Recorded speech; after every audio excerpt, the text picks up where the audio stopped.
Chapter 1. The Year of the Sea Circle, 856. At the site of the world government, the holy land of Mariewa, a fierce conflict erupted, later known to history as the Dragon-Slaying War, a battle for global supremacy. Among the combatants were the pirate empire of the New World, the Dragon-Slaying Empire, led by Emperor Robert Henry, along with his direct pirate crew and 108 affiliated pirate crews. The affiliated nation of the Dragon-Slaying Empire, Wano Country, represented by the world's greatest swordsman, the General Rorinoa Zoro, along with his legion of samurai and the ancient weapon, Poseidon. The affiliated nation of the Dragon-Slaying Empire, Wano, led by King Katakuri, along with his former Yonko crew, the Big Mom Pirates, and their allied pirate crews. The affiliated nation of the Dragon-Slaying Empire, the Fishman Kingdom, commanded by Princess Shirahoshi and her army of sea kings. Allies of the Dragon-Slaying Empire, the Red-Haired Pirates, and the Straw Hat Pirates, as well as the world's most dangerous criminal, the leader of the Revolutionary Army, Monkey D. Dragon, along with his revolutionary forces. Their adversary was none other than the sovereign of the world, M, accompanied by the united forces of the world government and the Marine headquarters soldiers. After this battle, the global landscape was irrevocably altered, a change that stemmed from the arrival of an individual 6 years prior. The Year of the Sea Circle, 850. In a certain ocean of the New World, on the deck of a severely damaged pirate ship, several pirate corpses lay strewn about at that moment. One of the corpses suddenly began to rise slowly. He had golden hair, stood nearly 2 meters tall, and possessed strikingly handsome, rugged features. However, at that moment, his hair was disheveled, and the blood at the corner of his mouth had yet to dry, clinging to his face like a plaster. Yet before he could fully stand, he collapsed once more. At that moment, Su Yuan was filled with confusion, utterly bewildered as to how he, a mere waste of a young man from the 21st century, had awakened in such an environment. Was this merely a dream? However, before Su Yuan could delve further into his thoughts, a sudden, excruciating pain pierced his head, followed by the influx of memories belonging to a pirate named Robert Henry. Robert Henry hailed from a noble lineage in a northern sea nation. Yearning for the ocean, he set sail a year ago at the age of 18, establishing his own pirate crew, the Lionheart Pirates. Despite his noble upbringing and good manners, he did not engage in any nefarious deeds as a pirate, having even aided many along the way, earning him the title of Pirate Gentleman. Half a year prior, he ventured into the New World, where he had already garnered a bounty of 198 million berries as a supernova pirate. Henry was an ambitious pirate, setting his sights on the Yonko Big Mom, Charlotte Linlin, with aspirations to defeat her and claim the title of the new generation of Yonko. Thus, he repeatedly provoked Big Mom's crew, ultimately inciting her wrath, resulting in his annihilation at the hands of one of her commanders, Katakuri. Through piecing together Henry's memories, Su Yuan realized that he had seemingly arrived in the world of One Piece. Upon this revelation, a bitter smile crept upon Henry's lips. Could it be that berating Oda has such dire consequences? I merely criticized him for killing Ace. Is this truly the reason I was reincarnated into the world of One Piece? Furthermore, Su Yuan recalled how he had transitioned into this world, as his body in the 21st century had perished. During the National Day holiday, Henry had been at home revisiting the One Piece manga upon encountering the tragic scene of Ace's demise during the Marineford War. He was so enraged that he accidentally knocked over a cup of water, causing it to spill into an adjacent socket, leading to Su Yuan's unfortunate electrocution. Even more tragic was the fact that Su Yuan lived alone as a freelancer, typically working from home with minimal human interaction. It was likely that no one would discover his demise until it was too late, by which time he would have begun to decompose. In contrast to Su Yuan's unfortunate fate, it was perhaps his elderly father who would be most heartbroken, experiencing the profound sorrow of outliving his son. Thankfully, Su Yuan had an older brother who would likely take good care of their father. Yet, Su Yuan hoped that whoever came to collect his body would refrain from rummaging through his computer files, otherwise he might suffer another form of death even in the afterlife. After calming his tumultuous emotions, Su Yuan understood that overthinking was futile, for he could no longer return. Henceforth, he would live on as Robert Henry in the world of One Piece. However, truth be told, surviving in the world of One Piece was no easy feat, particularly for an ordinary individual. One must acknowledge that this world harbored celestial beings, akin to gods, as well as many tragic slaves. Even a protagonist like Luffy, without his protagonist's halo, would likely have perished countless times by now. Therefore, to secure a more manageable future, Henry resolved to devise a life plan for himself. First and foremost, he would continue his life as a pirate, for his former self, Robert Henry, was undeniably a great pirate, having garnered a bounty of 350 million berries before his downfall. Even if he wished to abandon the pirate life now, it was unlikely the Marines would let him off so easily. Moreover, Su Yuan sensed that he lacked the essential system or golden finger typical of transmigrators. So if he wished to survive, he would have to rely on himself. Currently, his primary concern was, naturally, how to enhance his strength. Having been given a second chance at life, Su Yuan was determined not to squander it away in idle existence. As a pirate with a bounty on his head, even if he wished to live a life of leisure, it would be a daunting challenge. Thus, he made a firm decision. He would not only be a pirate, but also aspire to become a great pirate, the Pirate King, and even the sovereign of the world. Of course, while aspirations are lofty, reality often proves to be harsh. Based on Su Yuan's own assessment, his current strength was at best comparable to a high-ranking officer of the Yonko, still falling short of the three calamities of Kaido's crew. His capabilities might only align with the 6 flying fighters, and to traverse the pirate world with such power would be tantamount to courting death. Therefore, Henry resolved to seek out a formidable ally, and the first name that sprang to mind was none other than the Yonko of the New World, the strongest man in the pirate world, Edward Whitebeard Newgate. It could be said that the Whitebeard pirates are the most tightly knit crew among all the Yonko crews, with Captain Whitebeard treating his crew like sons. Once Su Yuan joined the Whitebeard pirates, he would have a protective shield over him, as few would dare to harm a member of Whitebeard's crew. Additionally, joining the Whitebeard pirates would afford him 2 significant advantages. 1, the opportunity to train alongside Whitebeard, allowing him to rapidly enhance his strength. 2, the chance to replicate the rise of Blackbeard Marshal D. Teach, quickly becoming a powerful figure in his own right. Blackbeard could be regarded as the strongest underachiever in the world of One Piece, having concealed himself within the Whitebeard pirates for decades, only to seize the opportunity presented by the Yami Yami, Nomi to strike, ultimately defeating Thatch and claiming the Dark Fruit. He then surged forward, transforming from an anonymous individual with a bounty of 0 to a Yonko of the New World in less than 2 years. Inspired by Blackbeard's remarkable achievements, Su Yuan too intended to follow suit. Thus, moving forward, Henry planned to act as an underachiever, intercepting Blackbeard's Dark Fruit, and then returning to the East Blue, inviting Zoro, Sanji, and others to join his pirate crew, thereby swiftly establishing a formidable fleet of his own. The titles of Pirate King and Sovereign of the World would no longer be mere dreams.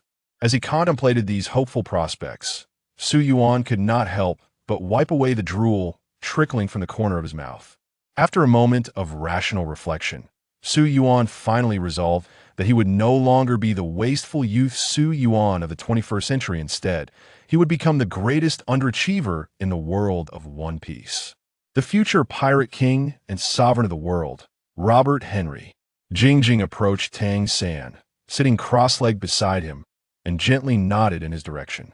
Tang San narrowed his eyes slightly, his body gradually levitating as he stood atop the heart of the heavenly flower. He took a deep breath, feeling his entire aura begin to surge.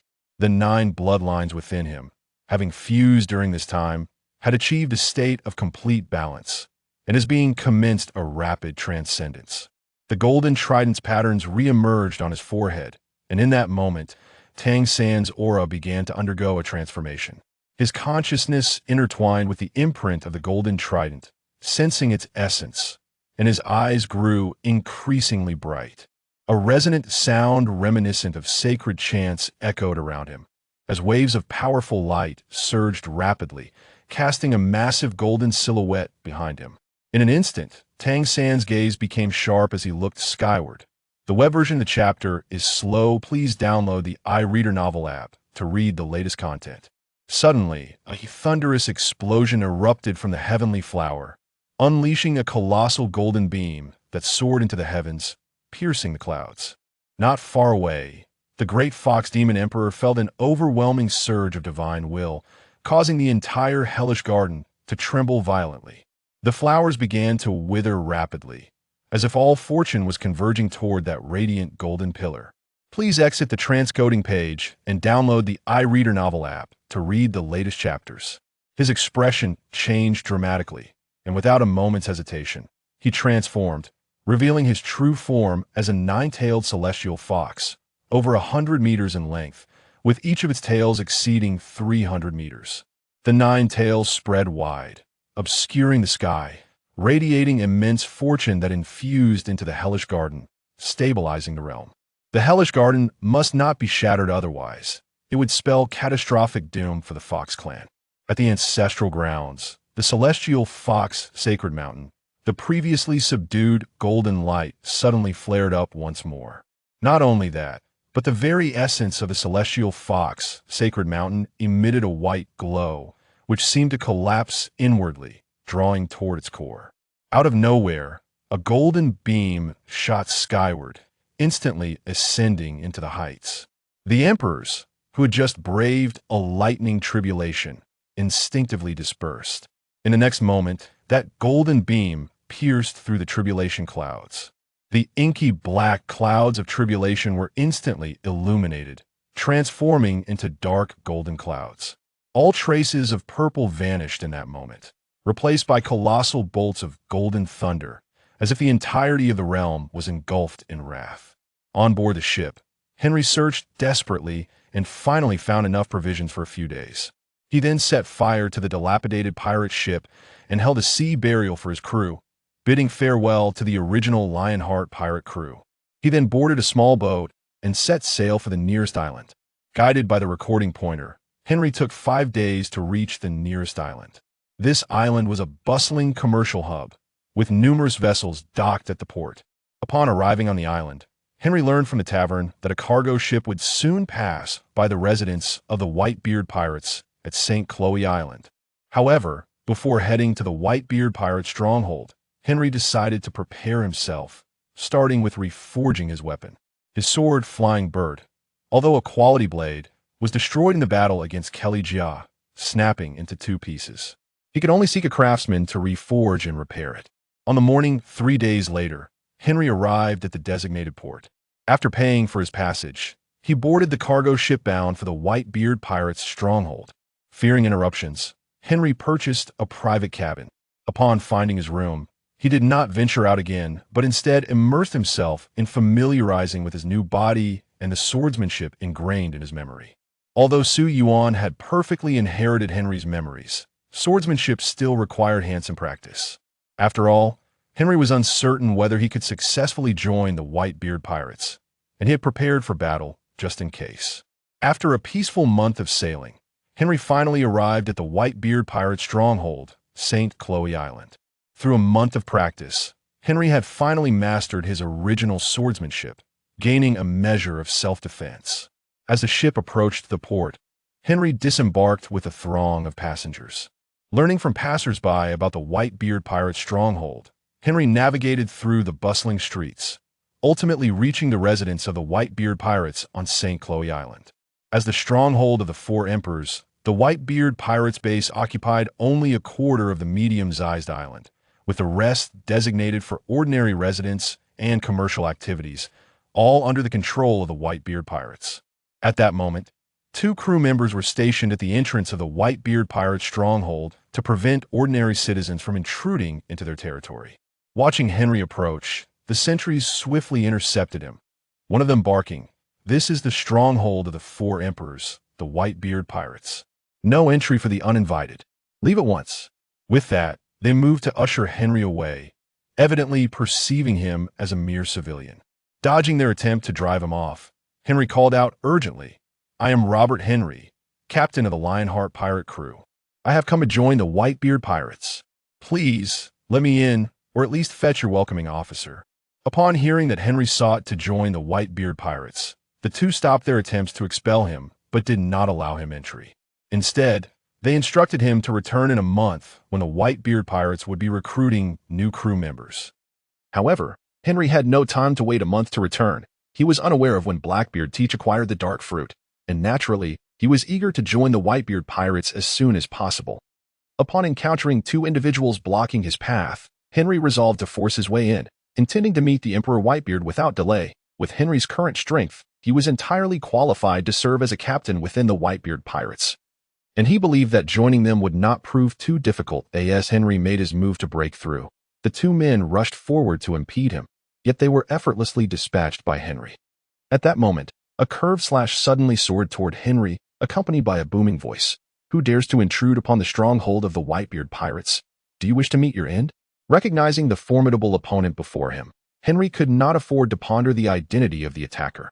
He swiftly countered with his own slash, resulting in a tremendous clash of energies that echoed through the air before dissipating. Only then did Henry take a moment to assess the speaker. The individual, a stout middle-aged man adorned with a blue hat and dressed in a deep blue suit, approached him at an increasing pace. Eventually breaking into as the man drew nearer, Henry discerned his features. He was none other than Vista, the captain of the 5th Division of the Whitebeard Pirates and one of the world's top swordsmen. Upon recognizing Vista, Henry promptly halted, bowing respectfully and smiling as he introduced himself. "Greetings, Mr. Vista. I am Robert Henry, captain of the Lionheart Pirates. I hold great admiration for the Emperor Whitebeard, Newgate, and I hope to join his crew." Vista, seemingly unfazed by Henry's pleasantries, perhaps angered by Henry's earlier attack on the guards, or simply intrigued by a worthy opponent, interrupted him with a commanding voice. "Enough with the idle chatter. If you wish to join the Whitebeard pirates, let me see if you are worthy." With that, Vista surged forward, doubling his speed as he charged at Henry. Sensing the impending test of his abilities, Henry had no choice but to prepare himself for the onslaught. The two engaged in a whirlwind of movement, their blades clashing in a fervent display of skill, the battle escalating to a fever pitch, despite it being their first official encounter and facing such a powerful adversary. Henry felt no fear. Rather, he was invigorated. Perhaps it was the combative spirit ingrained within him that allowed Henry to unleash an even greater fighting prowess. Thus, the two battled fiercely for an hour, drawing the attention of the Whitebeard pirates' crew, who began to gather around. Captivated by the duel, No one intervened in the fight between Henry and Vista. Instead, they watched intently, occasionally gasping in amazement. Who is this young man? How can he contend with Captain Vista for such an extended period? A nearby crew member, recognizing Henry, responded, "He is Robert Henry, the captain of the rising supernova crew, the Lionheart Pirates, a gentleman of the seas." But why is he here? Wasn't he previously opposing Big Mom's crew? Listening to the murmurs around him, Henry remained unfazed, while Vista seemed to struggle with the fact that he had yet to subdue a newcomer after such a prolonged engagement. A circumstance that incited his ire and sense of embarrassment. With a powerful slash, Vista's aura intensified, the black waves of energy emanating from his swords enveloping them entirely. Henry realized that Vista was now serious, having begun to utilize haki.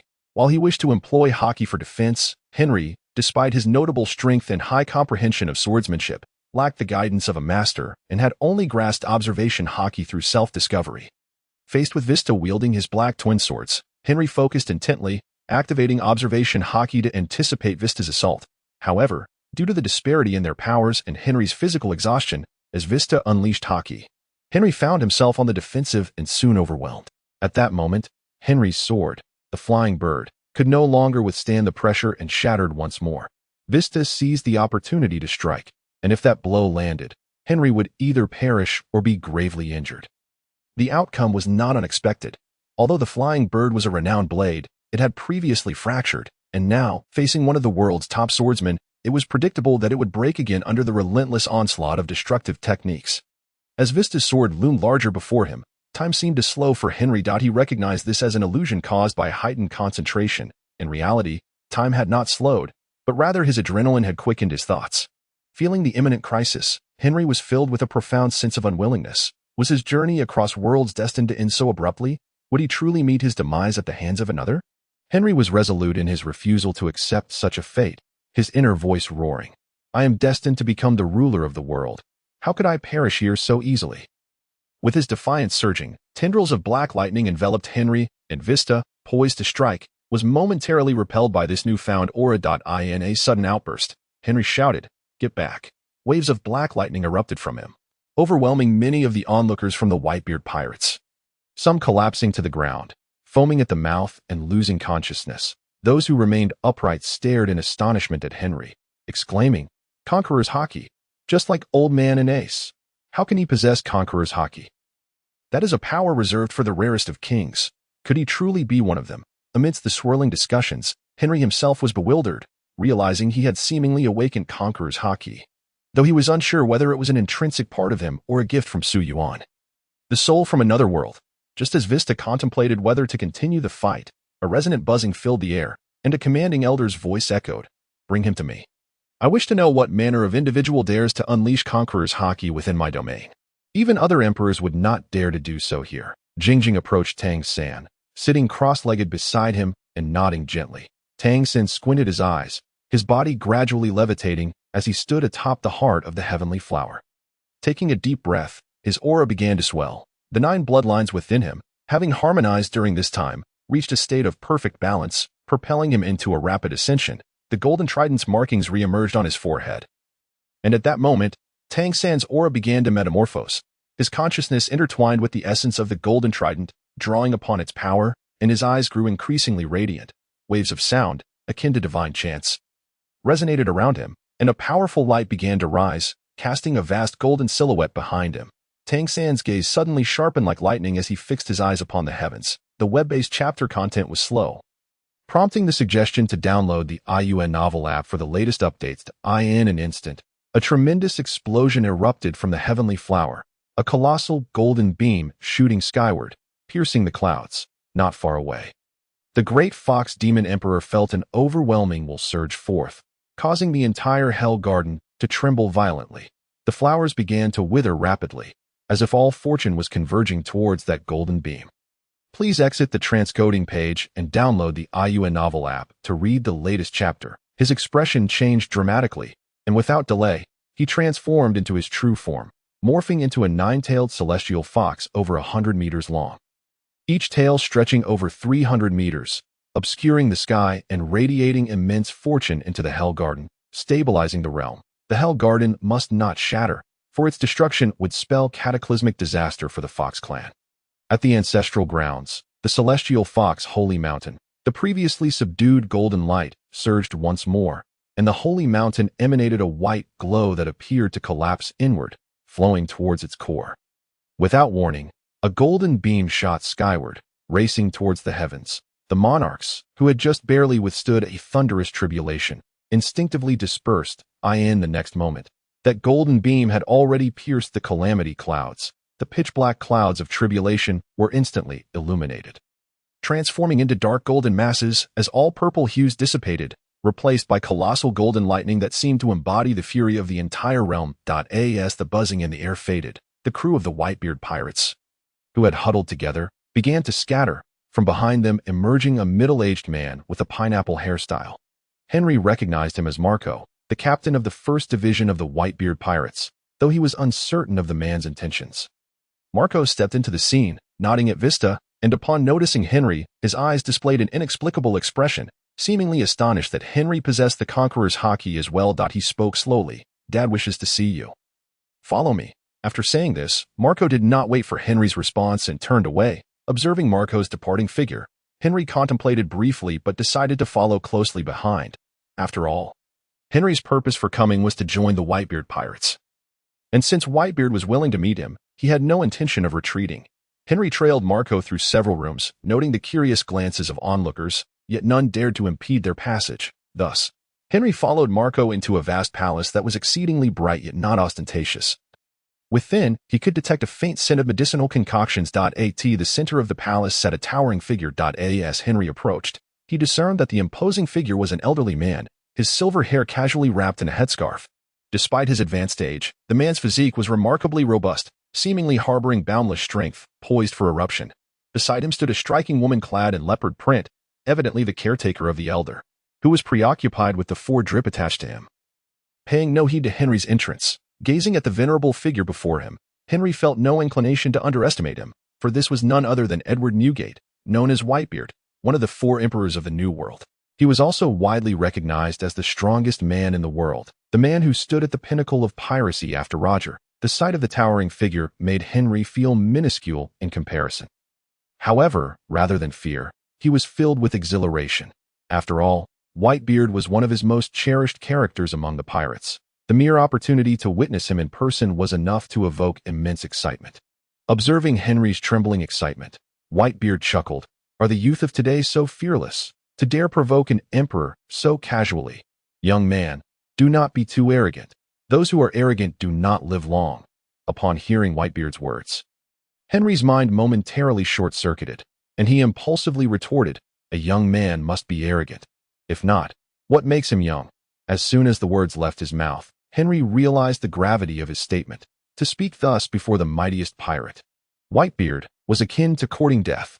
Yet, Whitebeard showed no sign of offense. Hearing Henry's response, he paused briefly, then erupted into hearty laughter. "Indeed, how amusing! If a young man is not arrogant, what right does he have to be called young? It has been long since I encountered someone so entertaining." However, Whitebeard's demeanor shifted, his aura rising dramatically as he declared with laughter, "While youthful arrogance is acceptable, one must possess the strength to back it up. Otherwise, it is simply an invitation to demise." Henry then felt an overwhelming pressure bearing down upon him, as if an immense force sought to crush him. Before the 4 emperor, Whitebeard, a multitude of thick black lightning crackled ominously. Surging towards Henry, sensing the impending crisis, Henry calmly reflected, recalling the sensation of unleashing his conqueror's haki earlier. Given that his conqueror's haki had just awakened, it should be possible to release it once more.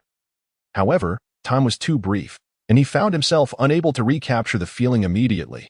Meanwhile, Whitebeard, observing Henry struggling under the weight of his conqueror's haki, showed no inclination to relent. Instead, he intensified the release of his haki.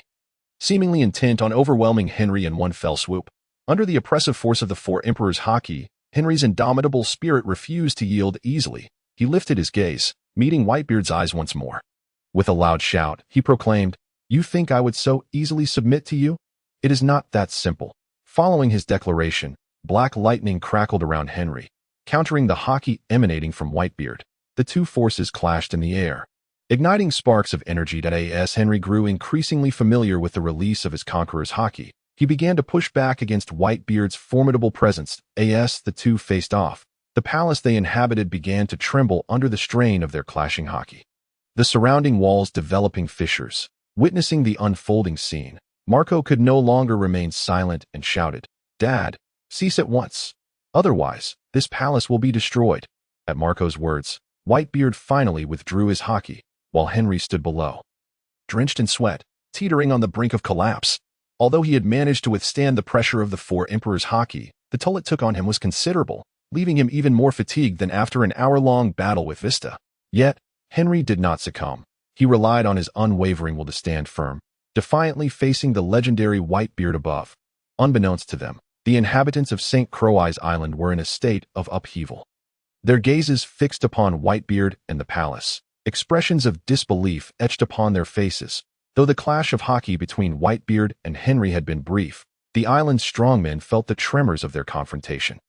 Astonished, unsure of who dared to stand against the legendary figure, they harbored little concern for Whitebeard's safety. After all, no one could harm him.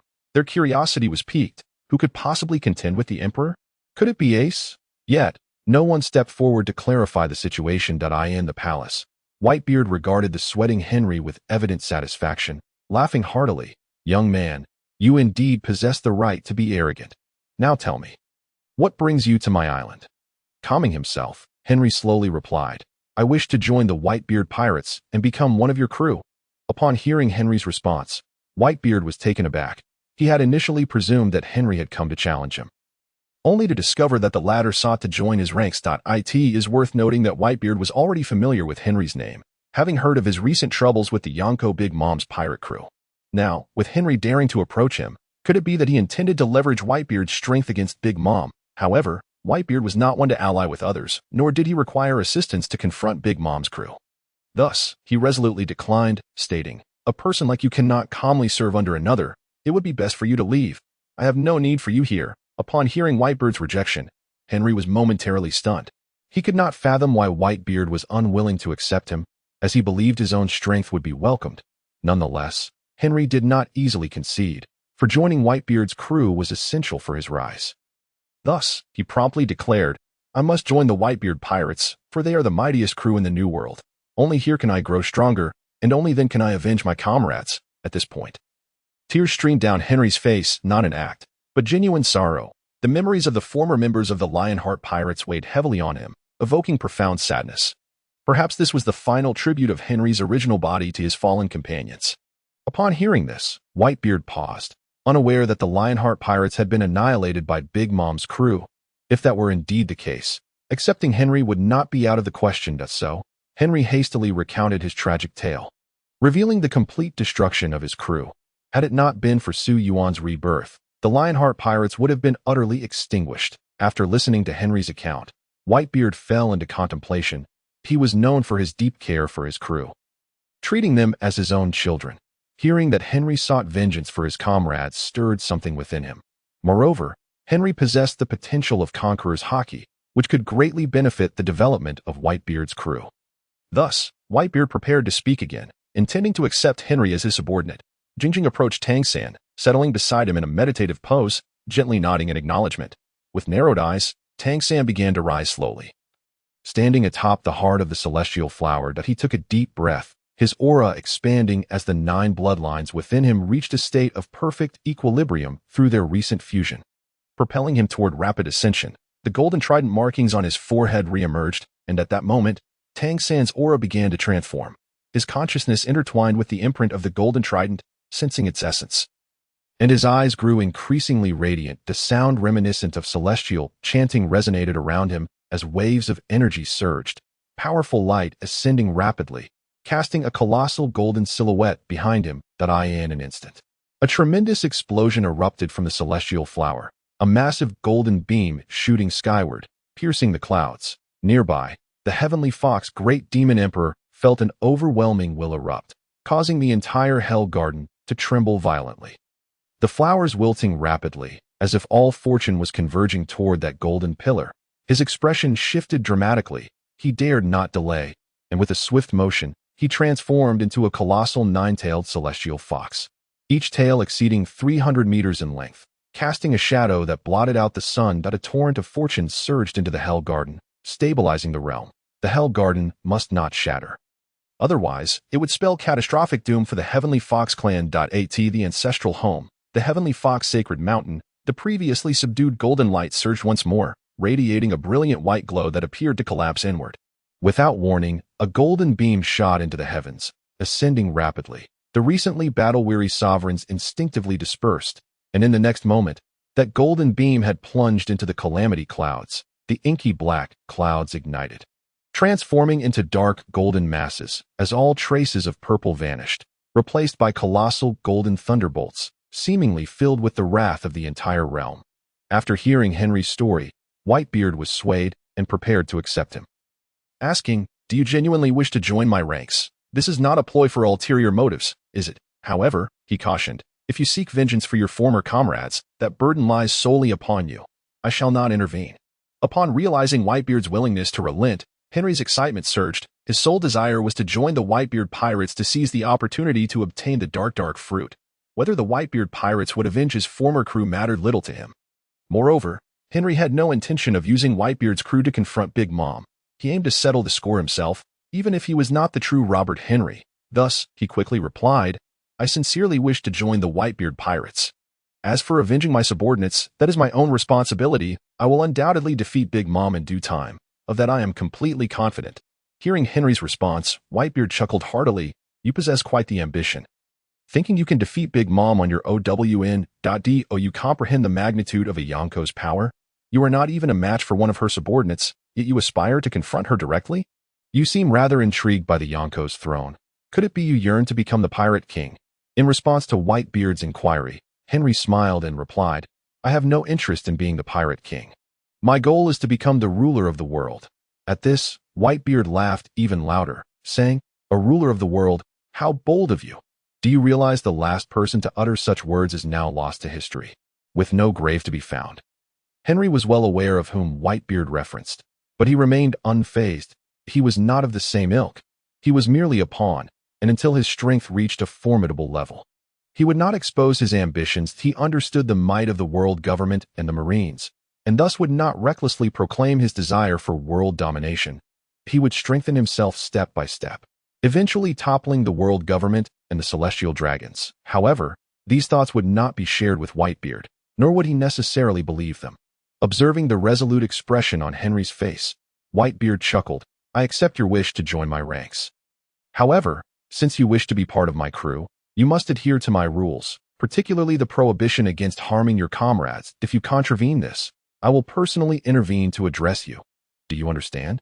As he spoke, Whitebeard's aura intensified once more, exuding an air that suggested he could strike at any moment. Henry felt no fear. Upon hearing Whitebeard's acceptance, his joy surged, for he had finally taken the first step toward world domination. Having successfully joined the Whitebeard pirates, his next challenge lay in acquiring the dark fruit. As the weight that had burdened his heart lifted, he felt a sudden heaviness in his head and lost consciousness. Marco, standing beside him, rushed to check on Henry, only to find a considerable amount of blood oozing from his chest. When he tore open Henry's shirt to inspect the wound, he was momentarily taken aback. Henry bore a massive penetrating wound on his chest. Although it had previously healed, the recent battle with Bista, coupled with the clash against Whitebeard's Conqueror's Hockey, had caused the injury to reopen. This was a wound that had existed since Su Yuan's awakening. A fatal injury for Henry.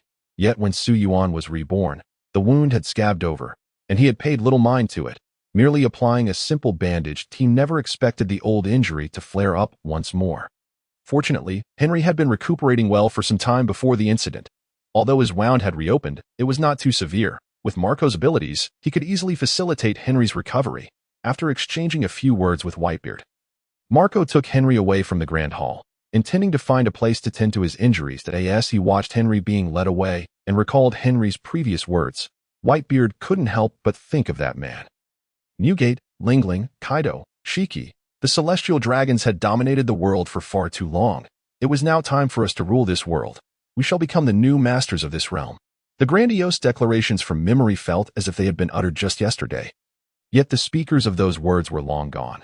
Gazing in the direction Henry had vanished, Whitebeard murmured, I hope you do not follow in his footsteps and can achieve a different fate. When Henry awoke again, he found himself no longer in the Grand Hall, but rather in a small room, just as he was about to rise to pour himself a glass of water. The door to his room swung open, and a middle-aged man wearing a chef's hat entered, carrying a tray laden with food. Upon seeing Henry awake, the man smiled and said, I knew you would wake soon. Are you hungry? Come, eat something. Hearing this, Henry quickly expressed his gratitude. He swiftly got out of bed, approached the table, and began to devour the food voraciously, having not eaten well recently. He could hardly contain himself at the sight of such delicious offerings. Observing Henry's ravenous consumption, the middle-aged man appeared quite pleased and introduced himself. I am Sachi, the captain of the 4th Division of the Whitebeard Pirates, as well as the head chef of the entire crew. Marco informed me that Pops has already agreed to your joining us, so you will often enjoy such meals. There's no need to rush, especially since your body has not yet fully healed. It's better to eat slowly. Upon hearing the man introduce himself as Sachi, the captain of the 4th Division of the Whitebeard Pirates, Henry lifted his gaze from the tray to scrutinize him. Sachi was quite tall, seemingly even taller than Henry, dressed in a chef's uniform, with his striking orange pompadour standing out prominently. Looking at him, Henry couldn't help but reflect. Sachi's death was indeed the catalyst for the Marineford War. Had Sachi not been killed, Ace would not have pursued Blackbeard, ultimately leading to the tragic deaths of both Ace and Pops during the battle. Moreover, Henry was aware that Ace and Sachi shared a close bond. Sachi was the first to accept Ace into the Whitebeard Pirates, becoming Ace's best friend. The fact that such a person had been slain by Blackbeard, one of his subordinates, meant that Ace naturally felt responsible, compelled to seek revenge for Sachi. This was precisely why Ace disregarded Pop's warnings and insisted on confronting Blackbeard, resulting in the ensuing calamity. Determined not to let history repeat itself, Henry resolved to consume the dark fruit before Sachi could. thereby eliminating any justification for Blackbeard to kill him. As for himself, after obtaining the dark fruit, he would find an excuse to leave the Whitebeard pirates for a while, making it difficult for Blackbeard to locate him. Sachi, feeling slightly uneasy under Henry's curious gaze, was about to speak when Henry preemptively asked, "Mr. Sachi, your food is truly delectable. If I join the crew, would I have the opportunity to learn cooking from you?" Henry certainly did not have a genuine desire to learn culinary skills. He merely sought a rationale for joining the 4th Division. Taken aback by Henry's words, Sachi replied with a smile, "That is indeed possible. Generally, pirate captains like yourself join Pop's crew as subordinate pirate factions. However, it seems your crew has disbanded. Joining as an individual in one of the divisions is a fine choice, and Pops would undoubtedly be supportive. Though, I must say, it would be a bit of a disservice to you, as your strength is more than sufficient for the position of captain. If you wish to be under my command, I would gladly welcome you." Hearing Sachi's words, Henry felt a wave of relief wash over him. Sachi then proceeded to explain some of the rules of the Whitebeard pirates, the most crucial being that one must never lay a hand on their comrades. This was an unbreakable rule within the crew, and anyone who violated it would face Pop's wrath. Afterward, Sachi advised Henry to rest well for the next few days, as all the division captains would return in 3 days to celebrate Henry's joining the Whitebeard pirates. Watching Sachi leave, Henry began to look forward to the grand gathering of the Whitebeard pirates in 3 days. Jingjing approached Tang San, taking a seat beside him and gently nodding her head. Tang San squinted his eyes, gradually rising into the air, standing atop the heart of the heavenly flowered. He took a deep breath, and his aura began to swell. The 9 bloodlines within him, having fused during this time, had reached a state of complete balance, allowing him to quickly ascend. The golden trident's glowing patterns re-emerged on his forehead, and in that moment, Tang San's essence began to undergo a transformation. His consciousness intertwined with the imprint of the golden trident. Sensing its aura, and his eyes grew increasingly luminous. Waves of sound reminiscent of sacred chants reverberated around him, and a brilliant light began to surge forth, casting a massive golden silhouette behind him. Tang San's gaze became electrifying as he looked skyward. Suddenly, a tremendous explosion erupted from the heavenly flower, and a colossal golden beam shot into the heavens, piercing the clouds. The nearby Fox Demon Emperor felt an overwhelming surge of willpower. Causing the entire Hell Garden to tremble violently, the flowers began to wither rapidly, as if all fortune were converging towards that golden beam. His face changed dramatically, and without hesitation, he transformed into a colossal 9-tailed fox. Each tail extending over 100 meters in length, casting an immense shadow. This display of power released a torrent of fortune into the Hell Garden, stabilizing the realm. The Hell Garden must not shatter.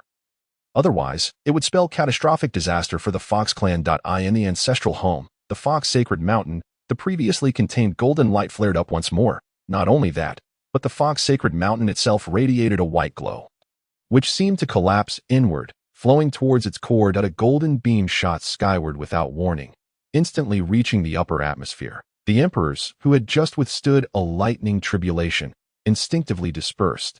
The next moment, that golden beam surged into the tribulation clouds.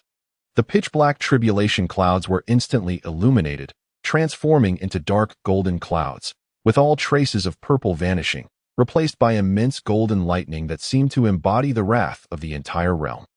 In Henry's anticipation, 3 days swiftly passed. During this time, Sachi occasionally visited to bring Henry food, and at times, he would send his vice captain, Sweet Taylor, to deliver meals. Taylor, 17 years old, typically wore a white chef's uniform.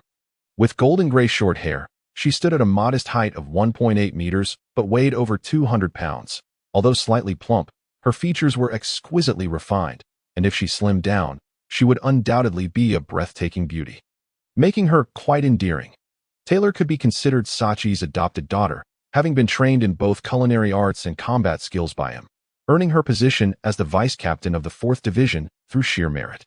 After 3 days of recuperation, Henry finally awaited the momentous day of joining the Whitebeard pirates. The weather on this day is splendid, making it an opportune occasion for a grand feast. The entire island of St. Croix is enveloped in a festive atmosphere reminiscent of a celebration. For today, another formidable pirate is set to join the ranks of the legendary Whitebeard. While the Whitebeard pirates would not typically hold a celebration for the mere addition of any ordinary pirate, Henry is anything but ordinary. A notorious pirate with a bounty exceeding 350 million. He has garnered significant renown even in the New World. not to mention his recent battle with the 5th Division captain. Vista, just 3 days prior, where he awakened his conqueror's haki, marks him as a pirate of immense potential. The crew under Whitebeard's command eagerly welcomes Henry's addition. As noon approaches, Henry dons the prepared formal attire and, guided by a crew member, makes his way to the square where the banquet is to take place. This moment, the square is already filled with crew members who have come to witness the occasion. In addition to the 16 division captains and their crews directly under the Whitebeard pirates, over 20 captains from the 43 affiliated pirate crews have also arrived. Among these familiar faces, Henry recognizes nearly all the captains of the Whitebeard pirates and a few from the Allied crews, most of whom made their presence known during the Marineford War. Notable among them are the Ice Witch, Perona, and the cavalryman, Doma, as well as the infamous Squard, who once dealt a treacherous blow to Whitebeard. It is easy for Henry to spot Perona, primarily due to the scarcity of beautiful female crew members within the Whitebeard pirates. Aside from a few lovely nurses around Whitebeard, the rest are rugged men, making Perona stand out like a crane among chickens. Moments later, the parent-child cup ceremony officially commences. The captains of the 16 divisions and the captains of the Allied crews stand distinctly on either side of the square, while at the center sits the world's strongest man, Whitebeard, Edward Newgate. Upon Henry's arrival, Whitebeard slightly lowers his head to assess him, seemingly pleased with his attire for the day. Indeed, quite impressive, no doubt a son of Whitebeard. Henry, already strikingly handsome, appears even more formidable in the suit prepared by Sachi. His robust physique stretches the fabric taut, exuding an aura of strength. After observing Henry, Whitebeard nods towards Aizu, who recognizes it as his turn to take the stage. Hailing from a family of Geishas and Wano, Aizu excels at performing before an audience, and typically serves as the MC for events held by the Whitebeard pirates. Aizu steps into the spotlight and announces loudly, "The parent-child cup ceremony is now officially underway. Let us welcome our star, Henry." Following Aizu's cue, Henry approaches the area beneath Whitebeard's seat, where a crew member presents him with a goblet. Aizu continues, "Now, we invite our officiant, Captain Sachi, the notarizer, Captain Marco, and the witness, Captain Vista. Please take the stage." At Aizu's words, 3 figures emerge from the captains, Marco, Sachi, and Vista, all of whom are participants in this parent-child cup ceremony. Once everyone is prepared, Aizu announces, "Let the ceremony commence, and let the adopted son toast." Upon hearing Aizu's proclamation, Henry steps forward, standing before Whitebeard, and declares loudly, "Father, from this day forth, I, Robert Henry, formally join your ranks. Henceforth, I shall bear the name of Whitebeard, ensuring that your name resonates across the world. Should I betray this vow, may I perish in the belly of the sea, and my soul shall find no peace for eternity." After his declaration, Henry respectfully presents his goblet. Whitebeard bends to receive the goblet from Henry, his face breaking into a satisfied grin as he exclaims, "From this moment onward, you, Robert Henry, are officially under my banner, becoming one of my crew. Carrying the name of Whitebeard, you shall set sail upon the seas. From now on, I, Whitebeard Edward Newgate, will be your strongest ally, guiding you on your journey." With that, Whitebeard downs the contents of his goblet in one hearty gulp and joyfully bellows, "Let the festivities begin. Everyone, rejoice together." Upon hearing Whitebeard's words, the crowd erupts in cheers, raising their goblets and drinking heartily, as Henry has just joined the Whitebeard pirates and is still unfamiliar with many crew members. He is uncertain of what to do. However, Sachi takes him to the table of the captains, inviting him to sit beside him. Once seated, Sachi begins introducing Henry to the various captains. He is already somewhat familiar with Marco, Ace, Jozu, Vista, and Aizu, while the others remain largely unknown to him. However, through Sachi's introductions, he begins to gain a better understanding of them. The captains of the Whitebeard pirates possess carefree personalities, and after sharing a few drinks with Henry, they quickly become acquainted, particularly Ace, who is of a similar age to Henry. Their mutual desire to bond fosters a rapid escalation in their camaraderie, culminating in them embracing one another. Ace, pulling Henry close, remarks, "I hear you've awakened your conqueror's haki as well. We should spar sometime." To this, Henry readily agrees, as one of his motivations for joining the Whitebeard pirates is not only to acquire the dark fruit, but also to enhance his strength among these powerful individuals. Seeing Henry's enthusiastic consent, Ace beams and asks, "Henry, what drives you to set sail?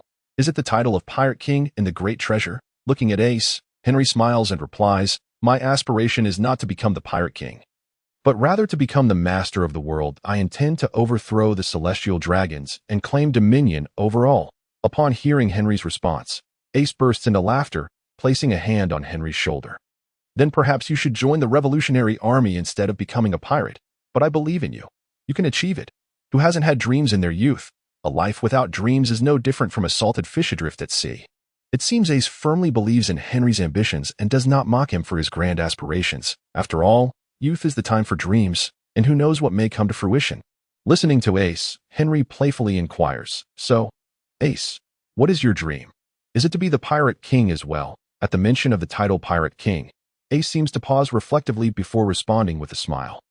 "I have no desire to be the Pirate King, but I want my father to achieve that title, for he is the only one worthy of it.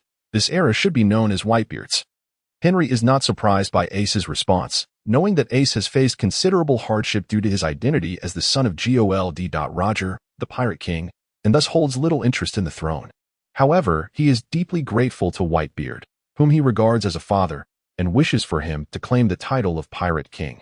Little does he know that Whitebeard and the crew wish for him to be the successor and the future Pirate King. After discussing their dreams, Ace continues with a smile, "I have a younger brother named Luffy, and his dream is to become the Pirate King. I truly believe he will one day achieve that." Ace's affection for Luffy is apparent, and Henry chuckles, saying, "Then I truly wish to meet him soon to see if he truly possesses the potential you claim to become the future Pirate King." After this exchange, the two continue to drink, during which Ace shares many tales of his adventures at sea. Henry listens attentively until they both find themselves inebriated to the point of oblivion. When Henry finally awakens, it is already a day later. Jingjing approaches Tang San, sitting beside him and gently nodding her head. Tang San squints slightly, his body slowly rising into the air, standing atop the heart of the heavenly flower. He takes a deep breath, feeling his entire aura swell. The 9 bloodlines within him, having merged during this time, have reached a state of perfect balance. The self began to soar rapidly upon his forehead. The radiant patterns of the golden trident re-emerged, and in that moment, Tang San's aura began to undergo a transformation. His consciousness intertwined with the imprint of the golden trident, sensing its essence. As his eyes grew increasingly luminous, waves of sound, reminiscent of sacred chants, resonated around him, and an intense light began to surge upward, creating a colossal golden silhouette behind him. In an instant, Tang San's gaze became electrifying, fixed upon the heavens. Suddenly, a thunderous explosion erupted from the heavenly flower, a magnificent golden beam shooting skyward, piercing the clouds. Not far away, the heavenly fox great demon emperor felt an overwhelming will erupt, causing the entire hell garden to tremble violently. The flowers withering rapidly, as if all fortune was converging towards that golden beam. His expression altered drastically. He dared not hesitate.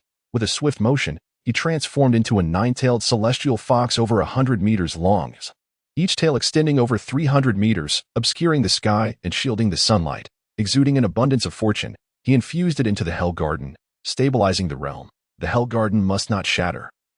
Otherwise, it would spell catastrophic doom for the Heavenly Fox clan. The ancestral grounds, the sacred mountain of the Heavenly Fox, the previously subdued golden light flared intensely once more. Moreover, the essence of the sacred mountain radiated a white glow. Yet the white light appeared to collapse inward, flowing towards its core. A golden pillar ascended without warning, shooting into the sky. The monarchs, having just withstood a thunderous tribulation, instinctively scattered. In the next moment, the golden beam pierced through the tribulation clouds.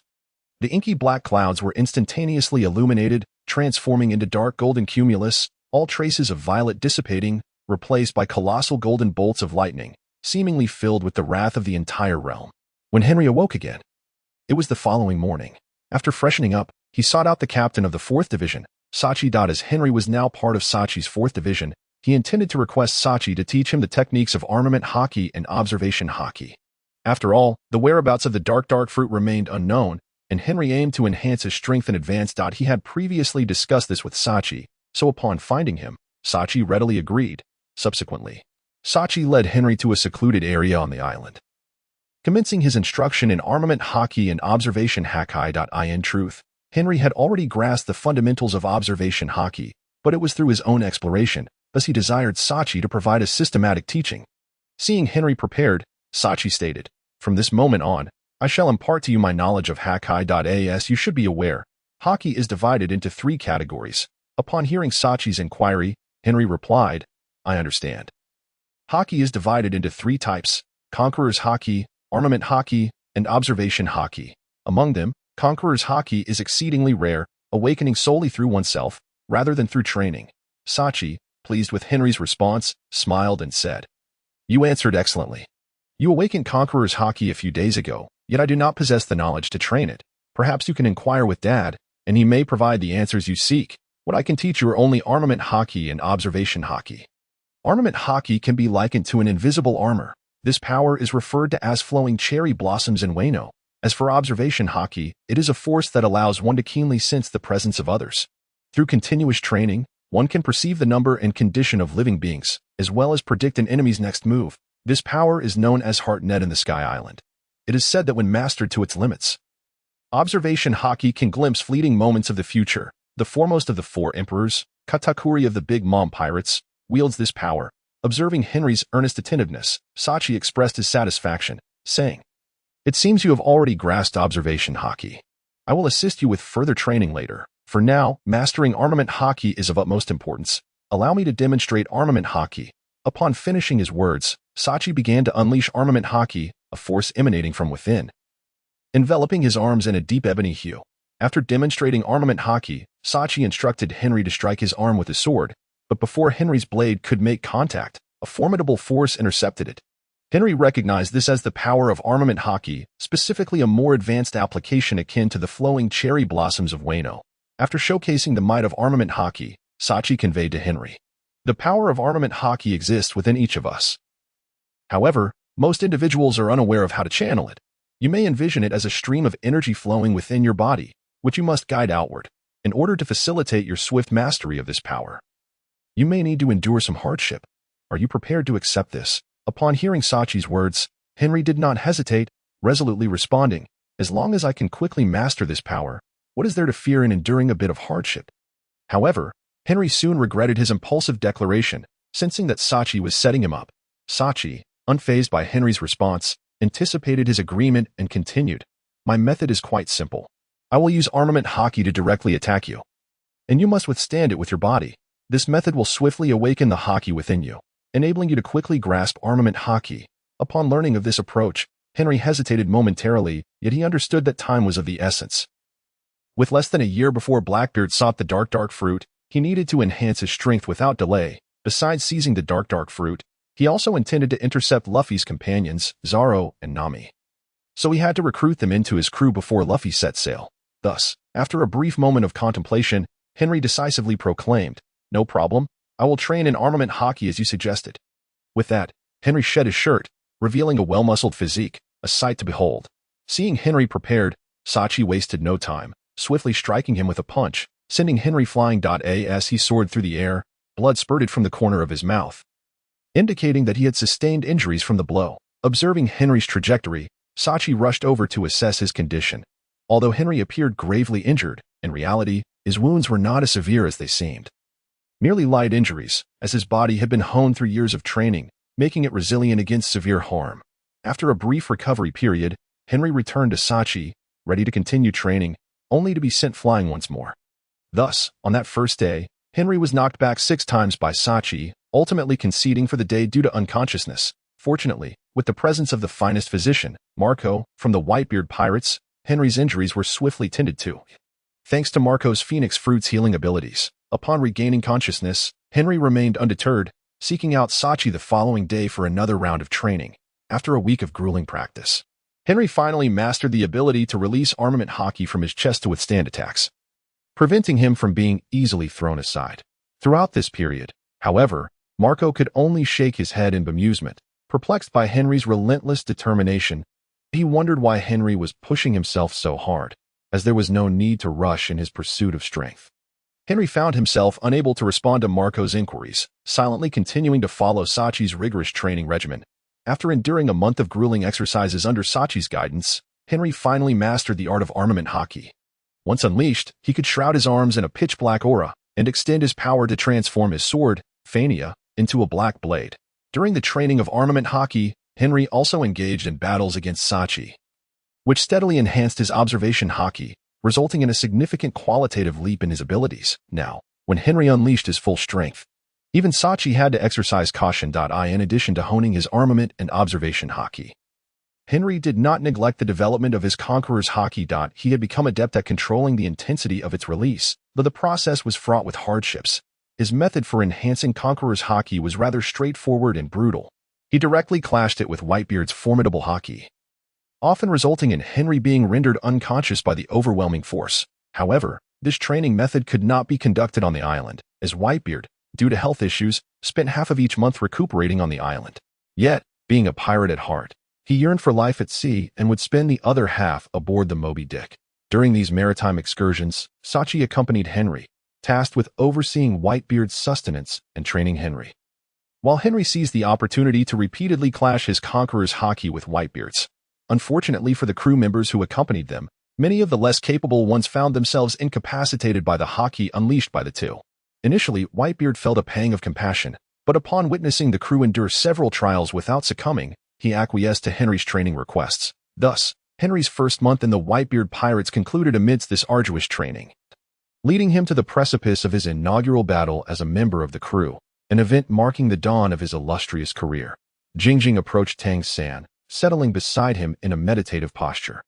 Offering him a gentle nod, Tang San's eyes narrowed slightly as he gradually levitated, standing atop the heart of the heavenly flower. He inhaled deeply, his aura swelling in response, the 9 bloodlines within him, having harmonized during the preceding period, achieved a state of perfect equilibrium, propelling him towards a rapid transcendence. Golden patterns resembling a trident re-emerged upon his forehead, signaling a transformative moment as his essence began to evolve. His consciousness intertwined with the imprint of the golden trident, resonating with its power, causing his gaze to grow increasingly luminous. Waves of sound, akin to celestial chants, reverberated around him as intense light ascended rapidly, casting a colossal golden silhouette behind him. In an instant, Tang San's eyes sparkled with electric intensity, fixating upon the sky. Suddenly, a thunderous explosion erupted from the heavenly flower as a massive golden beam surged skyward, piercing the clouds. Nearby, the heavenly fox demon king sensed an overwhelming will manifesting, causing the entire infernal garden to tremble violently as the flowers began to wither rapidly, all fortune seemingly converging towards that brilliant golden column. His expression shifted dramatically, yet he dared not hesitate, transforming into a colossal 9-tailed fox, each tail extending over 100 meters, casting a shadow that obscured the sky. This display of might infused the infernal garden with immense fortune, stabilizing the realm. The integrity of the infernal garden must not be compromised, for its destruction would spell cataclysmic doom for the Heavenly Fox clan. In the ancestral homeland, the sacred mountain of the Heavenly Fox, the once diminished golden light surged anew, radiating a white glow that appeared to collapse inward.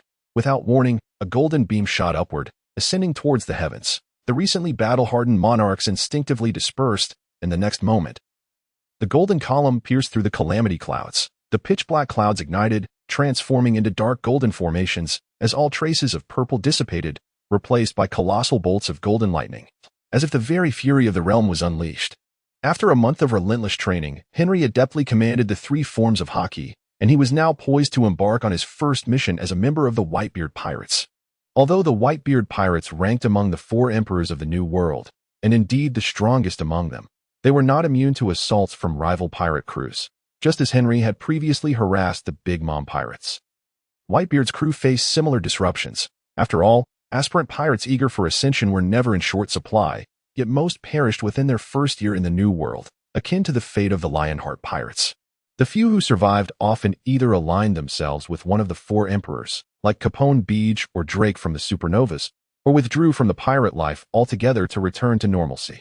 Only a rare few managed to establish themselves independently in the New World. Much like Kid and Law from the Supernovas, Henry and his companion's current target was a newcomer to the New World, who, in a bid for notoriety, audaciously attacked one of Whitebeard's subordinate crews, even slaying its captain, an affront that Whitebeard could not overlook, prompting Sachi to lead a retaliatory strike against the assailants. After 2 days of sailing, Sachi's 4th Division finally located the enemy on a small island, and a fierce confrontation loomed on the horizon. Prior to the operation, Henry had gathered intelligence on their adversary, a captain named Woods, nicknamed Tiger, an animal-type user of the cat fruit in its tiger form. This individual had amassed a notorious reputation for slaughtering numerous civilians and naval personnel, earning a bounty of 450 million berries.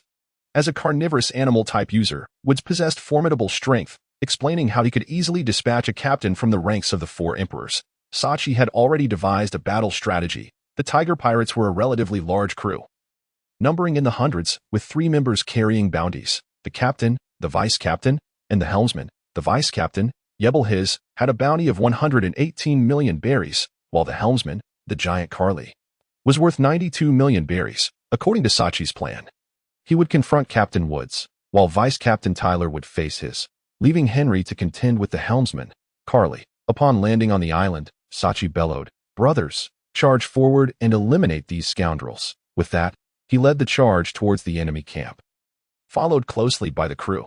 Henry, blending in with the crew members, surged ahead. As he advanced, he spotted his target, a towering giant standing 5 meters tall, brandishing a massive club, justifying his title as a giant. Before Henry could engage, several crew members had already attempted to launch an assault, only to be effortlessly swatted aside by the giant. Observing this, Henry resolved not to hold back, charging forward and shouting, "Stand aside, let me handle this." The giant, noticing Henry's approach, abandoned his previous opponents and charged directly at him. As the giant barreled towards him, Henry shouted, "One sword style, ultimate technique, Iato/Sever."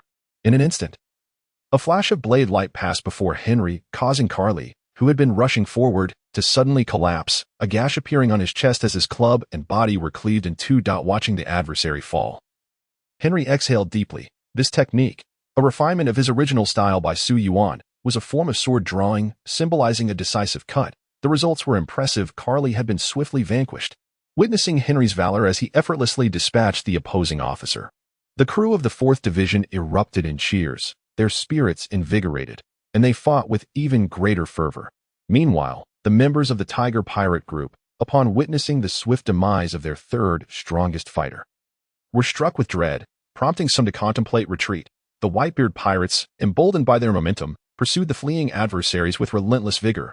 Henry, having easily bested his opponent, turned his gaze towards Sachi and Sam, who were facing a more formidable challenge.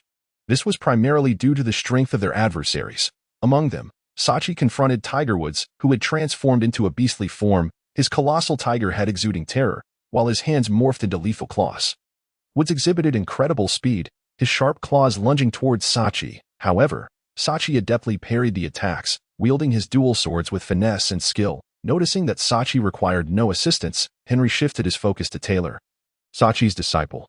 Both shared a lineage of dual swordsmanship, although Taylor's blades were notably shorter, reminiscent of kitchen knives. At that moment, Taylor danced through the air, relentlessly assaulting his, who towered over him at more than 2 meters. Despite the height difference, Taylor kept his at bay, indicating that his battle was likely less arduous than Sachi's. To Henry's surprise, Taylor, despite his rotund stature, moved with remarkable agility, truly a testament to the nimble fat man. Seeing that both Sachi and Taylor were self-sufficient, Henry joined the crew of the Whitebeard pirates in their pursuit of the fleeing members of the Tiger Pirate Group. By the time Henry returned with his crew, Sachi and Taylor had concluded their battles, with Woods and his already fallen, while the remaining crew cleaned up the battlefield. Upon Henry's arrival, Sachi excitedly exclaimed, "This time, we struck gold. I never anticipated the Tiger Pirate Group would be so affluent. I just tallied our spoils, and it amounts to nearly 500 million berries. To hear that a mere Tiger Pirate Group possessed such wealth filled Henry with delight. According to the customs of the Whitebeard pirates, half of the plunder must be surrendered, with the remainder distributed among the crew. This meant that the 4th Division would share nearly 250 million berries from this venture. Sachi, as captain, would likely receive around 80 million, while Sam and Henry would each receive approximately 50 million. The remaining 70 million berries would be equally divided among the other crew members. The thought of the forthcoming bounty brought Henry immense joy, for he was currently a pauper. Although he enjoyed free meals and lodging within the Whitebeard pirates, only the captain and vice-captain received dividends unless actions were taken. Henry's ambition was to dominate the world, and such aspirations required funds for recruiting and procuring weaponry. Thus, he would not overlook any opportunity for profit. After an hour, the 4th Division members completed the battlefield cleanup. The Tiger Pirate Group had been obliterated, with most of its crew perishing in battle, while the remainder fled. The 4th Division, however, had only sustained 5 serious injuries and a dozen minor ones, with no fatalities, indeed a stroke of fortune amid misfortune. As the 4th Division crew continued their cleanup, Henry noticed they were preparing to bury Woods, his, and Callie. He quickly intervened, asking, "Can't we claim the bounty on these wanted pirates? Why bury them?" Sachi replied with a grin. "We are pirates. Seeking bounty from the Navy would be akin to walking into a trap." Realizing the implications of Sachi's words, Henry understood that, as a pirate, claiming the bounty could lead to capture. However, a thought struck him. Perhaps there was a way to claim the reward. He simply needed to assume a different identity. Thus, he proposed, "Perhaps I have a method to obtain the bounty. I'll forego my share of the profits if you grant me the bodies of the three." Sachi, though curious about Henry's intentions, readily agreed since Henry's decision to forego his share meant there would be more for him. "If you wish for their bodies and don't want your share, so be it. They're yours." Henry instructed several crew members to transport the three bodies to their original ship, preserving them with ice. With everything prepared, the 4th Division crew safely returned to their base. While Henry began contemplating how to handle the three corpses, Jingjing approached Tang San, settling beside him in a meditative posture, offering him a gentle nod. Tang San narrowed his eyes, gradually levitating above the heart of the paradise flower. Taking a deep breath as his aura surged, the 9 bloodlines within him, having melded during this time, reached a state of perfect equilibrium, propelling him into rapid ascension. The golden trident insignia re-emerged on his forehead, signaling a transformation in his essence. His consciousness intertwined with the trident's imprint, resonating with its energy, and his eyes grew increasingly radiant. Waves of harmonic resonance enveloped him, and a brilliant light surged, casting a colossal golden silhouette behind him. Tang San's gaze sharpened, locking onto the heavens. Suddenly, a resounding explosion erupted from the paradise flower, a towering golden beam shooting skyward, piercing the clouds. Nearby, the heavenly fox Great Demon Emperor felt a tremendous surge of intent, causing the entire Hell Garden to tremble violently, its flowers withering rapidly as all fortune seemed to converge towards that golden beam. Faced with this overwhelming force, the Great Demon Emperor transformed into a colossal 9-tailed heavenly fox, each tail stretching over 100 meters, radiating boundless energy to stabilize the realm. The Hell Garden could not shatter. Its destruction would spell catastrophe for the Heavenly Fox clan. In the ancestral grounds of the Heavenly Fox, the already subdued golden light flared back to life, emanating a brilliant white glow that seemed to collapse inward. A golden beam shot up without warning, soaring into the sky. The recently weathered monarchs instinctively dispersed, and in the next moment, the golden beam pierced through the tribulation clouds. The inky black clouds ignited, transforming into dark golden formations as the purple hues dissipated, replaced by colossal streaks of golden lightning. It seemed as though the entire realm was engulfed in fury. Upon returning to St. Croix Island, Henry hastily instructed his subordinates to transport the bodies of Woods and his companions to a funeral home for preservation. Fortunately, since not much time had elapsed, the corpses had not yet begun to decompose, which alleviated Henry's concerns. After all, the combined bounty on the three amounted to a staggering 660 million berries, and Henry could not afford to be careless.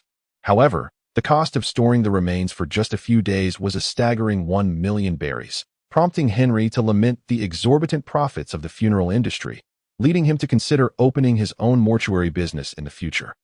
With only over 100,000 berries to his name, Henry could only afford a 100,000 berries deposit, with the remaining sum to be settled once he exchanged Woods and his companions for their bounties. After arranging for the bodies, Henry purchased a wig, a black formal suit, a top hat, and a bat mask in the city. Clad in these acquired props, he bore a striking resemblance to the masked vigilante Zorro from the movies. Henry was quite pleased with his disguise. Even if he stood before Sachi, it was unlikely that Sachi would recognize him. Once everything was prepared, Henry and his subordinates rendered a small boat, bringing the bodies of his and Callie to the nearest naval base. Intent on exchanging the corpses for the bounty. As for Tiger Woods' body, he left it untouched, as it would prove invaluable in the future. The island where Henry currently resided was named Rhode Island, home to a naval G-19 base, commanded by Rear Admiral Ward Jones. Initially, Jones was occupied in his office, but when he received word from his subordinates that bounty hunters were seeking to exchange for a bounty, he had no intention of intervening in such trivial matters. However, when his subordinates hesitantly revealed that the exchange involved over 210 million berries, Jones began to take a keen interest, eager to meet the individual capable of capturing such high-profile fugitives. Upon arriving outside and laying eyes on Henry, Jones couldn't help but furrow his brow. In the world of pirates, the strength of pirates often overshadowed that of bounty hunters. If one were truly powerful, they typically chose the life of a pirate rather than that of a bounty hunter. Consequently, it was rare for anyone to present a bounty exceeding 100 million berries in exchange. Generally, such criminals either met their demise in battles against pirates or were captured by formidable naval forces. Neither pirates nor the Navy would willingly offer the corpses of such notorious criminals for bounty exchanges. Thus, Jones found himself perplexed by Henry's request for such a substantial bounty, especially given Henry's deliberate concealment of his identity. Jones inquired, "Who are you? Are you a bounty hunter? May I see your face by removing the mask for identity verification?" Henry had anticipated this question and smiled as he replied, "I am Zorro, a bounty hunter. As for the mask, there is no need to remove it. There is no requirement to disclose one's identity to claim a bounty. Is it not sufficient to merely capture the wanted criminals, regardless of their fate, to receive the bounty?" He gestured towards the two coffins beside him, stating, "Perhaps you should verify the bodies to ensure there are no discrepancies. If all is in order, I kindly request the bounty be handed over." Upon hearing Henry's words, although Jones had further inquiries, he refrained from pressing the matter. Indeed, as Henry had stated, once a pirate was captured, whether alive or dead, the bounty could be claimed without any identity stipulations. Nonetheless, Jones had no intention of easily relinquishing the bounty to Henry. He smiled and said, "I apologize, but our base currently lacks sufficient funds. You might want to inquire at another naval base." With that, Rear Admiral Jones turned to leave, showing no inclination to engage further with Henry. Observing Jones's intent to depart, Henry did not relent. Instead, he swiftly pursued him, raising a finger and waving it before Ward Jones. Jones immediately understood, and without any haggling, he ordered his men to prepare the bounty for Henry. However, Henry ultimately received only 189 million berries, as the remaining 21 million berries naturally found their way into Ward Jones's hands. Carrying 2 large boxes of berries, Henry felt immensely satisfied. Although he had been shortchanged by Ward Jones's 21 million berries, he still had nearly 200 million berries in bounty to his name. The reason Henry sought out Jones was due to his reputation for avarice. Even if he suspected Henry's identity was dubious, Henry believed that with the right incentives, Jones would likely grant him the bounty.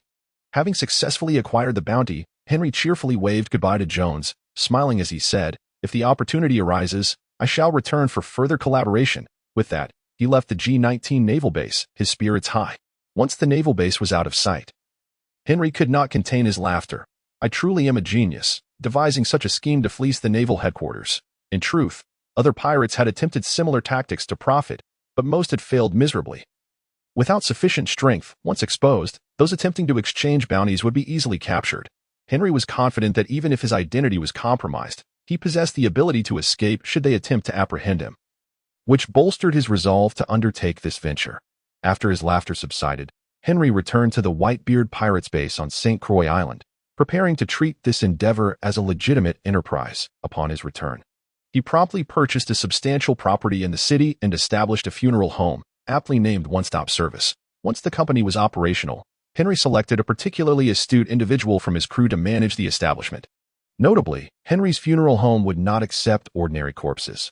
He only dealt with those of wanted criminals. Furthermore, he constructed a small prison beneath the funeral home to detain the captured fugitives.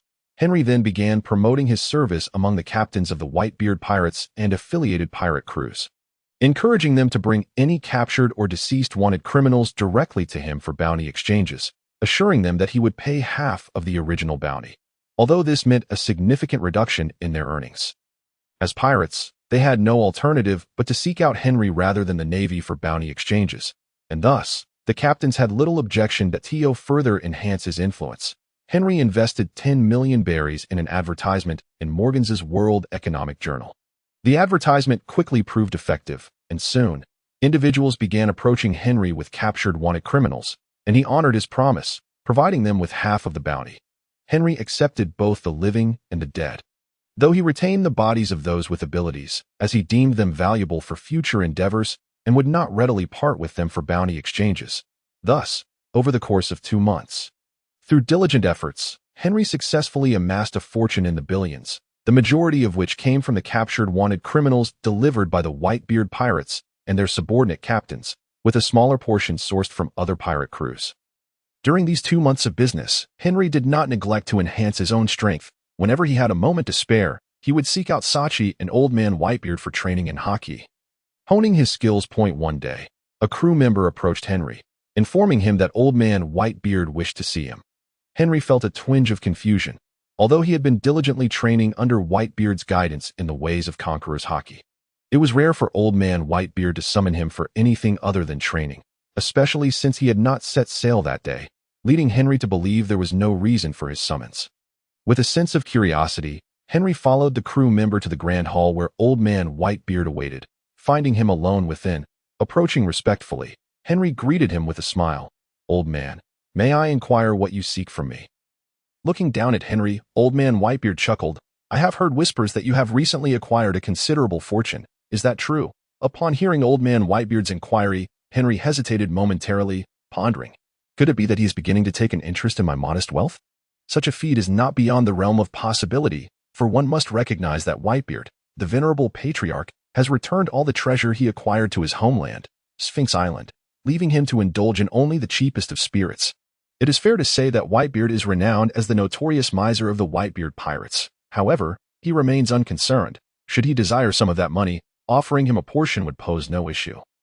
As the success of his business is inherently linked to his affiliation with the crew of the Whitebeard pirates. Thus, Henry replied with a smile, "Indeed, I have recently made a modest sum if you're interested. I could certainly share some for your drinking pleasure." Upon hearing Henry's words, Whitebeard chuckled and retorted, "What are you thinking, lad? Do you believe I would covet your treasure? I merely heard that your business has encountered some troubles.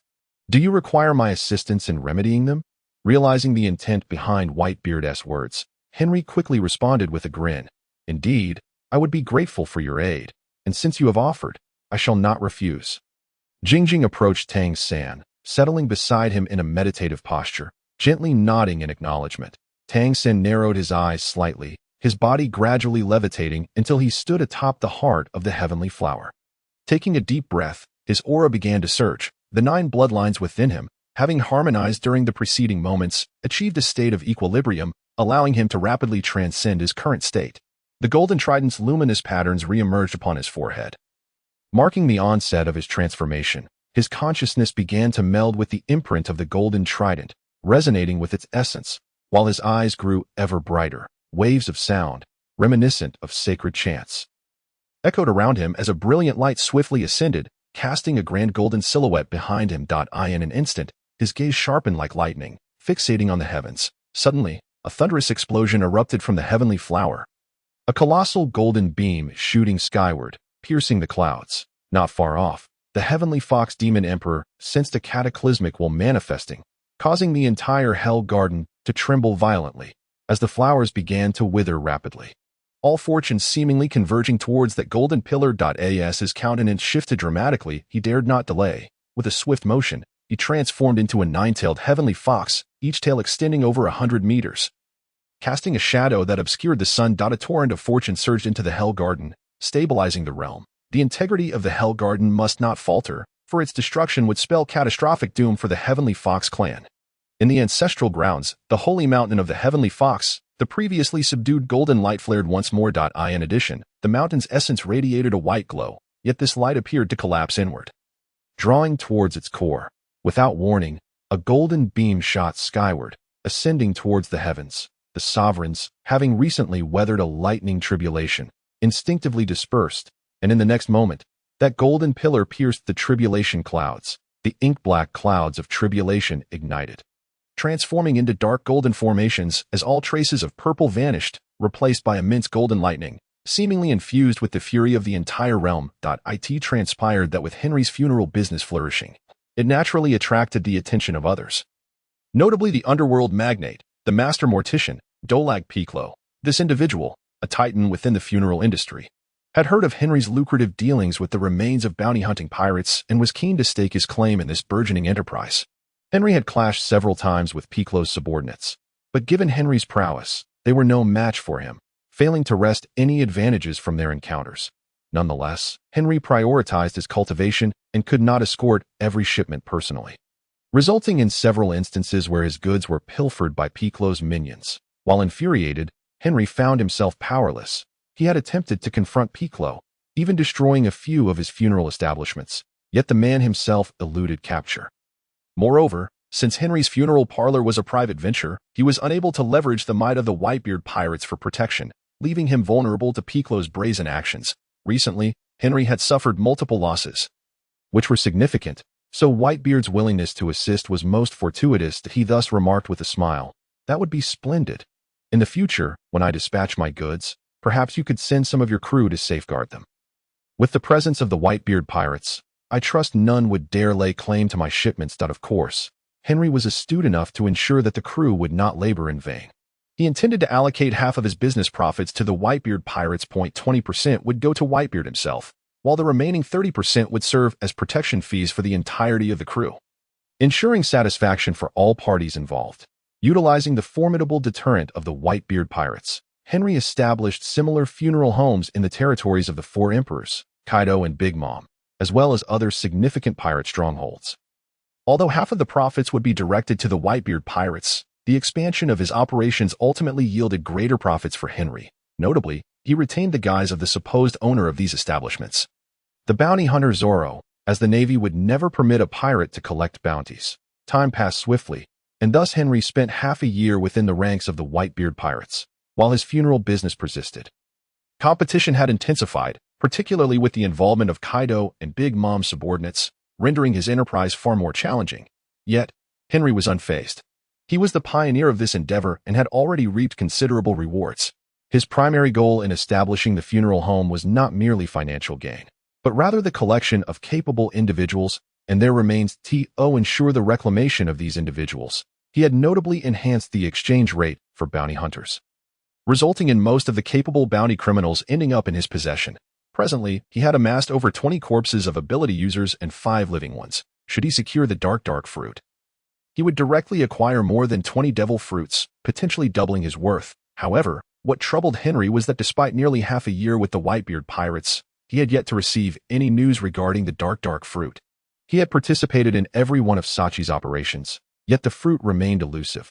Just as anxiety began to take hold, Sachi approached him, exclaiming, "Henry, we've got work. This is a major operation, specifically ordered by Pops." With all 4 divisions mobilizing, upon hearing Sachi's words, Henry was perplexed. Given the might of the Whitebeard pirates, such a large-scale mobilization was rare unless they were preparing for war with another emperor. However, a realization struck him, and he excitedly inquired, "What is the target of this operation?" Sachi replied with palpable enthusiasm, "It is said to be a natural-type devil fruit, and if Pops is placing such significance on it, it must be something extraordinary." Henry's heart raced with the realization. Indeed, only the dark fruit could warrant such attention from the Whitebeard pirates. Although Sachi did not specify the fruit, Henry was nearly certain it was the dark fruit. Eagerly, he followed Sachi as they departed, joining the assembled crew of the 4th Division aboard the Moby Dick. The deck was already teeming with Whitebeard pirates, and Henry spotted Marco, Ace, and Joju among them. As they saw Sachi leading the crew aboard, they approached in unison, and Henry greeted Ace with a smile. Afterward, Marco began to arrange the operations, and the Moby Dick officially set sail towards its designated target. However, shortly after the pirate ship commenced its journey, Henry was taken to a cabin by Sachi, where there were only a few people, Marco, Ace, and Jozu. Upon seeing Sachi and Henry arrive, Marco smiled and said, "We were just waiting for you too." Although Henry currently held the position of an ordinary crew member in the 4th Division, his strength was evident, possessing combat capabilities on par with a captain, perhaps even surpassing that of an average captain. Consequently, Marco and the others treated Henry with great respect, not regarding him as a mere crew member, which fostered a good relationship among them. However, Henry wondered why Blackbeard was not present. Given Blackbeard's strength, he surely qualified to be here. Was he concealing his true power? Marco and the others had no idea just how formidable Blackbeard truly was. Once both Sachi and Henry were seated, Marco spoke. "You are all aware of our objective, which is a natural-type devil fruit. Since Pops places such importance on this operation, this fruit must be extraordinary." He then gazed at Sachi and Henry, stating, "As we are already capable users, this devil fruit will ultimately be awarded to one of you 2.as for who receives it. That will depend on who seizes the opportunity. The 3 of them would do their utmost to assist in securing the devil fruit." Moreover, according to Pop's intelligence, both Big Mom and Kaido's pirate crews, along with the Marine headquarters, would be involved in this operation. Furthermore, the information had already leaked, and no one could predict how many would join. Thus, you both must be mentally prepared. Upon hearing Marco's words, Henry felt a weight in his heart. Indeed, seizing the darkness fruit would not be as effortless as he had imagined. Not only did he have to keep a close eye on Blackbeard to prevent him from acquiring the darkness fruit, but he also had to contend with other powerful adversaries. However, in the manga, it was ultimately Sachi who obtained the darkness fruit, suggesting that the Whitebeard pirates had a high chance of acquiring the devil fruit in this operation. As long as he stayed close behind Sachi, he might have the opportunity to obtain the coveted devil fruit. The group then began discussing various details and strategic deployments, and Henry attentively listened, occasionally offering his own insights. After they reached an agreement, Henry returned to his cabin to recuperate. The upcoming battle would be the most perilous one he had faced since entering the pirate world. And it was also the most crucial battle, so Henry could not afford to be careless. Thus, the Moby Dick sailed steadily for 2 days before finally reaching the designated waters. Jingjing approached Tang San, sitting cross-legged beside him and giving him a gentle nod. Tang San narrowed his eyes slightly, slowly rising into the air to stand atop the heart of the heaven flowered. He took a deep breath, his aura surging forth. The 9 bloodlines within him had achieved a perfect balance during this time, leading to rapid sublimation. The golden trident's luminous patterns re-emerged on his forehead, and in that moment, Tang San's aura began to transform. His consciousness merged with the imprint of the golden trident, resonating with its essence, and his eyes grew increasingly bright. Waves of sound, reminiscent of divine chants, resonated around him, and a brilliant light began to ascend rapidly, casting a massive golden silhouette behind him. Tang San's gaze became electric as he looked skyward. Suddenly, with a thunderous boom, a colossal golden beam erupted from the heaven flower, shooting skyward into the clouds. Nearby, the heavenly fox Great Demon Emperor felt an overwhelming will surge forth, causing the entire Hell Garden to tremble violently. The flowers began to wither rapidly, and all fortune seemed to converge towards that golden beam. As he paled, he did not dare to delay. With a swift motion, he transformed into a colossal 9-tailed heavenly fox, each tail exceeding 300 meters in length. Blocking out the sun, he emanated a vast amount of fortune into the Hell Garden, stabilizing the realm. The Hell Garden could not shatter, otherwise, it would spell disaster for the Heavenly Fox clan. In the ancestral grounds, the Heavenly Fox Sacred Mountain, the previously subdued golden light flared up once more. Not only that, but the mountain also emitted a white glow, which seemed to collapse inward, flowing towards its core.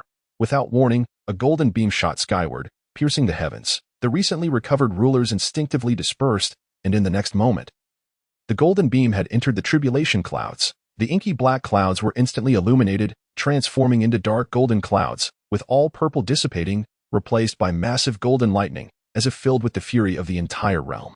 At that moment, the sea was calm, and the sun was about to rise in the distant sky, painting it a fiery red, yet Henry had little interest in the scenery. Meanwhile, Marco and the others gathered once more to finalize their pre-battle arrangements. Upon seeing Henry approach, Marco stated, "We will split into 2 teams for our next operation. The 1st and 3rd divisions will act together under my command, while the 2nd and 4th divisions will be led by Sachi. Our objective this time is a pirate captain named Mark. We are unsure how he managed to obtain a natural-type devil fruit, but he seems to be a capable user himself and cannot consume another natural-type devil fruit. So he has chosen to auction it off. Unfortunately, the information has leaked, and he is now being pursued by various parties. We must secure the devil fruit before he can auction it." Afterward, Marco pointed towards a nearby island and continued, "Due to the leak, Mark and his crew are hiding in the center of this island. We will approach from 2 directions, aiming to locate the devil fruit before anyone else." Turning to Henry, Marco added, "Henry, you will accompany us this time. If we manage to seize the devil fruit, you will have the first opportunity to consume it." Although Henry preferred to follow Sachi, as that would increase his chances of obtaining the darkness fruit, he understood Marco's intentions and nodded in agreement. With that, Marco took flight, transforming into a phoenix and soaring into the sky, while the other crew members boarded small boats and set off towards the island. Once everyone landed, Marco exchanged greetings with Sachi before leading the crew from 2 directions towards the island's center. This uninhabited island was densely vegetated and difficult to traverse. Fortunately, the Whitebeard Pirates crew members possessed commendable strength. Although their progress was arduous, it was not slow, and with Marco occasionally soaring into the sky to chart the course, their overall journey remained relatively smooth. Just 15 minutes after the Whitebeard Pirates entered the island, another pirate fleet set sail across the sea. Their ships bore enormous pirate flags, and had Henry been present, he would have recognized them as the crew of the Yonko Big Mom. At the forefront stood Katakuri, Big Mom's second son, along with Cracker, the one who had once killed Henry. Cracker gazed at the Moby Dick floating in the distance and excitedly turned to Katakuri, saying, "Should we go up and seize the Moby Dick from the Whitebeard pirates?" Upon hearing Cracker's words, Katakuri frowned and replied, "That is not important. Since the Moby Dick is anchored here, it indicates that the Whitebeard pirates crew has already disembarked. Our objective this time is that natural-type devil fruit. Our grievances with the Whitebeard pirates can wait for another time. For now, our priority is to secure that devil fruit." Upon completing his remarks, Katakuri paid no heed to the crew members stationed on the distant Moby Dick, directly leading his subordinates to land nearby. Advancing towards the heart of the island, the ship of the Emperor Big Mom's pirate crew made its appearance. The crew remaining on Moby Dick hurriedly contacted Marco and Sachi. However, both paid little mind, instructing them to remain on standby. Subsequently, the two hastened their pace, aiming to secure the devil fruit before the crew of Big Mom's pirates arrived.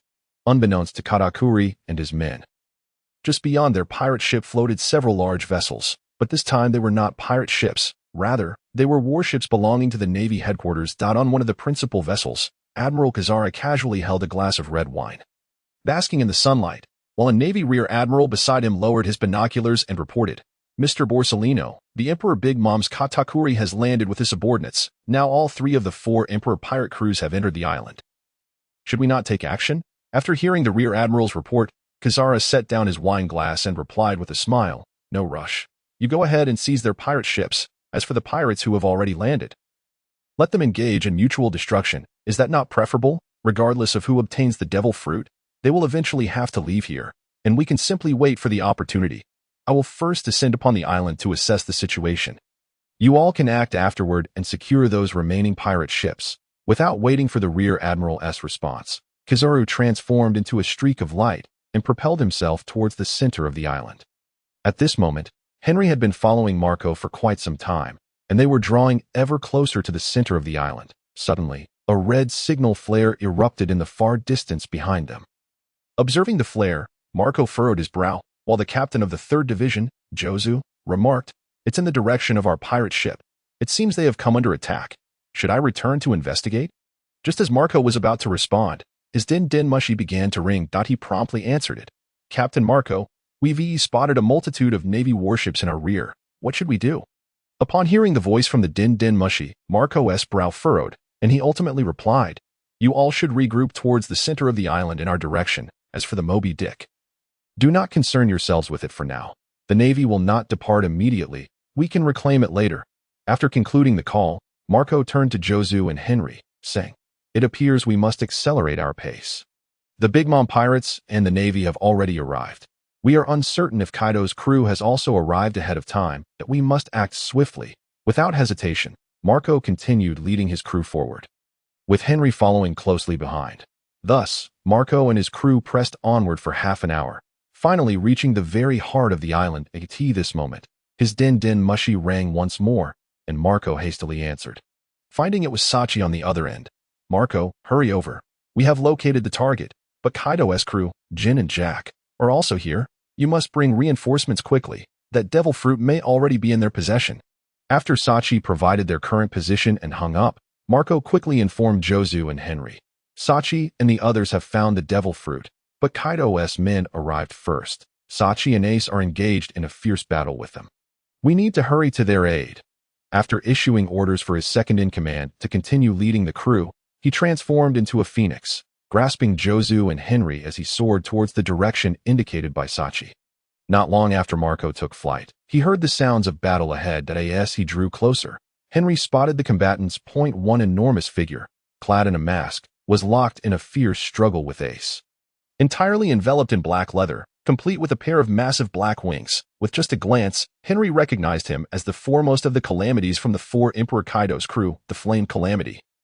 Jin. Opposing him, Ace was engulfed in flames, relentlessly launching fiery punches yet maintaining a cautious distance. Both seemed hesitant to unleash their full power, although Jin appeared to be in a precarious defensive position. Ace's flames seemingly inflicted no substantial harm upon him. Behind Jin lay a colossal cave, with Jin blocking the entrance, seemingly to prevent Ace and his allies from entering. Meanwhile, Sachi was engaged in combat with a mammoth, which was unmistakably the Drought Jack. Jingjing approached Tang San, seating herself beside him and gently nodding. Tang San squinted slightly, his body gradually levitating as he stood atop the heart of the heaven flower. He inhaled deeply, his aura swelling in response. The 9 bloodlines within him, having intermingled during this time, had now reached a state of perfect equilibrium, propelling his personal evolution. The golden trident's markings re-emerged upon his forehead, and at that moment, Tang San's aura began to undergo a transformation. His consciousness merged with the imprint of the golden trident, resonating with its essence, while his eyes grew ever brighter. Waves of sound, akin to sacred chants, resonated around him as an intense radiance surged forth, casting a massive golden silhouette behind him. Tang San's gaze sharpened, fixated upon the heavens. Suddenly, a tremendous explosion erupted from the heaven flower, as a colossal golden light beam shot skyward, piercing the clouds. The nearby celestial fox demon emperor sensed an astonishing will erupting, causing the entire hell garden to tremble violently, flowers rapidly wilting as all fortunes seemed to converge towards that golden beam. His expression changed drastically, and he dared not delay.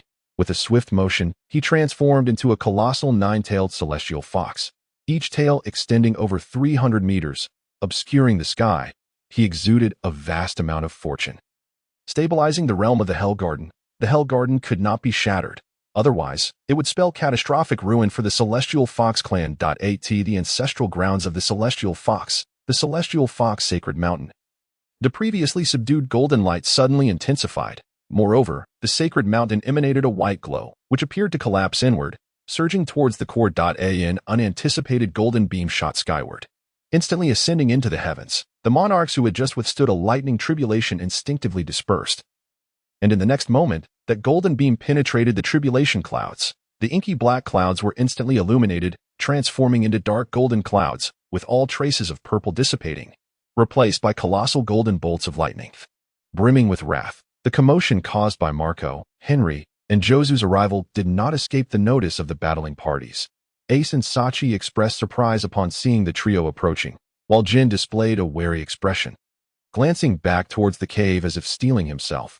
Then, with a forceful swing of his fiery blade, Jin shouted, "Fire Dragon, Emperor!" A massive fire dragon erupted from his blade, soaring towards Ace. Initially, Ace intended to withstand it, confident in his ability to handle fire as a user of the flame fruit.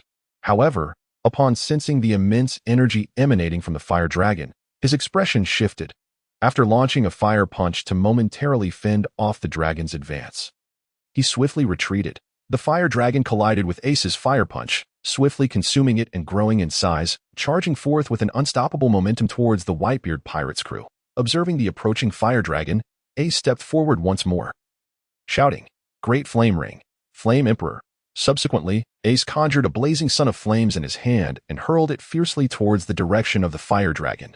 The two collided mid-air, resulting in a spectacular explosion that enveloped the battlefield in a shroud of fiery smoke, prompting everyone to take cover from the raining embers. When the smoke finally dissipated, the presence of the Kaido pirates was conspicuously absent, indicating that they had retreated into a nearby cave. It was only then that Marco had the opportunity to learn from Sachi that their group, aided by the natural abilities of Ace, had been able to advance at a much swifter pace than Marco and his crew. However, upon arriving at the cave, they discovered it had already been seized by the Kaido pirates. Realizing this, both Sachi and Ace understood that the dark fruit must be hidden within the cave. Without a moment's hesitation, they launched an attack against the Kaido pirates, yet found themselves unable to breach the blockade set by Jin and Jack. Consequently, they had no choice but to call for Marco's assistance. Once they regrouped, and seeing the Kaido pirates retreat into the cave, they wasted no time and all entered together. However, just before entering, Henry scanned the remaining crew members of the Kaido pirates and noted the conspicuous absence of Blackbeard Teach. Startled by this realization, Henry quickly inquired if Ace had seen Blackbeard. Ace, taken aback by the question, glanced around but also failed to spot him. After a moment's hesitation, he replied, "I haven't seen him either. I could see him earlier. He might have slipped into the cave during the chaos. Given his strength, he should be able to take care of himself, so you needn't worry. By the way, do you need to find him for something?" Upon hearing Ace's response, Henry paused momentarily, casually brushing off Ace's inquiry.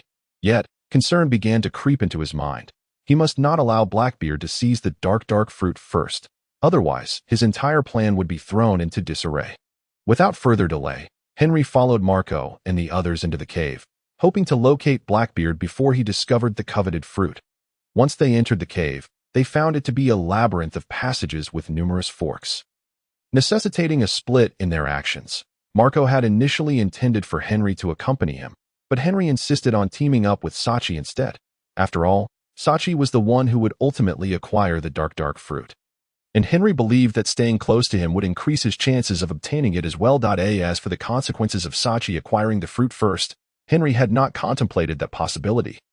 However, he could not bring himself to eliminate Sachi as Blackbeard had done, so he could only pray to find the dark fruit before anyone else.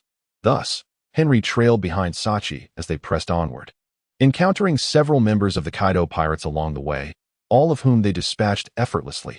Eventually, they arrived at a fork in the path, and as they deliberated on which route to take, Sachi suddenly murmured softly and stepped into one of the passages. After a few paces, he crouched down and felt the ground with his hand. Henry soon noticed a trace of blood on Sachi's hand. Without exchanging further words, they followed the trail of blood, advancing for approximately 10 minutes until they stumbled upon a cavernous chamber. The chamber contained some rudimentary furnishings, suggesting it served as a temporary dwelling. And within it lay a fallen figure with a gaping wound in his back, evidence that he had succumbed here to a tragic fate.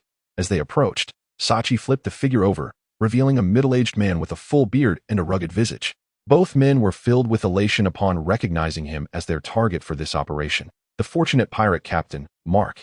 After confirming his identity, they began to search his body, but after a thorough examination, they found no sign of the coveted devil fruit. Henry, undeterred, initiated a more extensive search throughout the chamber alongside Sachi. However, after 10 minutes of rummaging through the sparsely furnished space, they still could not locate the desired devil fruit. And it appeared that this chamber was merely a temporary refuge with no hidden compartments, just as they began to doubt whether the dark fruit had been taken by someone else.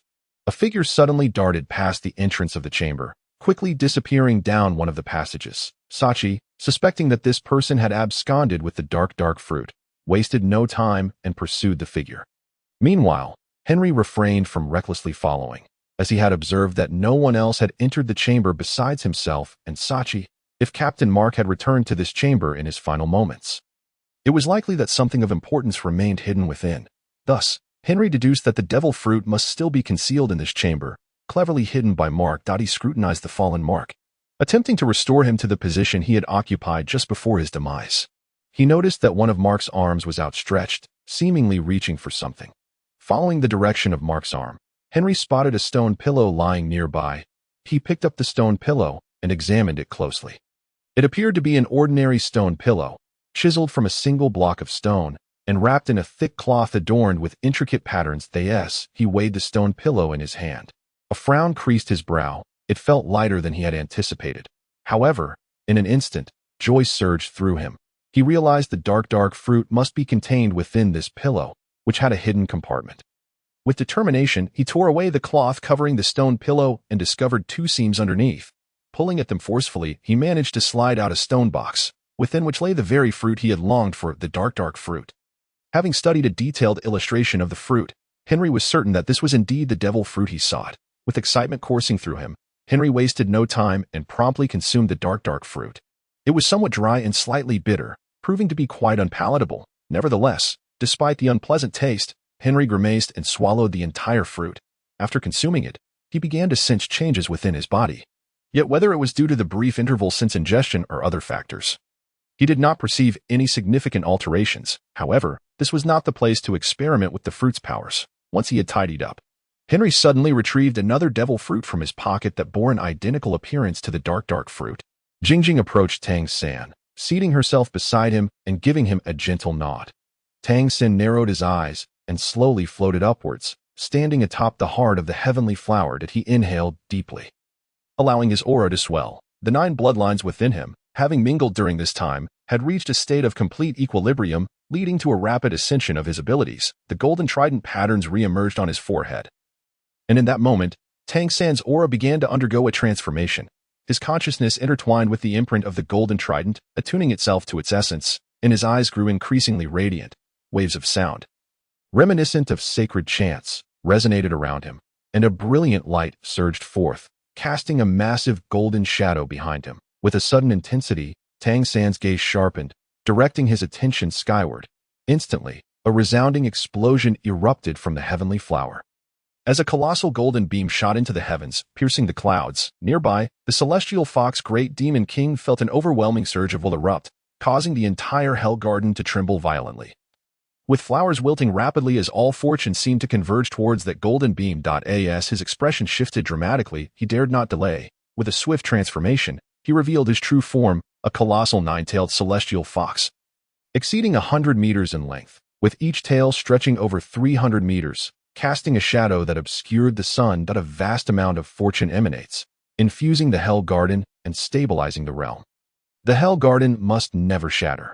Otherwise, it would spell catastrophic disaster for the Celestial Fox clan. The ancestral grounds, the Celestial Fox Sacred Mountain. The once concealed golden radiance suddenly flares up intensely once more. Not only that, the very essence of the Celestial Fox Sacred Mountain radiates a white luminescence, yet this white light appears to collapse inward, surging towards the core. A golden beam of light ascends to the heavens without warning, shooting skyward in an instant. The sovereigns, who had barely withstood the thunderous tribulation moments prior, instinctively scattered. In the next heartbeat, that golden beam surges into the storm clouds of calamity. The inky blackness of the tribulation clouds is instantaneously illuminated, transforming into dark golden billows, with all traces of purple dissipating, replaced instead by colossal bolts of golden lightning, seemingly filled with the wrath of the entire realm, beholding the faux devil fruit in his grasp. Identical to the dark fruit, Henry cannot help but admire his brilliant ingenuity. This counterfeit devil fruit was specifically prepared for such a predicament, aware that the target of this endeavor was likely the dark fruit. Henry had brought this imitation along before departing.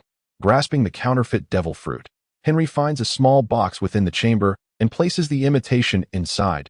He then dashes in the direction that Sachi had previously departed, shouting, "Captain, I've found the devil fruit." "Sachi, I've located the devil fruit." Typically, Henry's actions would be deemed reckless, yet he harbors his own intentions. Indeed, his audacious gambit proves fruitful. Just as he sprints a short distance, two enormous black arms suddenly spring forth from the shadows, advancing towards him with unstoppable momentum. Henry barely raises the flying bird in his hand to defend himself before being sent hurtling away, the box slipping from his grasp and caught midair by those colossal hands, which swiftly retreat. Henry crashes against the stone wall behind him, stirring a cloud of dust. Fortunately, he had armored his chest with hockey before the assault, so while the impact appears dire, he sustains no significant injuries. As he prepares to rise, a figure suddenly emerges before him.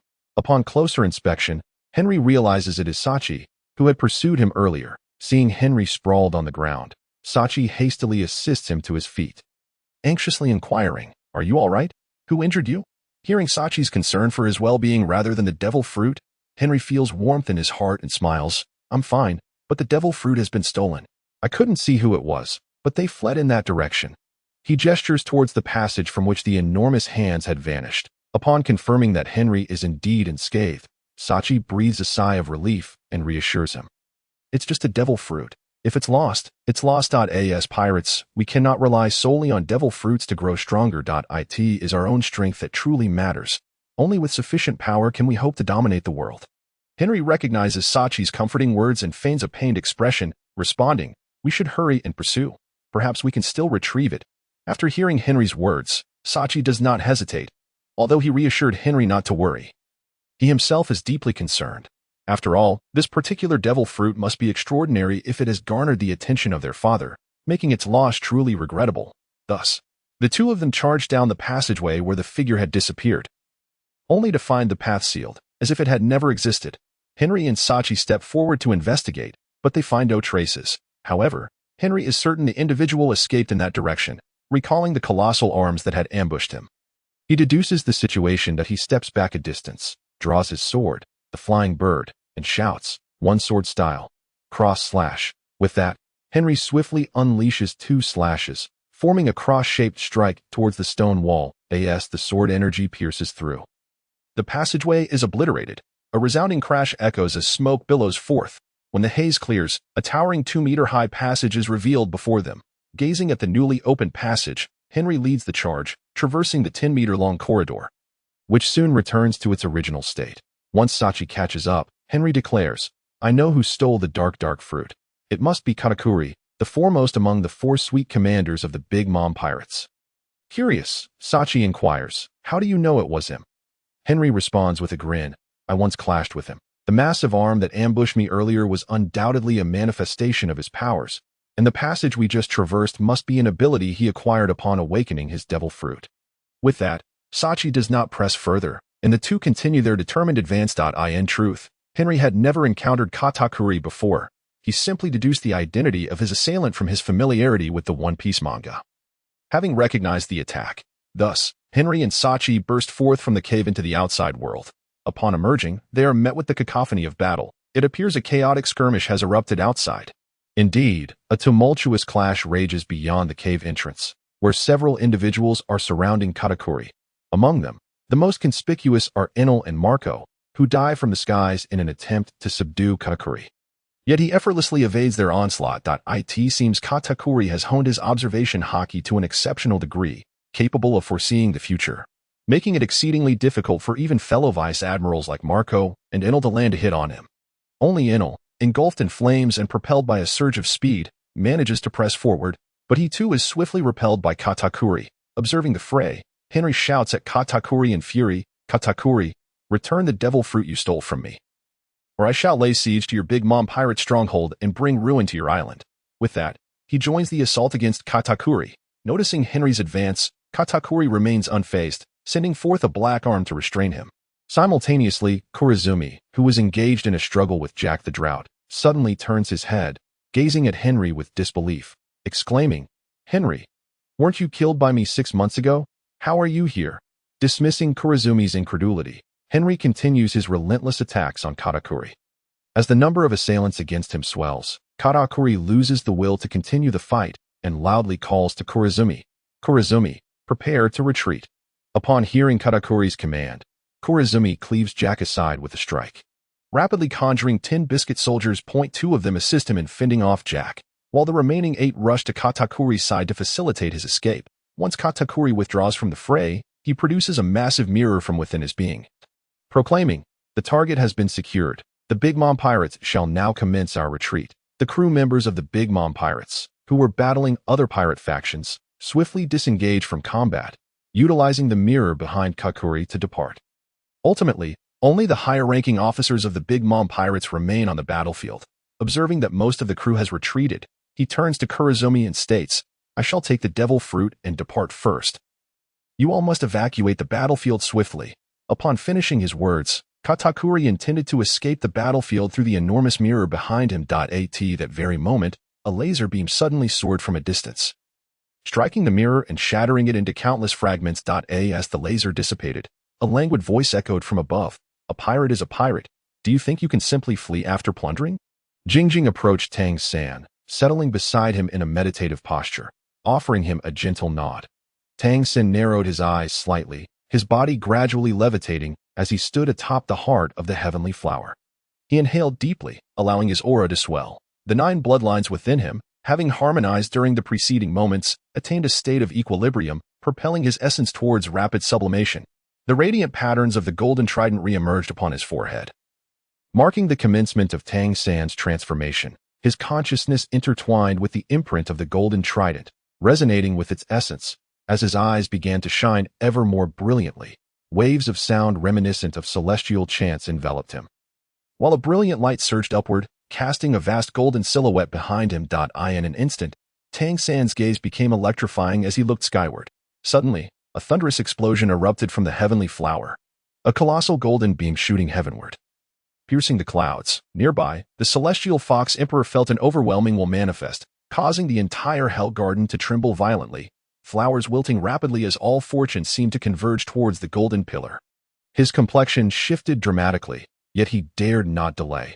He transformed into a colossal 9-tailed celestial fox, each tail extending over 300 meters, blotting out the sky and infusing the Hell Garden with immense fortune to stabilize the realm.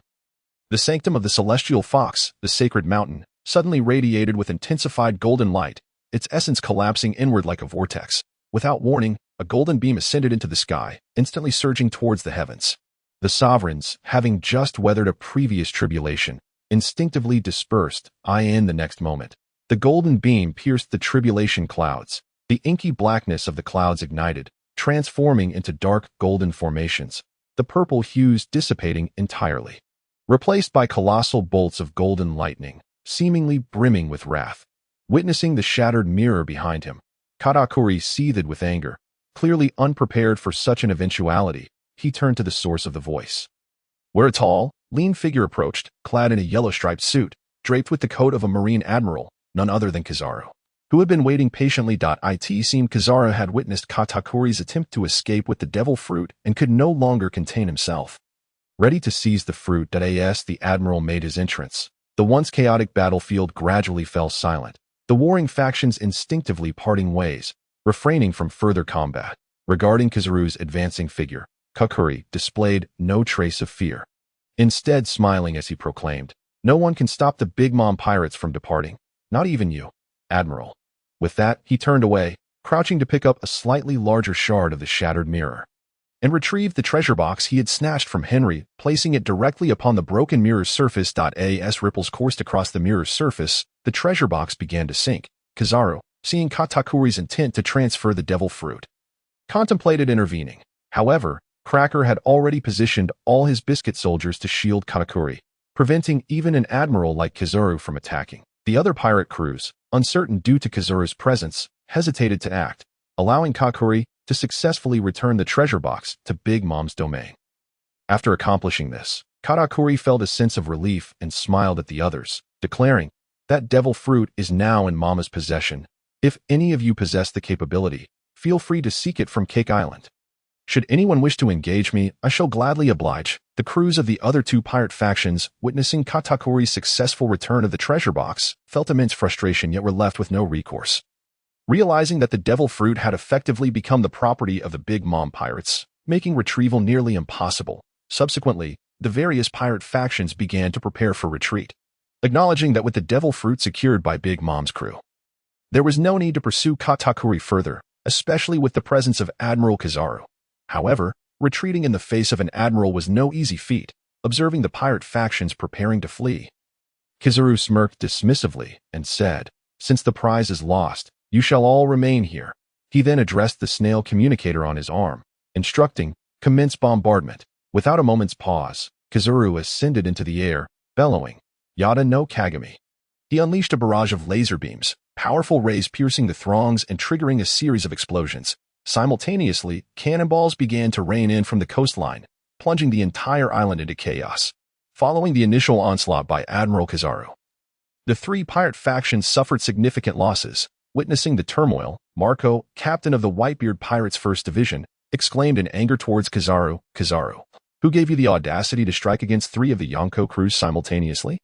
Do you not fear igniting a war between the Yonko and the Marine headquarters?" Kizaru, unfazed by Marco's inquiry, laughed arrogantly. "Oh, I'm so terrified. If you have the guts, attack the Marine headquarters. If not, you shall all perish here today." With that, Kizaru disregarded Marco further, continuing to unleash laser beams indiscriminately. Infuriated by Kizaru's taunts, Marco felt no inclination to settle scores. He had no choice but to defend against Kizaru's relentless assaults. Other captains from the Whitebeard Pirates, alongside Henry, joined forces to shield their crew as they retreated towards the shore. Fortunately, Kizaru did not pursue them, seemingly intent on chasing after Katakuri to capture him for the devil fruit. Soon after, Marco and Ace soared to the deck of the Moby Dick, driving away the Marines aboard while simultaneously repelling cannon fire from the distant naval vessels, ensuring the remaining crew members could swiftly return to the ship. Once all crew had safely boarded the Moby Dick, they prepared to retaliate against the Marine ships and break free. At that moment, Henry approached Ace, inquiring, "Have you seen Teach?" Ace glanced around the ship, noting the absence of Blackbeard, and hesitated before replying, "I haven't seen him for quite some time. I didn't locate him in the cave earlier either. I wonder where he has disappeared to." He then countered Henry's concern. "Why are you so interested in him? You two hardly have any connection," to which Henry replied with a smile, "We are all sons of the old man. I merely care for him." Ace, dismissing Henry's comment, chuckled, "You needn't worry about Teach. His strength rivals mine, and he will be fine. Perhaps he is still in the cave. Let's leave. He will return on his own." Upon hearing Ace's words, Henry temporarily set aside his worries. His concerns were certainly not for the safety of Blackbeard Teach, but rather a fear that Blackbeard might discover he had consumed the dark fruit and take action against him.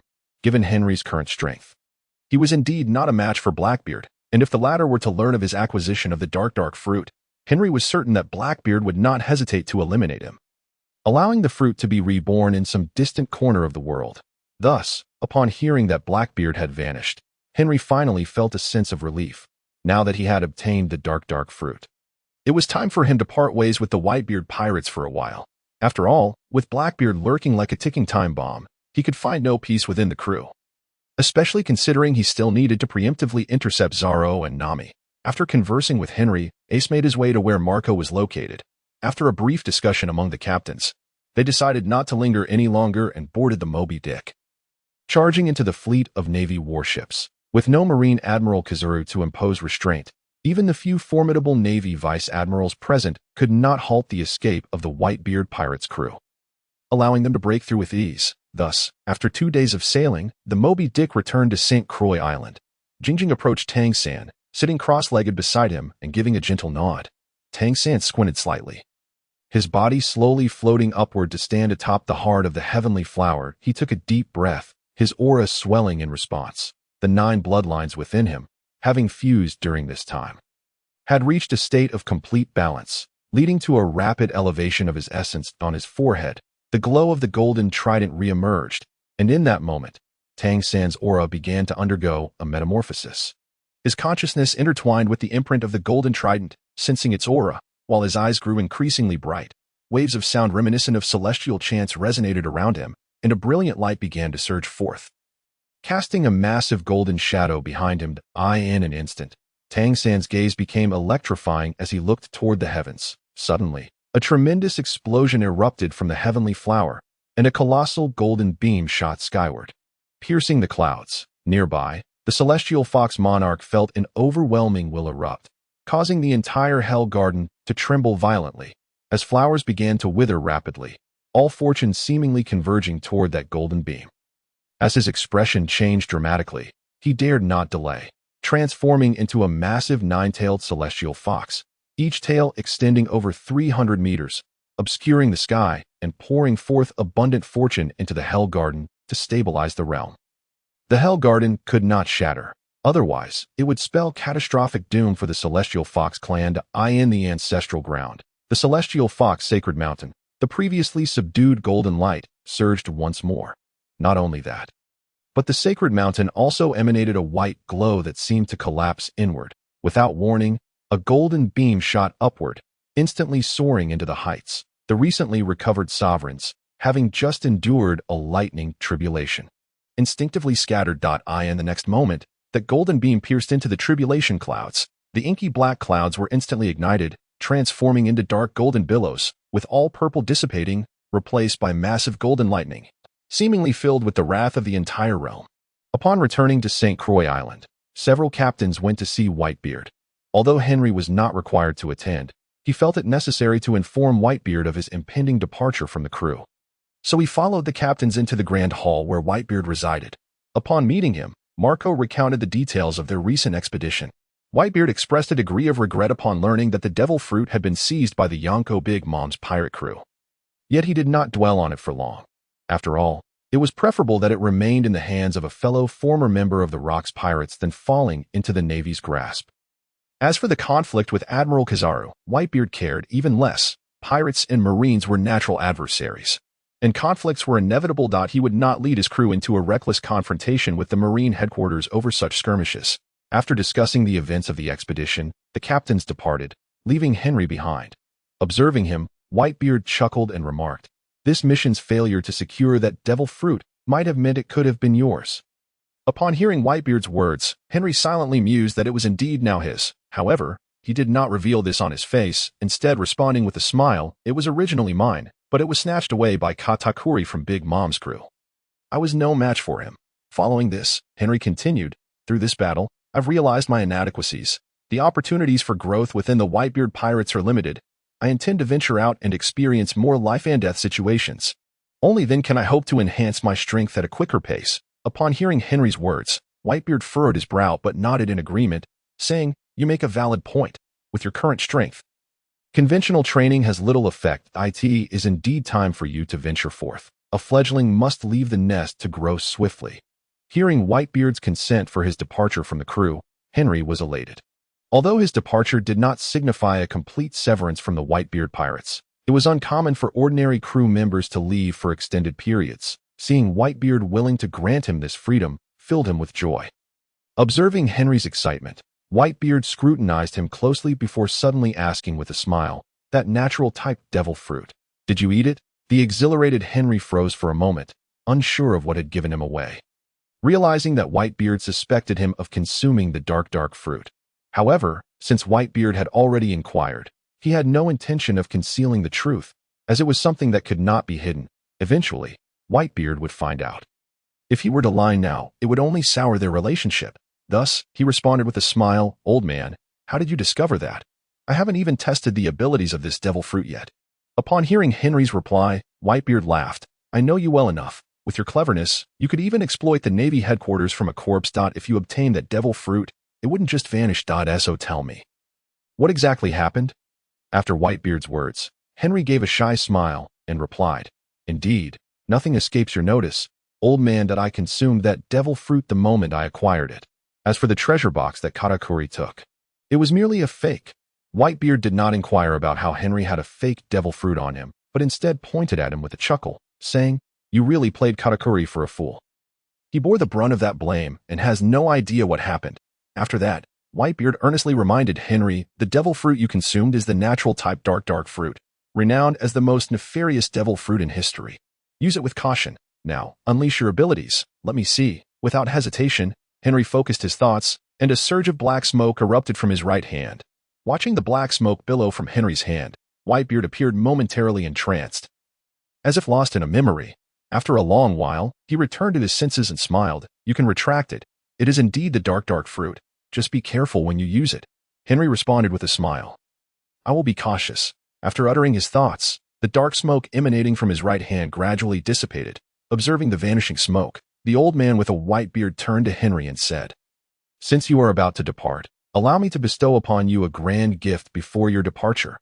Upon hearing that the old man intended to present him with a significant gift, Henry was overwhelmed with excitement. It is well known that the old man, due to his commitment to caring for the people of his homeland, is typically quite frugal. Thus, obtaining a gift from him is an exceedingly rare occurrence. With eager anticipation, he inquired, "Grandfather, what kind of gift will you bestow upon me?" The old man smiled mysteriously and replied, "You will know in 3 days." Not wishing to press for further information, Henry said his goodbyes and departed. As he watched Henry gradually fade from view, the old man murmured once more, "It seems that everything is fated. I never anticipated that you not only share the same dream as him but have also acquired the same devil fruit. In you, I see the echoes of that man from years past, though I can only hope your fortune does not mirror his misfortunes." After parting from the old man, Henry set his plans into motion. He first visited his all-inclusive funeral home, where he sought out the manager and requested access to the cold storage room. As he was preparing to harvest the devil fruit, the manager of this funeral home, located within the territory of the Whitebeard pirates, was a young man named Douglas, one of the subordinates assigned to him by the crew. Recognizing Douglas's diligence and intelligence, Henry promoted him to manager and often took the time to teach him swordsmanship and hockey. Understanding that in the world of pirates, possessing a certain level of combat prowess is essential for survival. Currently, Henry had largely stepped back from the day-to-day operations of the funeral home, which Douglas managed. Although competition from other Yonko organizations had diminished their business, nevertheless, Henry was unperturbed, having amassed a fortune exceeding billions within just 6 months through this enterprise. Following Douglas, Henry arrived at the makeshift morgue located in the basement. Upon entering, he instructed Douglas to leave, preferring to proceed alone. Although the morgue was illuminated, the atmosphere remained chilling, as it was a place designated for the storage of corpses. However, Henry was accustomed to this environment, having frequented it often, and thus felt no fear. He approached one of the body cabinets and pulled out a corpse. The captain of the Tiger Pirates, Woods, who had been eliminated by Sachi during Henry's first mission. Henry intended to conduct an experiment, aiming to extract the devil fruit from Woods's body once more. Jingjing sat beside Tang San, gently nodding in his direction. As Tang San's eyes narrowed, his body slowly levitated. Standing atop the heart of the heavenly flower, he took a deep breath, allowing the energy within him to swell. The 9 bloodlines within him had achieved a state of perfect balance through the previous fusion, and he began to ascend rapidly. The golden trident's markings re-emerged on his forehead, signifying a moment of transformation. his consciousness intertwined with the imprint of the golden trident, attuning to its essence as his eyes grew ever brighter. Waves of sound, reminiscent of sacred chants, resonated around him as brilliant light began to rise swiftly, casting a vast golden silhouette behind him. Tang San's gaze sharpened, fixating on the sky. Suddenly, a thunderous explosion erupted from the heavenly flower, and a colossal golden beam shot forth into the heavens, piercing the clouds. The nearby Tianhu Great Demon Emperor felt an overwhelming surge of will, causing the entire Hell Garden to tremble violently as flowers began to wither rapidly. All luck seemingly converging towards that golden pillar of light, his expression changed dramatically, and without hesitation, he transformed into a colossal nine-tailed celestial fox, each tail extending over 300 meters, casting a shadow that obscured the sky. This immense presence infused the Hell Garden with a torrent of luck, stabilizing the realm. The integrity of the Hell Garden was paramount. Its destruction would spell disaster for the Tianhu clan. In the ancestral grounds of the Tianhu Sacred Mountain, the previously subdued golden light surged once more, accompanied by a brilliant white radiance. Yet, this white light appeared to collapse inward, drawing towards its core that a golden beam shot skyward without warning, soaring into the atmosphere. The recently battered sovereigns instinctively scattered, and in the next instant, the golden beam pierced through the calamity clouds. The inky blackness of the clouds ignited, transforming into dark golden formations as all purple hues vanished, replaced by colossal golden lightning that seemed to reflect the wrath of the entire realm. Observing the frozen and unyielding woods on the table, Henry felt no trepidation.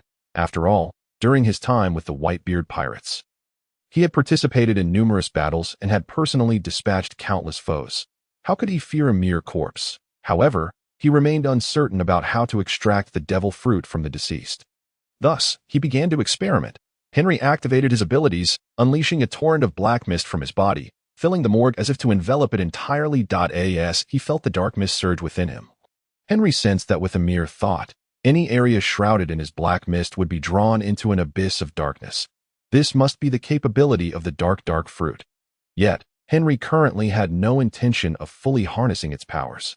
His primary focus was to determine how to utilize the dark fruit to extract the devil fruit from the corpse of its wielder. With that thought, he directed the encroaching black mist towards Woods, gradually invading his body. This continued for half a minute, but seemingly bound by an unknown constraint, the black mist could not penetrate Woods' form any further, despite Henry's attempts to control it. Now, Woods was completely enveloped in the black mist, obscuring his figure. The scene resembled a feral beast thrashing about beneath the surface, occasionally emitting roars of fury. Strangely, whether the mist had been entering Woods' body or now ceased to do so, Henry felt no fluctuations emanating from the corpse. Staring at the lifeless body before him, Henry furrowed his brow in silence. Could it be that extracting the devil fruit from the body of a wielder required some special method?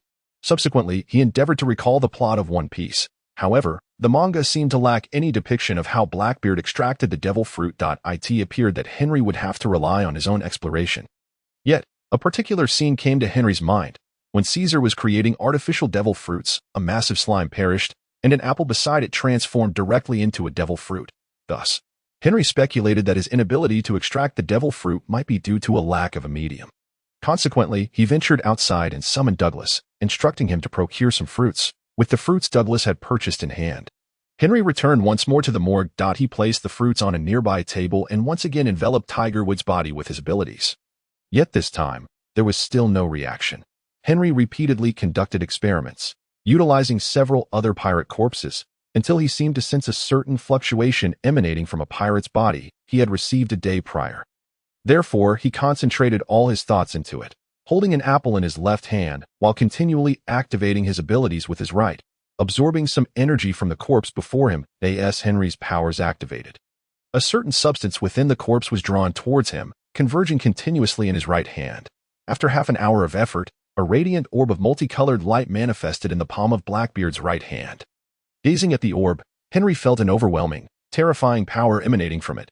Subsequently, he gently moved the luminous sphere from his right hand next to the apple in his left. As the two approached one another, the orb floated directly into the apple, which then began to exhibit strange patterns. Half a minute later, the orb in Henry's right hand vanished, and a new devil fruit appeared in his left. Looking at the devil fruit before him, Henry was overjoyed. It seemed that the dark fruit could indeed be extracted from a corpse. He also deduced the reason for his prior failures to extract a devil fruit from Tiger Woods and the other corpses. they had likely been dead for too long, causing the power of the devil fruit within their bodies to dissipate.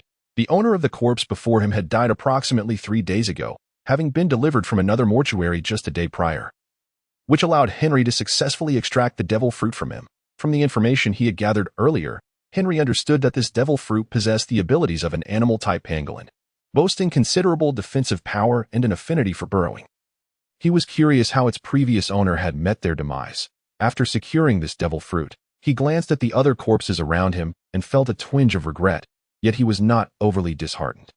Henry had anticipated this scenario and had devised a plan in advance. He called Douglas over, instructing him to manage the corpses, retaining 2 of the bountied corpses worth over $100 million while exchanging the rest for their bounties. After passing through an iron door and descending some steps, Henry arrived at the second basement level of the mortuary, where he had established a small prison. Currently, only 5 individuals were held captive there, all shackled with sea-stone handcuffs. Recognizing that the extended time of death for ability users might hinder the extraction of their powers, he had specifically emphasized the necessity of capturing them alive when accepting bounties. Thus, these 5 individuals had been preserved. Without hesitation, Henry dispatched the 5 captives, extracting 5 additional devil fruits from their corpses, bringing his total to 6. However, the abilities of these 5 devil fruits were rather unimpressive, and Henry found none of them desirable. Lacking a viable method for disposal, he resigned to keeping them for the time being. Later, Henry returned to the shop and conveyed 2 matters to Douglas, one of which was that henceforth, any ability users captured should be alive, with an additional bounty of 50 million berries offered. This would incentivize the capture of ability users, as rival factions, despite being able to claim bounties, would be disinclined to spend the extra 50 million berries for the extraction of devil fruits. Furthermore, this would enhance the competitive edge of their mortuary, likely leading to significantly better business than that of other establishments due to the higher payouts. The other matter involved informing Douglas of his temporary departure from the Whitebeard pirates, entrusting him with the guardianship of their mortuary. Should any issues arise, Douglas was to seek assistance from Marco, the captain of the 1st Division of the Whitebeard pirates, as the mortuary owed half of its profits to them, making their support essential. After arranging matters at the mortuary, Henry began awaiting the gift that Whitebeard would bestow upon him in 3 days. Jingjing approached Tang San, sitting cross-legged beside him and gently nodding her head. Tang San narrowed his eyes slightly, his body gradually levitating as he stood atop the heart of the paradise flower. He took a deep breath, and his aura began to swell. The 9 bloodlines within him, having recently harmonized, were now in a state of perfect balance, leading to a rapid elevation of his being. The golden trident's light patterns re-emerged on his forehead, and in that moment, Tang San's essence began to undergo a metamorphosis. His consciousness merged with the imprint of the golden trident, attuning itself to its aura, causing his eyes to brighten even further. Waves of sound, reminiscent of celestial chants, resonated around him as a brilliant light surged upward, casting a massive golden silhouette behind him. Tang San's gaze sharpened, fixing upon the sky. Suddenly, a tremendous explosion erupted from the paradise flower, and a colossal golden beam shot skyward, piercing the clouds. Not far away, the heavenly fox demon emperor felt an overwhelming intent erupt, causing the entire Hell Garden to tremble violently. The flowers began to wither rapidly, as if all fortune was converging towards that golden beam. His expression shifted dramatically, and without hesitation, he transformed into his true form, a 9-tailed celestial fox, each tail extending over 100 meters. Casting a shadow that obscured the sky, he released a torrent of fortune into the Hell Garden, stabilizing the realm. The integrity of the Hell Garden must be preserved. Its destruction would spell catastrophic doom for the Fox clan. At the ancestral grounds, the celestial Fox Sacred Mountain, the previously subdued golden light surged once more, intensifying. Not only that, but the mountain also emitted a white glow, which appeared to collapse inward, flowing towards its core. A golden beam shot up without warning, soaring into the heavens. The sovereigns who had just withstood a lightning tribulation instinctively dispersed. In the next instant, the golden beam breached the tribulation clouds. The pitch-black clouds were instantly ignited, transforming into dark golden masses, with all traces of purple vanishing, replaced by colossal golden lightning that seemed to embody the fury of the entire realm. Time passed swiftly, and 3 days soon elapsed. On this day, Henry and Tyler arrived at the Palace of Whitebeard, preparing to depart from St. Croix Island together. As for why Tyler was accompanying Henry, it was simply because she had now become a crew member under his command. Tyler was the second crew member of the newly reformed Lionheart Pirates, serving as the ship's cook. However, Tyler was not recruited by Henry. Rather, she had expressed a desire to join him, eager to experience the culinary delights of the outside world to enhance her cooking skills. Henry was quite pleased with Tyler. Although she had gained a bit of weight, she remained undeniably adorable. Moreover, he had already devised a solution for her weight issue. He intended to gift her a devil fruit. Given that Sachi had consented to Tyler accompanying him, Henry had no objections. After all, despite her slightly fuller figure, she was a stunning beauty with formidable strength and culinary prowess, making her an invaluable addition to his crew. When the pair encountered Whitebeard, the old man chuckled and teased, "You lad, how did you manage to whisk Tyler away? Aren't you afraid Sachi will come after you?" Before Henry could respond, Taylor, who was beside him, had already laughed and leaped into the embrace of Whitebeard, shaking his arm and whispering in his ear, "Old man, I secretly followed Henry when he left, so you mustn't tell my captain. I want to explore the world's culinary delights to enhance my cooking skills, so that I can prepare even more delicious meals for you and Captain Sachi in the future. You mustn't stop me." Hearing Taylor's words, Whitebeard chuckled wryly and replied, "You have no idea how heartbroken Sachi will be when he finds out you've left. He has always treated you like his own daughter." Taylor hesitated at this, knowing that Sachi had always taken great care of her, raising her as his own daughter. Even when venturing out to fight, he was cautious to protect her from any danger. Leaving without a word felt somewhat ungrateful, yet the thought of the culinary adventures ahead caused her doubts to dissipate. Smiling at Whitebeard, she said, "It's fine, I'll return after a while of exploring. Then I can stay with him for good." Upon hearing Taylor's words, Whitebeard chose not to say much more and turned to Henry, saying, "Henry, since Taylor is willing to leave with you, I won't object, but you must ensure her safety. Otherwise, not only will Sachi not spare you, but I won't he either." Henry smiled in response, "Of course, since Taylor wishes to accompany me on this adventure, I will protect her and ensure she comes to no harm." However, Taylor, feeling a bit displeased, retorted, "I don't need your protection. I can take care of myself. I am strong. Remember, I have been a pirate longer than you." Henry was momentarily taken aback by Taylor's words, but it was indeed true. He had been a pirate for less than 2 years, while Taylor had been one for over a decade. He did not argue, as he intended to protect her regardless, though it was clear she might not need his protection at all. Soon, Henry and Taylor set sail aboard the Moby Dick with the Whitebeard pirates. Not long after they departed, a man rushed onto the shore. It was Sachi, the captain of the 4th Division of the Whitebeard pirates. In his hand, he held a letter from Taylor, informing him of her departure with Henry. It was upon reading this letter that Sachi had come to the port in search of Taylor. But by that time, the Moby Dick had already left. Though Sachi could pursue them in a small boat, he chose not to. Since Taylor wished to embark on this adventure, he would not obstruct her. Instead, he silently prayed, "Henry, you rascal, you've taken my daughter away, that I hope you protect her well. If she suffers even the slightest injury, I will not let you off lightly." If Henry could hear Sachi's thoughts at this moment, he would surely exclaim in protest. After all, he was completely unaware that Taylor had snuck away and believed that Sachi had approved of her joining him. It could only be said that Henry was indeed unfortunate, starting his journey at sea with the label of a kidnapper of women. However, he had no time to dwell on such matters, for he was currently being attacked by the world's strongest man, the Yonko Edward Newgate. With his devastating sword, the tornado that Whitebeard's massive blade came crashing down. Henry unleashed a long-prepared strike, releasing his conqueror's haki. His sword, cloaked in black haki, met Whitebeard's mighty attack. The clash of their weapons echoed through the sky, leaving a peculiar gap between them, as if their blades had not truly collided. Black lightning surged from the point of contact, and the clouds above them were torn asunder, as if someone had cleaved the sky itself. The shockwaves from their clash knocked several onlooking crewmates off their feet. Many, overwhelmed by the pressure of Conqueror's haki, foamed at the mouth and fell unconscious. Henry, who bore the brunt of Whitebeard's attack, was sent flying, crashing through the ship's deck, and finally coming to a halt within the cabin. He lay there for a long time, regaining his strength, feeling as if his bones were about to splinter. Fortunately, the intense training he had undergone over the past 6 months had not been in vain. After resting for a while, he finally managed to recover, albeit barely able to fight again. The walking was no longer a problem. This encounter with the full force of the Yonko Whitebeard had given him a preliminary understanding of his own strength. He realized that while he might not struggle against the likes of Marco and other commanders, there remained a significant gap between him and the 4 emperors, as well as the admirals of the Marines. His strength was likely comparable to Luffy's when he first entered the New World 2 years later. When Henry finally faced Whitebeard again, the old man had returned to his seat, his body once more adorned with numerous medicine vials. However, Henry dared not underestimate this seemingly ailing elder.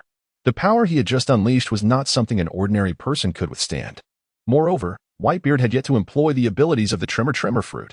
Otherwise, given Henry's current strength, he might truly be at a loss. Seeing Henry approach once more, Whitebeard expressed his satisfaction, saying with a smile, "Did you feel anything from my previous attack?"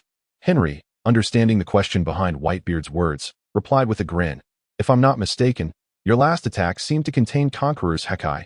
Is it possible to imbue it onto weapons for striking?" Jingjing approached Tang San, sitting beside him and gently nodding.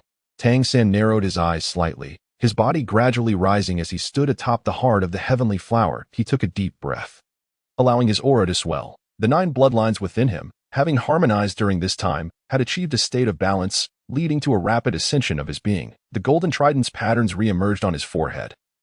And in that moment, Tang San's aura began to undergo a transformation.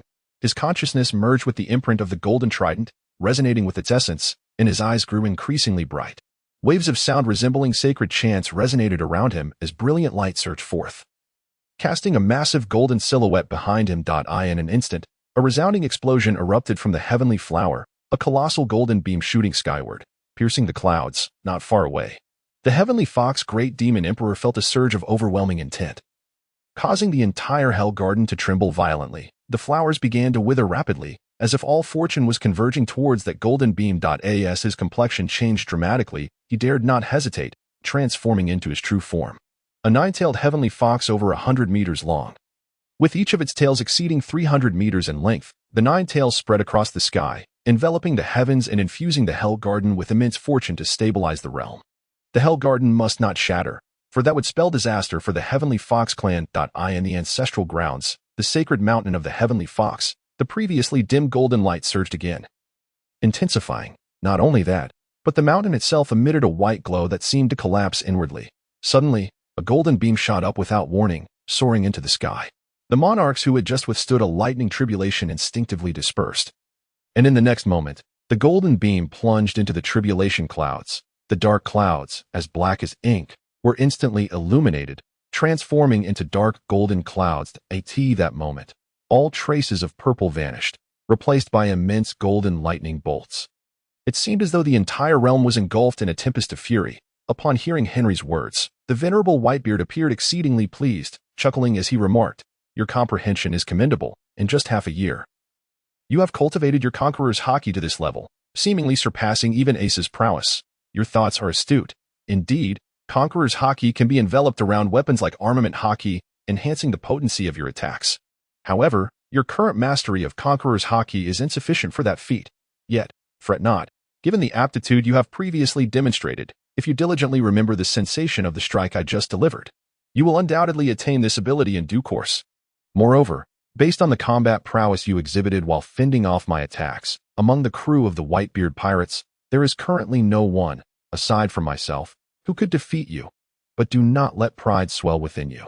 With your present strength, you are not yet a match for the Navy Admirals or the 4 Emperors. Should you encounter them, it would be wise to flee at the earliest opportunity. Furthermore, as a member of the Whitebeard pirates, should you face an insurmountable foe, you may always return to seek my aid. The Whitebeard pirates will forever be your strongest support." Listening to the words of Whitebeard, Henry was profoundly moved, tears welling up in his eyes. He approached the elder and knelt before him, bowing 3 times with reverence. "Son shall remember and never forget your teachings," he proclaimed. He also expressed his hope that Whitebeard would take care of his health, asking if the elder did not wish to witness his son ascend to become the ruler of the world. Although Henry initially joined the Whitebeard pirates with ulterior motives, since his arrival, the crew had treated him with utmost kindness, particularly Whitebeard, who continually released Conqueror's Haki to aid in his growth. It was known that the elder's health was in a precarious state, maintained only by medication. While releasing Conqueror's Haki posed minimal harm to his body, it nonetheless drained his energy. Whitebeard's willingness to assist Henry demonstrated that he truly regarded him as a son. Observing Henry on the verge of tears, Whitebeard playfully admonished, "Do you wish to weep? A man who cries cannot dominate the world. Is that not your ambition?" After which, he gestured to Marco to assist Henry in rising. Once Henry stood He composed himself and responded with a smile. I have not forgotten my dream of world domination. Once I achieve it, I shall make you the Pirate King. Hearing this, Whitebeard chuckled heartily. Ah, as long as you have that resolve. I do not concern myself with titles like Pirate King. I merely wish for the safety of my family. Gazing at the elder before him, Henry felt a surge of emotion. In the original world, Whitebeard had perished alongside Ace while rescuing him at Mariewa. However, in this world, having seized the darkness fruit, it was unlikely that Sachi would meet his demise at the hands of Blackbeard, thus nullifying any reason for Ace to pursue Blackbeard Teach, which ultimately led to his execution. Yet, concerning Blackbeard Teach, Henry had not encountered him since the acquisition of the darkness fruit. During the past 3 days, he had sought Ace, but Ace was also unaware of Blackbeard's whereabouts. Fearful of Blackbeard's potential actions, Ace had returned to their previous desolate island for another search yesterday, entrusting Henry with a life card to contact him if necessary. Henry could not dissuade him. For Blackbeard, regardless of circumstances, was Ace's second-in-command, and Ace could not simply ignore his disappearance. However, Henry speculated that upon learning of the darkness fruit's acquisition by Big Mom's crew, Blackbeard might attempt to infiltrate her territory to reclaim it. Should someone consume the darkness fruit, it was likely that Blackbeard would act swiftly to eliminate them, ensuring the fruit resurfaced in some corner of the world. For now, Henry was not overly concerned with Blackbeard's movements, as he intended to keep his possession of the darkness fruit concealed, with only Whitebeard aware of it. By the time Blackbeard learned of Henry's ownership and sought to reclaim it, Henry was confident that his strength would have significantly increased, rendering him unafraid of Blackbeard Teach. Subsequently, Henry and Tyler bid farewell to the crew of the Whitebeard pirates and, after their farewells, set sail in a small boat provided by Whitebeard, embarking on a new journey.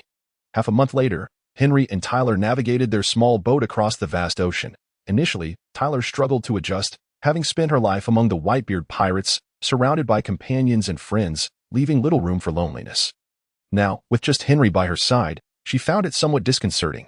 However, being a woman who had been a pirate since childhood, she quickly adapted her mindset, devoting her time either to studying recipes or training alongside Henry to enhance her skills.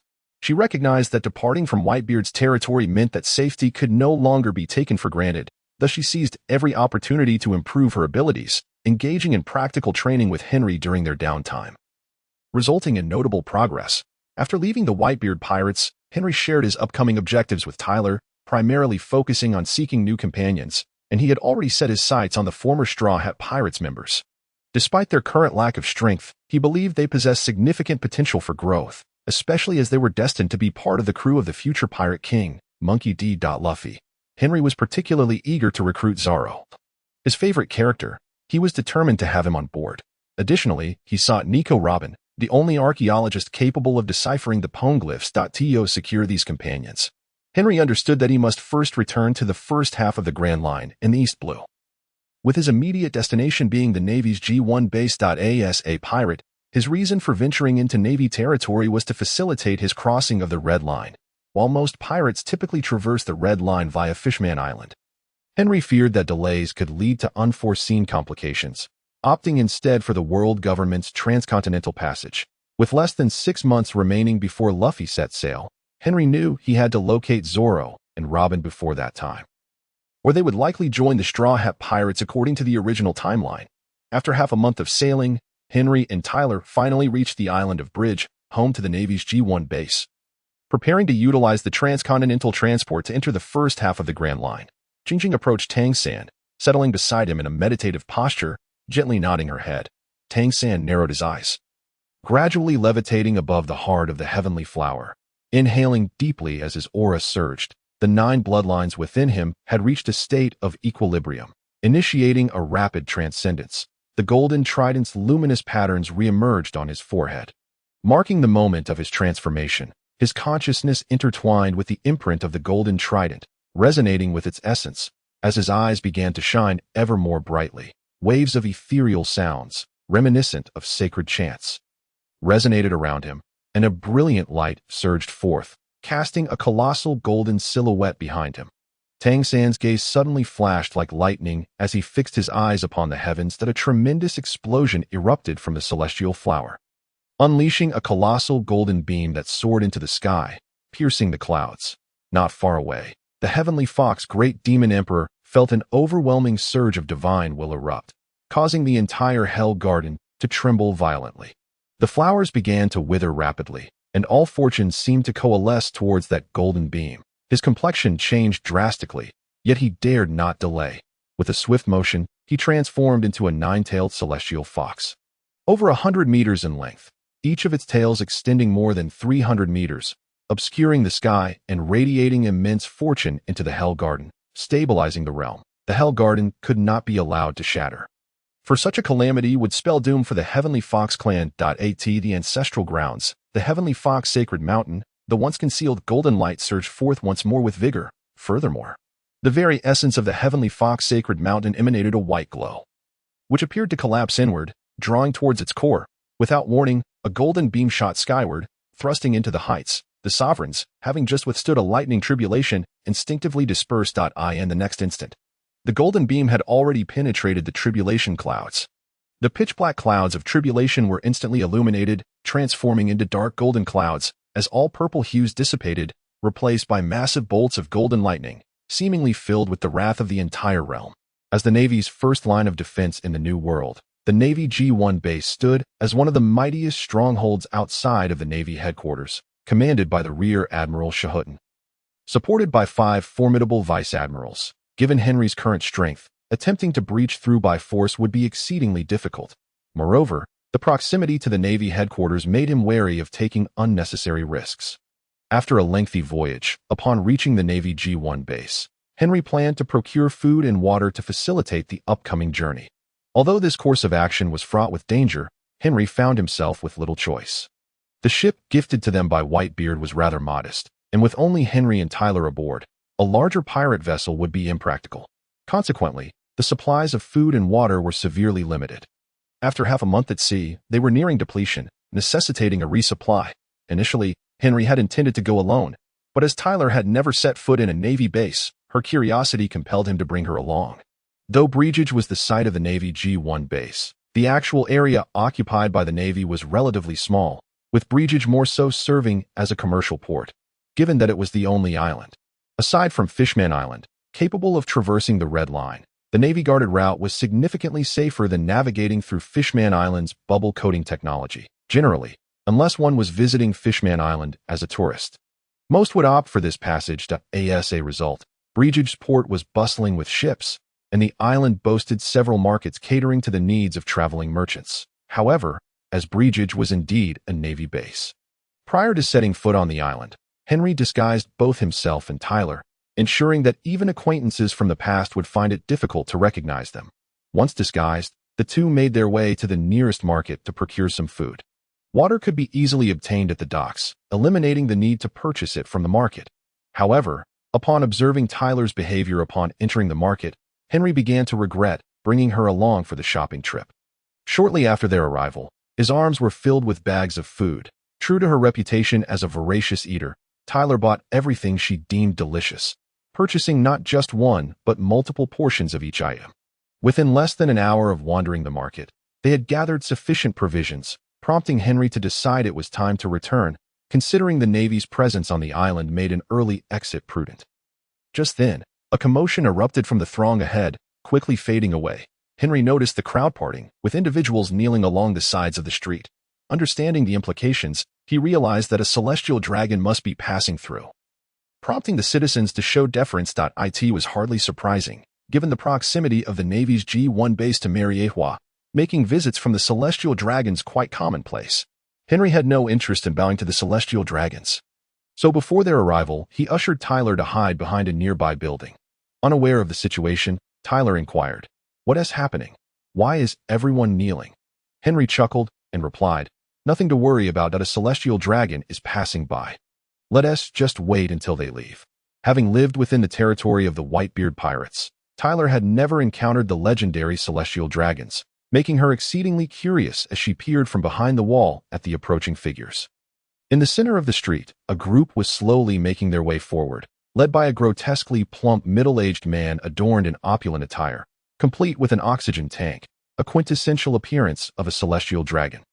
He rode atop a middle-aged male slave, proceeding with an air of entitlement, flanked by a cadre of bodyguards in black suits. Upon sighting the enslaved man beneath the celestial dragon, Tyler appeared incensed and seemed ready to intervene. Fortunately, Henry noticed in time and swiftly restrained her. While the enslaved man looked pitiable, Henry knew he could not afford to intervene, lest he provoke the ire of such a powerful figure. It was not that he feared the celestial dragon himself, but rather that he wished to avoid drawing the attention of a Navy admiral. If a celestial dragon were offended, an admiral would surely be dispatched, and Henry had no desire to engage in battle with one. After calming Tyler, Henry resolved to wait until the celestial dragon had departed before moving on. However, just then, an unexpected turn of events occurred. A drunken man staggered into the previously vacant street, reeking of alcohol and appearing quite young. With disheveled gray hair and stubble, he donned a leather jacket, presenting a rather unkempt appearance. Seemingly oblivious to the celestial dragon's procession ahead, the inebriated man continued to approach them. The celestial dragon, momentarily taken aback, could hardly fathom that this drunken fool dared to block the path of a noble of his kind, not kneeling in submission. Who does this drunkard think he is to obstruct the passage of divine beings? He seeks death, the furious celestial dragon declared, pulling a pistol from his coat and firing a shot at the approaching man. Everyone expected that the young drunkard would collapse after the shot. Yet in a startling turn of events, he continued to sway forward, narrowly evading the bullet. The celestial dragon, infuriated by his failure to take down the insolent figure, fired several more shots, each one missing its mark. At that moment, Henry, observing the scene from a distance, slightly furrowed his brow, convinced that the drunken man must be a source of trouble.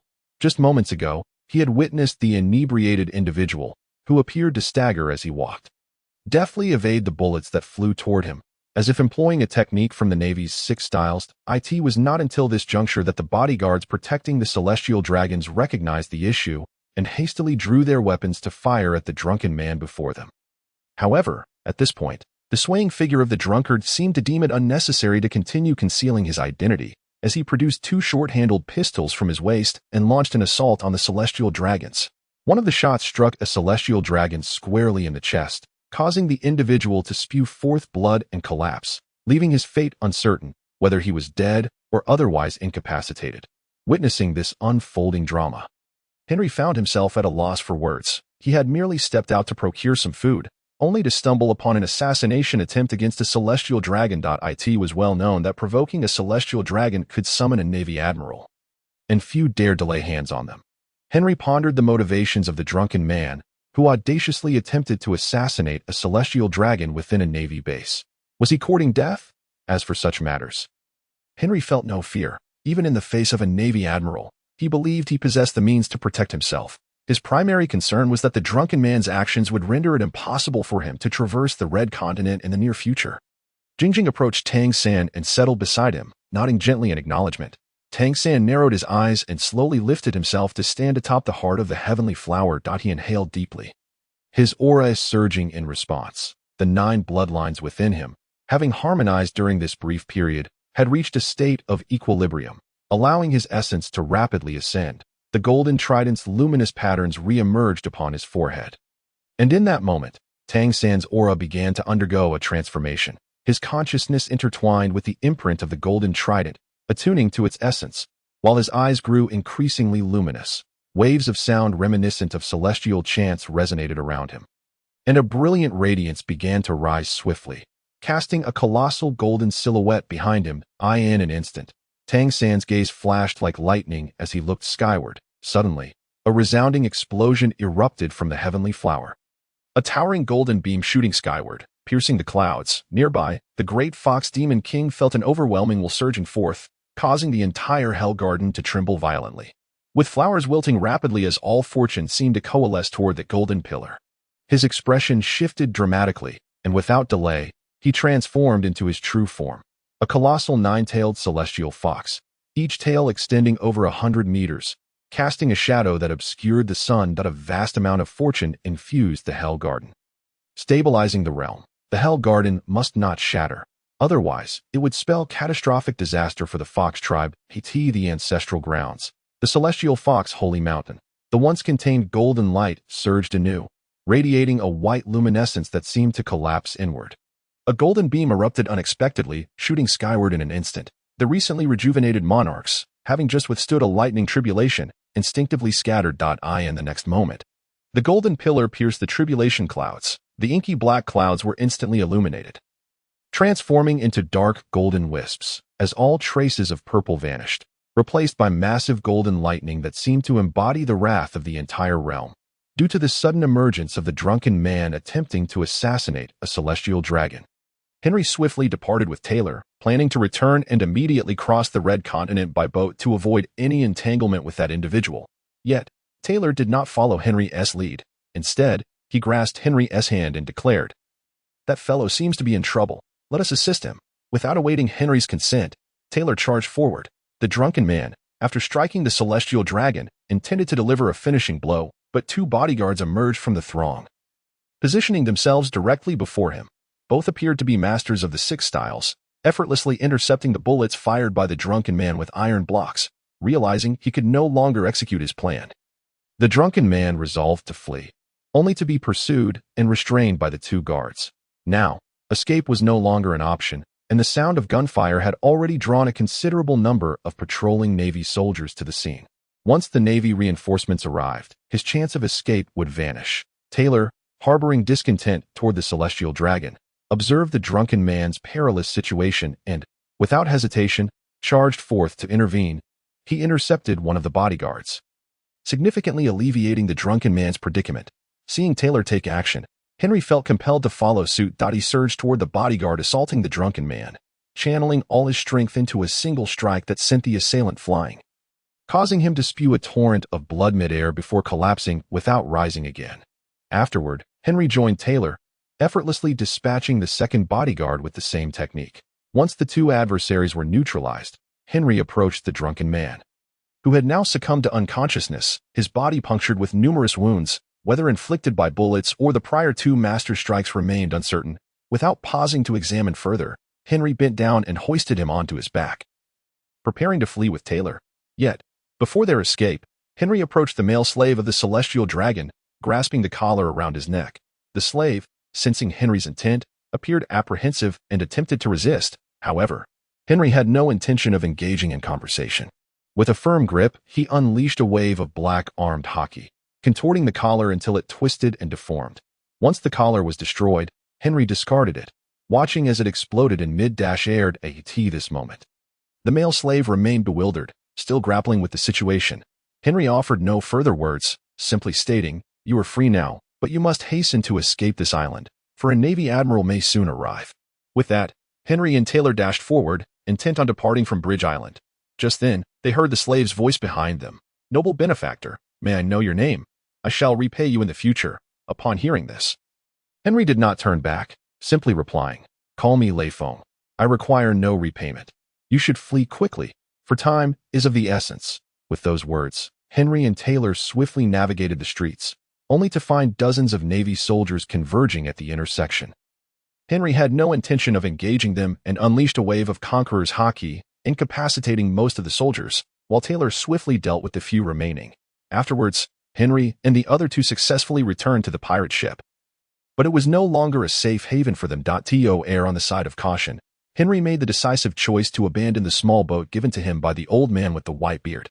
After performing a simple bandaging on the drunken man aboard, Henry led the two of them into the hold of a merchant ship belonging to a certain kingdom within the harbor. Little did the Navy suspect that the audacious assassin who dared to attack a celestial dragon was still lurking on Bridge Island, hiding within a merchant vessel. However, Henry had no other option. It was not that he did not wish to leave, but rather that escape was utterly impossible at this moment.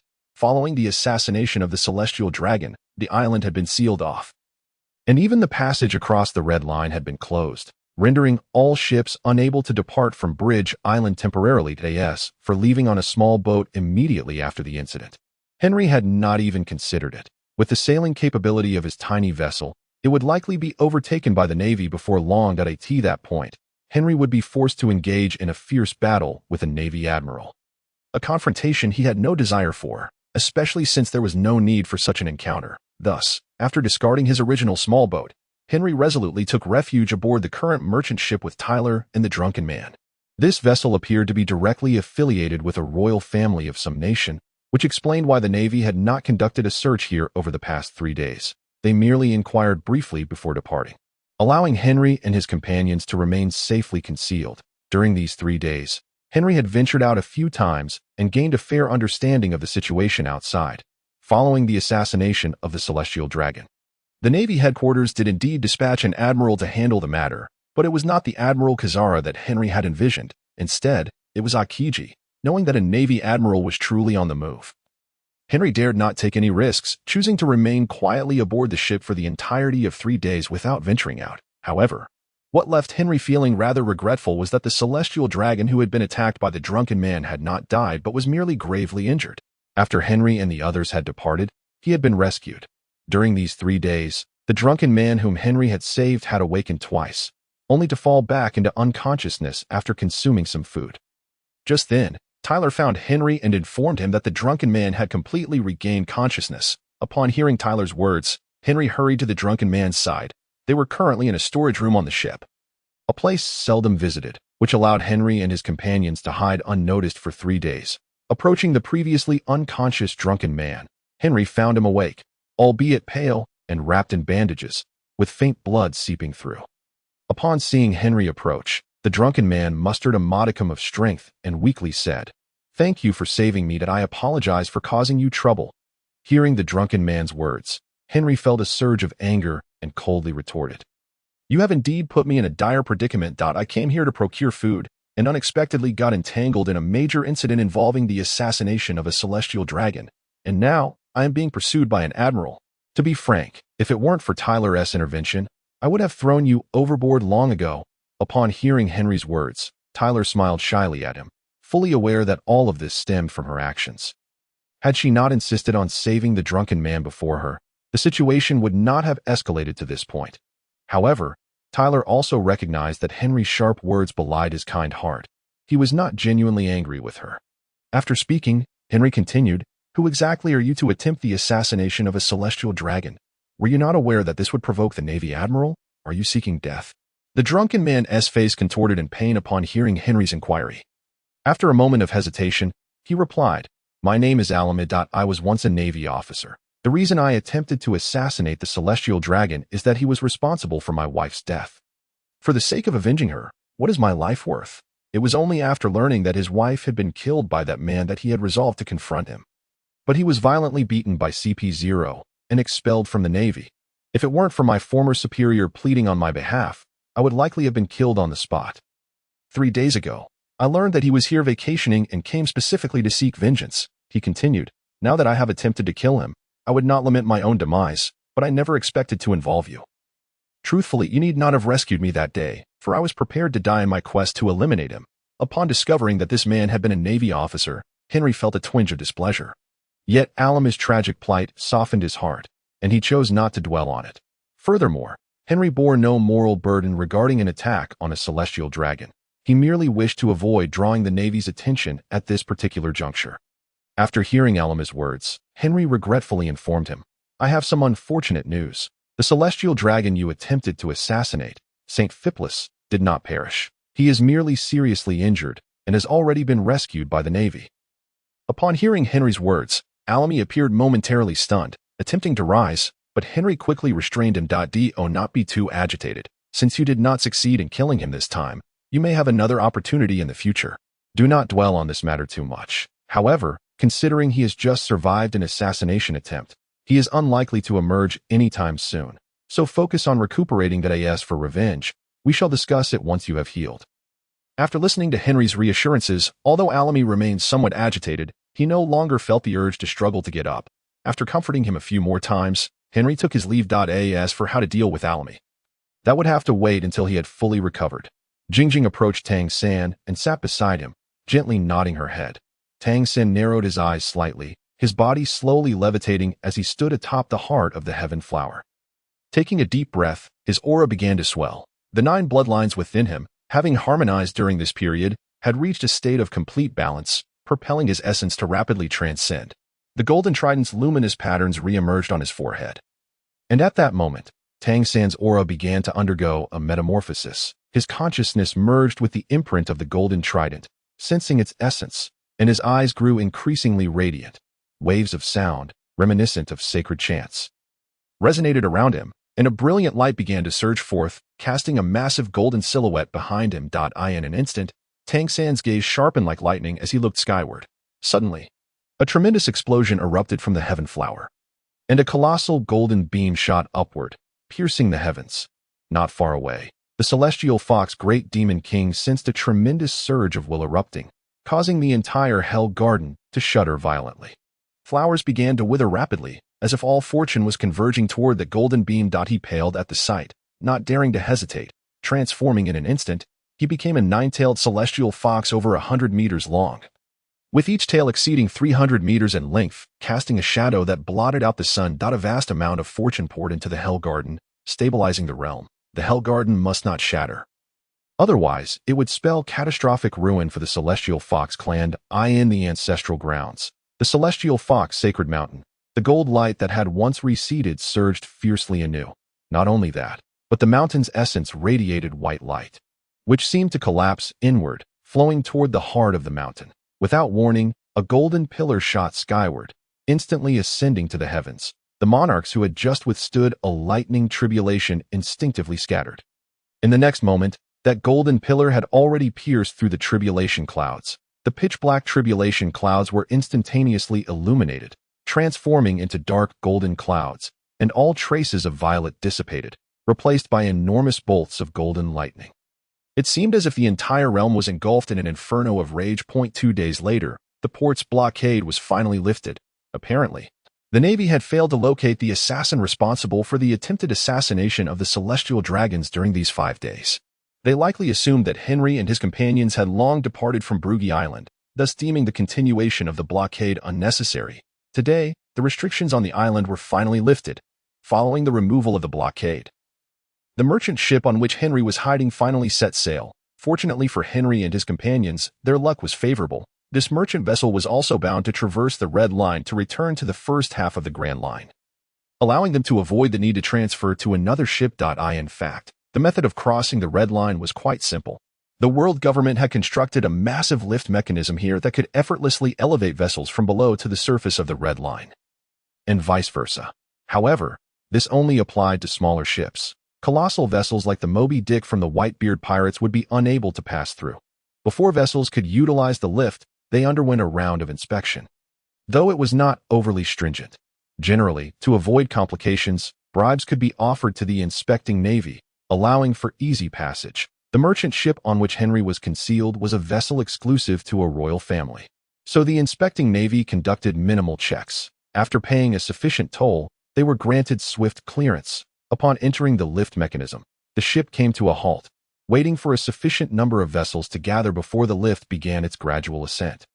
After approximately a quarter of an hour, the lift finally reached the summit of the Red Line, and the ships commenced their voyage, navigating through the river above the Red Line before utilizing the lift once more to descend to the other side. Having successfully traversed the Red Line, Henry felt a sense of relief. Despite some complications arising due to alchemy, it was still far safer than attempting to sail directly through Fishman Island. Upon crossing the Red Line, the merchant ship proceeded directly to the nearby Shambadi archipelago, where Henry and his companions disembarked. After locating an inn on the island, Henry's immediate concern was to address Alami's situation. Observing Alami, who could now move freely, Henry inquired, "Alami, what are your plans moving forward? Do you intend to continue traveling with us, or shall we part ways here?" Upon hearing Henry's question, Alami did not appear surprised. However, instead of answering, he countered, "Now you can reveal your true identities. Can't you? Surely, you are not mere merchants." Henry seemed to have anticipated Alami's inquiry, responding with a smile, "I imagine you've harbored suspicions about our identities for some time.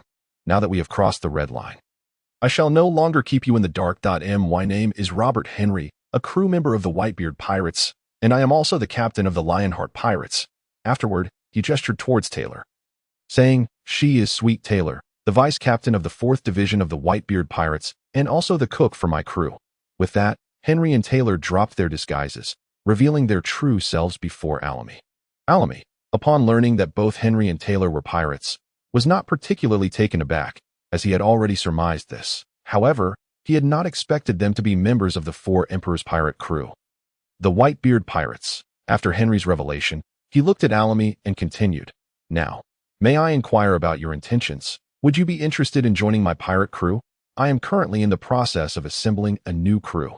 Alamy was somewhat taken aback by Henry's proposition, considering he had previously been a member of the Navy. The notion of being invited to join a pirate crew was a lot for him to process. Noticing Alamy's hesitation, Henry decided to apply a bit more pressure, stating, "I neglected to mention that my ambitions do not merely include becoming the pirate king. I aim to dominate the world that I in doing so. I shall naturally seek to overthrow the rule of the celestial dragons. Should you join my crew, you would have the opportunity to avenge your wife." Alamy was momentarily stunned, seemingly struggling to fathom that Henry harbored such grand aspirations. However, the prospect of avenging his wife prompted him to consider further, and he finally spoke, "If there truly is a chance to avenge my wife, then becoming a pirate may not be such a bad idea after all. Moreover, given my previous actions in attempting to assassinate a celestial dragon, I have likely already become a wanted fugitive. Therefore, it seems only natural to pursue a life of piracy." Subsequently, Alamy approached Henry with a serious demeanor, declaring, "I, Martini Alamy, hereby resolve to officially join the Lionheart Pirates today. From this moment forth, I shall serve under Captain Henry, and I will use my abilities to elevate Captain Robert Henry to the throne of the world's ruler." Henry was elated upon hearing Alamy's words, embracing him enthusiastically, exclaiming, "You shan't regret this decision. You will surely avenge that celestial dragon for your wife." At last, Henry had found another crew member, although he had already earmarked members for the Straw Hat Pirates. It remained uncertain whether they would indeed join his crew. Thus, being able to invite Alamy into his ranks was an immense stroke of fortune. Moreover, after spending time with Alamy, Henry had come to appreciate his capabilities. At merely 24 years of age, Alamy had achieved the rank of Rear Admiral before being expelled from the Navy, showcasing his formidable strength and competence. Alamy was a sharpshooter, wielding 2 short-barreled pistols, both of which exhibited remarkable power and precision, likely comparable to the captain of the Whitebeard Pirates' 16th Division, Izong, though Izong may possess slightly greater strength. Nonetheless, Alamy was still young and had considerable room for improvement. In addition to his marksmanship, he was also quite adept at the Navy's 6 powers, which would greatly aid in his development. Having successfully recruited Alamy into his crew, Henry began to assign tasks. He intended to visit the shipyard on the island to purchase a small vessel, while Taylor was tasked with procuring sufficient supplies for the upcoming voyage. To avoid any complications, Henry specifically instructed her to refrain from causing any unnecessary disturbances. As for Alamy, due to his injuries not yet being fully healed, Henry decided to leave him at the inn to recuperate. Thus, Henry set off alone to the shipyard located on 54th Street. Preparing to acquire a pirate ship, Jingjing approached Tang San, settling beside him and gently nodding in acknowledgement. Tang San narrowed his eyes as he slowly ascended, standing upon the heart of the paradise flower. Taking a deep breath, his aura began to surge. The 9 bloodlines within him had achieved a state of equilibrium through the previous period of merging, allowing him to rapidly ascend in power. Once again, the golden trident-esque glow emerged upon his forehead, and at that moment, Tang San's aura began to undergo a transformation. His consciousness merged with the imprint of the golden trident, attuning itself to its essence, causing his eyes to grow ever brighter. Waves of sound reminiscent of sacred chants surged around him, and a brilliant light began to rise rapidly, casting a massive golden silhouette behind him. Tang San's gaze sharpened as he looked skyward. Suddenly, a tremendous roar erupted from the paradise flower, and a colossal golden beam shot into the heavens, piercing the clouds, not far away. The celestial fox Great Demon King felt an overwhelming surge of will erupting, causing the entire Hell Garden to tremble violently, with flowers wilting in rapid succession, as if all fortune were converging towards that golden beam that a vast amount of fortune emanated, infusing the Garden of Hell and stabilizing the realm. The Garden of Hell must never be shattered, otherwise, it would spell catastrophic disaster for the Celestial Fox clan, the ancestral home, the sacred mountain of the Celestial Fox. The once concealed golden light suddenly surged forth with renewed intensity. Moreover, the very essence of the sacred mountain radiated a white luminescence, yet this white light appeared to collapse inward, flowing towards the core. Without warning, a golden beam shot skyward, piercing the heavens. The sovereigns who had just withstood a thunder tribulation instinctively dispersed. In the next instant, the golden beam ascended into the tribulation clouds. The pitch-black tribulation clouds were instantaneously illuminated, transforming into a dark golden hue, as all traces of purple dissipated, replaced by colossal golden bolts of lightning that seemed to embody the wrath of the entire realm. After agreeing with Taylor and Alamy, Henry made his way to Port 54 on the Sabati archipelago to procure a vessel as a preliminary stop en route to Fishman Island. The Sabati archipelago naturally boasted its own shipyard, conveniently located alongside a coating factory, facilitating immediate coating for patrons of pirate ships. Guided by passers-by, Henry successfully arrived at the shipyard. Although Henry's current status afforded him the means to acquire any pirate ship, he had no intention of purchasing anything extravagant. Primarily, this vessel would serve him for a brief period. Henry planned to have Frankie craft a pirate ship for him while passing through Water City, simultaneously inviting Frankie to join his crew. Thus, Henry approached the shipyard's manager, articulating his requirements. The manager then led him to a sloop with a single mast. This small ship, measuring less than 20 meters, was comparable in size to the Straw Hat Pirates' first vessel, the Going Merry. Its bow boasted a lion sculpture, perfectly aligning with Henry's Lionheart Pirates, capturing his immediate interest. Most importantly, the ship's stern was equipped with a turbo device, allowing for manual acceleration when necessary. Henry was thoroughly satisfied with this vessel. Following a brief exchange with the captain, Henry successfully purchased the pirate ship for 20 million berries and named it the Golden Lion. Thus, the Lionheart Pirates, which Henry was in the process of resurrecting, finally possessed its first official pirate ship, the Golden Lion. After finalizing all transactions, as Henry prepared to depart, he noticed a number of workers busily engaged nearby at the shipyard. However, they did not appear to be constructing new vessels, but rather applying a coating to the completed ships. Intrigued, Henry inquired with the shipyard owner about their activities. Upon hearing Henry's question, the owner turned to look in the indicated direction and smiled, explaining, "They are applying a coating to the vessels. Any ship wishing to enter Fishman Island must be coated here. Only with this coating can they successfully navigate through the Great Hole beneath the Red Line and reach Fishman Island." Afterward, he began discussing business with Henry. Mr. Henry, may I inquire if you require a coating? If you choose to coat here, I can offer you a discount. Henry, preparing to traverse the first half of the Grand Line and enter the East Blue, naturally did not require a coating. Yet, his curiosity compelled him to approach and observe the process. At that moment, the shipyard workers were applying a viscous, rubber-like transparent substance evenly across the ships. This must be the so-called coating. The transparent material was likely derived from the bubbles produced by the Yauki mangrove, effectively safeguarding the vessels for a safe journey to Fishman Island. Most of the workers collaborated in small groups, swiftly completing their tasks. However, at a slight distance, an elderly man, seemingly of considerable age, was alone, applying the coating to a pirate ship. As Henry gazed at the elderly figure, a sense of familiarity washed over him. Perhaps he had encountered this man before. Just as Henry furrowed his brow in contemplation, the diligent elder seemed to sense his scrutiny and turned to face Henry. Upon seeing the elder turn around, Henry's mind exploded with disbelief. The elderly man applying the coating was none other than Silvers Rayleigh, the former first mate of the pirate king Gold. Roger, revered as the Dark King. Noticing Henry's astonished expression, Rayleigh recognized that Henry had likely identified him, but paid it no mind. He had concealed himself so near the world government on the Sabati archipelago that even if the Navy headquarters were aware of his presence, they had never sent anyone to apprehend him. Thus, he was indifferent to his identity being recognized. Realizing he was indeed in the presence of the legendary Dark King Rayleigh, Henry composed his excitement and approached the elder's workspace. Politely addressing him, he said, "Mr. Rayleigh, greetings. I never expected to encounter you here. My name is Robert Henry, a crew member of the Whitebeard Pirates. I had previously heard from my old man that you reside here in seclusion, and it is truly a surprise to meet you in person. He mentioned that if I ever saw you, I should extend his regards." Upon hearing Henry's words, Rayleigh chuckled heartily and replied in a lowered voice, "Keep your voice down. I certainly do not wish for my true identity to be revealed and then be pursued by the admirals of the Navy headquarters. At this stage in my life, I simply wish to enjoy a peaceful retirement here."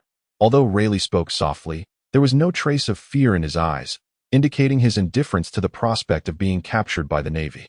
In fact, if he truly feared the Navy, he would not have chosen to reside so close to their headquarters. After speaking, Rayleigh expressed envy, saying that old Coot Whitebeard is quite fortunate, even in his twilight years. He can gain someone of your caliber as a foster son. I, on the other hand, lack such fortune and must continue to work for a living in my old age. Upon hearing Rayleigh's statement, Henry quickly interjected, "If you do not mind, may I take care of you in your retirement?" Rayleigh, hearing Henry's proposition, wore a playful smile. You better not have any ulterior motives. At my age, I have no intention of sailing the seas again. However, he then shifted his tone, revealing a cunning grin as he continued, You seem to have made quite a bit of money lately. If you were truly considerate, could you lend me a few berries for some expenses? I am rather impoverished, and I lack the funds for a drink. Henry understood that Rayleigh's words were likely mere banter. However, being a perceptive individual, he recognized a chance to foster a relationship with the legendary Dark King and would not let it slip away. Consequently, he produced a World Bank, an unregistered gold card worth 100 million berries, and presented it respectfully to Rayleigh, saying, To borrow from you would be improper. Given your stature, you should simply ask me for money. Here is an unregistered gold card from the World Bank, valued at 100 million berries. Consider it a gift from me for your drinking pleasure. If it is insufficient, we can discuss further. Rayleigh was taken aback for a considerable time upon receiving the 100 million berries card. As he had only made a casual remark, he had never anticipated that Henry would extend such generosity. In truth, given Rayleigh's prowess, acquiring wealth was not particularly challenging, but he simply preferred not to. His willingness to converse with Henry stemmed partly from Henry's affiliation with the Whitebeard pirates, as he wanted to show respect to Whitebeard. Furthermore, he recognized Henry's potential and was merely making a casual acquaintance. As Rayleigh enjoyed befriending promising young individuals like Henry. However, being a man of experience, Rayleigh did not hesitate to accept the gold card graciously, tucking it away in his pocket. This time, his smile towards Henry grew even broader. And he patted Henry on the shoulder, saying, You truly are something else, to gift 100 million berries so readily. Rest assured, this 100 million berries will not go to waste, should you need assistance in the future. I will undoubtedly lend you a hand. With that, Rayleigh began to pack up his belongings, preparing to leave, seemingly having no intention of working any further that day after receiving Henry's generous gold card. Henry was indifferent to Rayleigh's departure. The gold card worth 100 million berries he had gifted Rayleigh was intended merely to foster a favorable connection between them, with no expectations for Rayleigh to reciprocate in any specific manner. However, just as Rayleigh was about to turn away, he imparted a cryptic warning. In light of Whitebeard and this 100 million berries, I advise you to set sail from the Sabaody archipelago post-haste, or you may find it impossible to leave. With that, Rayleigh walked away without a backward glance. Watching Rayleigh's retreating figure, Henry furrowed his brow, puzzled by the meaning of Rayleigh's parting words. Yet, he did not dwell on it. Since Rayleigh had advised him to depart early, he would heed that counsel. He had always believed that listening to advice leads to a full stomach. After all, Rayleigh had spent decades as a pirate. And with a wife like Shaki, a purveyor of information, he certainly had his sources. It was clear he was privy to information unknown to Henry, compelling him to leave the archipelago sooner rather than later. Thus, after heeding Rayleigh's warning, Henry lost interest in watching the coding process and promptly sailed away from Dock 54 aboard his newly acquired ship, the Golden Lion. Upon returning to the hotel, Henry found Taylor had already arrived, laden with provisions sufficient to sustain them for an extended period. Due to Rayleigh's earlier caution, Henry remained apprehensive about unforeseen events. He understood Rayleigh would not have uttered such words without reason, and thus he had urged Henry to leave the Sabaody archipelago promptly. After gathering their belongings with Taylor and Amir, they settled their bill and departed the hotel. Once aboard the Golden Lion, Henry ordered the ship to set sail without delay, eager to leave the Sabaody archipelago behind. Taylor and Alamy were taken aback by Henry's uncharacteristic urgency. Yet he merely instructed them to maintain their speed and expedite their departure from the region. As time progressed, after 2 hours of sailing, Henry commanded a reduction in speed, convinced that at this distance, even if they were being pursued, their pursuers would not catch up. However, shortly after issuing this order, Taylor, peering through the telescope, suddenly exclaimed, Henry, it appears we are in trouble. A naval warship is trailing us. Jingjing approached Tang San, sitting beside him and nodding gently. Tang San narrowed his eyes, gradually rising into the air. Standing atop the heart of the heavenly flower, he took a deep breath, feeling the energy within him swell. The 9 bloodlines within him had reached a state of equilibrium after their recent fusion, propelling him toward rapid transcendence. The golden trident's luminous patterns reappeared on his forehead, signaling a transformation in his aura. His consciousness merged with the imprint of the golden trident, resonating with its essence, and his eyes began to radiate brilliance. Waves of sound, reminiscent of sacred chants, resonated around him as intense light surged upward, casting a colossal golden shadow behind him. Instantly, Tang San's gaze sharpened, fixated on the sky. At that moment, a thunderous explosion erupted from the heavenly flower, and a massive golden beam shot skyward, piercing the clouds. The nearby heavenly fox demon emperor felt an overwhelming will erupt, causing the entire hell garden to tremble violently. Flowers wilting as all fortuities seemed to converge toward that golden pillar. His expression changed drastically, yet he did not hesitate. He transformed into a colossal nine-tailed heavenly fox, each tail exceeding 300 meters in length. Casting a shadow over the land, he emanated a vast amount of fortuity into the hell garden, stabilizing the realm. The integrity of the hell garden was paramount. Its destruction would spell catastrophic disaster for the Heavenly Fox clan. At the Heavenly Fox Sacred Mountain, the previously restrained golden light surged once more, and the mountain itself emitted a white glow, which seemed to collapse inward, but a golden beam ascended without warning, shooting into the sky. The recently battered sovereigns instinctively dispersed, and in the next moment, the golden beam pierced the tribulation clouds. The pitch-black clouds ignited, transforming into dark golden formations, with all traces of purple dissipating, replaced by massive golden lightning.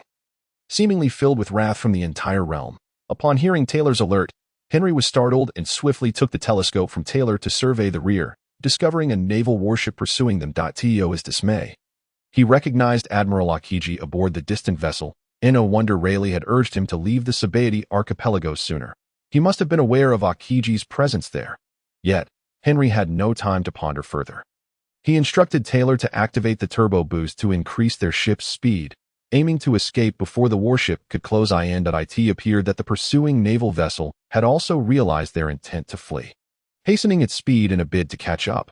Thus, the two ships engaged in a cat-and-mouse chase across the sea, time slipping away rapidly. An hour passed, yet rather than distancing themselves from the naval ship, the gap between them narrowed.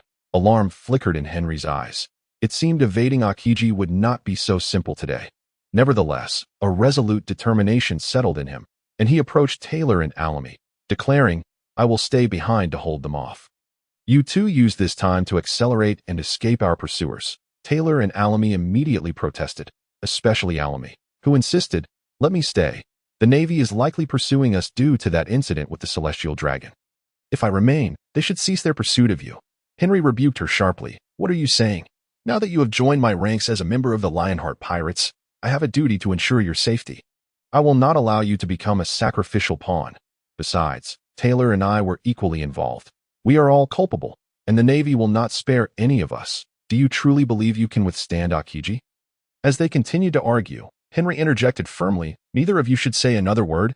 I will be the one to stay. I am not seeking death. Why are you concerned? I am not intimidated by a single admiral."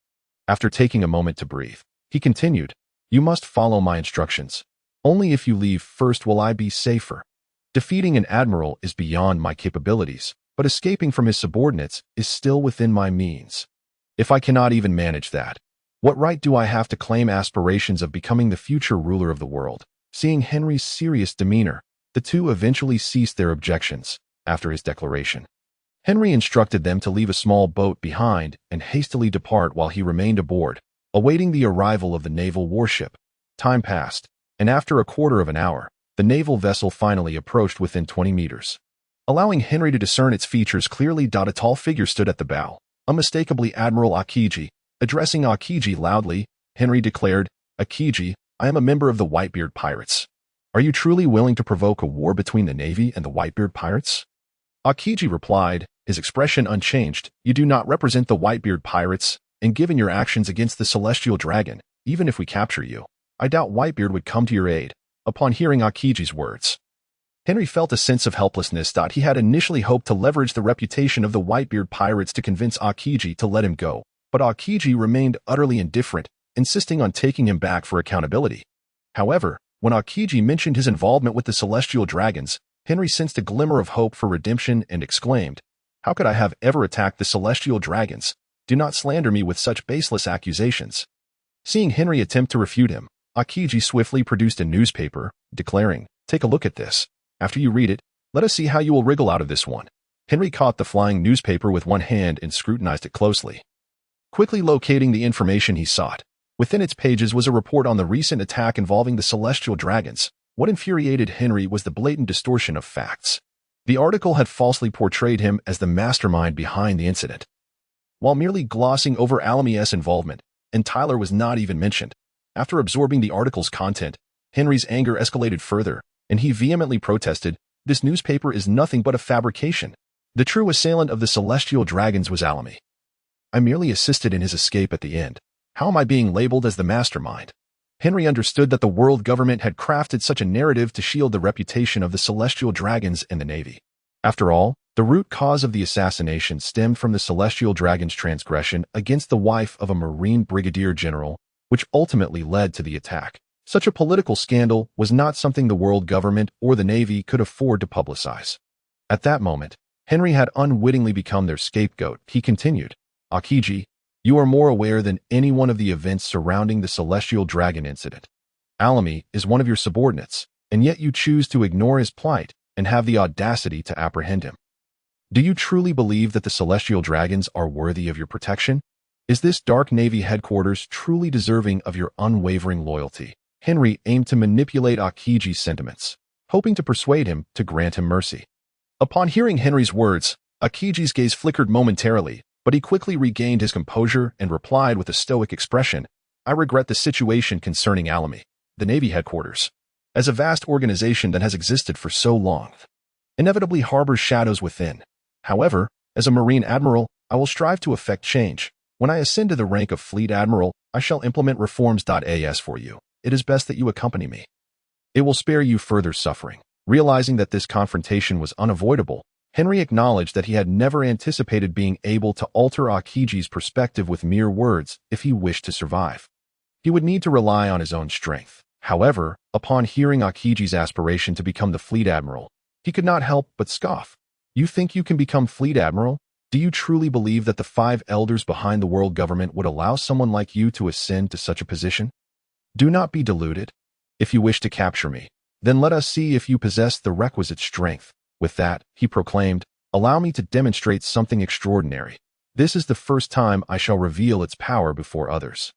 Henry then raised his left hand and shouted towards Akiji in the distance, "Dark Vortex."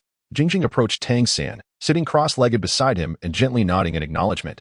Tang San narrowed his eyes as his body slowly levitated. Rising above the heart of the paradise flower, he took a deep breath, feeling his aura swell. The 9 bloodlines within him, having melded during the previous moments, had reached a state of perfect equilibrium, allowing him to rapidly transcend. Golden patterns resembling a trident re-emerged on his forehead, and at that moment, Tang San's aura began to metamorphose, his consciousness intertwined with the imprint of the golden trident, resonating with its essence, causing his eyes to shine ever brighter. Waves of sound akin to celestial chants echoed around him, and a brilliant light surged upwards, casting a colossal golden silhouette behind him. Tang San's gaze sharpened as he directed his attention skyward. Suddenly, a deafening explosion erupted from the paradise flower, and a massive golden beam shot into the heavens, piercing the clouds. Nearby, the celestial fox Great Demon Emperor felt an overwhelming will surge forth, causing the entire Hell Garden to tremble violently as the flowers began to wither rapidly, all fortunes seemingly converging towards that golden beam. His expression changed drastically, and he wasted no time. With a swift motion, he transformed into a towering 9-tailed celestial fox, each tail extending over 300 meters, casting a vast shadow across the land. An abundance of fortune flowed into the Hell Garden, stabilizing the realm. The Hell Garden could not shatter. Otherwise, it would spell catastrophic ruin for the Celestial Fox clan. In the ancestral grounds of the Celestial Fox Sacred Mountain, the previously subdued golden light flared anew. Not only that, the sacred mountain radiated a white glow that seemed to implode inward. Without warning, a golden beam shot skyward, soaring into the atmosphere. The monarchs, who had recently withstood a lightning tribulation, instinctively scattered. In the next instant, the golden beam collided with the tribulation clouds. The inky black clouds of tribulation were instantly illuminated, transforming into dark golden masses, as all the purple hues dissipated, replaced by colossal golden lightning bolts that seemed to embody the wrath of the entire realm. As Henry finished speaking, Akiji was momentarily taken aback, feeling an invisible force drawing him towards Henry's left hand. Although caught off guard by Henry's sudden assault, Akiji did not panic excessively. He assumed Henry had employed some unique ability to pull him closer. He intended to freeze Henry in a single decisive move. Thus, Akiji was drawn directly to Henry's left side, where Henry seized him by the neck. At that moment, Akiji attempted to activate his powers to encase both himself and Henry in ice. However, To his astonishment, his devil fruit abilities seemed to vanish in an instant. While he was momentarily dazed, Henry unleashed a punch infused with black hockey, striking Aokiji squarely in the chest and sending him flying. Aokiji coughed up blood midair, evidently suffering significant injury. Witnessing their admiral being struck down, the crew aboard the Navy warship was left in shock, quickly drawing their weapons to fire upon Henry as bullets rained towards him. Henry snorted disdainfully and shouted, "Dark water." Before him, a black vortex materialized, swirling with dark energy that seemed to lead to an abyss. As the bullets approached, they were swiftly absorbed into the vortex, vanishing without a trace. After deflecting the initial wave of attacks, Henry coldly declared, "Let me return them to you." Dark release. The bullets that had been drawn into the vortex shot back at the Navy warship with even greater speed. Cries of agony erupted from aboard the vessel, indicating that many had sustained injuries. Meanwhile, Aokiji, who had been struck by Henry, plummeted into the sea behind him. However, unlike typical devil fruit users who would lose their abilities upon contact with seawater, Aokiji was a marine admiral and a natural type user, and he would not be so easily vanquished. As the waters where Aokiji fell began to freeze, a figure emerged from the ice, none other than Aokiji himself. Observing the resurgent admiral from afar, Henry remained cautious, bracing for Aokiji's next move. Yet, Aokiji did not immediately attack. Instead, he wiped the blood from the corner of his mouth and replied expressionlessly, "I have indeed witnessed something extraordinary.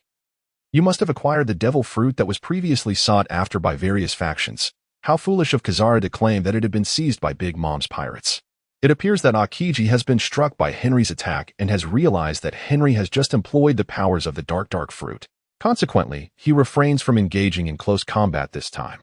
Bending slightly, he slowly intones, "Ice Age." Upon the completion of his declaration, a chilling wave emanates from him, rapidly spreading outward until it engulfs Henry's small vessel, freezing it entirely in an instant.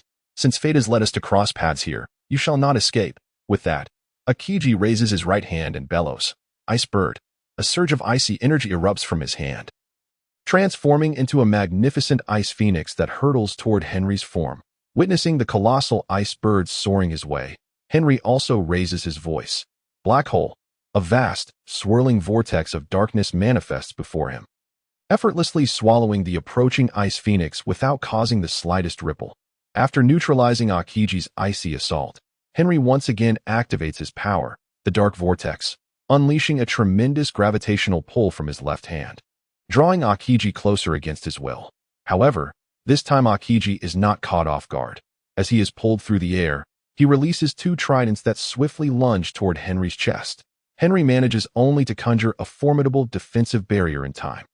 But the two tridents collide forcefully against him, causing a wave of discomfort to wash over him, as if blood were about to erupt from his mouth. Yet, he withstands the impact without being thrown back.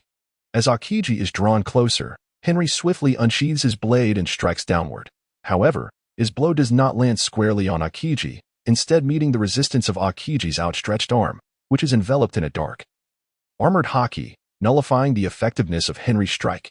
Recognizing that his initial attack has failed, Henry decisively relinquishes his hold on Aokiji and leaps backward, creating some distance before halting his retreat. The dark fruit has such powers that it can attract the very essence of devil fruits, rendering the user incapable of activating their abilities upon contact.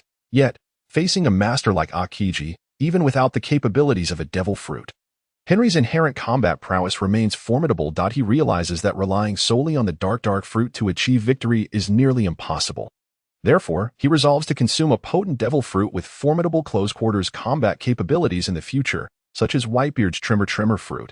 Having engaged in combat utilizing the dark fruit, Henry comprehends why Blackbeard was so intent on acquiring Whitebeard's Tremor fruit during the Marineford War.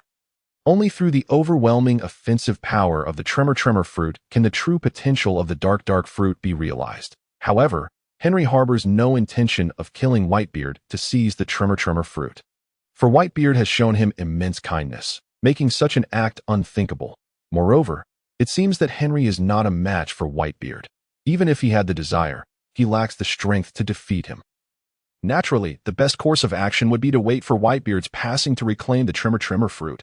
From Henry's understanding of Whitebeard, he knows that the latter's health has deteriorated significantly, relying on medication to maintain his condition.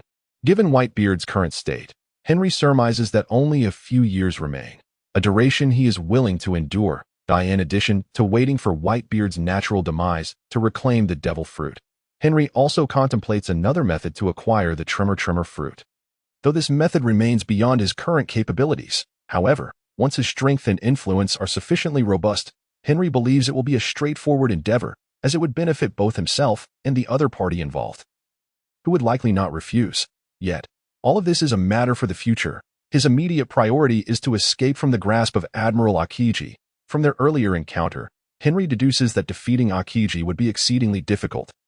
But finding a means to evade him is still plausible, albeit requiring considerable ingenuity. Observing Henry's retreat, Akiji does not express overt delight.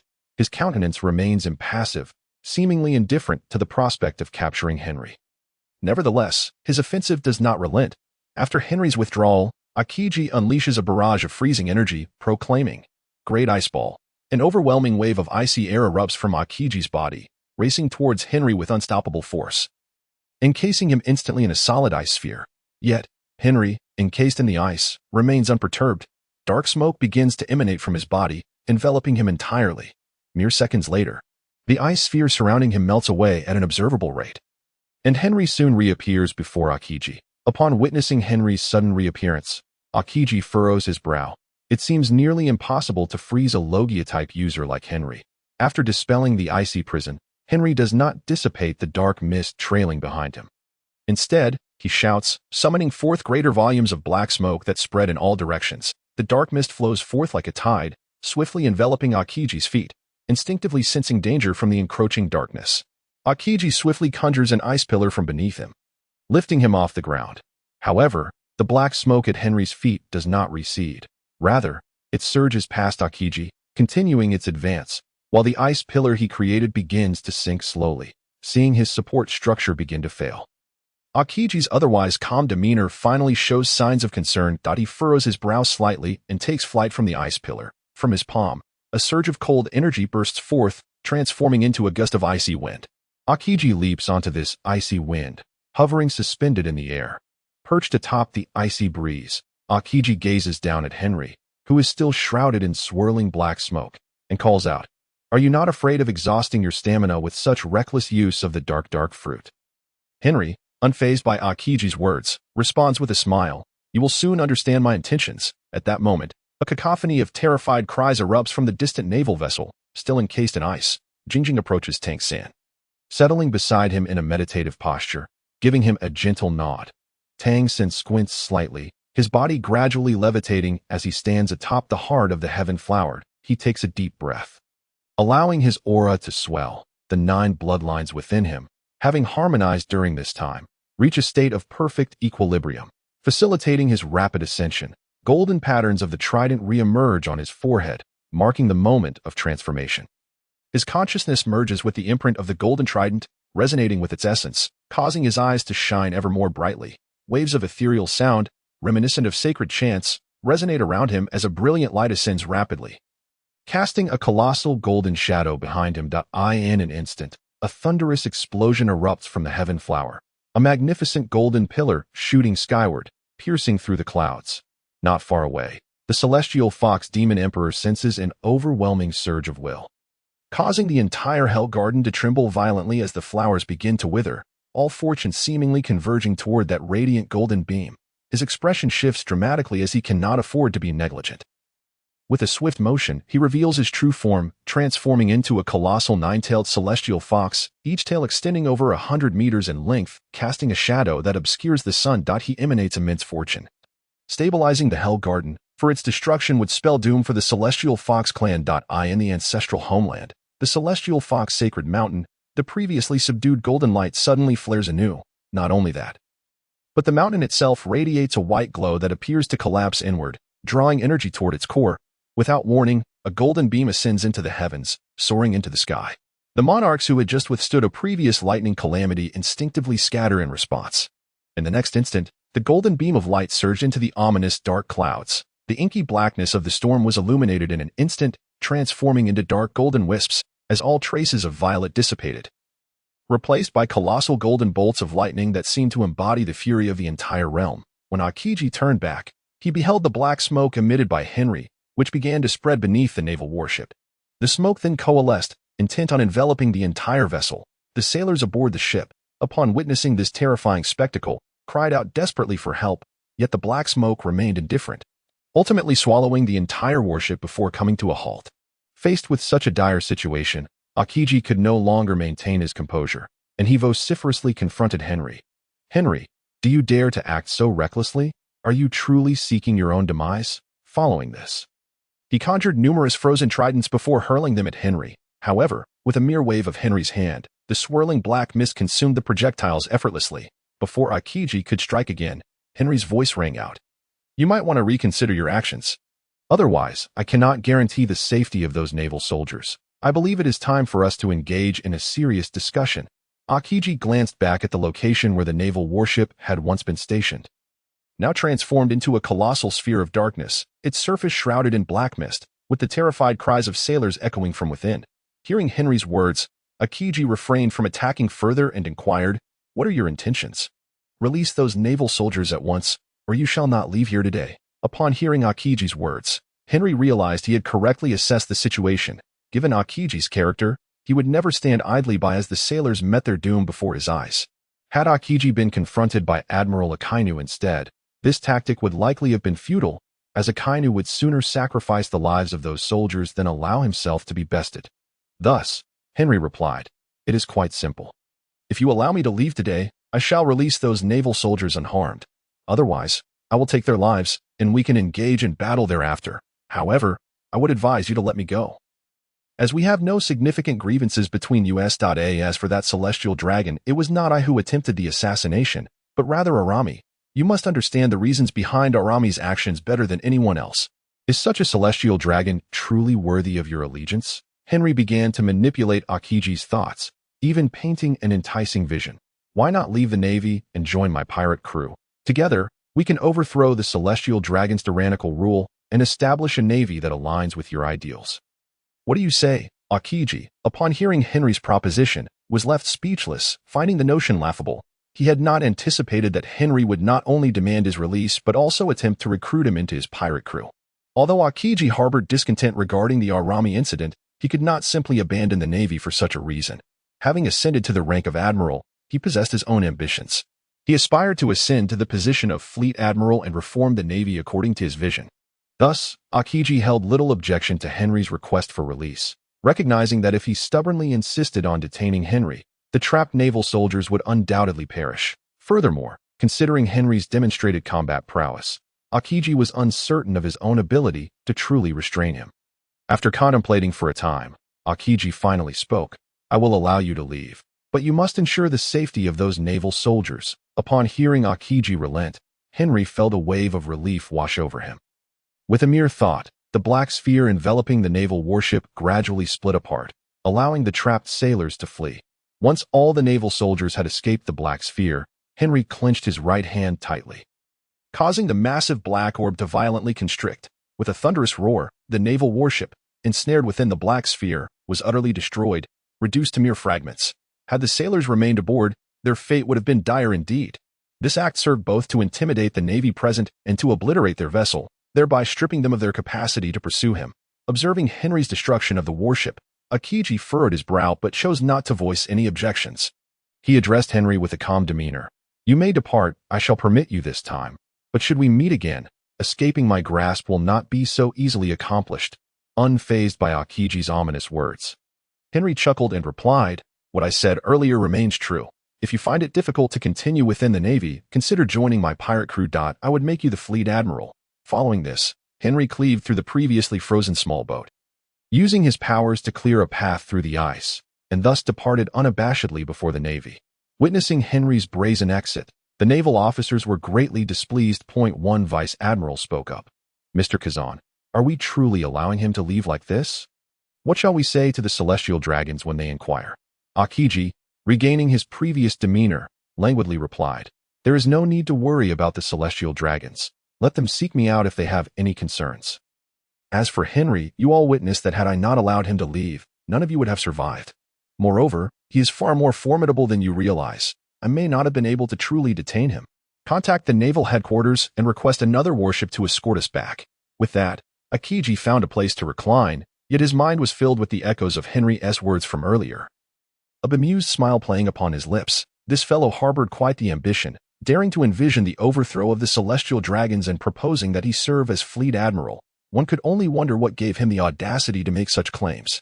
After parting ways with Akiji, Henry sailed for a while before locating the Thousand Sunny through Taylor's lifecard. At that moment, the Thousand Sunny was anchored in nearby waters, indicating that both Taylor and Arami were deeply concerned for him and had not heeded his orders to flee immediately.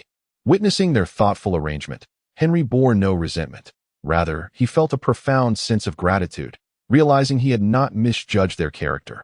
Both of them displayed admirable qualities, proving to be trustworthy companions. Once aboard, Henry briefly recounted his recent experiences.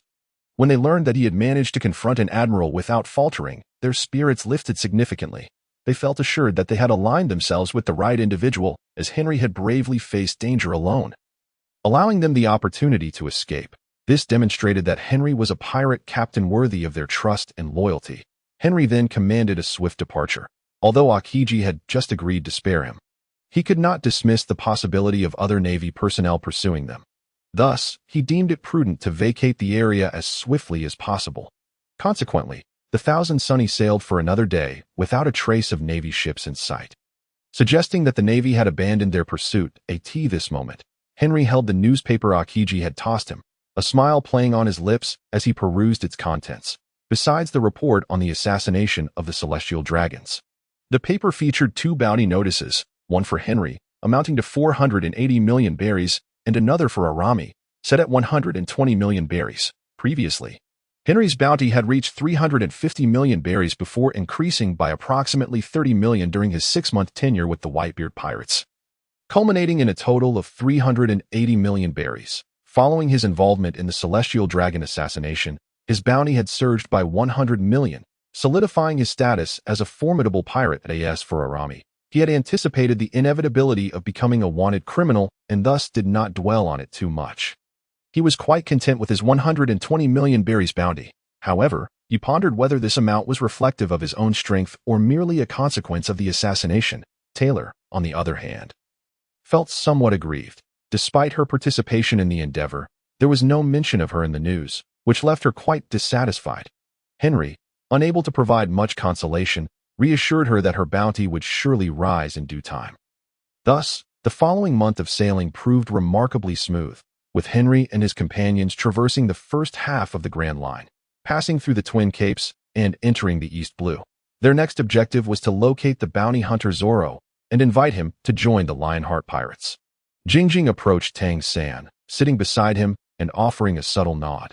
Tang San's eyes narrowed slightly, and he slowly levitated. Standing atop the heart of the heavenly flower, he inhaled deeply, channeling his energy as the 9 bloodlines within him reached a state of equilibrium. He began to ascend rapidly. The golden trident's luminous patterns re-emerged on his forehead, signaling a transformative moment. His consciousness intertwined with the trident's imprint, resonating with its essence, causing his eyes to grow increasingly radiant. Waves of sound, reminiscent of sacred chants, surged around him, while a brilliant light began to rise, casting a vast golden silhouette behind him. With a sudden flash, Tang San's gaze pierced the sky. In an instant, a resounding explosion erupted from the heavenly flower, a colossal golden beam shooting skyward, piercing the clouds. Nearby, the celestial fox Great Demon King sensed an overwhelming force emanating, causing the entire Hell Garden to tremble violently as the flowers began to wither, all fortunes seemingly converging towards that golden beam. His expression shifted dramatically, and without delay, he transformed into a colossal 9-tailed celestial fox, each tail extending beyond 100 meters in length, casting an immense shadow and infusing the Hell Garden with abundant fortune to stabilize the realm. The integrity of the Hell Garden was paramount. Its destruction would spell catastrophic ruin for the Celestial Fox clan. The ancestral home, Celestial Fox Sacred Mountain, the previously subdued golden light flared once more, radiating a white glow that seemed to collapse inward. Without warning, a golden beam ascended towards the heavens, prompting the recently battle-weary monarchs to instinctively scatter. Moments later, the beam penetrated the calamity clouds. The pitch-black clouds ignited instantly, transforming into dark golden mists, the purple hues dissipating entirely, replaced by colossal bolts of golden lightning that seemed to encapsulate the fury of the entire realm.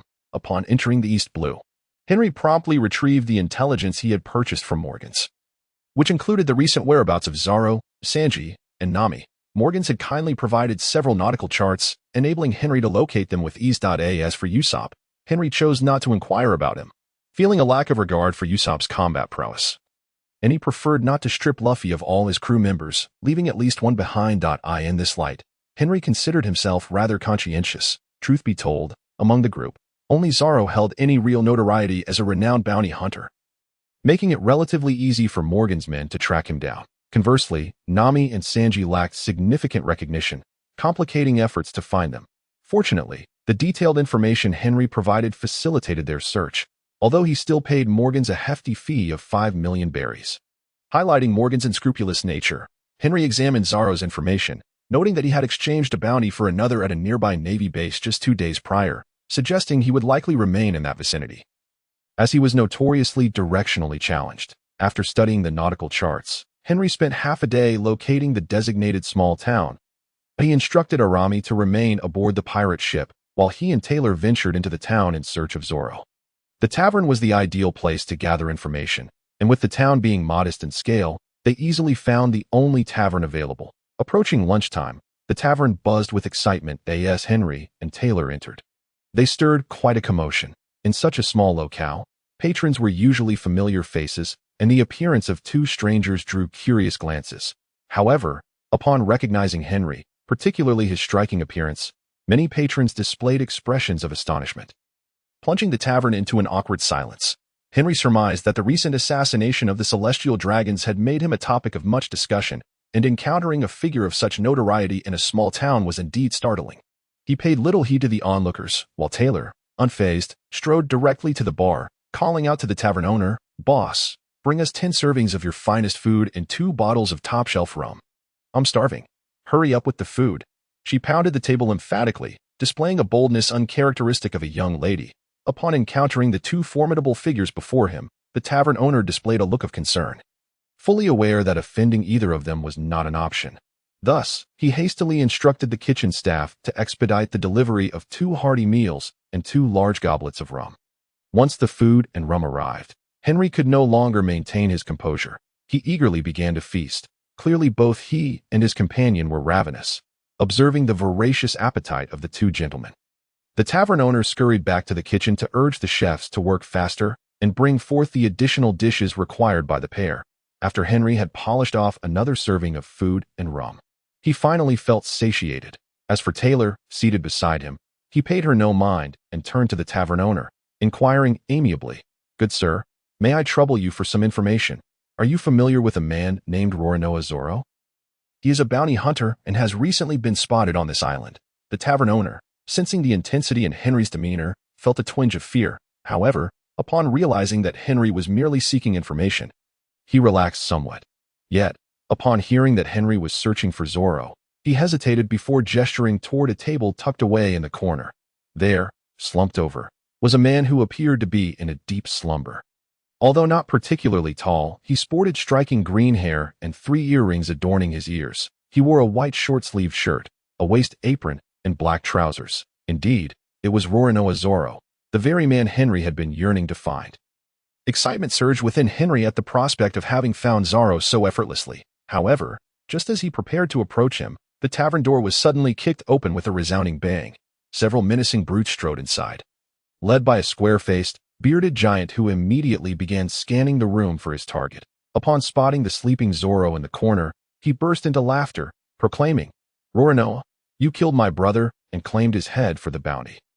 Today, I shall avenge him by ending your life." With that, he lunged forward, brandishing a sword aimed directly at Zoro. Just as Henry contemplated intervening, the previously slumbering Zoro effortlessly raised an arm, his sword deflecting the incoming strike with a swift motion, sending the assailant crashing to the ground. Incapacitated at that moment, Zoro seemed to awaken. Looking down at the fallen brute with a bemused expression, he asked, "Who are you, old man?"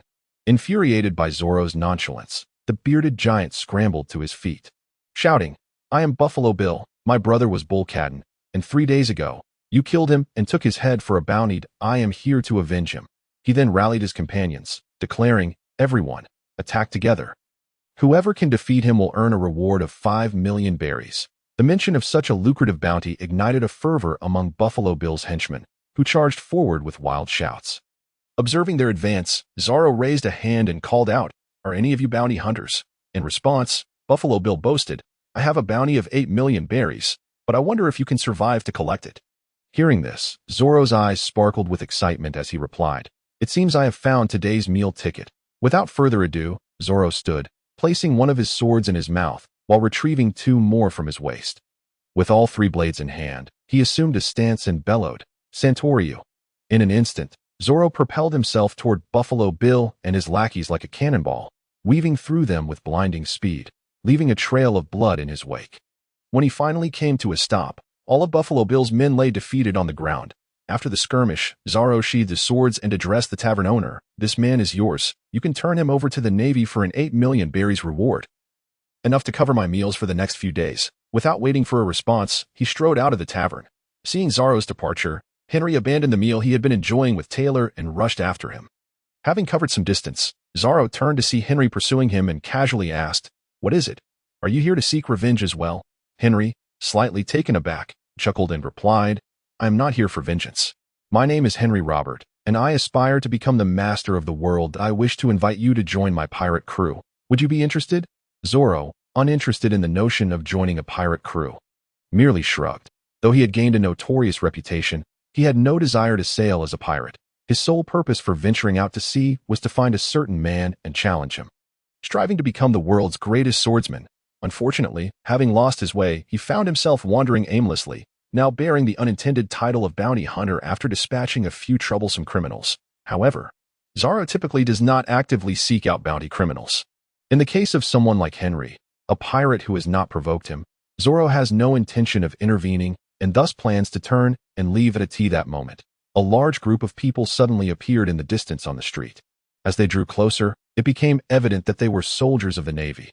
Henry was not the least bit surprised by the sudden arrival of the Navy soldiers, as he had noticed several individuals discreetly leaving the tavern while he was dining.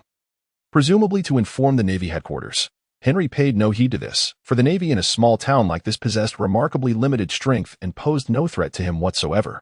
Consequently, he had no intention of preventing them from alerting their superiors and continued to enjoy his meal in the tavern. However, he did not anticipate that while he was attempting to recruit Zorro, this group of Navy soldiers would emerge from nowhere. Upon seeing the approaching soldiers, Henry felt an inexplicable annoyance. Perhaps it was due to Zorro's earlier rejection of his invitation. At that moment, the Navy soldiers finally reached Henry, raising their long guns and aiming them in his direction. Their commanding officer, a Navy lieutenant colonel, shouted at Henry, "Robert Henry, you are surrounded by us. Please surrender immediately and cease resistance, or we will open fire." Faced with their incessant chatter, Henry grew somewhat impatient and declared loudly, "If you have the guts, then shoot. No one has been born yet who can capture me. Even Admiral Akiji couldn't catch me. And you think you can?" After saying this, Henry shot a glance towards the soldiers, causing them to retreat several paces in fear, especially the lieutenant colonel, who was so frightened by Henry's gaze that he fell to the ground. However, feeling embarrassed by his reaction, the lieutenant colonel quickly scrambled to his feet. Yet upon meeting Henry's fierce stare, he dared not utter any more threats. He was well aware that a pirate with a bounty of hundreds of millions like Henry was far beyond his capacity to handle. Nevertheless, he still harbored a glimmer of hope. If he could indeed capture Robert Henry, he might be promoted to an officer at Navy headquarters instead of languishing in this small town as a mere lieutenant colonel. He simply did not anticipate Henry's overwhelming strength, which had left him quaking in his boots with just a glance, marking a significant loss of face. However, upon glancing at Zorro standing nearby, hope flickered in his eyes, and he directly addressed Zorro. "Pirate hunter Zorro, this man has a bounty of 480 million berries and is a formidable pirate from the New World if you manage to capture him. Not only will you effortlessly claim the hefty bounty of 480 million, but you will also secure your name and reputation throughout the New World." Hearing the lieutenant colonel's words, Zorro indeed refrained from leaving and turned to examine Henry instead. Noticing Zorro's scrutiny, Henry smiled and said, "What is this?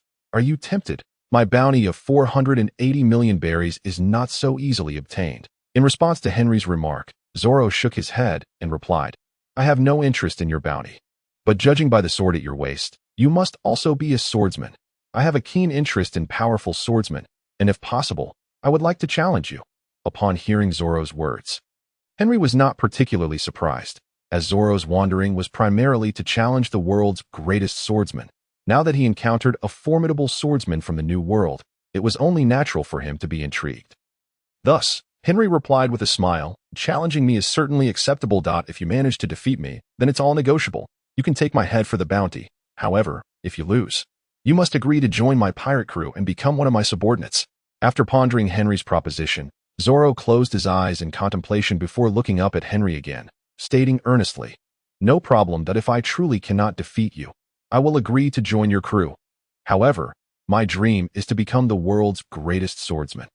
If you attempt to force me to abandon that dream, then you shall pay with your life. Upon hearing Zoro's declaration, Henry let out a hearty laugh and said, the world's greatest swordsman, what a splendid ambition. Only someone of such caliber is worthy to be my subordinate, for I intend to become the ruler of the world. Zoro showed no sign of mockery at Henry's declaration of ambition. Instead, drawing his 3 swords from his waist, placing one in his mouth while holding the other 2 in his hands, ready for battle. Observing Zoro's readiness for combat, Henry wasted no words and swiftly drew his sword. The flying bird, casually performing a flourish while uttering provocatively, now, let me show you the chasm between you and this world. Do not underestimate me. There are limits to such arrogance, or you may find yourself regretting it. With that, Zoro charged at Henry, unleashing a powerful attack, Purgatory, Demon Slash. Yet, Zoro's full-force strike was effortlessly countered by Henry, who simply slashed with his sword, rendering Zoro's 3 blades as if they were frozen in place. Unable to advance, witnessing his most powerful strike being so easily deflected left Zoro in disbelief. He could not fathom that the gap between him and Henry was so vast. How could such a disparity exist in the world? Had all his previous efforts been in vain? With that thought, Zoro wildly swung his 3 swords in a frenzied assault against Henry. Despite Zoro's frenzied strikes, Henry remained calm, easily parrying every attack. Then, with a powerful blow, Henry sent Zoro and his swords flying. As Zoro was sent sprawling, he still could not believe the vast difference in strength between him and Henry. After all, Henry did not appear to be much older than himself. How could there be such a significant gap? Resolute, Zoro rose again and declared, next, I shall unleash my strongest attack, originally intended for that man, but it seems unnecessary now. If I cannot defeat you, then I stand no chance against him. After this move, if I still cannot overcome you, I shall become your subordinate. With that, Zoro readied himself once more, spinning the 2 swords in his hands, and shouted, 3-sword-style secret technique, 3,000 worlds. Acknowledging Zoro's full commitment, Henry shed any dismissive attitude and said, to show my respect for you, I will unleash my full strength as well. Roronoa, you better not die. After speaking, Henry activated his armament haki, and the blade of Flying Bird turned black as he sheathed it, preparing for the draw. As Zoro charged towards him, the 2 brushed past each other, and Henry shouted, 1-sword-style ultimate technique, Iato Slash, Disruption. In an instant, their figures passed each other, and after the strike, Henry remained unscathed, having effortlessly absorbed Zoro's powerful attack. In contrast, Zoro's 2 swords shattered, and he bore a massive wound stretching from his right abdomen to his left chest. Blood gushed from the wound, creating a gruesome sight. It was evident that Henry's attack had inflicted significant damage upon Zoro. At this moment, Jingjing approached Tang San, sitting beside him and gently nodding. Tang San squinted his eyes. Gradually floating into the air, standing atop the heart of the heavenly flower, he took a deep breath, and his entire aura began to swell. The 9 bloodlines within him, having mingled during this time, reached a state of complete equilibrium. His being began to undergo rapid sublimation. The golden trident's radiant patterns re-emerged on his forehead, and at that moment, Tang San's aura began to transform. His consciousness intertwined with the imprint of the golden trident. Sensing its essence, and his eyes grew increasingly bright. Waves of sound, akin to sacred chants, resonated around him, while a brilliant light surged upward, casting a colossal golden shadow behind him. Tang San's gaze suddenly became as sharp as lightning as he fixed his eyes upon the sky.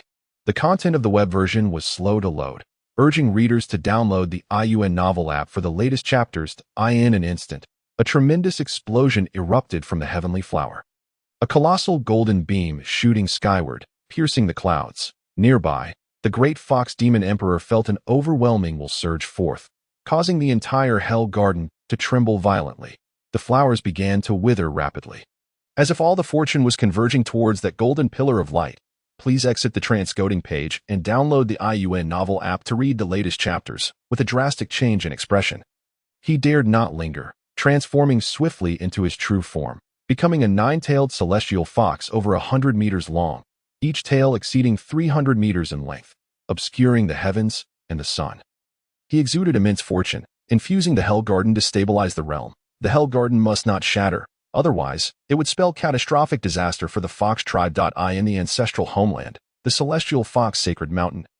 The previously subdued golden light surged once more, and not only that, the mountain itself radiated a white glow, which seemed to collapse inward, flowing towards its core. Without warning, a golden beam shot skyward, soaring into the high heavens.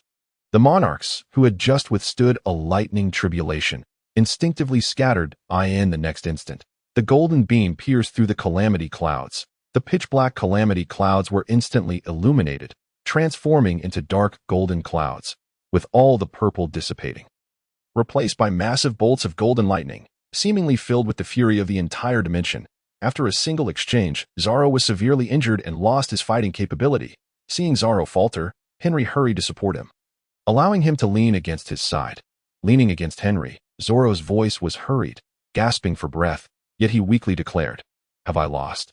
This is the power of the world's top swordsman, though I am unaware of how formidable the world's #1 swordsman Hawkeye truly is. He must undoubtedly be far superior to you.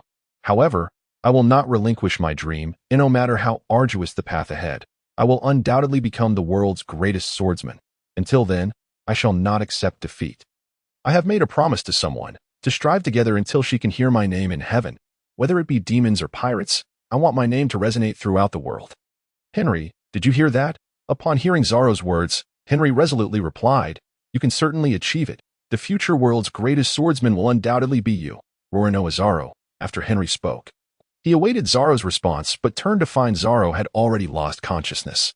Seeing Zoro unconscious, Henry rushed into the tavern to borrow a first aid kit from the owner, stitching up Zoro's wounds and bandaging them. Fortunately, Henry had held back during their earlier confrontation. Otherwise, Zoro would have surely perished. Although Zoro's injuries appeared grave, they were merely superficial, and he should recover swiftly. Just as Henry was frantically tending to Zoro's wounds, Tyler arrived belatedly, carrying some packed food. Observing Zoro sprawled on the ground, injured and unconscious, Tyler inquired curiously, "Who is he? How did he end up like this?" "He is the new companion I have been seeking, the pirate hunter, Roronoa Zoro. His injuries are the result of our recent duel." Upon hearing Henry's explanation, Tyler was even more perplexed and asked, "Weren't you planning to invite him to join our pirate crew? How did it end up like this?" In response to Tyler's inquiry, Henry chuckled and recounted the events that had transpired. Subsequently, Henry lifted Zoro onto his back and, along with Tyler, returned to the Golden Lion ship, while the naval officers and their subordinates fled after Zoro's defeat. Upon returning to the pirate ship, Henry shared with Alamy the details of his encounter with Zoro. Due to Zoro's injuries, Henry decided to rest for 2 days in this small town, resuming their voyage only after Zoro had recovered. A day later, Zoro finally regained consciousness, prompting Henry to have the three introduce themselves to better familiarize themselves with each other.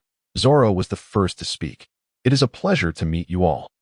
From this day forth, I am now one of you. My name is Roronoa Zoro, a swordsman with the dream of becoming the world's greatest swordsman." Upon hearing Zoro's aspiration, Tyler and Alamy were not overly surprised. As Henry had previously mentioned it, they introduced themselves in turn, thus solidifying their acquaintance. Once the introductions were complete, Henry turned to Zoro and inquired, "Zoro, do you remember where your hometown, Frostmoon Village, is?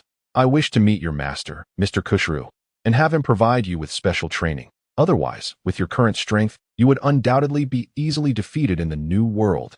Zoro, puzzled, replied, "How do you know my hometown is Frostmoon Village?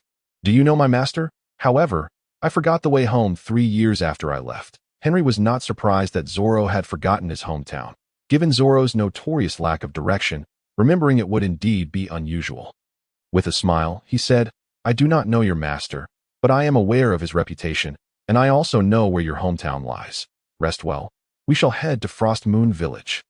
Henry's motive for visiting Zoro's hometown was twofold: to meet Zoro's master, Kushiru, who likely had some connection to the Revolutionary Army's leader, Dragon, and to ensure that Zoro received special training to enhance his strength. At the very least, Zoro needed to master the power of Haki. Otherwise, venturing into the new world would be akin to seeking death, much like when Hawkeye first encountered Zoro and dismissed him. Zoro was merely a relatively well-known pirate hunter from the East Sea, far outmatched by Hawkeye. However, Zoro's fearless and indomitable spirit deeply moved Hawkeye, who eventually accepted him as a pupil. Currently, however, Henry could not seek Hawkeye's mentorship for Zoro. Fortunately, Zoro's master, Kushiru, was quite powerful.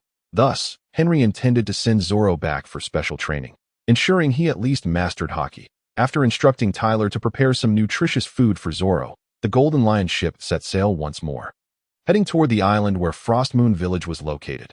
After 5 days of sailing, they finally arrived at Zoro's hometown, Frost Moon Village. As they approached, the villagers did not react with fear upon seeing a pirate ship. Rather, they observed the newcomers with curiosity. Henry was not surprised by this. Frost Moon Village was established by pirates, and many of its current inhabitants were likely former pirates themselves, thus unafraid of their kind. When Zoro stepped forward from the crowd, many villagers recognized him, with one young boy, around 11 or 12 years old, in a dojo outfit, excitedly shouting, "It's Brother Zoro has returned." Upon seeing the boy, Zoro smiled and took his hand, saying, "Taizong, what are you doing here? Aren't you supposed to be training at the dojo?" Taizong, feeling a bit shy, replied, "I just heard from the villagers that a pirate ship arrived. So I was curious and came to see. I didn't expect it to be you, brother. Have you become a pirate? Can you take me along for an adventure? After Sasuke's departure a year ago, he has yet to return. Would you take me out as well? I am quite strong." Upon hearing the child's earnest words, Zoro affectionately ruffled his hair and chuckled, saying, "I cannot promise you that. The moment Master learned of my becoming a pirate, he would surely ponder how to punish me. How could I dare take you out to sea? Just imagine, your father and Master might come chasing after me." He continued, "Let us not dwell on this too much. We should return and see how Master is doing. I wonder how he has fared." Upon realizing Zoro's reluctance to take him out to sea, the little one felt disheartened, persistently pestering Zoro along the way, hoping to persuade him to set sail together. This scene was reminiscent of the days when Luffy would cling to Shanks, begging him to take him on adventures. At such a tender age, it seemed all children yearned for the thrill of the open sea. Thus, Zoro and his companions journeyed for less than 10 minutes before arriving at the dojo in the village. Along the way, many villagers greeted Zoro with cheerful waves. Henry sensed the presence of numerous formidable warriors, confirming his earlier conjecture that this village, founded by pirates, still housed some of the elders from that era. However, these individuals had long since retired, likely preferring not to have their peace disturbed, so Henry paid them little mind. Following Zoro, Henry arrived at the village dojo, where a considerable crowd had gathered outside, consisting of both adults and children clad in dojo uniforms. A middle-aged man, older than the rest, stepped forward and addressed Zoro, saying, "The master is aware of your return and has sent me to escort you and your friends to see him." To the middle-aged man's words, Zoro respectfully replied, "Thank you, Shirhan Chikage." The man then cast a stern glance at the young Taizong behind Zoro, scolding, "While you should be training, where have you been playing? Return and run 50 laps around the village." This middle-aged man was indeed Taizong's father, named Kage Chikage, the vice master of the dojo. Jingjing approached Tang San, sitting cross-legged beside him and giving a gentle nod. Tang San narrowed his eyes, slowly rising into the air above the heart of the Tian Tang flower. Taking a deep breath, his aura surged, the 9 bloodlines within him, having harmonized during this time, reached a state of complete equilibrium that he began to rapidly transcend. The golden trident's markings re-emerged on his forehead, and in that moment, Tang San's aura began to undergo a transformation. His consciousness fused with the imprint of the golden trident, resonating with its essence, and his eyes became increasingly radiant. A sound akin to sacred chants filled the air, as waves of energy pulsated around him. A brilliant light surged forth, casting a colossal golden silhouette behind him. Tang San's gaze instantly sharpened, fixed on the heavens. Suddenly, with a thunderous explosion, a massive golden beam erupted from the Tian Tang flower, soaring into the sky. Nearby, the great demon fox of heaven felt an overwhelming will erupt. causing the entire Hell Garden to tremble violently. The flowers began to wither rapidly, as if all the fortunes were converging toward the golden beam. In the ancestral home of the Heavenly Fox clan. The Heavenly Fox Sacred Mountain, the once restrained golden light, flared brightly once more. Not only that, but the mountain's essence radiated a white glow, yet this white light seemed to collapse inward, flowing toward its core. Without warning, a golden beam shot skyward, piercing the heavens. The recently battle-worn monarchs instinctively scattered. In the next moment, that golden beam surged into the calamity clouds. The pitch-black clouds were instantly illuminated, transforming into dark golden formations. As all traces of purple vanished, replaced by colossal golden lightning, seemingly filled with the wrath of the entire realm, Henry and his companions followed Zoro, guided by the middle-aged man, into a spacious reception hall. Seated within was a middle-aged man clad in a dojo uniform, wearing glasses. His demeanor was gentle and calm. Upon seeing Zoro and the others enter, he smiled and nodded in greeting, inviting them to take a seat. Once they were seated, Shimo Tsukigawa scrutinized Henry and his companions with a smile, then spoke. "I am Shimo Tsukigawa, the master of this dojo and Zoro's mentor. I suspect Zoro has caused you quite a bit of trouble." Hearing Tsukigawa's words, Henry responded with a smile. "I am Robert Henry, Zoro's captain. As for trouble, it hardly applies. We have only recently become acquainted." Then Tsukigawa continued, "I appreciate you bringing Zoro back to see me. I imagine he has forgotten the way home. 3 years without a word." At this, Zoro felt somewhat embarrassed, realizing that his lack of direction had indeed led him astray, preventing him from returning to visit his master or pay respects at Kuina's grave. As Zoro struggled to find words, Henry interjected with a smile. "Zoro wished to return and see you before embarking on another voyage. I happen to know the location of Shimotsuki village, so I brought him back. Furthermore, Zoro will be joining us on our next adventure at sea, and it is only fitting he sees his master first." After a brief exchange of pleasantries between Henry and Tsukigawa, he introduced Taylor and Alamy. Noticing that Tsukigawa seemed to have something to discuss privately with Zoro, Henry tactfully suggested that they take a moment to rest, allowing the master and disciple some time for intimate conversation. Once Henry and his companions were led away, Tsukigawa turned his full attention to Zoro. He noticed that Zoro had grown significantly taller and stronger compared to 3 years ago, exuding an aura akin to a razor-sharp blade. However, Tsukigawa frowned and inquired with concern, "You are injured. Why do you carry the scent of blood and the smell of medicinal ointment?" Zoro, not wishing to conceal anything, recounted the recent battle with Henry and disclosed his current status as a pirate. Kneeling before Tsukigawa, he respectfully declared, "Disciple has been unfilial, disappointing my master. I have not become a renowned swordsman, but rather a pirate, feeling unworthy of your teachings." Seeing Zoro kneeling before him, Tsukigawa quickly assisted him to his feet. Comforting him, "You need not dwell on this too heavily. While I may not wholly approve of your becoming a pirate, I won't oppose it either. After all, this Shimotsuki village was founded by pirates. Just as the world's greatest swordsman, Mihawk, is also a pirate, there is nothing inherently wrong with being one. As long as you follow your heart and do no evil, you will honor the teachings I have imparted." With his master's words, Zoro finally felt a sense of relief. He had resolutely decided that in pursuit of becoming the world's greatest swordsman, even being a pirate would not deter him. However, receiving his master's understanding brought him great joy. Tsukigawa smiled and assisted Zoro, asking, "Now that you have returned, aside from visiting me, do you have any other matters at hand?" To his master's inquiry, Zoro replied, "This time, besides visiting you and paying respects to Kuina, I wish for you to provide me with special training. After the recent battle with Captain Henry, I realized my own weaknesses. With my current strength, not only would I struggle to become the world's greatest swordsman, but I would find it challenging to survive. Therefore, I earnestly request that you grant me special training to equip me with the skills necessary for self-defense during my future adventures."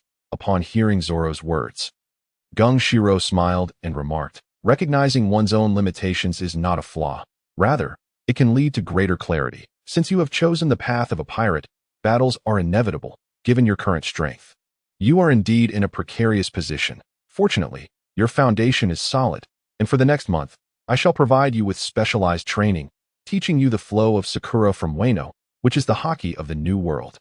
As long as you master this power proficiently and dedicate yourself to rigorous training thereafter, your ability to protect yourself will be assured. Whether you can become the world's foremost swordsman ultimately depends on your fortune." After concluding his remarks, Gung Shiro instructed Zoro to rest for the time being, as prolonged conversation was ill-advised given Zoro's current injuries. That evening, Gung Shiro hosted a banquet for Zoro and Henry. During the meal, Gung Shiro mentioned that he would dedicate a month to training Zoro in the ways of Wano. Naturally, Henry readily agreed, for his intent in bringing Zoro back to Frost Moon Village was to enhance Zoro's strength. Though Henry himself could teach Zoro the Busashoka Haki and Kinbunchika Haki, their similar ages might render Zoro reluctant to accept instruction from him. Therefore, having Zoro trained by his own master, Gung Shiro, was undoubtedly the best option. Although Gung Shiro has never showcased formidable strength in the One Piece manga, it is evident that his prowess is substantial, as evidenced by Zoro's recollections of Gung Shiro's teachings. Gung Shiro is undoubtedly a top-tier swordsman. At the very least, his strength would not pale in comparison to the likes of the Red Dawn 9 heroes, and he may even surpass them significantly. While the reasons behind Frost Moon Gung Samling's departure from Wano to become a pirate remain unknown, his ability to forge weapons like Inma without succumbing to their backlash speaks volumes about his capabilities. As his son, Frost Moon Gung Shiro's strength is surely formidable, which reassured Henry in entrusting Zoro to him. However, Henry was taken aback when Alamy expressed a desire to remain for training as well. Although surprised, Henry did not object, knowing that Alamy, burdened by a deep-seated vendetta, was particularly eager to enhance his strength for vengeance against those who harmed his wife. After consulting Gung Shiro, who had no objections and was willing to instruct Alamy, Henry agreed to keep him. This was also convenient for Henry, as he planned to seek out Nami and Sanji in the following month, making Alamy's presence here a feasible option. Although Alamy was skilled in marksmanship and had made strides in the Navy's 6 styles, his overall strength was not as formidable as one might expect. If he relied solely on his current abilities, he might struggle to keep pace with Henry in the future. Thus, Henry felt gratified that Alamy was motivated to improve his strength. The next morning, Henry departed from Frost Moon Village with Tyler, embarking on their journey to locate Sanji and Nami. Jingjing approached Tang San, sitting cross-legged beside him and giving a gentle nod. Tang Sen narrowed his eyes slightly. Gradually levitating above the heart of the paradise flower, he inhaled deeply, his aura surging as the 9 bloodlines within him reached a state of equilibrium. His being began to ascend rapidly. The golden trident's light patterns re-emerged on his forehead, marking the moment of his transformation. His consciousness fused with the imprint of the golden trident, resonating with its essence. As his eyes grew ever brighter, the sound akin to celestial chants resonated around him. Waves of intense light surged upward, casting a colossal golden silhouette behind him. In an instant, Tang San's gaze became electric, fixating on the heavens. Suddenly, with a thunderous roar, a massive golden pillar erupted from the paradise flower. Soaring into the sky, the nearby heavenly fox demon emperor sensed an overwhelming will erupt, causing the entire hell garden to tremble violently. With flowers wilting rapidly, all fortunes seemingly converging towards that golden pillar. His countenance shifted dramatically, and without hesitation, he transformed into a 9-tailed heavenly fox over 100 meters long, each tail extending more than 300 meters, casting shadows across the sky. A torrent of fortune surged into the Hell Garden. Stabilizing the realm, the Hell Garden must not shatter, otherwise it would spell catastrophic ruin for the Heavenly Fox clan. The ancestral grounds, the Heavenly Fox Sacred Mountain. The previously subdued golden light flared intensely once more. Moreover, the mountain emanated a white glow, which seemed to collapse inward, flowing towards the center. A golden beam shot skyward without warning, piercing the heavens. The recently battered sovereigns instinctively scattered, and in the next instant, the golden pillar pierced the tribulation clouds. The inky black clouds were ignited, transforming into dark golden formations, with all traces of purple dissipating, replaced by colossal bolts of golden thunder, seemingly embodying the wrath of the entire realm.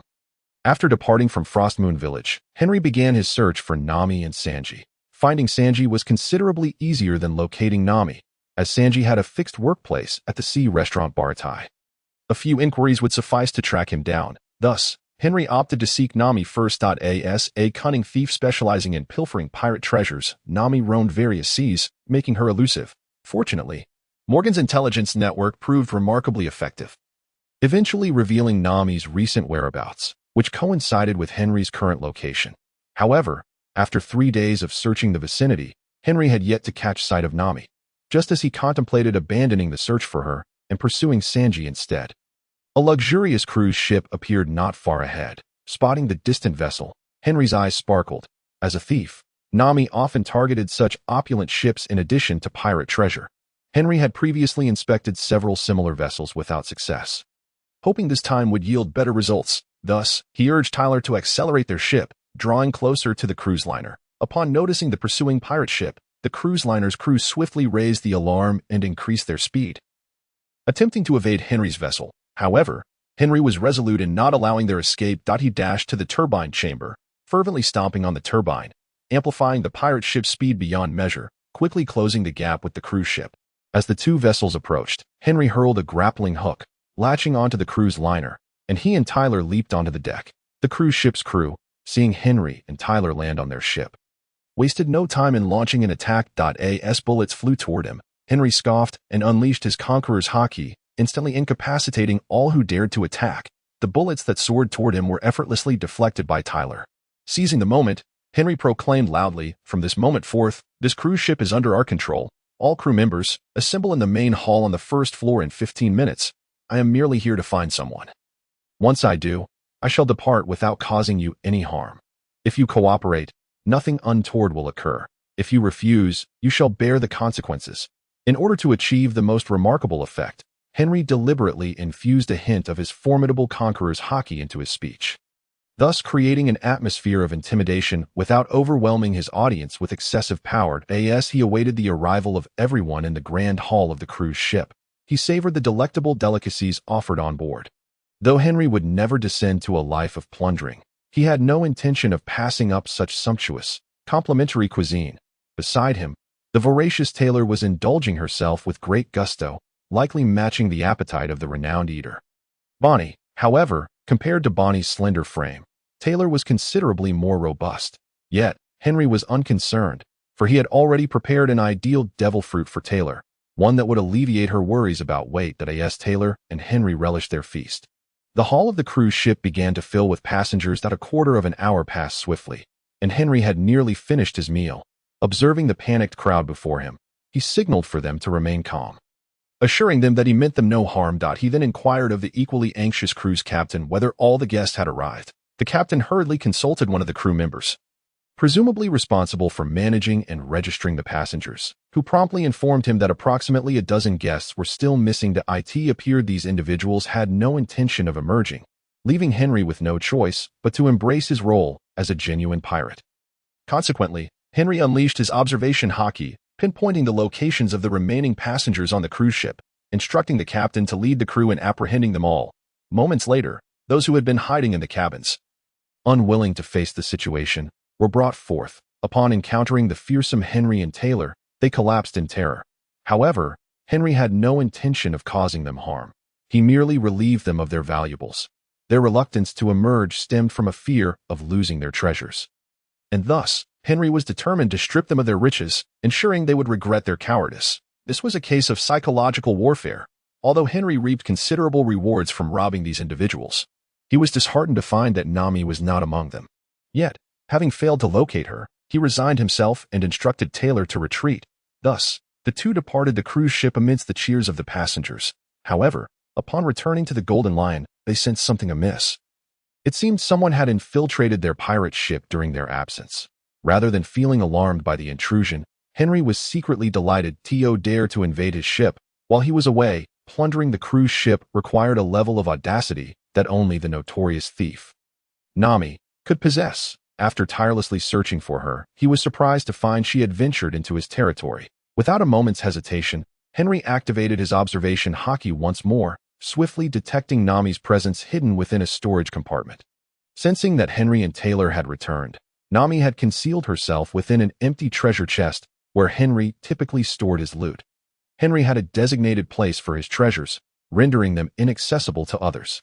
While the limited riches within the ship's treasure chest did not concern him much, he informed Taylor of his intention and made his way to the treasure storage, gently tapping on the chest where Nami was hiding, playfully declaring, "No need to hide.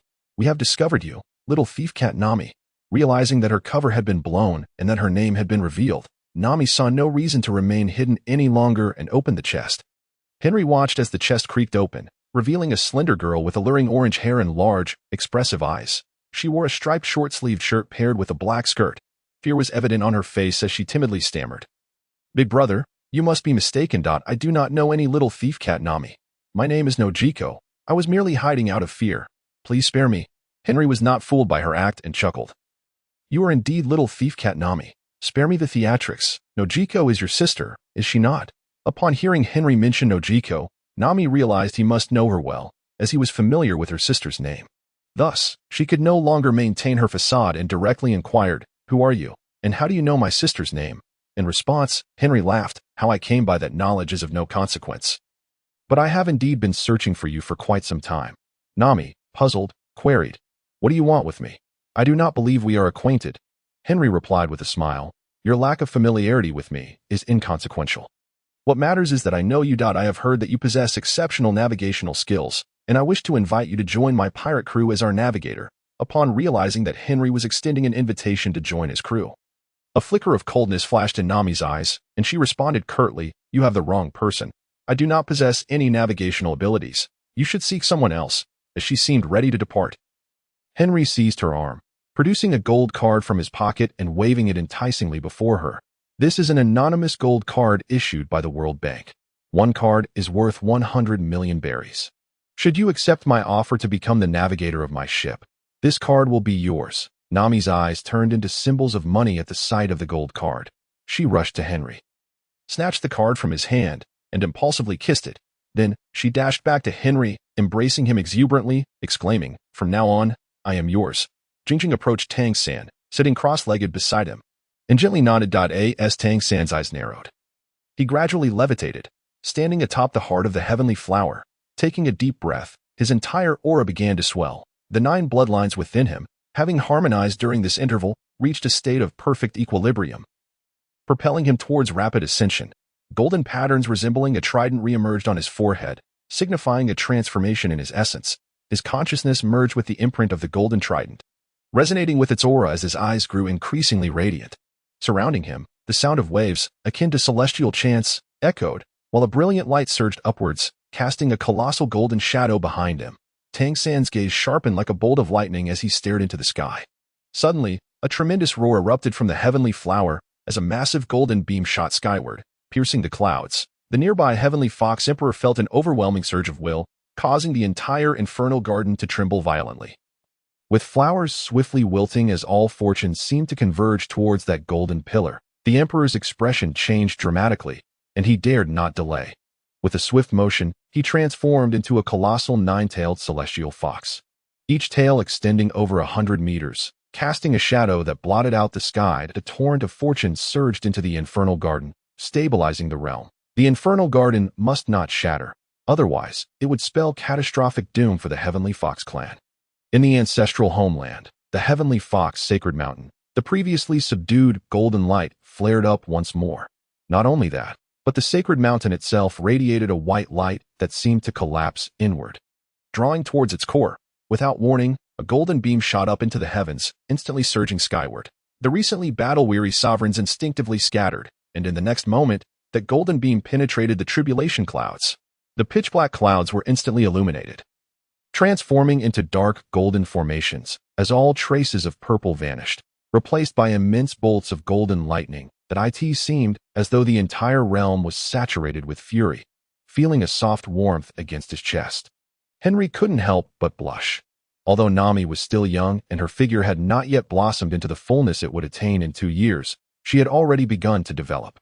Based on her current physique, the potential for future growth was undoubtedly substantial.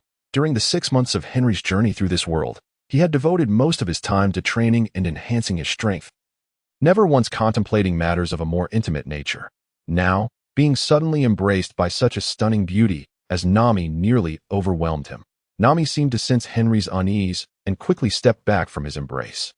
Her cheeks flushed, whether from excitement or embarrassment, it was unclear. The reason Nami had acted so boldly in front of this stranger was purely due to her exhilaration. It was worth noting that to collect 100 million berries, Nami had endured countless hardships. Thus, when this stranger, Henry, unexpectedly offered her that sum, it was only natural for her to be thrilled. Since the age of 10, Nami had been navigating the treacherous waters of Arlong's crew alone, determined to fulfill her promise and secure Kokoyashi village for 100 million berries. The ease with which she had now acquired this sum was beyond her wildest imagination. Once her excitement subsided, Nami regained her composure and, holding the golden card in her hand, hesitantly inquired, "Is this truly for me? Am I merely to serve as your navigator?" Henry replied with a smile, "It is indeed yours. Should you choose to join us as our navigator, there will be even greater treasures awaiting you." Nami still appeared somewhat skeptical, but upon receiving Henry's affirmative response, she finally set aside her excitement and cheerfully stated, "No problem, I am willing to be your navigator, but I must first return to my homeland to settle some matters before I can set sail with you." In truth, she had always yearned to venture out to sea, to witness the world in its entirety, and then to personally chart a world map with her own hands. Hearing Nami's words, Henry felt a sense of relief. He had successfully recruited her, although he had directly spent 100 million berries for this. He felt no regret. After all, Nami possessed remarkable talent in navigation, which would be essential for the growth of Henry's future pirate crew. Moreover, Nami's beauty was another reason for Henry's choice. Having such a stunning companion would surely make their maritime adventures far from dull. With Nami successfully found, Henry now needed to assist her in dealing with Arlong's crew before they could safely depart together. Thus, he turned the ship around and, guided by Nami, set sail for her hometown, Kokoyasi village. However, to Henry's surprise, the next morning, Tyler found him still asleep and informed him that Nami was missing. Upon hearing Tyler's words, Henry was initially perplexed but reassured her, stating that Nami would not abandon them.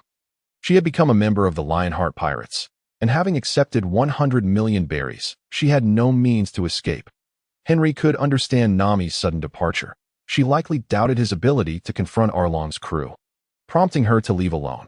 After all, she had witnessed Arlong's strength since childhood, and the Navy's repeated attempts to subdue Arlong's crew had proven fruitless. She could hardly believe that Henry could vanquish Arlong's crew.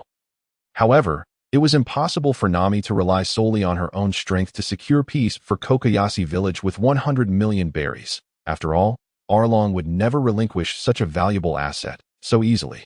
Indeed, in Arlong's eyes, Nami was merely a useful tool. With her navigational skills, Arlong's crew had enjoyed considerable success, and he would never allow her to slip from his grasp. After comforting Tyler, Henry adjusted their course and continued sailing toward Kokoyasi village. After half a day's journey, Henry finally arrived at Kokoyasi village. The villagers were astonished to see a pirate ship approaching, for since Arlong's crew had taken control, the village had almost severed ties with the outside world. Ships from both the Navy and other pirates rarely ventured near, so the sudden appearance of this pirate vessel piqued their curiosity. Once the ship was docked, Henry and Tyler disembarked. Among the onlookers, a man with a windmill on his head emerged. He was the island's police officer, Aiken, a figure akin to a father to Nami. Aiken approached Henry and Tyler, inquiring, "Who are you, and what brings you to our island?" "We are Nami's friends, here to find her, though you know if she has returned." Upon hearing that Henry was Nami's companion, Aiken's expression changed. He initially feared Henry was affiliated with Arlong's crew. Yet, upon observing that neither Henry nor Tyler resembled fishmen, he deduced they could not be members of Arlong's crew. Sensing Aiken's skepticism, Henry quickly explained that Nami was the navigator he had just invited to join his pirate crew, and they had come specifically to confront Arlong's crew. Hearing that Henry aimed to deal with Arlong's crew, Aiken was incredulous and cautioned, "Young man, I advise you to leave this place at once. Arlong's crew consists of fishmen, they are monsters, and you cannot hope to contend with them. Arlong's bounty is a staggering 20 million berries, the highest in the East Blue. The Navy has tried several times to capture him, but to no avail. You two are no match for them." When Aiken mentioned Arlong's bounty, Henry produced his own bounty notice from his pocket and slapped it against Aiken's chest, declaring, "First, take a look at this, then tell me if I can defeat Arlong's crew." Aiken's hands trembled as he beheld the bounty notice of 480 million berries, stammering, "You are truly here to find Nami and help her against Arlong's crew." After receiving Henry's confirmation, Aiken led him to Nami's home. However, only Nami's sister, Nojiko, was present. Upon learning that Henry and Tyler were seeking Nami, Nojiko was elated and remarked, "You must be Henry. Nami mentioned you this morning. She was so happy when she returned, saying she had found new companions and had gathered the 100 million berries needed to purchase Kokoyasi village. Shortly after returning, she went to Arlong's base to use the 100 million berries to buy the entire village. But she hasn't come back since this morning, and I am quite worried about her. I wonder what has happened." After hearing Nojiko's account, Henry realized that something must have gone awry with Nami. He quickly asserted, "Nami is certainly in trouble. Arlong's crew would never let her go so easily. You must take me to their base at once. I fear for Nami's safety." Aiken and Nojiko were both deeply concerned. So the three of them boarded the Golden Lion and set off for Arlong's base. The base was located near Kokoyashi village, and within half an hour of sailing, they effortlessly arrived at Arlong Park. As the pirate ship approached, the guard, a fisherman named Cho, rushed forward to inquire, "Who are you? What brings you to Arlong Park?" Henry replied with a smile, "We are friends of Nami, seeking her for an important matter. Please take us to see her." Upon hearing that Henry was a friend of Nami, Cho joyfully exclaimed, "Nami came this morning and hasn't left yet. I'll take you to see her." However, before Cho could lead them inside, Henry stepped forward and swiftly knocked him unconscious. Although Cho was a member of Arlong's crew, he was not a malicious individual and had never bullied anyone, so Henry had no intent to harm him. As for the other fishmen inside, he had no plans to spare any of them. Henry then approached the entrance of Arlong Park, drew his sword, and with a single stroke, shattered the gates. He strode into Arlong Park, calling out, "Arlong, come out and face your doom. Nami, I have come to take you home." Henry's voice reverberated throughout Arlong Park, inciting a flurry of activity among the crew of the Arlong Pirates. That moment, a towering figure emerged from the depths of Arlong Park. The newcomer boasted a striking blue complexion, adorned with a crown of fins encircling his neck, and a nose reminiscent of a great white shark. Revealing a mouth filled with razor-sharp teeth, emblazoned on his chest was the emblem of the Sun Pirates, while the mark of the Arlong Pirates was inked upon his left arm. Recognizing the imposing figure before him, Henry realized that he was face-to-face with Arlong, the captain of the Arlong Pirates, and his most formidable adversary on this journey. Jingjing approached Tang San, gracefully settling beside him in a meditative posture and offering a gentle nod. Tang San narrowed his eyes slightly, his body gradually ascending to stand atop the heart of the heavenly flower that he inhaled deeply, allowing his aura to swell in response. The 9 bloodlines within him, having harmonized over the preceding moments, now resonated in perfect balance, propelling his essence toward rapid sublimation. The radiant golden trident pattern re-emerged upon his forehead, heralding a transformative moment for Tang San, his consciousness intertwined with the imprint of the golden trident, attuning itself to its essence, and his eyes began to gleam with heightened brilliance that a resonant, chant-like sound of crashing waves enveloped him, as a powerful luminescence surged upward, casting a colossal golden silhouette against his backdrop. In an instant, Tang San's gaze sharpened like a bolt of lightning, fixed upon the heavens. Suddenly, a thunderous explosion erupted from the heavenly flower, a towering golden beam shooting skyward, piercing the clouds. Nearby, the great fox demon emperor felt an overwhelming surge of will, causing the entire hell garden to tremble violently, flowers wilting rapidly as all fortune seemed to coalesce toward that golden pillar. His expression shifting to one of alarm, he wasted no time, transforming into a colossal 9-tailed fox over 100 meters in length. With each tail exceeding 300 meters, the 9 tails arched across the sky, infusing the Hell Garden with abundant fortune, stabilizing the realm. The integrity of the Hell Garden was paramount. Its destruction would spell catastrophic doom for the Fox tribe. At the ancestral grounds of the Fox tribe, the sacred mountain, the previously subdued golden light flared once more. Moreover, the core of the sacred mountain radiated a brilliant white glow, yet that light appeared to collapse inward. Drawn toward its center, without warning, a golden beam shot skyward, surging into the sky. The recently battle-hardened monarchs instinctively dispersed, and in the next moment, the golden beam penetrated the storm clouds above. The inky blackness of the storm clouds was suddenly illuminated, transforming into a dark golden hue, as all traces of purple evaporated, replaced by colossal bolts of golden lightning, seemingly infused with the wrath of the entire realm. Hearing Henry's call, Arlong furrowed his brow and inquired, "Who are you?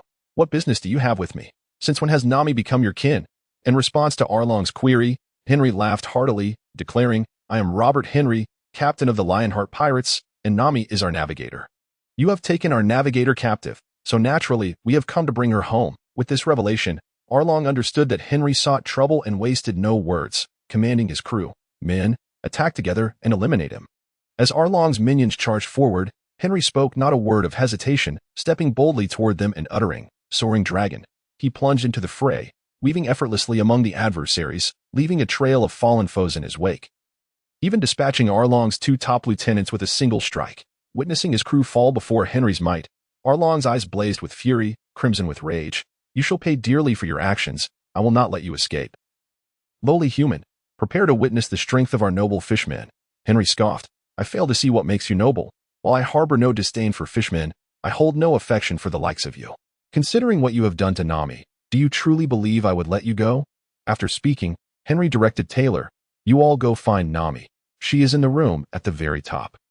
Bring her back. Upon hearing Henry's orders, Taylor prepared to lead No Kigo and Aijin through the corridor toward the uppermost chamber to rescue Nami. Just then, Arlong suddenly made a move to intercept them. As Taylor braced for confrontation, Henry brandished his sword, unleashing a slicing strike that forced Arlong back, stating, Your opponent is me. Do you truly think you can attack my companions in my presence? With his advance halted, Arlong turned his gaze to Henry, declaring, Then I shall first eliminate you before dealing with the others. Prepare to witness the true power of a fishman. With that, Arlong summoned droplets of water in his hands, flinging them toward Henry. Understanding Arlong's intent, Henry raised his sword, deftly intercepting the incoming water strike. Smirking, he remarked, Water strikes, is it? Your strength is woefully inadequate. I easily deflected it. If it were Jinbei, I would not have fared so easily. Arlong, caught off guard by Henry's mention of Jinbei, hesitated and asked, You know Jinbei? Who exactly are you? I am Robert Henry, a man destined to become the ruler of the world. As for my acquaintance with Jinbei, it is because I am a member of the Whitebeard Pirates in the New World. How else would I know him? Arlong, astonished to learn of Henry's affiliation with the Whitebeard Pirates, retorted coldly, As a member of one of the 4 emperors, what brings you here? And do not mention Jinbei in my presence. He is a traitor to our fishmen. Henry, uninterested in discussing Jinbei's loyalty, recognized that this was an internal issue for the fishmen. However, he had little patience left for Arlong's prattle, stating, My presence here is of no concern to you. Just know that it is I, Captain Henry, who shall defeat you today. As he spoke, the blade of his sword emanated dark waves. Swiftly enveloping the entire blade in darkness, he raised the blackened sword and aimed it directly at Arlong's prominent nose, intent on severing what he considered Arlong's most prized feature, without a moment's hesitation. Arlong met Henry's strike with his own nose, which was the hardest part of his body and thus, unafraid of the attack. Yet, as the two forces collided, Arlong's nose rapidly darkened, indicating his awareness and his use of haki to reinforce his defense against Henry's full-force strike. Sparks flew as Henry's sword clashed with Arlong's nose, and due to the disparity in power, Arlong was sent flying. Glancing at the distant figure of Arlong, who had been knocked back, Henry noted that his nose remained intact. It seemed Arlong was indeed capable of utilizing haki, which was hardly surprising given his former status as a high-ranking officer in the Sun Pirates. However, knowing that Arlong could wield armament haki made the prospect of defeating him far more daunting. Arlong, having finally regained his footing, wiped the blood from the corner of his mouth. Although Henry's strike had not severed his nose, it had nonetheless inflicted considerable damage. As he rose, Arlong glared at Henry, proclaiming, Now you shall witness the true might of a fishman. Only in the water can a fish truly be at its strongest. With that, he leaped into the sea before the steps, swiftly disappearing from view. Upon witnessing Aaron's actions, Henry realized that Aaron was poised to launch an underwater attack. However, endowed with the power of observation haki, Henry effortlessly discerned Aaron's position, sensing Aaron's incessant movements beneath the surface. It became evident that he was accumulating strength for a decisive strike aimed at eliminating Henry. In truth, Henry harbored the same intention. He had no desire to engage in a prolonged confrontation with Aaron, a foe unworthy of his efforts. Thus, Henry assumed a stance reminiscent of drawing a sword, poised to await the moment when Aaron would break the surface. Suddenly, Aaron erupted from the water like a cannonball, his serrated snout glistening ominously as he prepared to pierce Henry's body with a single blow. Yet Henry exhibited no hesitation, bellowing, one sword-style secret technique, Iato/sever. Aaron's form grazed past Henry, only to plummet from the air, blood cascading like rain. At that moment, Henry slowly sheathed his blade, revealing a gruesome wound that extended from Aaron's abdomen to his face, his once proud snout cleaved in two. With eyes glazing over, Aaron's body became rigid, signifying his irreversible demise. Just as Henry prepared to turn in search of Tyler and Nami, the water beside him suddenly rippled, and a colossal beast emerged from the depths. Opening its massive jaws wide in a menacing display, with a fierce glare, Henry unleashed his conqueror's haki, causing the charging manatee to freeze in its tracks, sweat beading on its brow as it gradually retreated. seemingly intent on fleeing. However, as the manatee prepared to escape, Henry called out to it, and to his surprise, the creature appeared to comprehend human speech, halting at his command. Henry swiftly exited the chamber, retrieving the unconscious Xiao Ba and tossing him onto the manatee's back. He declared, "Take him away. In Jinbei's name, I shall spare you, but you must not linger in the East Blue any longer. Return to Fishman Island with Xiao Ba." To Henry's astonishment, the manatee nodded in a surprisingly human-like manner before slowly retreating. Marking the complete annihilation of the Arlong pirate crew, Jingjing approached Tang San, settling beside him in a meditative posture and offering a gentle nod. Tang San squinted slightly, gradually rising into the air above the heart of the heavenly flower. He inhaled deeply, his aura swelling as the 9 bloodlines within him harmonized into a state of perfect equilibrium, initiating a rapid transcendence. The golden trident's luminous patterns re-emerged on his forehead, and in that moment, Tang San's essence began to undergo a metamorphosis. His consciousness intertwined with the imprint of the golden trident, resonating with its aura, his eyes growing increasingly radiant. Around him, waves of sound reminiscent of celestial chants reverberated, and a brilliant light surged upward, casting a colossal golden silhouette behind him. In an instant, a deafening explosion erupted from the heavenly flower, as a towering golden beam shot skyward, piercing the heavens. The nearby celestial fox demon emperor sensed an overwhelming will erupting forth, causing the entire hellish garden to tremble violently, flowers withering rapidly as all fortune seemed to coalesce around that golden pillar. As his expression shifted in alarm, he wasted no time, transforming into a colossal 9-tailed celestial fox, each tail exceeding 300 meters in length, casting a shadow over the land and infusing the hellish garden with a copious amount of fortune to stabilize the realm. The hellish garden could not shatter. Its destruction would spell catastrophic ruin for the Celestial Fox clan. In the ancestral grounds of the Celestial Fox, the once dim golden light flared anew, radiating a white glow that seemed to collapse inward. A golden beam shot forth unexpectedly, soaring skyward. The recently battered monarchs instinctively scattered, and in the next moment, the golden beam pierced the tribulation clouds. The inky black clouds ignited, transforming into dark golden formations, dissipating all traces of purple, replaced by immense bolts of golden lightning that resonated with the fury of the cosmos. After vanquishing the Arlong pirate crew, Henry was preparing to seek out Nami when he spotted Noki and Tyler assisting her from the residence within Arlong Park. Nami appeared disheveled, her face marred with wounds. Rushing forward, Henry caught her, urgently asking, "Nami, what happened to you? Who did this?" Nami quickly recounted her experiences upon returning to Kokoyashi village. Although Henry had offered a staggering 100 million berries for her to purchase the village, which deeply moved her, she was also concerned for Henry and his companions, fearing they would encounter danger if they accompanied her back. After all, Nami was still considered a member of the Arlong pirate crew.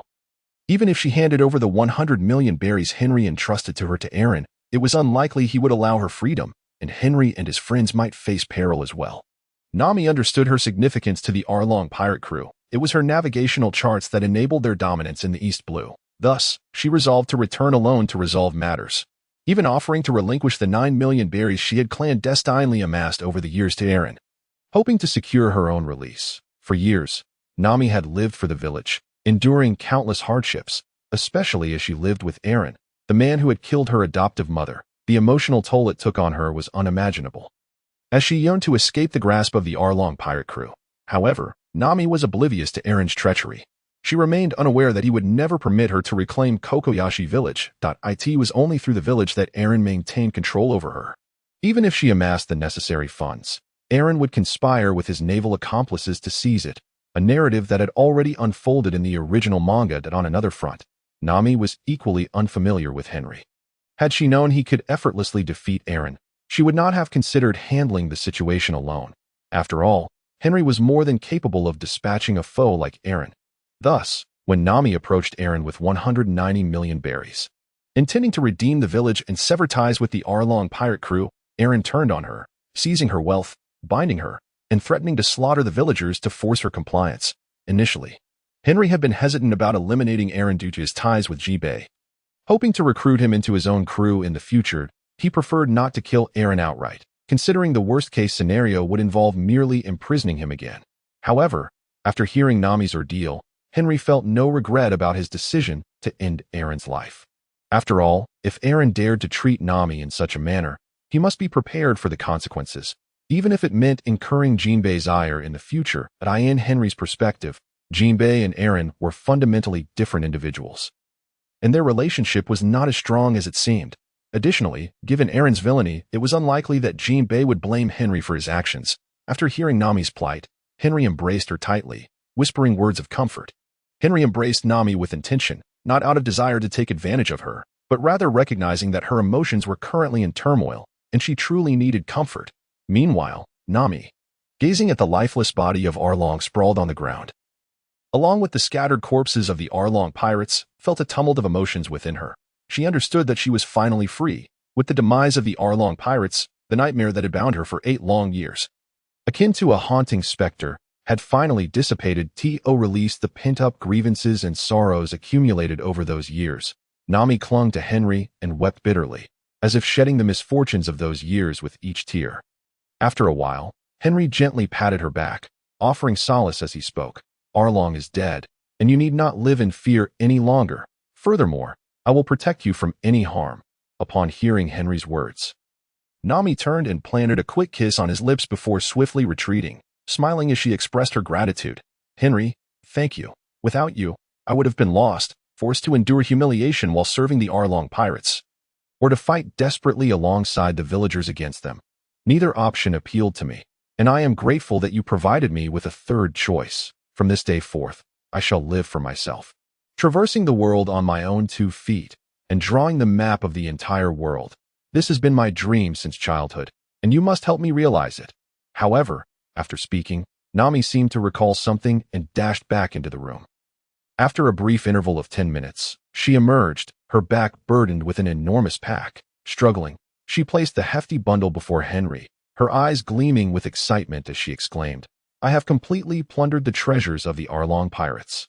Who would have thought they possessed such wealth? Their treasures amount to over 1 billion berries, and now, all of it belongs to me. No one shall take it from me.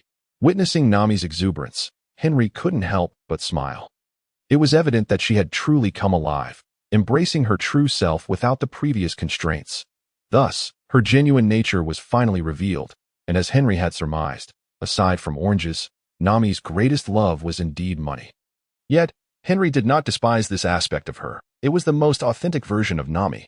After Nami had gathered all the treasures from the Arlong pirates, she set fire to Arlong Park, for it was a place that had only brought her painful memories during her childhood, and thus deserved to be reduced to ashes. When Nami and her companions returned to Kokoyashi village and informed the villagers of the Arlong pirates' downfall, a wave of jubilation swept through the crowd.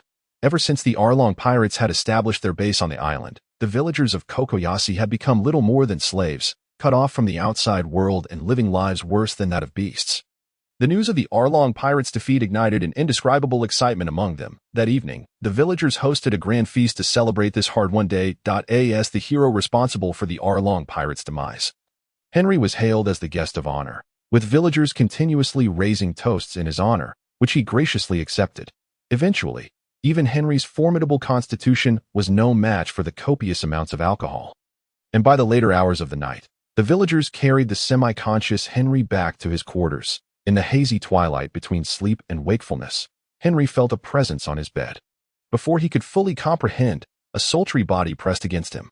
Before he could react further, a soft, warm mouth sealed over his, leaving him utterly speechless, their bodies entwined on the bed, seeking solace from each other's yearning. All that could be heard from within Henry's room were intermittent sounds of their shared pleasure. Henry experienced an unparalleled night of bliss, a sensation he had never encountered in the 6 months since his arrival in this world. The following morning, he staggered out, leaning against the wall for support, a testament to the intensity of the previous night. Jingjing approached Tang San, sitting cross-legged beside him, and gently nodded. Tang San squinted his eyes. Gradually levitating, standing atop the heart of the heavenly flower, he took a deep breath, his aura swelling in response. The 9 bloodlines within him, after a period of fusion, had reached a state of equilibrium, and he began to undergo rapid sublimation. The golden trident's markings re-emerged upon his forehead, and in that moment, Tang San's essence began to transform. His consciousness merged with the imprint of the golden trident, attuning itself to its aura, and his eyes brightened further. Waves of sound reminiscent of sacred chants resonated around him, and a brilliant light surged upwards, casting a colossal golden shadow behind him. In an instant, Tang San's gaze sharpened like lightning, fixed upon the heavens. Suddenly, a thunderous explosion erupted from the heavenly flower. A massive golden beam shot skyward, piercing the clouds nearby.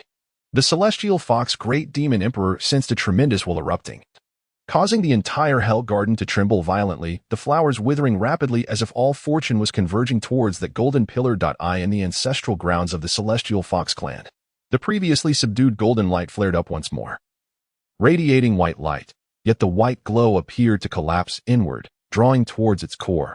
Without warning, a golden beam shot upward, soaring into the sky. The recently recovered monarchs instinctively scattered, and in the next moment, that golden beam pierced through the calamity clouds. The pitch-black clouds were instantaneously illuminated, transforming into dark golden clouds, and all traces of violet vanished, replaced by enormous golden lightning that seemed to embody the fury of the entire realm. The following morning, Henry and Tyler returned to the Gold Lion, while Nami lingered to bid farewell to her sister Nojiko, Aiken, and the villagers before boarding the ship. Henry and Tyler grew impatient. Nami finally appeared, sprinting towards the pirate ship, shouting, "Set sail! Set sail!" Observing Nami's vibrant spirit, Henry could only shake his head in disbelief, for he still felt the aches in his waist. Clearly, the previous night's escapades had not taken much of a toll on Nami. It seemed he must continue to strengthen his physique. Otherwise, if he could not satisfy Nami, how could he hope to please the future pirate empress? Hearing Nami's cries, Henry understood what she had done and promptly set the Gold Lion in motion. However, the villagers on the shore seemed reluctant to see Nami depart so easily. They shouted for her to wait a moment. Yet, Nami showed no hesitation, swiftly weaving through the crowd and leaping onto the deck of the Gold Lion. Once she steadied herself, she began to showcase her hard-earned spoils that a multitude of purses tumbled from her, and only then did the villagers realize that she had stolen from them all, leading to a chorus of indignation. "You little rascal, how audacious!" Seeing this, Tyler appeared puzzled and remarked, "Is this how you bid them farewell?" To which Nami smiled and replied, "No worries. I have left behind the over 90 million berries I accumulated over the years for the villagers. They can use it to lead better lives. Even without me, they will thrive." Yet, as the pirate ship gradually drifted away from her homeland, Nami could no longer contain her tears, waving fervently as she called out to the villagers on the shore. "Take care, everyone." Upon witnessing Nami in such a state, Henry swiftly approached and enveloped her in a comforting embrace, softly reassuring her. Taylor, observing this scene, appeared unable to bear it any longer and hastily retreated to the ship's cabin to hide. Gradually, the Golden Lion ship faded from the sight of the villagers of Coconut Village. The village became a distant memory. Nami began to emerge from her sense of loss, instead starting to yearn for the adventures that lay ahead. Seeing Nami regain her composure, Henry began to outline their next mission, informing her that their upcoming destination was the floating restaurant, Bartai. Upon hearing this, Taylor, who had been hiding in the cabin, rushed out, her excitement palpable as she exclaimed, "It seems we are in for a treat." A floating restaurant, just the name suggests an abundance of delicious food. However, she quickly had a thought and asked, "Henry, are we heading to Bartai to dine, or is our new companion already there?" With a smile, Henry replied, "Little Taylor, you are correct. Our next target is none other than the sous chef of Bartai, Sanji. I intend to invite him to join our crew." At the mention of being called little, Taylor seemed somewhat displeased, retorting loudly, "Where am I little? I am clearly quite grown up. From now on, do not call me little Taylor." After declaring this, she deliberately puffed out her chest, causing her ample assets to bounce enticingly before Henry, as if beckoning him. In terms of size, it was evident that Taylor's attributes were indeed more prominent than Nami's. Not only was Taylor taller, but her physique was also more voluptuous, as the additional softness in her body rendered her proportions undeniably generous. Henry, captivated by the sight before him, swallowed hard, silently acknowledging that indeed, she was quite impressive. Taylor, however, did not dwell on this aspect for long, and instead began to focus on her culinary position, curiously asking Henry, "Isn't there already a chef on board? Is it really necessary to add another?" Henry had contemplated this matter long before. Although their crew was currently small, with only Taylor as the sole chef, he recognized the importance of expanding their ranks for the future growth of the pirate crew. Moreover, Henry's interest in recruiting Sanji was not solely based on his culinary skills, it was also due to the formidable fighting prowess that Sanji possessed. After all, he had defeated a high-ranking officer of the Yonko crew. Queen, showcasing his undeniable strength. Sanji's awakened abilities meant he was far from weak. Otherwise, his bounty would not have soared above 1 billion berries following the battle in Wano. Furthermore, Henry did not intend to emulate the Straw Hat Pirates, whose model of having only a handful of crew members was impractical, as evidenced by the red-haired pirates and the Roger Pirates, which, despite their smaller numbers, still boasted dozens or even hundreds of crew members. The reason the Straw Hat Pirates maintain a crew of around 10 is merely for the convenience of the manga artist, as depicting a large crew would be a monumental task for Oda. Although the Straw Hat Pirates are few in number, during significant battles, they have had many allies, such as during the confrontation with Doflamingo, where numerous other pirate crews participated, many of whom later became members of the Straw Hat Grand Fleet. Similarly, during the battle against the Yonko Kaido, the Straw Hat Pirates allied with Law, Kid, and the Samurai of Wano, proving that no major battle could be won solely by the 10 members of the Straw Hat crew. Thus, Henry confidently remarked to Taylor, "Although our current crew is small, the scale will undoubtedly expand tremendously in the future. Otherwise, how could we aspire to dominate the world? Therefore, adding another chef is essential.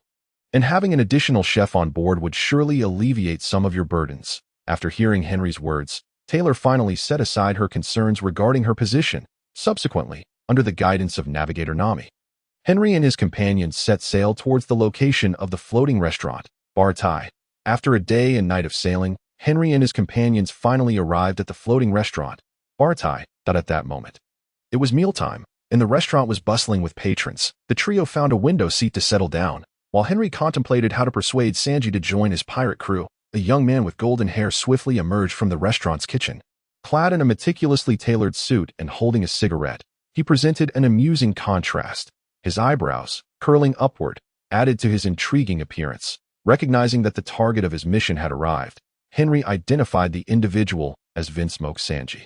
Sanji seemed to have noticed the two beautiful women, striding directly towards them, bowing slightly as he gallantly inquired, "Ladies, how may I assist you today?" Henry, seated next to the two ladies, was entirely overlooked by Sanji. Unperturbed by this slight, Henry cheerfully called out, "We'd like to start with 10 portions of your finest cuisine." Sanji, with a polite acknowledgement, did not linger further with Nami and Taylor and retreated to the kitchen to prepare their meal.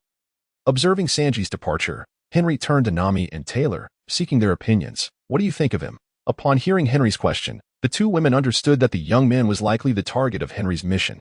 Nami pondered for a moment before responding. "He seems decent enough, perhaps a bit of a flirt, but that's not a grave flaw. The question remains whether he would be willing to set sail as a pirate."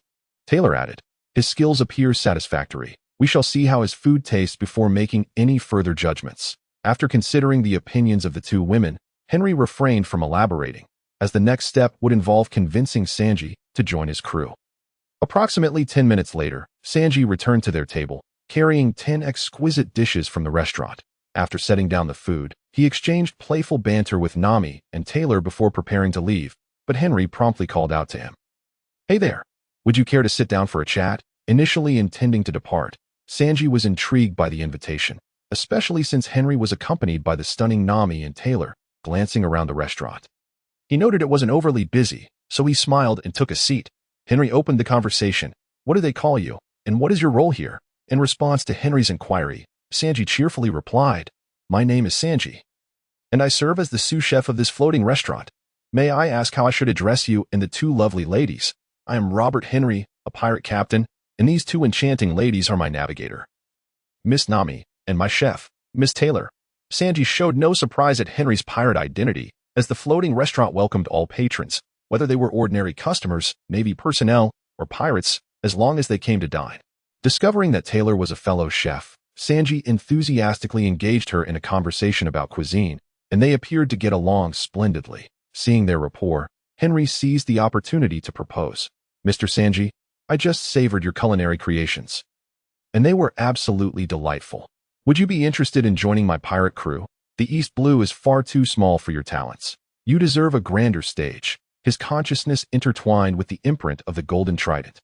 Perceiving its aura, and his eyes began to shine with increasing brilliance.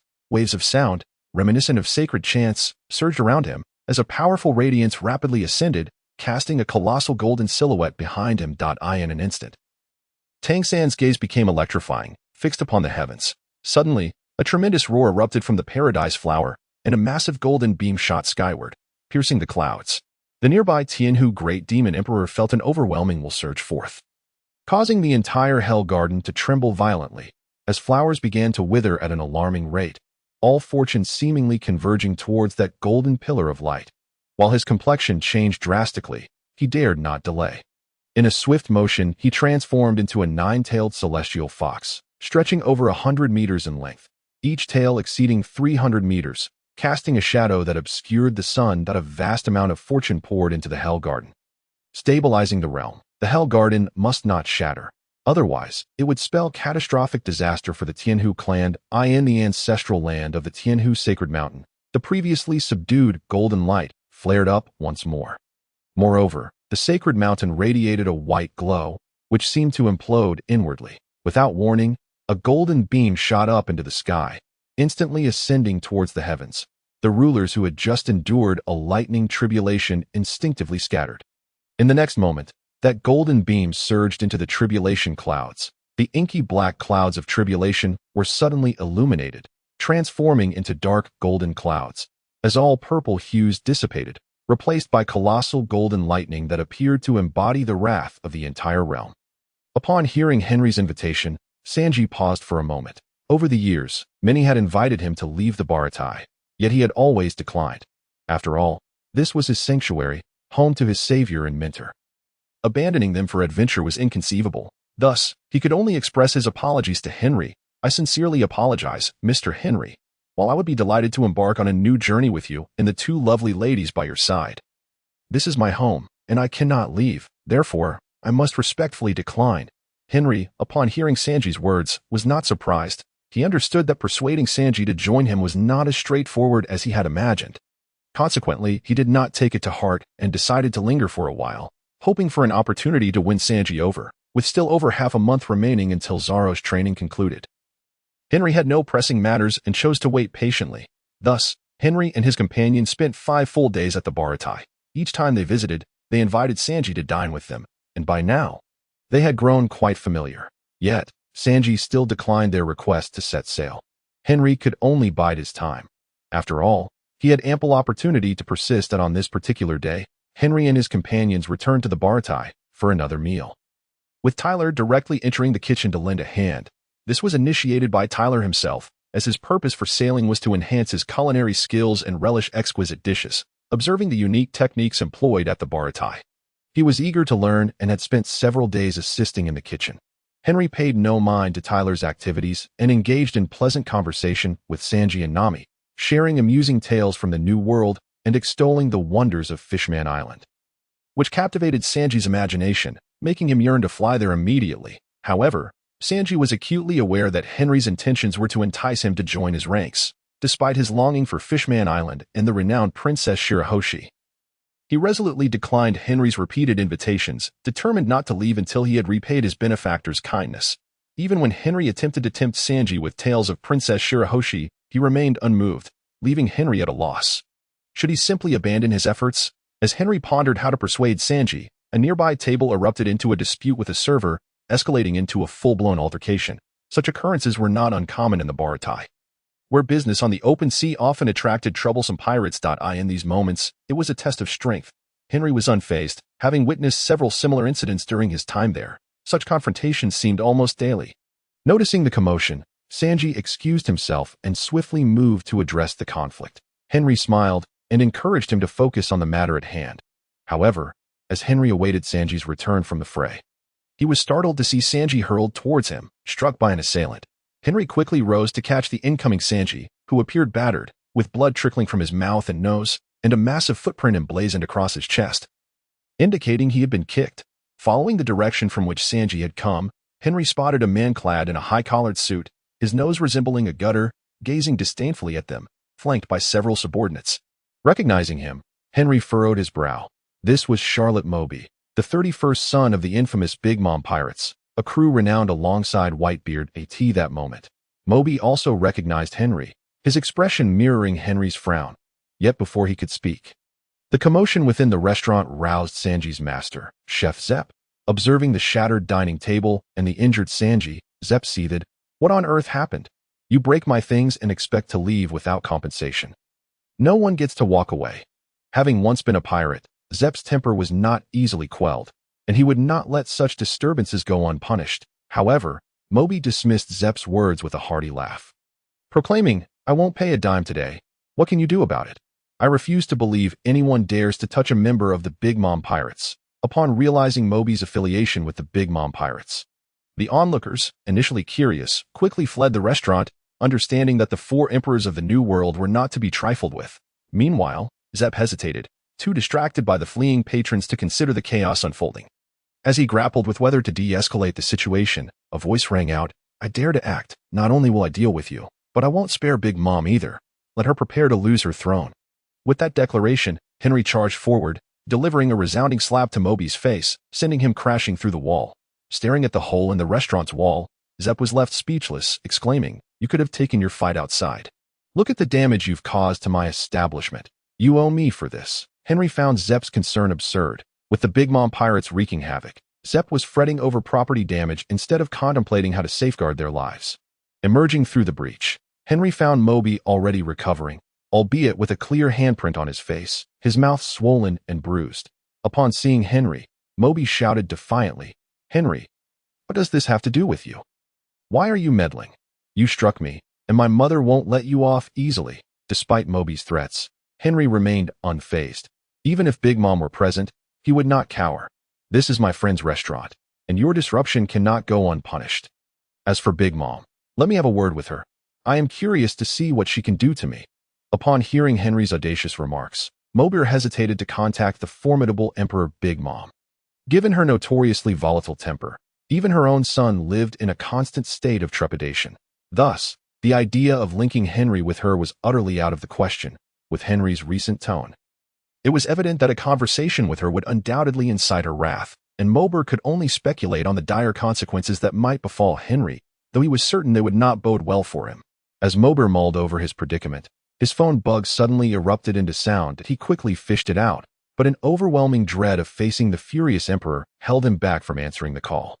Hand it over, Henry exclaimed, snatching the device and connecting the call. A voice, resonant and aged, echoed through.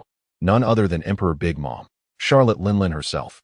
Moby, have you secured the pastries? She inquired. This, Henry retorted bluntly. The pastries are gone. Seek them elsewhere. The voice on the other end seemed momentarily taken aback, and with a furrowed brow, Big Mom demanded, Who are you? Where is Moby? I am Robert Henry, the man destined to become the ruler of the world. A chilling laugh erupted from the phone. Ha, ha, ha. It has been ages since I've heard such bravado. The last time was over 40 years ago. The audacity of a brat from Whitebeard's crew to speak so defiantly. I see that the last encounter left you unchanged. Don't think that hiding beneath Whitebeard's shadow affords you immunity. The might of the emperors is not to be trifled with. Sooner or later, I shall catch you, and when that time comes. Don't expect a swift demise. Unfazed by her menacing words, Henry shot back. Who are you trying to intimidate? Do you think I was raised in fear? Just because you are an emperor doesn't mean everyone quakes before you. When I return as a king, I shall trample your empire. Prepare yourself, you arrogant whelp. Don't think that possessing a single devil fruit makes you invincible. The power of the emperors is beyond your comprehension. I await your arrival in the New World, eager to see when you dare to claim my head. With that, Big Mom severed the call, leaving Henry in deep contemplation. Jinjing approached Tang San, settling beside him and giving a gentle nod. Tang San narrowed his eyes, gradually rising above the heart of the heavenly flower that he inhaled deeply, feeling his energy swell as the 9 bloodlines within him harmonized into a state of equilibrium. Facilitating his rapid ascension, the golden trident's luminous patterns re-emerged upon his forehead, marking the moment his aura began to metamorphose, his consciousness intertwined with the trident's imprint, resonating with its essence, and his eyes grew increasingly luminous. A symphony of wave-like sounds, reminiscent of sacred chants, enveloped him as a brilliant light surged forth, casting a colossal golden silhouette behind him. In an instant, his gaze sharpened like a bolt of lightning, fixed upon the heavens. Suddenly, a thunderous explosion erupted from the heavenly flower as a magnificent golden beam soared skyward, piercing the clouds. The nearby heavenly fox demon king sensed a tremendous will surging forth, causing the entire hell garden to tremble violently. Flowers began to wither rapidly, as all fortunes seemed to converge towards that golden pillar. His expression shifted drastically. He transformed into a colossal nine-tailed fox, each tail extending over 100 meters, exuding immense energy to stabilize the realm. The integrity of the Hell Garden was paramount. Its destruction would spell catastrophic doom for the Fox Tribe. At the ancestral grounds of the Fox Tribe, the previously subdued golden light flared up once more, radiating a pure white glow that seemed to collapse inward. Without warning, a golden beam shot skyward, soaring into the atmosphere. The recently weathered sovereigns, having just endured a lightning trial, instinctively dispersed as the beam ascended into the storm clouds. The pitch-black clouds ignited instantaneously, transforming into dark golden formations, as all traces of purple dissipated, replaced by colossal bolts of golden lightning, embodying the fury of the entire realm. After concluding his conversation with Big Mom, Henry felt no sense of relief. Rather, his brow furrowed in contemplation. Since acquiring the dark fruit, he had only utilized its power in combat against Admiral Akiji, and he was certain that few were aware of his acquisition. How, then, did Big Mom come to learn of it? Was it possible that the counterfeit dark fruit, taken by Katakuri, had revealed his secret? Reflecting on his actions, he realized they were indeed suspicious. Typically, one would consume a natural-type devil fruit immediately, rather than boast about having acquired it. Having reached a conclusion, Henry dismissed his concerns.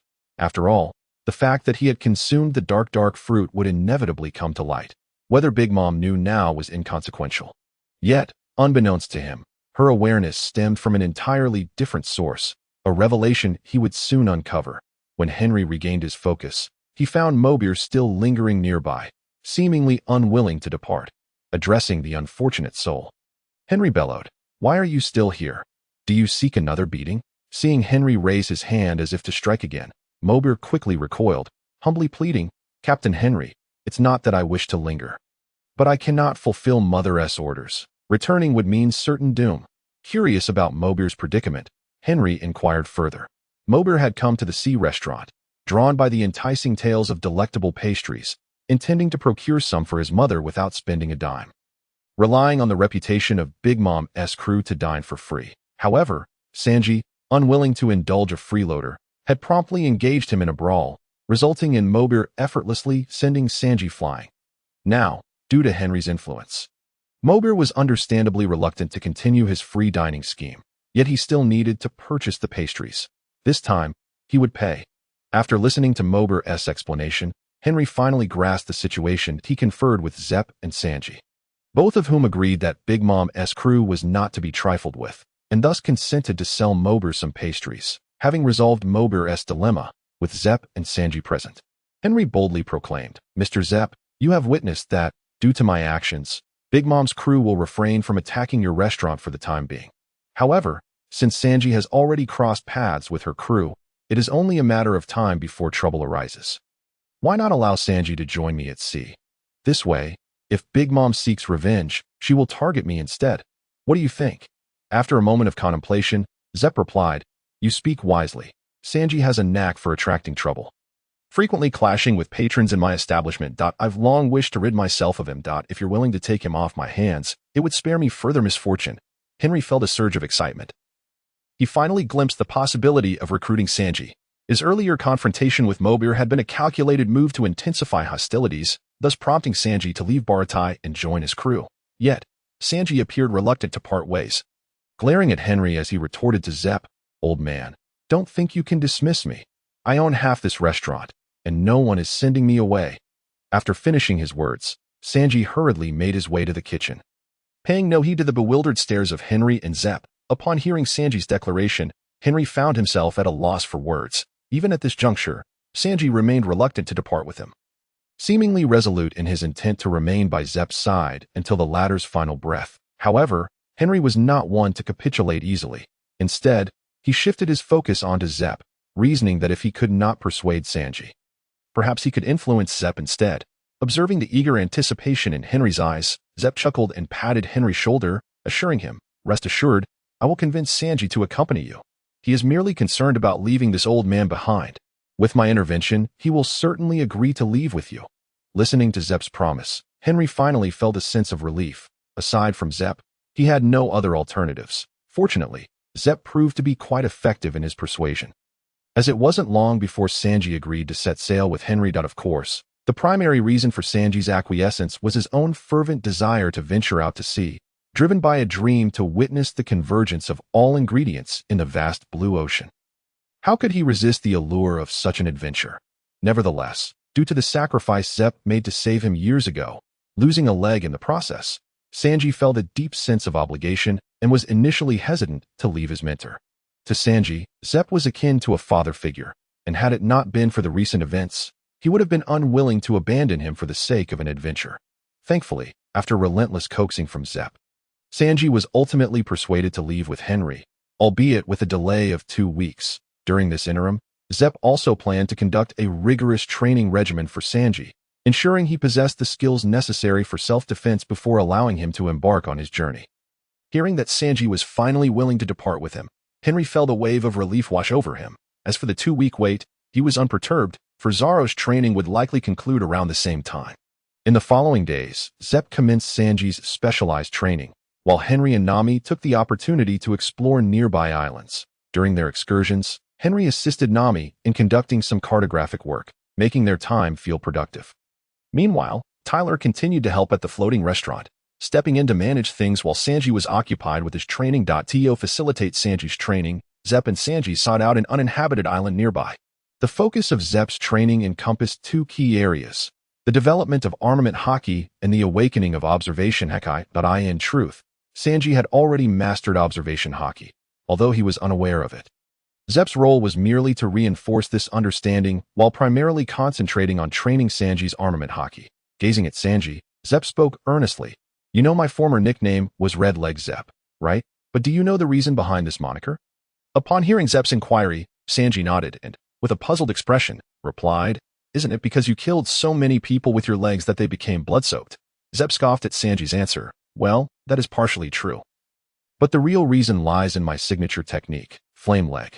Watch closely," Zepp exclaimed, suddenly spinning rapidly before Sanji. Moments later, his remaining left leg glowed a fiery red, resembling flames licking at its surface. After preparing for the demonstration, Zepp pivoted and delivered a powerful kick to a nearby boulder. "Flame leg," he shouted, and in an instant, a flash of fire erupted as his foot struck the stone, shattering it into countless fragments that scattered in all directions. Witnessing the sheer power of Zepp's strike, particularly the fiery appearance of his left leg, Sanji gasped in astonishment. "Doesn't your leg burn? It looks like it's on fire." To which Zepp chuckled, "Of course it burns. But my foot is perfectly fine. The reason for this will soon become clear as I teach you." Jingjing settled beside Tang San, gently nodding in his direction. Tang San's eyes narrowed slightly as his body began to levitate. Standing atop the heart of the paradise flower, taking a deep breath, his aura swelled in response. The 9 bloodlines within him had reached a state of equilibrium after their recent melding, propelling him into a rapid ascension. The golden trident emblem re-emerged on his forehead, marking the moment of his transformation. His consciousness merged with the aura of the golden trident, his gaze growing increasingly radiant. The sound of waves, reminiscent of celestial chants, resonated around him as intense light surged upwards, casting a massive golden silhouette behind him. In an instant, Tang San's eyes blazed with determination as he gazed skyward. Suddenly, with a thunderous roar, a colossal golden beam erupted from the paradise flower, shooting into the heavens. Nearby, the celestial fox demon emperor felt an overwhelming surge of will, causing the entire garden of hell to tremble violently as flowers withered rapidly, all fortunes seemingly converging towards that golden pillar. As his expression shifted in alarm, he wasted no time, transforming into his true form, a colossal 9-tailed celestial fox, each tail exceeding 300 meters in length, casting a shadow over the sky. This majestic form released an abundance of fortune into the Garden of Hell. Stabilizing the realm, the Garden of Hell could not shatter, for that would spell disaster for the Celestial Fox clan. In the ancestral grounds of the Celestial Fox, the holy mountain pulsed with renewed golden light, radiating a brilliant white glow that seemed to collapse inward. Without warning, a golden pillar shot skyward, piercing the high heavens. The kings who had barely withstood the previous lightning tribulation instinctively scattered, and in the next moment, the golden beam pierced through the tribulation clouds. The dark, inky clouds ignited, transforming into a dark golden hue, banishing the violet shades entirely, replaced by massive bolts of golden lightning that crackled with fury throughout the realm. 2 weeks swiftly passed, and under Zep's intensive training, Sanji's strength had significantly improved. He had at least gained an understanding of both armament haki and observation haki, becoming proficient in their application. Particularly, his progress with observation haki was remarkable, allowing him to predict enemy attacks with ease. As Sanji's mentor, Zep found it increasingly challenging to land hits on him, a situation exacerbated by his loss of a leg, which had considerably diminished his combat prowess. Otherwise, with Sanji's current capabilities, evading Zep's attacks would have been nearly impossible. After completing the specialized training, Sanji finally prepared to part ways with Zep, although he was reluctant. Zep was resolute in his determination to send Sanji off to the sea. Sanji understood the risks he faced, having previously crossed paths with the formidable Big Mom pirates. Leaving now might provoke their wrath against the floating restaurant.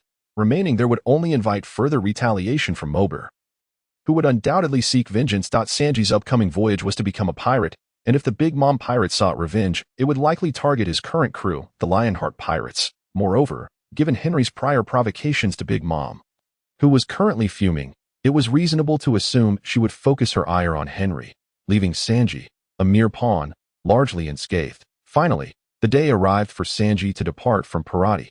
However, before his departure, Patty and Gal had plans to confront Sanji, seeking to avenge the humiliation they had endured at his hands over the years. Unfortunately for them, they were never a match for Sanji, and now, with his enhanced strength, both were easily subdued by him.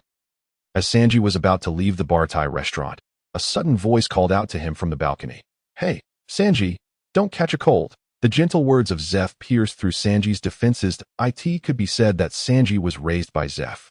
Now, to leave without a word felt akin to a child departing from their parents. The anxiety and uncertainty in his heart were palpable. Hearing such caring words from his adoptive father stirred deep emotions within Sanji, prompting him to kneel in the direction of Zeph's room. With gritted teeth and tears streaming down his face, he declared, "Boss Zeph, I have caused you endless trouble over the years. Your immense kindness I shall never forget." After uttering these words, Sanji bowed 3 times in gratitude for the years of nurturing he received from Zeph. Witnessing Sanji's heartfelt gesture, Zeph couldn't help but exclaim, "You little rascal, don't disgrace our fighting chefs.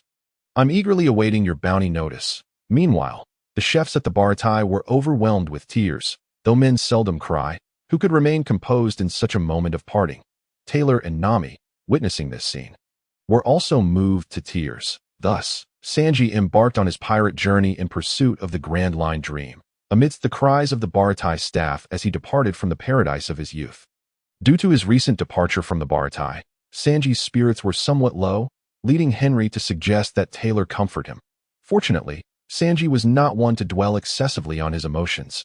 After a day's sailing, he quickly regained his cheerfulness, engaging in lively conversation with Taylor while preparing meals for the crew. With both Sanji and Nami successfully aboard, Henry set the course for the Sunny Lion, heading back to Frost Moon Village to pick up Zoro and Alamy. Soon, they would enter the Grand Line. However, Henry intended to first pay a visit to the future Pirate King, Luffy, to see if he could persuade him to join their crew. After 3 days at sea, Henry's group finally returned to Frost Moon Village. Thanks to Nami's navigational skills, Henry could focus on being a hands-off captain rather than worrying about the route. When they arrived at Zoro's dojo, both Zoro and Alamy had been waiting for quite some time. Observing the two, Henry could clearly sense a change in their demeanor, particularly Zoro, whose aura radiated an intensity and aggression that was markedly different from before. Although Henry was unsure of Zoro's current strength, he was confident that he was considerably more formidable than when they first reached the Sabaody archipelago. Acknowledging the transformation in both Zoro and Alamy, Henry bowed respectfully to King Shiro. Mr. King Shiro, I am grateful for your assistance these past 2 weeks, which has greatly enhanced Zoro and Alamy's abilities. Please allow me to show my respect." Seeing Henry bow, King Shiro hurried to support him. "No need for such formality, Mr. Henry. Zoro is my pupil. It is only natural for me to teach him. As for Alamy, his talent is commendable, and I am pleased he wishes to learn. You need not concern yourself." After this exchange, King Shiro graciously welcomed everyone into the living room, where Henry introduced the newly arrived Nami and Sanji. Zoro and Alamy were polite to their new companions, and the group enjoyed a pleasant conversation. fostering a harmonious atmosphere. Just as the banquet was nearing its conclusion, Kung Shiro suddenly presented a newspaper for Henry to examine closely. This newspaper, recently published, contained significant news, including 2 new bounty notices, one of which was for Henry himself. The other was for none other than Blackbeard, whom Henry had been anxiously following. These bounties were a result of 2 major events that unfolded in the New World during the past 2 months. One such event occurred 2 months prior when Blackbeard infiltrated the crew of the Yonko Big Mom, launching a surprise attack on her second son, Katakuri, severely injuring him and seizing a natural-type devil fruit that Katakuri had obtained. It is worth noting that Big Mom's children are predominantly ability users, and Katakuri had been safeguarding this particular fruit, unaware that it was a fake. With this knowledge now revealed, the ramifications of Blackbeard's audacious act were profound, diminishing the reputation of Big Mom's crew, which was derisively dubbed the weakest among the Yonko pirate crews, while the Whitebeard crew's status as the strongest was increasingly affirmed. However, this incident did not end there. In retaliation for Blackbeard's actions, Big Mom's crew engaged in direct conflict with Whitebeard's crew. Enraged by Katakuri's injuries, Big Mom set her sights on St. Croix Island, demanding that Whitebeard surrender Blackbeard. Yet, Whitebeard, despite his disdain for Blackbeard, regarded him as a son and would never relinquish him. Thus, an intense battle ensued between the 2 Yonko crews. Although Blackbeard claimed the fruit he stole was a fake before the conflict erupted, Big Mom dismissed this as a mere excuse, leading to a fierce clash. Ultimately, both sides suffered losses, and neither could claim victory, forcing a hasty conclusion to the fight as Big Mom's crew retreated to Cake Island. In the following days, tensions between the 2 Yonko crews continued to simmer, creating an atmosphere of unrest in the New World. As a result of this turmoil, Blackbeard's notoriety soared, prompting the Navy to issue a new bounty notice for him, set at a staggering 500 million berries. Given his audacious infiltration of Big Mom's territory and the ambush of Katakuri, whose bounty exceeds 1 billion, this amount is hardly surprising. In fact, for Blackbeard, it might even be considered too low, as his strength could easily warrant a 1 billion bounty. Meanwhile, Henry's own notoriety grew following his confrontation with Admiral Akiji. Although the source of the leaked information regarding their battle remained unknown, Morgans had indeed broadcast the news. According to the World Economic News, Henry had engaged in an epic battle with Admiral Akiji, showcasing strength that did not falter, positioning him as a formidable contender among the next generation of Yonko and potential pirate kings. Morgan's report also hinted at Henry's possession of a natural-type devil fruit ability, though its precise nature remained a mystery. Jingjing approached Tang San, settling beside him with a gentle nod. Tang San, his eyes narrowing, slowly levitated into the air, standing atop the heart of the heavenly flower. Taking a deep breath, his aura surged, having reached a state of equilibrium after the recent fusion of his 9 bloodlines. He began to ascend rapidly. The golden trident's markings re-emerged on his forehead, and in that moment, Tang San's essence began to metamorphose, his consciousness intertwined with the imprint of the golden trident, resonating with its energy, causing his eyes to shine ever more brightly. Waves of sound, reminiscent of sacred chants, resonated around him, and brilliant light began to rise dramatically, casting a vast golden silhouette behind him. Tang San's gaze instantly sparkled like lightning as he fixed his eyes upon the sky. The web version of the chapter is slow. Please download the IUN novel app to read the latest content. Suddenly, a thunderous explosion erupted from the heaven flower, a colossal golden beam shooting upwards. Piercing through the clouds, not far away, the heavenly fox Great Demon Emperor felt an overwhelming will erupt, causing the entire Hell Garden to tremble violently. The flowers began to wither rapidly, as if all fortune was converging towards that golden column of light. Please exit the transcoding page. Download the IUN novel app to read the latest chapters. His expression changed dramatically, yet he dared not delay. With a swift motion, he transformed into a 9-tailed celestial fox over 100 meters long, each tail exceeding 300 meters in length, spanning the sky and blocking out the sun. He emitted a vast amount of fortune, infusing it into the Hell Garden to stabilize the realm. The Hell Garden must not shatter, for it would spell a catastrophic disaster for the Heavenly Fox clan, in the ancestral home. The sacred mountain of the Heavenly Fox, the previously subdued golden light, surged fiercely once more. Furthermore, the mountain's essence radiated a white glow, which appeared to collapse inward, flowing towards its core. Without warning, a golden beam shot skyward, instantly ascending into the heights. The monarchs who had just withstood a lightning tribulation instinctively scattered. In the next moment, the golden beam had already pierced into the tribulation clouds. The inky black clouds were instantly illuminated, transforming into dark golden formations, with all the purples dissipating, replaced by immense torrents of golden thunder. As if filled with the wrath of the entire realm, after reading Morgan's report, Henry was filled with a desire to slay that albatross immediately. Due to his report, Henry's bounty had risen again, now reaching an astonishing 790 million berries. This was in stark contrast to Henry's long-standing advocacy for a low-profile approach.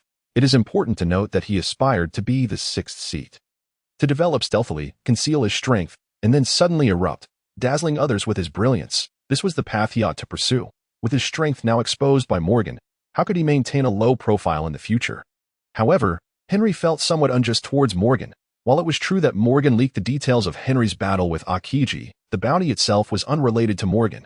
The high bounty on Henry was primarily due to his performance against Akiji, which garnered significant attention from the world government.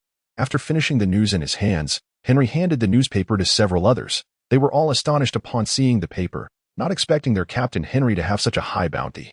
For Alamy and Tyler, who had a bit of experience, one being a former vice captain of the Whitebeard Pirates, and the other a rear admiral of the Navy, their reaction to the 790 million berries bounty was relatively subdued. However, Zoro, Sanji, and Nami were utterly shocked, having lived all their lives in the small East Blue where such bounties were unheard of. It should be noted that Arlong, who Henry had previously defeated, was the highest bounty in the East Blue at a mere 20 million berries. Even his bounty barely scratched the surface of Henry's. Nevertheless, Arlong's low bounty was primarily due to the disparity between the early manga's setting and later developments. Otherwise, given Arlong's strength, a bounty exceeding 100 million should have been unproblematic. Though Henry felt somewhat dissatisfied about his strength being revealed, the astonished expressions of his companions significantly satisfied his vanity. Although Henry had consistently emphasized low profile, how could he help being so outstanding? Like a firefly in the night, his brilliance was undeniable. Everyone harbored admiration for their captain Henry, especially the fiery gaze from Nami, which seemed to glimmer with excitement. Henry knew that an intense battle awaited them tonight. Yet, he still had matters to attend to and dared not gaze too long into Nami's eyes. Observing the envy in Zoro and Sanji's expressions, Henry hastily painted an optimistic picture for them, encouraging them, "Do not dwell too much on this bounty. With your strengths, it won't be long before you attain a similar reward." After hearing Henry's encouragement, Zoro and Sanji seemed quite pleased, envisioning what it would be like to be rewarded over 790 million berries. Witnessing the sparkle in their eyes, Henry felt quite satisfied. Young people should have dreams. After all, what if they came true? Moreover, he believed that with his ambition and strength, having them by his side, their bounties in the future could hardly be low. Next, Henry directly apologized to Gung Shiro, stating he needed to head to the Golden Lion ship to use the ship's long-distance transponder snail to contact Whitebeard and ascertain the details of the recent news. Thus, Henry arrived at the Golden Lion ship, promptly picked up the transponder snail, and dialed the Whitebeard Pirates contact number. Upon connection, he requested to speak with Whitebeard directly. A voice, aged yet robust, resonated from the transponder snail. "What brings you to contact me so late?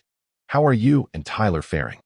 Hastily, Henry replied, "I apologize for disturbing you at this late hour. Tyler and I are well, and we have gathered several new companions, ready to embark on a new adventure." After a brief pause, Henry continued, "Father, I wanted to inquire about the news report. What does it mean that you are at war with the Big Mom Pirates?" Upon hearing Henry's question, Whitebeard chuckled. "It's just as the news states. Because Teach ambushed Kakuri, that old hag Lin Lin launched an attack on my base. Am I to let that slide? I sent them packing. Rest assured, everything here is just fine." Upon hearing Whitebeard's words, Henry finally felt relieved. He had been worried that, given Whitebeard's condition, a confrontation with the four emperors might worsen his health. Now reassured that Whitebeard was well, he felt a wave of relief wash over him. Yet, Henry harbored another concern. Where was the instigator of this conflict? Blackbeard Teach. Thus, he asked, "Father, where is Teach now?" Whitebeard paused, slightly taken aback, before inquiring, "Why? Do you have business with him?" Henry hesitated but finally voiced his concern. "Father, does Teach know that I have obtained the dark fruit?" After contemplating for a moment, Whitebeard replied, his tone lacking certainty, "He shouldn't know that I've read Morgan's report. And it doesn't explicitly state your devil fruit ability. It doesn't even confirm whether you possess a Logia-type devil fruit, so you need not worry excessively. As for your concern, I understand. Are you worried that Teach might come after you because of the dark fruit? Rest assured, I will keep an eye on him. He was injured by Lin Lin after infiltrating her territory and is currently recuperating. He won't be seeking trouble with you anytime soon. Moreover, he doesn't know you've acquired the dark fruit. So why would he come after you? Furthermore, one fundamental rule on my ship is that no one is allowed to harm their companions. If Blackbeard dares to do so, I will personally deal with him. Henry and Whitebeard exchanged pleasantries for a while longer, wishing each other good health before hanging up the call. After speaking with Whitebeard, Henry finally set his worries aside, realizing that Blackbeard was unlikely to seek him out in the near future. Even if Blackbeard suspected that the devil fruit had been consumed by him, he would have no way of knowing which fruit it was. That it was unlikely that he would cause trouble based on mere speculation. Not to mention, given Henry's undefeated record against Admiral Akiji, Blackbeard would surely harbor some reservations and would not dare approach him lightly. Now, Henry finds himself unburdened and at ease after locating Zoro, Nami, and Sanji. He has essentially achieved his goal of coming to the East Sea. Next, he plans to make a trip to the Windmill Village, where Luffy resides, to see if he can extend an invitation for Luffy to join his pirate crew, while also delivering a token for Ace. Upon Henry's return to the Gungshiro dojo, the festivities have already concluded, and Zoro and Sanji have retired to rest. Henry retreats to the room that Gungshiro has arranged for him. Just as he is about to illuminate the room with the electric light, he is suddenly embraced from behind. The soft sensation against his back makes Henry immediately aware of the identity of his assailant. He hears the other person whisper, "Don't speak, kiss me." Without further ado, Henry lifts the individual and gently walks to the bedside, carefully laying them down before pouncing upon them with fervor. This night, she seems particularly passionate. Leaving Henry somewhat overwhelmed, the two indulge in each other for quite some time, finally succumbing to sleep in the early hours of the morning. When they awaken the next day, Henry notices he has developed slight dark circles under his eyes. Gungshiro, observing Henry's appearance, kindly reminds him, "Young man, it's important to practice moderation. Otherwise, it could be detrimental to your health." Upon hearing Gungshiro's words, Zoro and Tyler share knowing smiles, while Sanji casts an envious glance. Henry, feeling a bit embarrassed under their gazes, wishes he could dig a villa into the ground with his toes. Fortunately, Nami soon emerges from her room, alleviating his discomfort. In contrast to Henry, Nami exudes confidence, embodying the presence of a big sister, entirely unfazed by the scrutinizing eyes of the others. After Alama joins them, the group enjoys a lunch at Gungshiro's dojo before preparing to depart. Before leaving, in gratitude for Gungshiro's special training for Zoro and Alama, Henry generously gifts him 50 million berries to enhance the dojo's meals. Although Gungshiro initially protests, he ultimately yields to Henry's insistence and accepts the offering. Unlike Sanji, Zoro departs from Frost Moon Village with a sense of detachment. This perhaps exemplifies the difference between Zoro and Sanji. Zoro is a remarkably rational individual, and he is the first mate Henry values most highly. Interestingly, Zoro's junior disciple, Song, wishes to accompany him on his adventures, but after a fierce glare from his father, Chienha, he dares not pursue Zoro any further and can only bid him a reluctant farewell. As Zoro prepares to board the Golden Lion, Gungshiro hesitates before suddenly calling out to him with an unexpected question. "Zoro, do you know who your father is?" Jingjing approaches Tang San, sitting cross-legged beside him, and gently nods. Tang San squints his eyes, slowly rising into the air. Standing atop the heart of the heavenly flowered, he takes a deep breath, allowing his aura to swell. The 9 bloodlines within him, having fused during this time, are now in a state of perfect equilibrium, and he begins to transcend rapidly. The golden trident's luminous patterns reappear on his forehead, and in that moment, Tang San's aura begins to undergo a transformation. His consciousness merges with the imprint of the golden trident, resonating with its essence, causing his eyes to shine ever brighter. The resounding waves, reminiscent of celestial chants, echo around him as brilliant light surges rapidly, casting a massive golden silhouette behind him. Tang San's gaze sharpens like lightning, fixed upon the heavens. Suddenly, a tremendous explosion erupts from the heavenly flower, a colossal golden beam shooting skyward, piercing the clouds. The nearby Tianhu Great Demon Emperor feels an overwhelming will erupt, causing the entire Hell Garden to tremble violently, its flowers withering rapidly. As all fortune seems to converge towards that golden beam, his countenance shifts dramatically, and he dares not delay. With a swift motion, he transforms into a 9-tailed celestial fox over 100 meters long, each tail extending over 300 meters. The 9 tails stretch across the sky, radiating vast amounts of fortune into the Hell Garden. Stabilizing the realm, the Hell Garden must not shatter. Otherwise, it would spell a catastrophic disaster for the Celestial Fox clan, the ancestral home. The Celestial Fox Sacred Mountain, the once subdued golden light suddenly flares intensely again. Not only that, but the mountain itself emanates a white glow, which appears to collapse inward, surging towards its core. Without warning, a golden beam shoots upwards, ascending rapidly into the sky. The monarchs, having recently withstood a lightning tribulation, instinctively scattered in the next moment.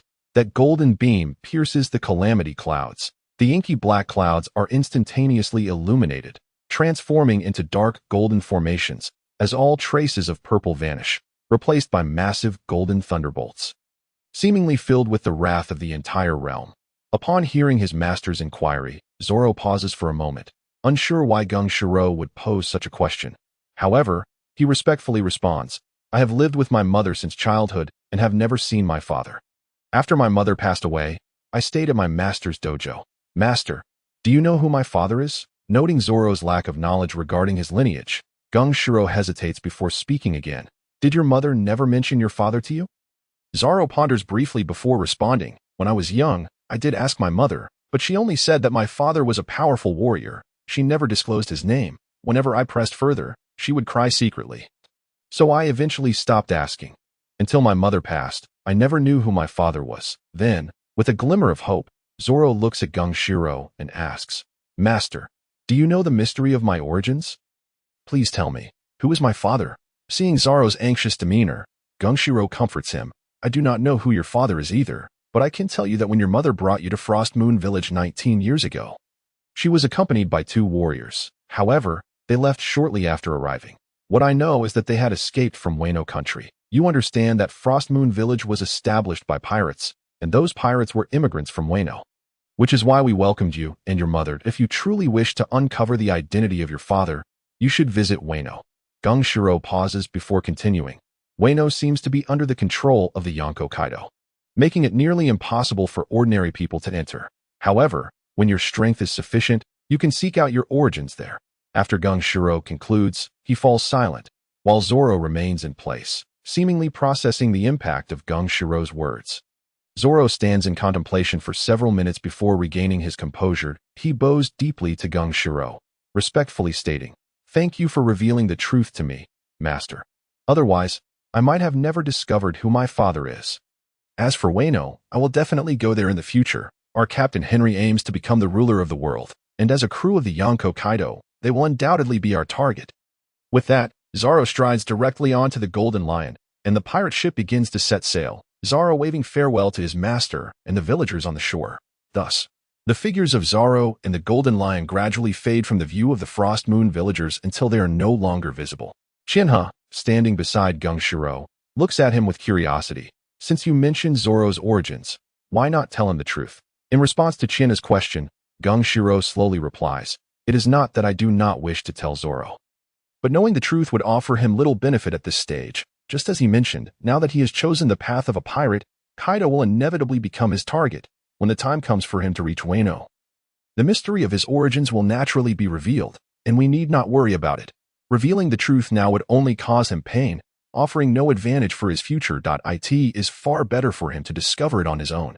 After Gung Silang concluded his words, he departed with his disciples and the villagers. Meanwhile, Chizuru, gazing at the pirate ship that had vanished, sighed and followed her son Taizong back to join the main group. The Golden Lion slowly sailed across the vast ocean, and Zoro's mood appeared somewhat subdued. It seemed that Gung Silang's mention of his mysterious lineage had weighed on his mind. However, Zoro quickly regained his composure. His thoughts were straightforward. Since he could not uncover the enigma of his origins at present, it was futile to dwell on it.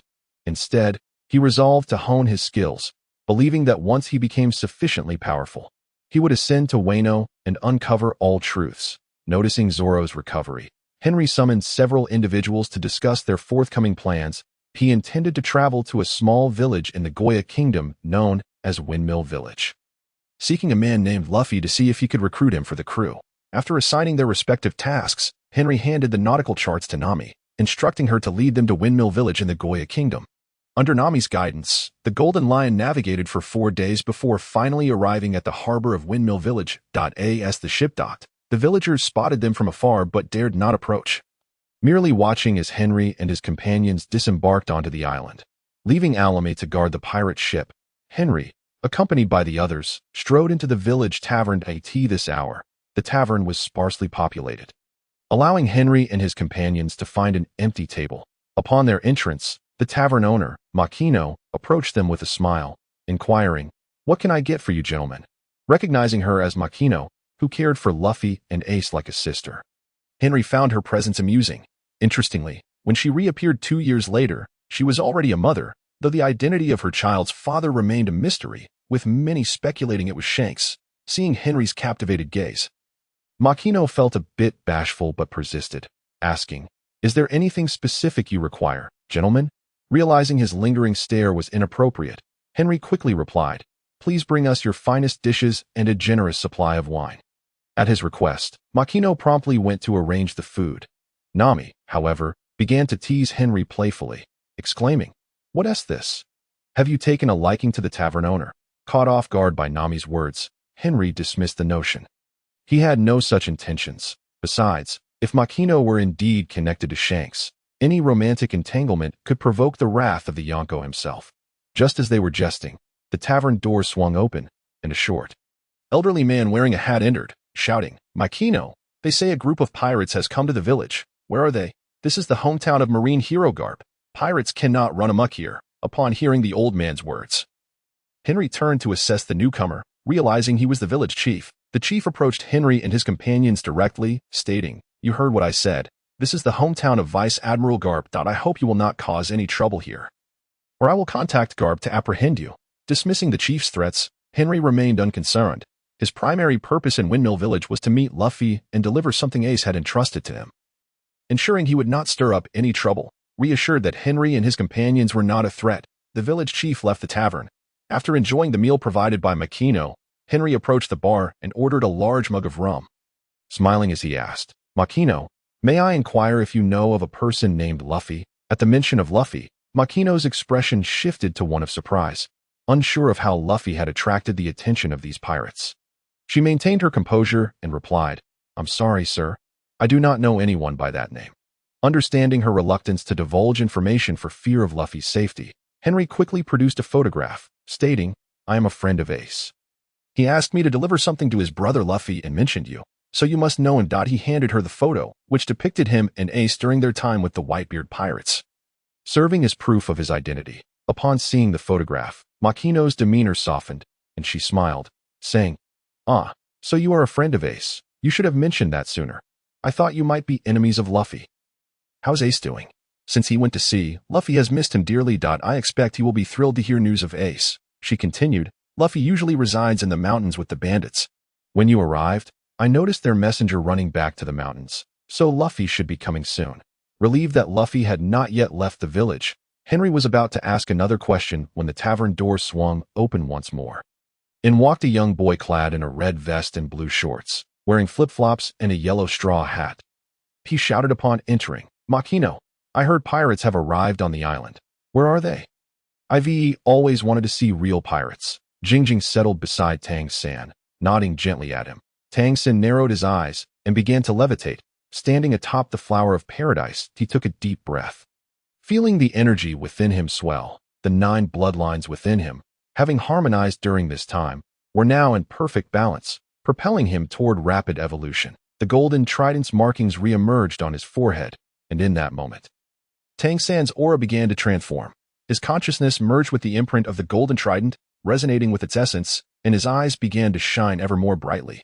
Waves of sound, reminiscent of sacred chants, resonated around him as intense light surged upward, casting a massive golden shadow behind him. In an instant, a thunderous explosion erupted from the flower of paradise, and a colossal golden beam shot into the sky, piercing the clouds. Nearby, the celestial fox emperor felt an overwhelming surge of intent, causing the entire Hell Garden to tremble violently, with flowers wilting rapidly as all fortunes seemed to converge toward that golden beam. Realizing the urgency of the situation, the emperor transformed into a massive 9-tailed celestial fox, each tail extending over 300 meters, enveloping the heavens and stabilizing the realm of the Hell Garden. The integrity of the Hell Garden could not be compromised, for its destruction would spell disaster for the Celestial Fox clan, the ancestral home. The Celestial Fox Sacred Mountain, the previously subdued golden light, intensified once more, radiating a white glow that appeared to collapse inward. A golden beam shot skyward without warning, ascending into the heavens. The sovereigns, having recently withstood a thunderous tribulation, instinctively spread out. In the next moment, that golden beam pierced through the tribulation clouds. The pitch-black clouds were instantly illuminated, transforming into dark golden formations, and all traces of purple dissipated, replaced by tremendous golden lightning. That it seemed as though the entire realm was suffused with fury. Observing the young man who had burst in from outside, Henry realized that the true protagonist had finally arrived, none other than Monkey D. Luffy, the original hero of the Pirate King world. Upon seeing Luffy, Machino quickly beckoned him over, exclaiming, "Luffy, you're just in time. This captain here appears to be a friend of Ace's and says that Ace has something to give you." Upon hearing Machino's words, Luffy dashed over, sizing up Henry with keen interest. As Luffy approached, Henry rose to his feet, extending his hand with a smile, introducing himself. "I am Robert Henry, a close friend of Ace from the Whitebeard Pirates. Ace often speaks of you in high regard." Grasping Henry's outstretched hand, Luffy grinned widely, revealing his trademark big teeth as he proclaimed, "I'm Luffy, the man destined to become the Pirate King." Truly, Luffy was as audacious as ever, boldly declaring his ambition to become the Pirate King. It was noteworthy that Henry, in his desire for discretion, had not even uttered his usual catchphrase. After shaking hands, Henry retrieved a small piece of paper from his pocket.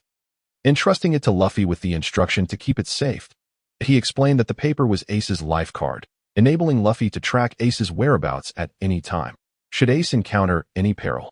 The card would reveal it as well. Listening intently to Henry's counsel, Luffy carefully tucked the card into the brim of his straw hat, ensuring it would not be lost. Henry then invited Luffy to share a drink, and during their conversation, they found much joy in discussing Ace's recent exploits within the Whitebeard Pirates, reassuring Luffy that there was no need for concern regarding Ace's well-being. Henry also recounted some of his adventurous experiences, which captivated Luffy's imagination, igniting within him a fervent desire to set sail alongside Henry at that very moment. Interestingly, as Luffy observed Henry's crew, he felt an inexplicable connection to them, as if they shared a profound bond. Yet, he was perplexed, for he had never met these individuals before today. The sight of their camaraderie with Henry stirred a strange ache within him, as though his heart were being pricked by a needle. Luffy could not comprehend this odd sensation, but being inherently carefree, he chose to dismiss it. Moreover, the feeling dissipated swiftly, lasting only a brief moment, and thus he did not dwell on it further. Unbeknownst to Luffy, these individuals were originally meant to be his crewmates, but had instead fallen under Henry's influence. It was likely that he would never find such perfect companions again. The two conversed in Machino's tavern for a full 2 hours. When Henry noted the time, it became evident that Luffy was deeply yearning for the pirate life, ready to embark on an adventure at any moment. Thus, Henry proposed, "Luffy, I've heard from Ace that you have always aspired to be a pirate. Would you be interested in joining my crew and sailing with us? I could make you my first mate." Taken aback by Henry's proposition, Luffy paused, feeling a flicker of temptation, but remembering his dream. He firmly replied, "While I would love to sail with you, my ambition is to become the Pirate King, so I cannot settle for being your first mate. However, if you are willing to let me take the lead, I would consider joining you." Henry recognized that persuading Luffy to join as a subordinate would not be an easy feat. This was understandable, given Luffy's unwavering aspiration to become the Pirate King. How could he ever submit to another's command? Those who suddenly appeared in the world of One Piece and expected Luffy to join their crew, without question, were clearly misguided. Luffy would never play the subordinate role. Both Luffy and Kid were born leaders, possessing the innate qualities of conquerors, firmly believing in their superiority and boldly charging into battle against any adversary. Only through such audacity could they honor their inherent gifts. Consequently, Henry could only lament, "It is simply not feasible for me to make you captain. At most, I could offer you the position of first mate, since you are unwilling to sail with us. Let it be. Nevertheless, we remain friends, and should our paths cross on the sea, we can lend each other aid." With that, Henry prepared to depart with Zoro and Nami, having relinquished his invitation to Luffy. He had anticipated this outcome, knowing Luffy would not be easily swayed like Zoro or the others. After all, Zoro, Sanji and Nami had dreams that did not tie them to the title of Pirate King. They would readily accept any captain. But Luffy was different. He was destined to be the Pirate King, and there was no way he would accept a subordinate role. However, just as Henry was about to leave, Luffy called out to him, proposing a sparring match. He was eager to experience the strength of the pirates from the New World firsthand. Hearing Luffy's request, Henry hesitated, cautioning, "Are you certain you wish to spar with me? If you get hurt, do not blame me." To this, Luffy laughed heartily. "Of course I won't blame you. Besides, I might not even lose to you." With Luffy's confident declaration, Henry readily accepted, eager to gauge Luffy's current strength. They made their way to a clearing in the village, where the two prepared to engage in combat. As they settled into position, Henry intended to offer Luffy some advice, but Luffy did not afford him the opportunity. Charging forward with a shout, "Gum Gum Pistol!" In an instant, Luffy's left arm elongated, delivering a punch from a distance that Henry narrowly evaded. Unfazed by Henry's successful dodge, Luffy pressed on with renewed vigor, unleashing a more ferocious assault. Gum Gum Gatling. Henry observed as Luffy's fists became a flurry of motion, creating a myriad of afterimages that restricted his escape routes. Yet, Henry remained composed, activating his observation haki to effortlessly evade all of Luffy's strikes. Weaving through the onslaught while gradually closing the distance between them. As Henry approached, he delivered a powerful kick to Luffy's abdomen, sending him flying. Luffy swiftly recovered, brushing off the dust as if nothing had transpired. Henry understood that Luffy, being made of rubber, had withstood the blow without harm, as he had not infused his attack with haki. Seeing Luffy rise, Henry chuckled, "Is there still a need for this match?" Taking offense at what he perceived as condescension, Luffy retorted loudly, "Of course there is. That was merely an appetizer. I haven't even unleashed my true strength yet." With that declaration, Luffy roared, his muscles bulging as he unleashed the dark, hardened power of armament haki. Henry was taken aback, realizing that Luffy had mastered this formidable technique. Yet, he quickly rationalized that it made perfect sense. After all, the concept of haki was introduced during the Marineford War, and prior to that, it was improbable for even the strongest characters to wield it. The belated introduction of haki had rendered many earlier scenarios implausible. For instance, it was quite humiliating for Crocodile, a warlord of the sea, to be defeated by a Luffy who did not yet possess haki. Furthermore, Luffy's grandfather, the legendary marine hero Garp, known as the Iron Fist, could effortlessly crush mountains with a single punch. Having trained with such feats throughout his life, though separated from Luffy due to circumstances, Garp still imparted martial arts wisdom to both Luffy and Ace. Given their potential, it was entirely reasonable for Luffy to grasp armament haki at such a young age. As Luffy prepared to continue the battle, Henry was more than willing to oblige. Since Luffy had revealed his genuine prowess, Henry could not afford to hold back. He drew his sword, its blade enveloped in black armament haki, pointing it at Luffy and laughing. "Then come at me. Today, I will show you just how formidable the pirates of the New World truly are." The self begins to ascend rapidly upon his forehead. The luminous patterns of the golden trident reemerge, and in that moment, Tang San's aura begins to undergo a transformation. His consciousness melds with the imprint of the golden trident, attuning to its essence. As his eyes grow increasingly radiant, waves of sound, reminiscent of sacred chants, resonate around him, and a brilliant light begins to surge forth, casting a colossal golden shadow behind him. In an instant, Tang San's gaze becomes electrifying as he looks skyward. Suddenly, a resounding explosion erupts from the heaven flower, a massive golden beam shooting skyward, piercing the clouds. Not far away, the heavenly fox Great Demon King perceives a cataclysmic will erupting, causing the entire Hell Garden to tremble violently. The flowers wilting at an alarming pace, as if all fortune converges towards that golden beam. His expression changes drastically, yet he does not dare to be complacent. With a swift motion, he transforms into a nine-tailed celestial fox, stretching over 100 meters in length, each tail extending beyond 300 meters, obscuring the sky. He emits a torrent of fortune into the Hell Garden, stabilizing the realm. The Hell Garden must not shatter. Otherwise, it would spell catastrophic doom for the Heavenly Fox clan. In the ancestral home, the Celestial Fox Sacred Mountain, the previously subdued golden light flares up once more. Moreover, the sacred mountain itself radiates a white luminescence. Yet this white light appears to collapse inward, surging towards its core. An unexpected golden beam ascends skyward, instantaneously soaring into the heavens. The monarchs, having recently withstood a lightning tribulation, instinctively scatter, the next moment. The golden beam plunges into the tribulation clouds. The ink-black clouds of tribulation are instantly illuminated, transforming into dark golden billows, with all traces of violet dissipating, replaced by colossal golden thunderbolts, seemingly infused with the wrath of the entire realm. Upon witnessing Henry's provocation, Luffy remains unfazed, charging directly at Henry. The two engage in battle once more, this time with heightened intensity. Notably, Luffy's speed has significantly improved, making it challenging for Henry, despite his strength, to evade his assaults. Nevertheless, leveraging his formidable prowess, Henry maintains a steady advantage. Observing the fierce clash between Luffy and Henry from a distance, Sanji and Zoro are left astounded, realizing why their captain Henry traveled so far to invite Luffy aboard. Indeed, Luffy possesses that caliber. Regrettably, Sanji and Zoro lament Luffy's refusal to join them at sea. Had he agreed, the future strength of the Lionheart pirates would be unimaginable, even capable of contending for the positions of the Four Emperors and the Pirate King. In contrast to Sanji and Zoro's concerns, Nami is primarily worried about Henry's well-being, thus asking the two nearby, who is stronger, Henry or Luffy? Is Henry going to be all right? Responding to Nami's inquiry, Sanji quickly reassures her, don't worry, Nami, Captain Henry will be fine, and our captain hasn't even unleashed his true strength yet. Otherwise, this battle would have been resolved long ago, as Sanji accurately states. Henry has indeed refrained from exerting his full power.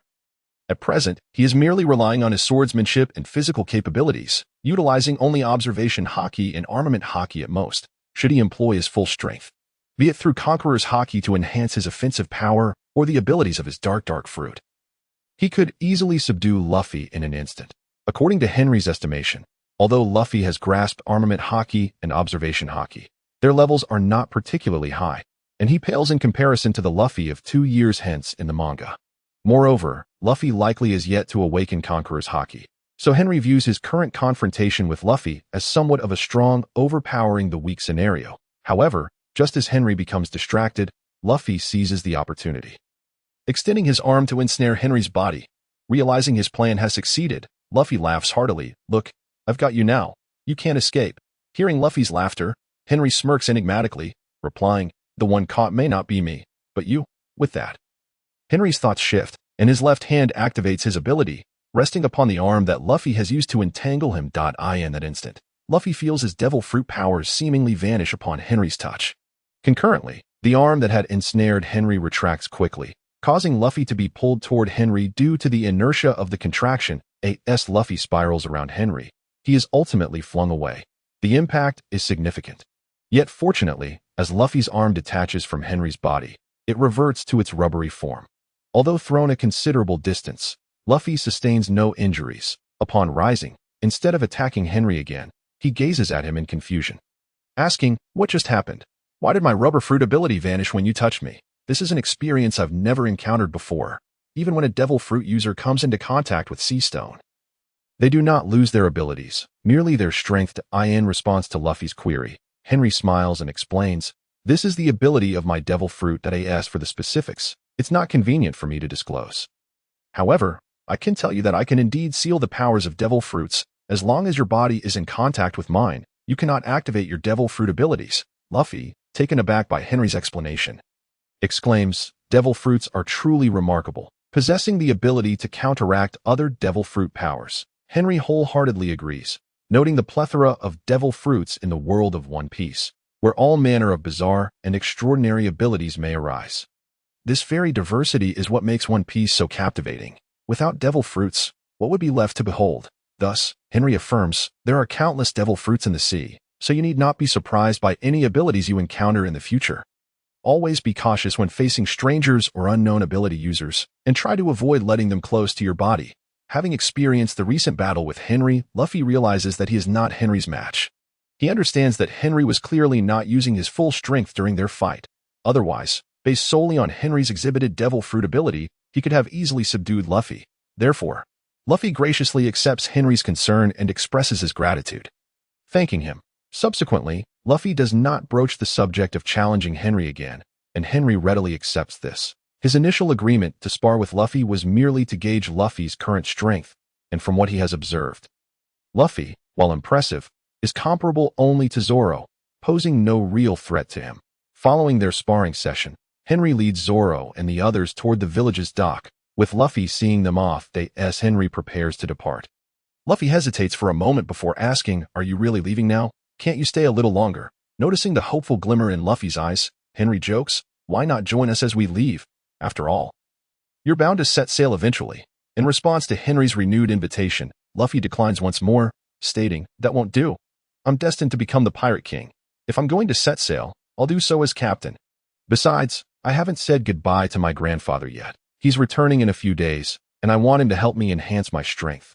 Otherwise, with my current abilities, sailing might be too perilous." Henry is uncertain whether Garp will indeed train Luffy. Yet he imagines Garp would likely erupt with fury upon learning that Luffy intends to become a pirate. Although Garp wishes for Luffy and Ace to join the Navy, he is well aware that this is merely his own one-sided desire. www.com. If he truly had the ability to enlist both Luffy and Ace into the Navy, he would have already brought them to his side, rather than entrusting their upbringing to Dayton. Although Garp is heralded as a hero of the Navy, he does not enjoy the favor of the higher-ups. If it were not for Admiral Sengoku and his title as a naval hero, Garp would have long been imprisoned in the depths of the sea for raising the son of Dragon, the leader of the Revolutionary Army, upon hearing that Luffy's grandfather might soon return to the East Blue. Henry found himself devoid of the desire to reminisce with Luffy.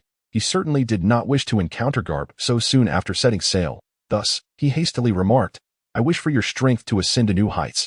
Let us part ways here. I hope to see you again on the Grand Line." Luffy waved goodbye to Henry, exclaiming loudly, "I will. In 3 months, I will be 17, and then I can set sail. I will gather a crew that rivals Zoro and the others, and I shall challenge you once more. At that time, we will be adversaries." Hearing Luffy's words, Henry laughed heartily. "I shall await your challenge on the Grand Line." With that, Henry boarded the Golden Lion with Zoro and the others, and the pirate ship set sail towards the starting point of the Grand Line, Lode Town. After bidding farewell to Luffy, Henry's objectives for his journey to the East Blue were considered accomplished. Next, they would procure supplies in Lode Town before directly entering the Grand Line to embark on the adventures of the new Lionheart pirates. Jingjing approached Tang San, sitting cross-legged beside him, gently nodding in acknowledgement. Tang San narrowed his eyes slightly, his body slowly levitating. Standing atop the heart of the heavenly flower, he inhaled deeply, his aura swelling with vigor, the 9 bloodlines within him, having harmonized during the previous moments, reached a state of complete equilibrium, propelling his rapid ascension. Golden patterns resembling a trident re-emerged on his forehead, and at that moment, Tang San's aura began to undergo a metamorphosis. His consciousness melded with the imprint of the golden trident, resonating with its essence, and his eyes grew increasingly luminous. Waves of sound akin to sacred chants reverberated around him, as intense radiance surged upward, casting a colossal golden shadow behind him. In an instant, Tang San's gaze became electric as he looked skyward. Suddenly, a thunderous explosion erupted from the heavenly flower, as a magnificent golden beam shot into the heavens, piercing the clouds. Not far away, the heavenly fox demon emperor felt an overwhelming will erupt, causing the entire Hellflower Garden to tremble violently. The flowers began to wither rapidly, as if all fortunes were coalescing towards that golden beam.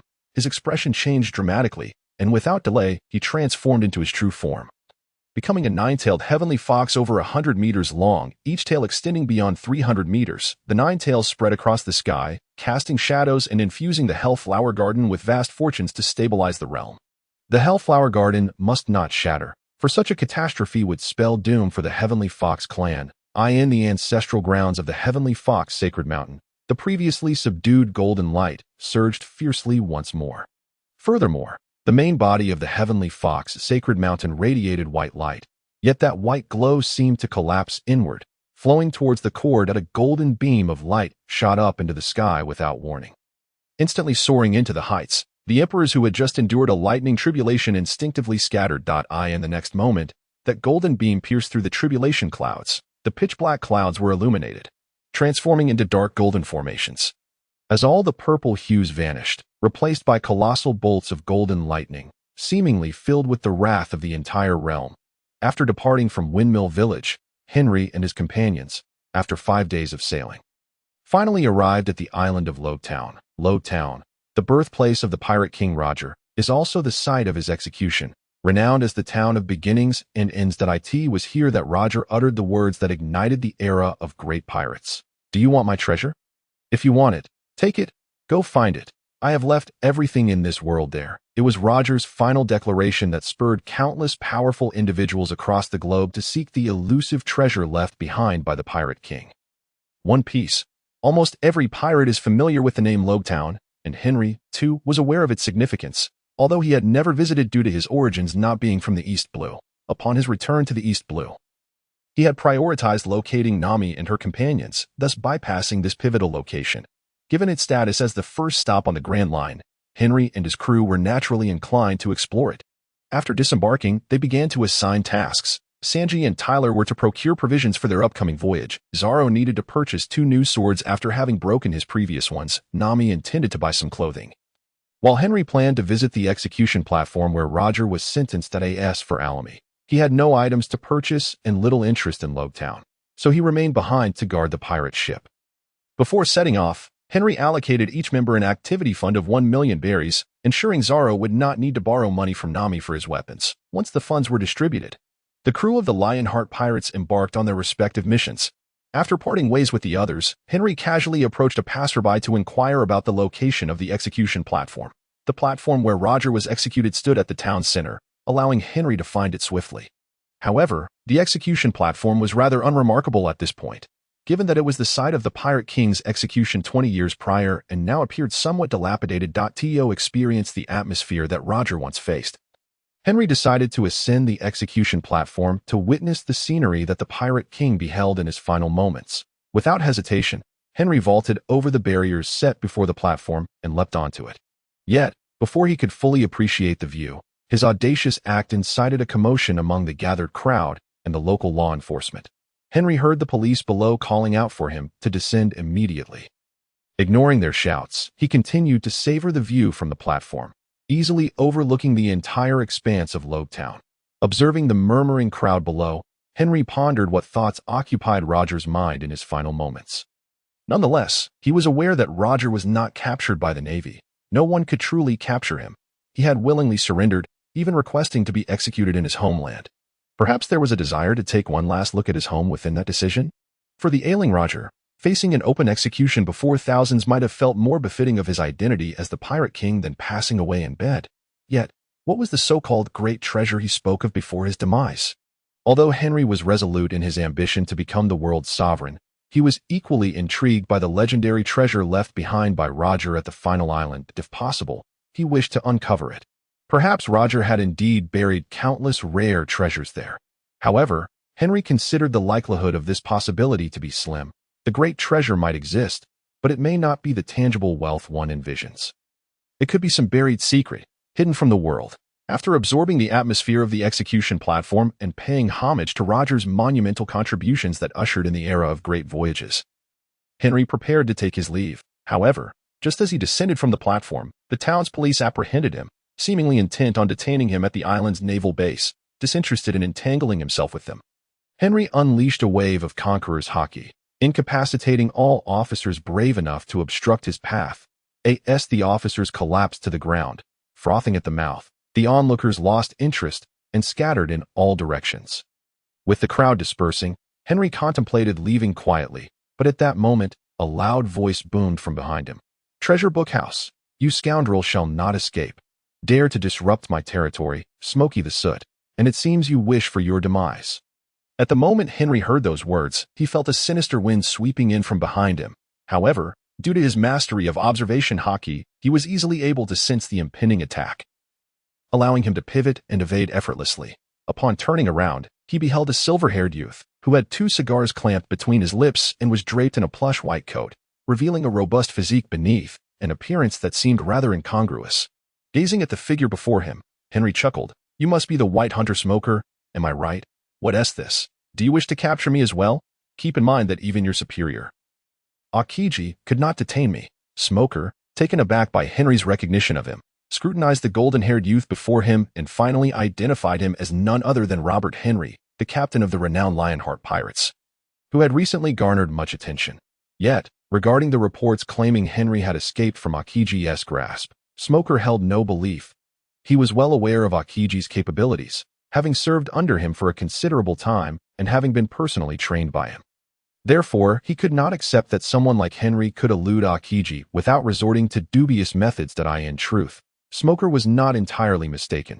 Had Henry not threatened Akiji with the lives of Navy soldiers, his escape would have been far more arduous, and even if he had managed to flee, he would likely have endured significant hardship. Without hesitation, Smoker proclaimed, "I know not what method you employed to escape from Mr. Kazan, but now that you have crossed paths with me, you shall not flee." With that, Smoker unleashed a powerful punch toward Henry, transforming his arm into a pillar of white smoke, carrying an overwhelming force as it surged toward him. Henry, with a chuckle, was not one to be outmatched like Luffy. He was not helpless against Smoker's smoke fruit. Drawing his sword, the flying bird, he enveloped it in a dark hue of armament haki and effortlessly deflected Smoker's punch. Laughing heartily, "I am eager to see what prowess you possess to make such grand claims." Jingjing approached Tang San and settled beside him, gently nodding in acknowledgement. Tang San squinted slightly, allowing his body to levitate slowly. Standing atop the heart of the celestial flower, he inhaled deeply, feeling his aura swell. The 9 bloodlines within him, having harmonized over the past moments, were now in perfect equilibrium, leading to a rapid elevation of his being. The golden trident-esque glow re-emerged upon his forehead, signifying a transformation in his essence. His consciousness intertwined with the imprint of the golden trident, resonating with its energy, causing his eyes to shine brighter.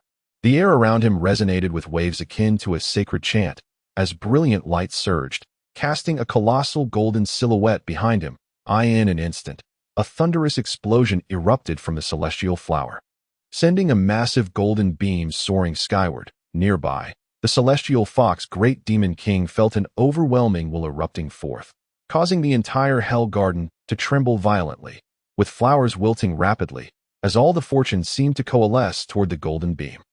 His expression shifting dramatically, he wasted no time, transforming into a colossal 9-tailed celestial fox, each tail extending over 100 meters, radiating immense fortune that stabilized the realm.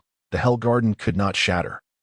Its destruction would spell catastrophic doom for the Celestial Fox clan. The Celestial Fox Holy Mountain, the previously subdued golden light flared back to life, radiating white luminescence that appeared to collapse inward. A golden beam shot skyward without warning, piercing the heavens. The sovereigns, having just withstood a heavenly tribulation, instinctively scattered. In the next moment, the golden beam surged into the dark clouds of tribulation. The pitch-black clouds ignited instantaneously, transforming into dark golden formations, banishing the purple hues, replaced by colossal golden thunderbolts, as if the very essence of wrath filled the realm. After deflecting Smoker's punch, Henry charged directly toward him, brandishing the flying bird to unleash a flurry of slashes. Smoker, upon seeing Henry advance, was far from complacent. Although he doubted Henry's supposed strength to have escaped Akiji, he would not underestimate him. After all, even if Henry had resorted to trickery to evade Akiji, he must possess a certain level of power. Otherwise, even Akiji's leniency would not have sufficed for an easy escape. As Henry's slashes approached, Smoker quickly drew his weapon, the jit, and countered, dispersing Henry's strikes. When Henry closed the distance, Smoker lunged forward with a direct stab, intent on finishing Henry in one decisive blow. Aware of the peril, Henry knew that Smoker's jit contained sea stone. Should he be careless and be struck, he risked losing his powers and being easily subdued. He swiftly raised the flying bird to block Smoker's thrust, and the two engaged in a contest of strength. Ultimately, Henry's might prevailed as he sent Smoker flying. Rising from the ground, Smoker, a Logia user, felt little discomfort from the assault. With a scoff, he charged at Henry once more. Unfazed, Henry met him head-on, and the two resumed their fierce clash. After approximately 15 minutes of combat, Henry grew impatient, realizing the futility of prolonging the struggle, especially with the potential of attracting more Navy soldiers. While he was unafraid of them, he deemed it a nuisance and resolved to end the confrontation swiftly. As Smoker charged at him again, Henry shouted, "Dark Vortex." In an instant, Smoker, unaware of what was happening, found himself ensnared in Henry's grasp. Feeling his devil fruit abilities vanished, he attempted to transform into smoke to escape, but to no avail. Recognizing his predicament, Smoker thrust his jit toward Henry's chest, seeking to exploit the sea stone to weaken him. Anticipating this move, Henry deflected the attack and struck Smoker's chest with his sword. A flash of crimson light marked the wound on Smoker's torso, blood gushing forth. Henry found himself splattered with the crimson spray as he unceremoniously tossed Smoker aside, though Smoker was not rendered unconscious. The injury, compounded by rolling on the ground, left him in a wretched state. Despite his condition, he attempted to rise and continue the fight. Observing the bloodied Smoker from a distance, Henry furrowed his brow. He had no intention of killing Smoker. Despite his current state, the injury was not as grave as it appeared, and with timely treatment, he would recover. However, it seemed Smoker was determined not to succumb so easily, and sought to rise once more to confront Henry. Yet, Henry's patience had worn thin. He unleashed a wave of conqueror's haki, targeting the fallen Smoker. Overwhelmed by the force, Smoker, already weakened and losing blood, succumbed to unconsciousness. As he noticed Navy soldiers approaching, Henry, regardless of whether Smoker could hear him, casually remarked, "Don't seek me out in the future." Before departing the scene. As the naval soldiers approached from a distance, Henry had already departed long ago. They gazed at Smoker, who lay in a pool of his own blood, and hurriedly lifted him up. Among this group of naval soldiers, the leader was none other than Dasky, who bore a striking resemblance to Zoro's childhood friend, Kuina. After helping Smoker to his feet and checking for signs of life, Dasky finally breathed a sigh of relief upon discovering he was still alive. She swiftly retrieved a first aid kit brought by her subordinate and proceeded to stitch up Smoker's wounds, wrapping them with bandages. Once everything was in order, Dasky wiped the sweat from her forehead and instructed a few men to transport Smoker to the Naval Base Hospital for further treatment. She then led the remaining naval soldiers to pursue the direction in which Henry had just vanished. At this moment, Dasky was filled with rage, eager to eliminate Henry for daring to injure their superior. Smoker, on an island directly under naval control, unable to tolerate this affront, she resolved to take all her subordinates and capture the villain who had harmed their captain. Meanwhile, Henry had returned to the pirate ship anchored at the port. To evade detection, he had discarded his bloodied coat along the way and deliberately changed directions several times before reaching the vessel. Upon his return, Henry instructed Alameda to contact the remaining members still in town, urging them to return promptly. Having just injured Smoker, a colonel dispatched by the naval headquarters to guard Rogue Town, Henry knew that the Navy would soon be mobilizing to search for the assailant. Thus, he needed Zoro, Sanji, Nami, and Tyler to return without delay. As for Henry himself, he took the opportunity to cleanse himself in the ship's restroom after the encounter with Smoker. Although he had not exerted much effort during the fight, Smoker had sprayed an abundance of blood on him, and even after discarding his coat, he still bore traces of blood, necessitating a thorough wash and a change of attire. When Henry emerged from his bath, Nami had already returned, while the other three had yet to arrive. He instructed Alamy to call the trio once more, urging them to return swiftly. He then asked Nami to prepare for departure. As soon as Zoro and the others returned, they would set sail immediately. Henry was not overly concerned about the Navy stationed in Rogue Town, but he preferred to avoid unnecessary trouble and leave the town peacefully. After a quarter of an hour, Sanji and Tyler finally returned, each carrying a massive elephant tuna on their backs, likely enough to feed the crew for several days. However, the 1,000,000 berries Henry had provided was evidently insufficient to cover the cost of such a fish, suggesting that Tyler may have purchased it out of his own pocket. After inquiring about the price of the fish, Henry compensated Tyler for the difference, as it was only fair that the expenses for the pirate crew's food be shared. With Nami, Sanji, and Tyler back, only Zoro remained. Knowing Zoro's notorious sense of direction, Henry had given everyone a transponder snail before their departure, specifically designed for communication within the confines of the island. To ensure Zoro wouldn't get lost. Henry had also provided him with a copy of his life card, which should help Zoro find the pirate ship without difficulty. Seeing that Zoro was taking longer than expected, Henry asked Alamy to contact him again. When the call connected, Zoro's voice came through. "I'm on my way back. I got held up." With that, he hung up without giving Alamy a chance to respond. Observing the disconnection, everyone was left speechless, uncertain of what predicament Zoro had encountered that prevented him from speaking further. 15 minutes later, Zoro finally returned. Henry rushed to inquire, "What just happened? Why did you hang up right after picking up the call?" Zoro replied, "I ran into a group of Navy soldiers conducting an inspection. They seemed to be searching for someone that I didn't want to stir up any unnecessary trouble, so I hung up." Henry paid little heed to Zoro's words, although he noted the unease in Zoro's demeanor. Could it be that he had crossed paths with Dasky? Nevertheless, Henry dismissed the thought, though he couldn't shake the suspicion surrounding Dasky's identity, given her uncanny resemblance to Kuna. Zoro's childhood friend, and their shared passion for swords and aspiration to become formidable swordsmen. Now that Zoro had returned, Henry ordered the ship to set sail immediately. However, shortly after the pirate ship had departed, Nami approached Henry with urgent news of trouble. Pointing towards the rear of the ship, she revealed that 2 naval warships were hot on their trail. Grabbing the binoculars from Nami, Henry observed that one of the warships had Dasky standing at the bow, resembling Kana once again. As he prepared to face the impending confrontation, Henry felt a frown crease his brow. Clearly, they had been discovered by the naval forces. After assessing Dasky, he turned his attention to the other warship, only to find Smoker, now fully recovered and dressed in fresh attire, ready to pursue him once more.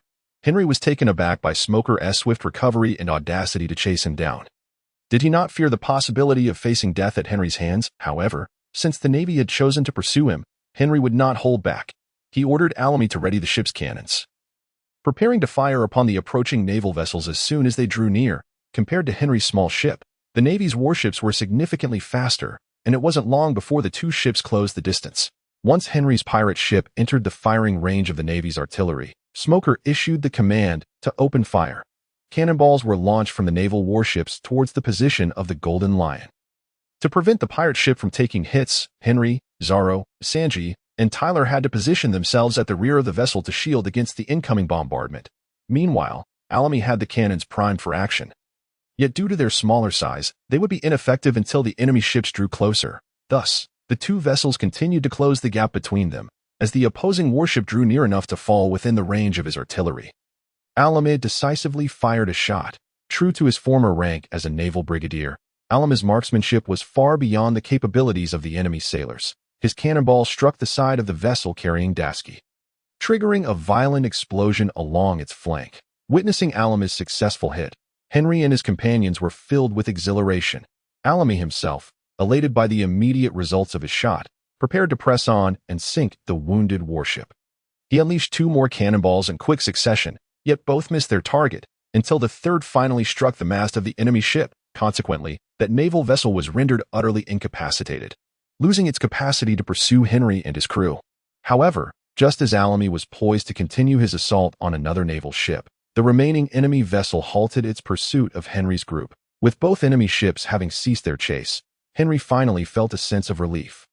He surmised that Smoker had initially intended to sink their pirate ship directly in the vast ocean. Losing their ship, combined with Henry being a power wielder, would have surely led to their demise in the depths. What Smoker had not anticipated, however, was the presence of such an exceptional marksman aboard Henry's ship, who was capable of destroying one of his vessels in an instant. Realizing the futility of sinking Henry's pirate ship, Smoker resolutely abandoned the pursuit. Yet, he did not relinquish his intentions to confront Henry. Instead, he loudly declared in Henry's direction, "Henry, I will not let you escape. The next time we meet, I will ensure you are imprisoned in the great underwater prison." Upon hearing Smoker's threat, Henry chuckled dismissively and laughed. "If you have the ability, come capture me in the Grand Line. I shall await you there." Just then, a young girl's voice suddenly emanated from the enemy warship, Rorino Azaro. "I must defeat you and reclaim the sword Wado Ikamanji. Such a treasured blade should not be in the hands of a villain like you." Upon hearing the girl's voice, Zoro was momentarily speechless. He couldn't fathom why she was targeting him specifically, and due to her striking resemblance to Kuina, he felt unable to respond. Thus, he ignored Dasky's words entirely and returned to the ship's cabin, seeing that the Navy had given up the pursuit. However, witnessing Zoro's popularity with the ladies, Sanji couldn't contain himself and followed suit, pressing Zoro about his relationship with the girl, paying no mind to the playful banter between Zoro and Sanji. Henry sought out Nami to confirm their upcoming course. They were not far from the entrance to the Grand Line, and in approximately an hour, they would reach it, directly entering the Grand Line's reverse mountain. However, entering the Grand Line was no simple feat, as both sides were dominated by windless zones occupied by colossal sea kings. If they inadvertently steered their ship into those areas, even Henry would find himself in grave peril. Thus, before approaching the Grand Line, Henry meticulously briefed Nami on the necessary precautions. Fortunately, Nami's navigational skills were commendable. Following Henry's explanations, she grasped the challenges ahead and would safely guide them into the Grand Line. An hour later, Henry and his crew finally approached the entrance to the Grand Line, where they could see the towering lighthouse marking the entrance from a distance. At the reverse mountain, 5 currents converged. For flowed from the 4 seas into the mountain, while the final one served as the passage to the Grand Line. The convergence of the 4 seas created descending currents due to the obstruction of the Red Line, while other currents formed ascending flows through the canals. Henry and his crew only needed to ride the ascending current from the East Sea to reach the summit, from which they would enter the singular descending current, successfully entering the Grand Line. As they gazed at the distant ascending current and the towering Red Line behind them, the crew of the Lionheart pirates were left in awe, noticing the astonished expressions on Zorro and the others. Henry smiled and said, "We are about to enter the Grand Line. It will be difficult to return after this. Shall we hold a ceremony to commemorate our entry into the Grand Line?" Hearing Henry's suggestion, everyone eagerly agreed. Thus, Henry brought forth a barrel of wine, and they each placed their right foot upon it, proclaiming their dreams aloud. "Henry, I will dominate the world. I shall become the sovereign of the world. Zorro, I aim to become the world's greatest swordsman. Sanji, I seek to find the all-blue. Alamy, I will slay the celestial dragons to avenge my wife. Nami, I wish to traverse the world and chart its map. Tyler, I want to savor the world's culinary delights." Once each person shared their aspirations, they erupted into hearty laughter. In that moment, they were filled with hope for their futures. After their laughter subsided, Henry proclaimed loudly, "Let us set sail towards the Grand Line." Jingjing approached Tang San, sitting cross-legged beside him, gently nodding her head. Tang San squinted his eyes, slowly rising into the air, standing atop the heart of the heavenly flower. He took a deep breath, allowing his aura to swell. The 9 bloodlines within him, having harmonized during this time, reached a state of equilibrium. His being began to ascend rapidly. The golden trident's light patterns re-emerged upon his forehead. And in that moment, Tang San's aura began to metamorphose. His consciousness fused with the imprint of the golden trident, resonating with its energy, and his eyes began to shine ever brighter. Waves of sound akin to sacred chants resonated around him. As brilliant light rapidly surged forth, casting a colossal golden silhouette behind him, in an instant, Tang San's gaze became sharp as lightning, fixed upon the sky. Suddenly, a tremendous explosion erupted from the heavenly flower, with a massive golden pillar shooting skyward, piercing the clouds. Nearby, the heavenly fox Great Demon King sensed an overwhelming will erupt, causing the entire infernal garden to tremble violently. Flowers began to wither rapidly. As all fortune seemed to coalesce towards that golden pillar of light. As his face paled, he dared not delay, transforming into a colossal 9-tailed heavenly fox, each tail exceeding 300 meters in length. Overshadowing the sky, exuding vast amounts of fortune into the infernal garden, he stabilized the realm. The infernal garden must not shatter, for such a calamity would spell disaster for the Heavenly Fox clan. In the ancestral grounds of the Heavenly Fox Sacred Mountain, the once subdued golden light surged anew, and the sacred mountain emanated a white glow that seemed to collapse inwardly. Without warning, a golden pillar shot skyward. Ascending rapidly, the recently battle-hardened sovereigns instinctively dispersed, and in the next moment, the golden pillar pierced the tribulation clouds. The inky black clouds were instantly illuminated, transforming into dark golden formations, as all traces of purple vanished, replaced by colossal golden lightning that seemed to encompass the wrath of the entire realm. After Henry and his crew finished their declarations, they set a course towards the entrance of the Grand Line. Having already discussed the precautions for entering the Grand Line with Nami, she navigated with utmost care. She focused intently on the ship's path, ready to alert Henry and the others of any issues that arose, enabling them to adjust their course promptly. As they drew nearer to the entrance of the ascending current, the entire pirate ship began to jolt, as if on the brink of being thrown off course. Observing this, Henry instructed Sanji and Alamy to take control of the helm, while he, along with Zorro and Tyler, adapted to any unforeseen crises. Although Henry and his companions had exercised sufficient caution, the pirate ship began to veer off course, buffeted by the turbulent sea currents, hurtling towards the distant Red Earth continent. Faced with such a predicament, Nami could only shout loudly, urging Sanji and Arami to turn the ship's wheel and steer the vessel back into the rising current. However, the more anxious they became, the more prone they were to mishaps. In their haste, Sanji and Arami applied excessive force, causing the steering wheel to break under their grip, with the wheel now severed. The pirate ship surged forward like a wild stallion, charging directly towards the Red Earth continent. Should the Golden Lion ship collide with the continent, the fate awaiting the crew would undoubtedly be catastrophic. leading to their demise. Even if Henry and the others were to miraculously survive, the loss of their ship would render them incapable of entering the Grand Line. Due to Smoker's presence, very few pirate ships dared to venture into the Grand Line from the East Blue. By the time the next pirate crew arrived, Henry and his companions might be at a complete loss regarding their situation. Confronted with such imminent danger, Henry was not one to resign himself to fate. He swiftly pulled Zorro and Tyler to the side of the ship. After exchanging determined glances with the two, the trio shouted in unison, "Air strike, two-sword style, air Tanuki gun, handcrafted meatballs." They struck the air before them, utilizing the reactive force generated by their strikes to forcefully propel the ship's bow back into the rising current. Although the trio successfully maneuvered the pirate ship back into the ascending current, their earlier reckless actions had resulted in a fracture along one side of the Golden Lion ship.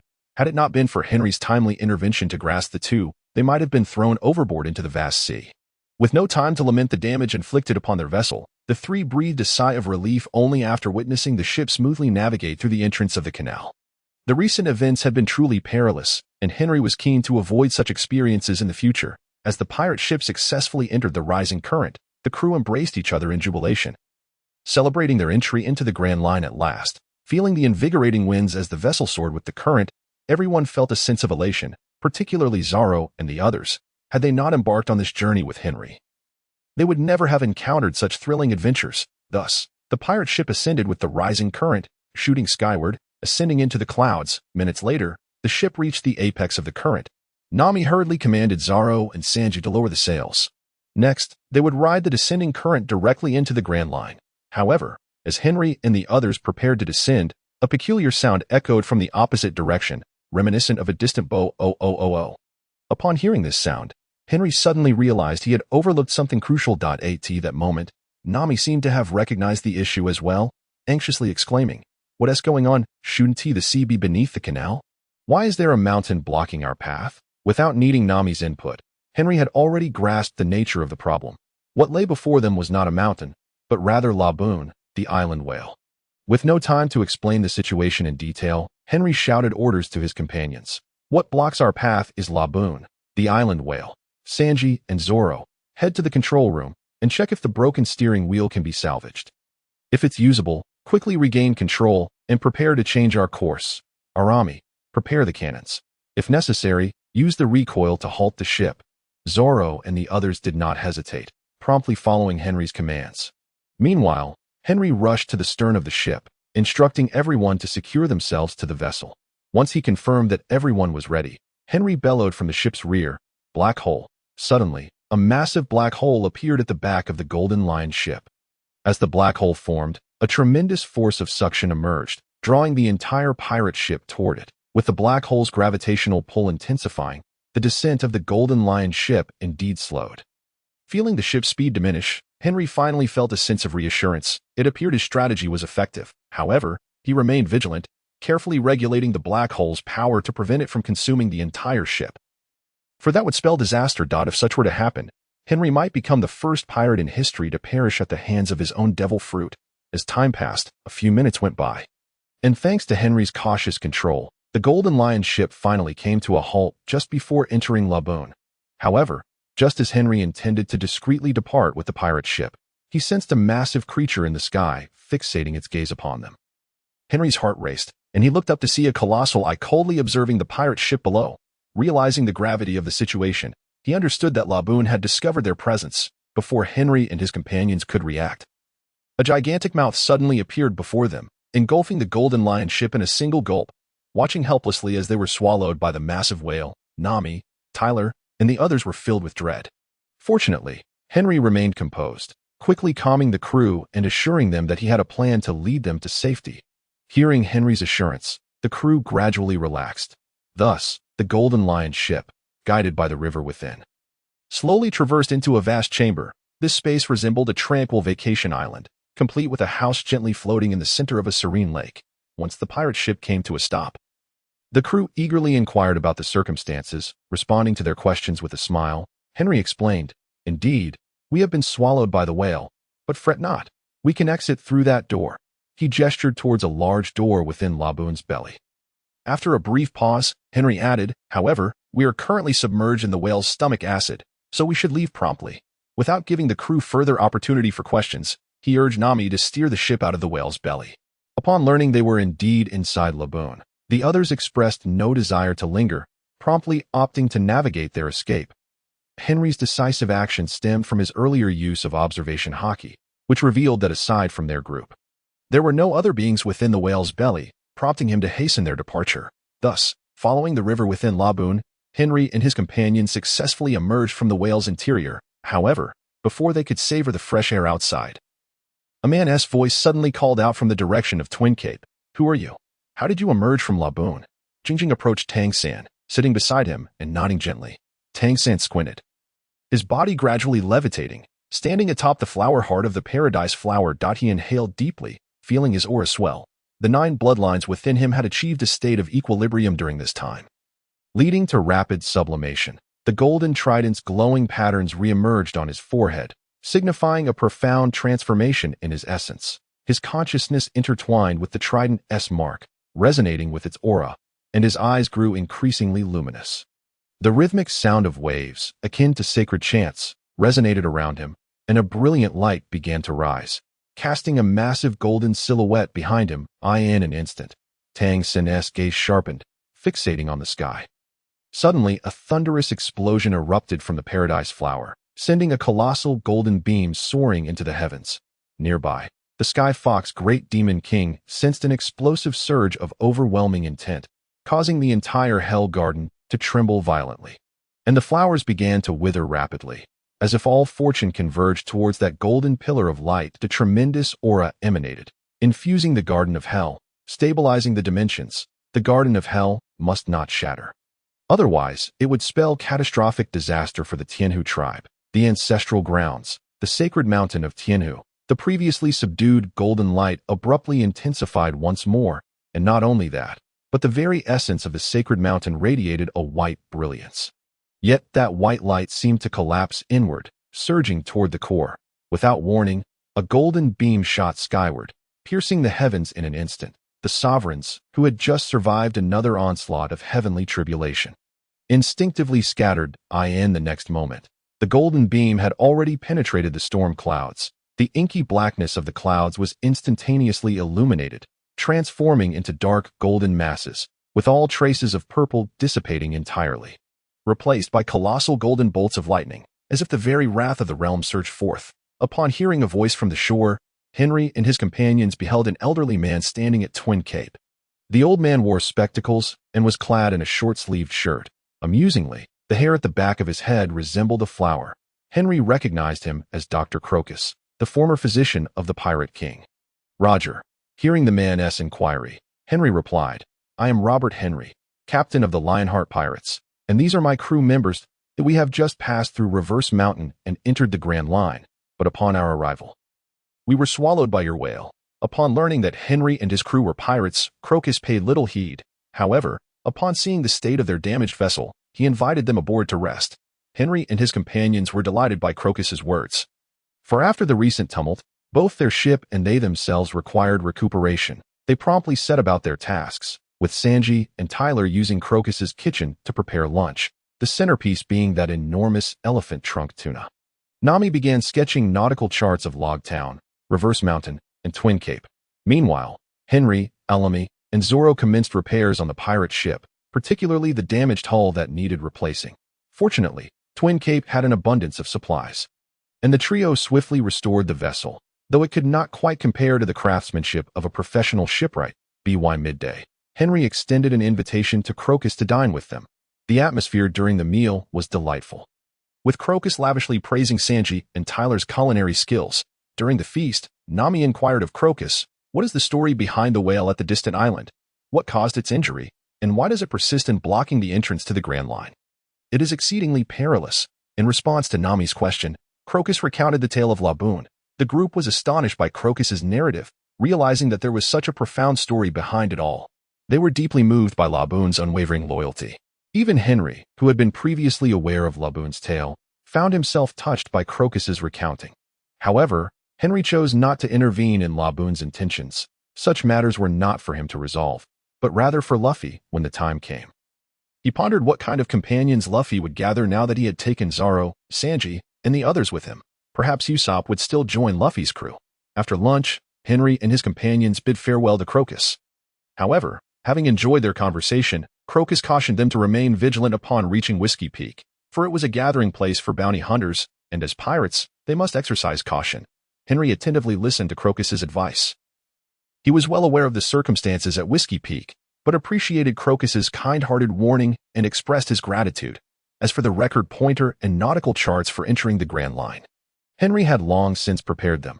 Having once been the captain of the Lionheart Pirates and having spent 6 months with the Whitebeard Pirates, acquiring a record pointer and nautical chart for the first half of the Grand Line was a trivial task.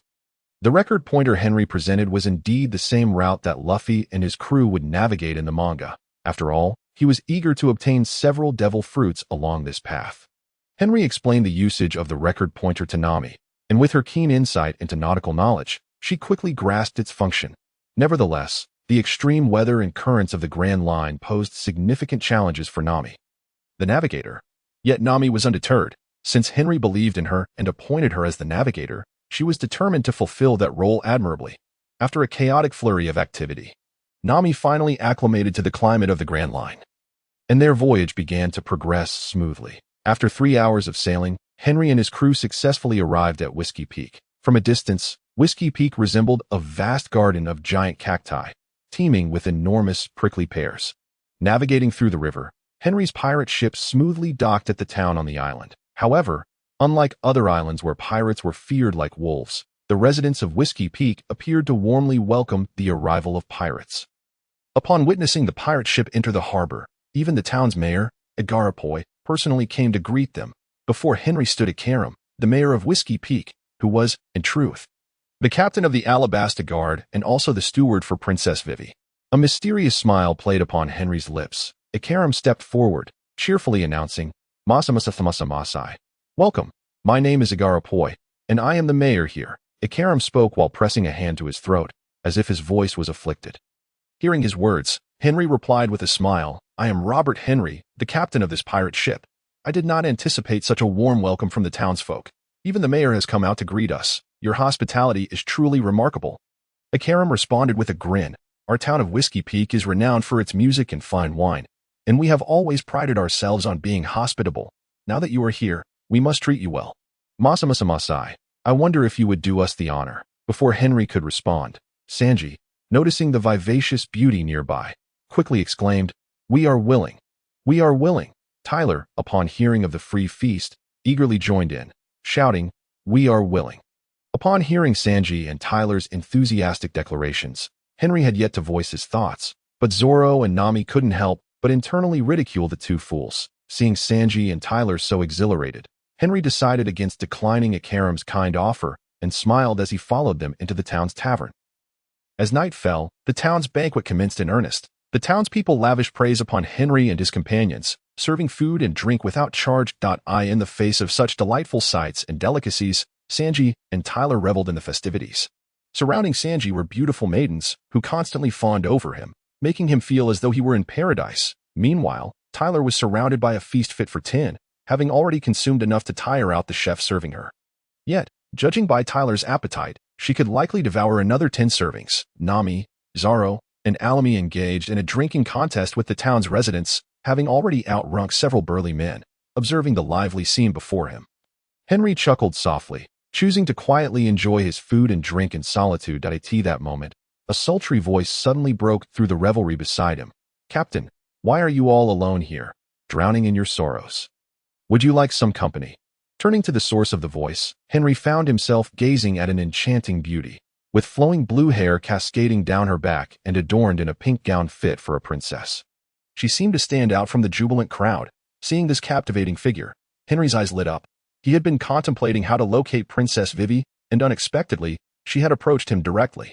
Jingjing seated herself gracefully next to Tang San, gently nodding in his direction. Tang San squinted slightly, his body slowly rising into the air, standing atop the heart of the heavenly flower. Taking a deep breath, his aura began to swell, the 9 bloodlines within him, having harmonized over the past moments, now existed in a state of perfect equilibrium. The self began to ascend rapidly. Upon his forehead, the luminous patterns of the golden trident re-emerged, and at that moment, Tang San's aura began to undergo a profound transformation.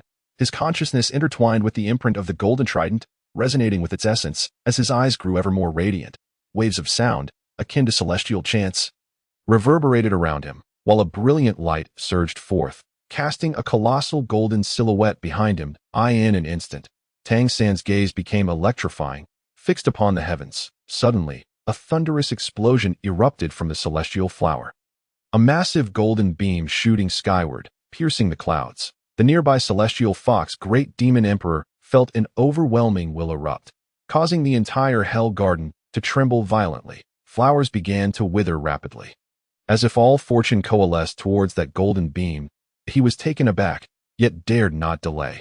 With a swift motion, he transformed into a colossal nine-tailed celestial fox, each tail extending over 300 meters, casting a shadow that obscured the sky.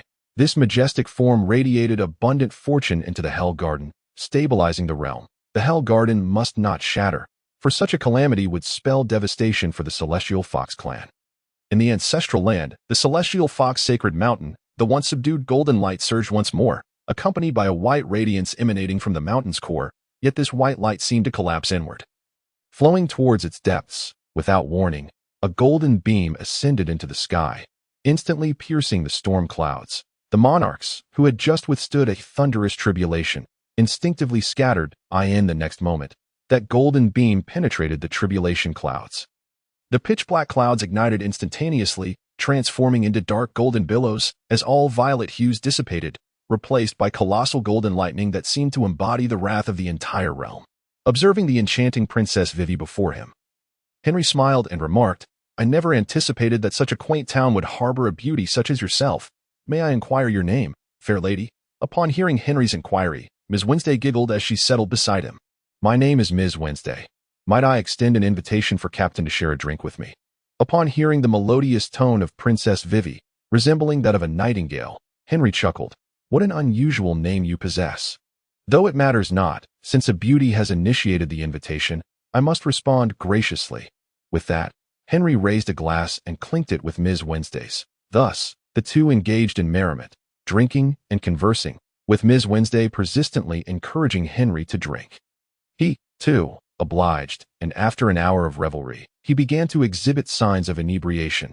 Noticing that Henry appeared somewhat intoxicated, Ms. Wednesday recognized it was time for her to act. "Captain," she invited, "I have a grand treasure in my room. Would you care to see it?" Upon hearing her words, Henry realized the anticipated rendezvous was imminent. However, he pondered whether such entertainment was suitable for a child of merely 8 years. Yet, he thought, who among us is not still a child at heart? So, with a feigned drunken slur, he replied, "What kind of treasure is kept in your room? I must see it." Seeing Henry's speech falter, Ms. Wednesday understood the moment had come, and she led him into her chamber. Upon entering, Henry was greeted by a distinctly feminine space adorned in soft pinks. Though modestly decorated, it was impeccably tidy. Allowing Ms. Wednesday to assist him to the bed, Henry rose again, teasingly inquiring, "Now that I am in your room, what kind of grand treasure awaits? Show me." Ms. Wednesday, with a playful smile, replied, "Patience. After consuming so much alcohol, you must be parched. Let us first quench your thirst." With that, she fetched a glass of water from the bedside table and offered it to him. "Drink this to refresh yourself." Upon receiving the glass, Henry sniffed it and detected no foul play. Nevertheless, he formed a small whirlpool in his mouth, pouring the water into it. This was a tactic he had employed while drinking with Ms. Wednesday, for in truth, he had consumed little alcohol during their hour of indulgence. Yet, to ensnare Ms. Wednesday, he continued to feign inebriation. After Henry downed the water, Ms. Wednesday silently chuckled to herself, thinking, "Let us see how long you can resist." Instead of succumbing immediately, Henry exclaimed, "Where is the treasure you mentioned? I can hardly wait." Noticing his lingering consciousness, Ms. Wednesday paused, perplexed at what had gone awry. However, seeing Henry's eagerness, she smiled gently. "What are you so anxious about? Am I not revealing it to you now?" With that, Ms. Wednesday began to disrobe. Henry's eyes widened in surprise. Was the enchanting princess truly resorting to such measures? Had he, with his captivating demeanor and refined charm, truly won her favor? Yet, he was mistaken. While Vivi had concealed her identity within the Baroque works, she would never demean herself in such a manner. As she shed her outer gown, it revealed a short, strappy dress adorned with 3 circular patterns positioned at her bosom and midriff, creating a dizzying effect upon first glance. Realizing her intent to dance seductively, Henry acknowledged Vivi's stunning form, which surpassed even that of Nami. The unique garment accentuated her curves exquisitely. As Henry gazed hungrily at her figure, a flicker of disdain crossed Vivi's eyes, though she quickly masked it with a smile. Do you consider me a treasure? Allow me to perform a dance for you. Enchanting melodic dance, Vivi proclaimed, initiating a mesmerizing sway of her body, her already alluring physique becoming even more captivating in the dance's embrace. As Vivi danced, Henry found his gaze fixed upon her, particularly the circular embellishments on her attire, feeling as if he were being pulled into their depths, his mind growing hazy. Fortunately, his willpower proved formidable, though Vivi's performance was spellbinding. He did not succumb as others might have. Instead, he became increasingly captivated, watching her dance for nearly half an hour. Only when he perceived her growing impatience did he feign a swoon, closing his eyes and collapsing onto the bed, pretending to be enchanted into unconsciousness. Once Henry finally lay still, Vivi ceased her exhausting dance, collapsing into a chair beside the table, taking several minutes to regain her strength. Meanwhile, Henry, sprawled on the bed, began to snore. Appearing genuinely asleep, frustrated by Henry's apparent insensitivity, Vivi rose, approached him, and kicked him twice, exclaiming, "You insufferable pervert! After making me dance for so long, I should have administered more sedative." With that, she kicked him again, her irritation unabated. At that moment, a sudden knock echoed from outside the room, followed by a man's voice. It was a Carlum, Vivi's guard in the guise of the town mayor. "Ms. Wednesday, are you well? Is everything all right?" Upon hearing the voice, Vivi abandoned her assault on Henry and hurried to the door, opening it for a Carlum. Outside, Icolum felt a wave of relief wash over him upon seeing Princess Vivi unharmed. With genuine concern, he inquired, "Why has there been such an extended silence? I feared something unfortunate had befallen you." In response to Icolum's words of concern, Princess Vivi furrowed her brow slightly, expressing her confusion. "I am equally perplexed. I administered the sleeping potion long ago, yet he remained awake, watching the dance for a full half hour before succumbing to slumber. I suspect the potion may have been flawed. Perhaps we should procure a higher quality next time." Jingjing approached Tang San, settling beside him and nodding gently in acknowledgement. Tang San narrowed his eyes slightly, his body gradually rising, standing atop the heart of the heavenly flower. Taking a deep breath, his aura began to swell. The 9 bloodlines within him, having intertwined during this period, achieved a state of perfect equilibrium, propelling his essence into rapid sublimation. The golden patterns of the trident re-emerged upon his forehead, signaling the commencement of his transformation.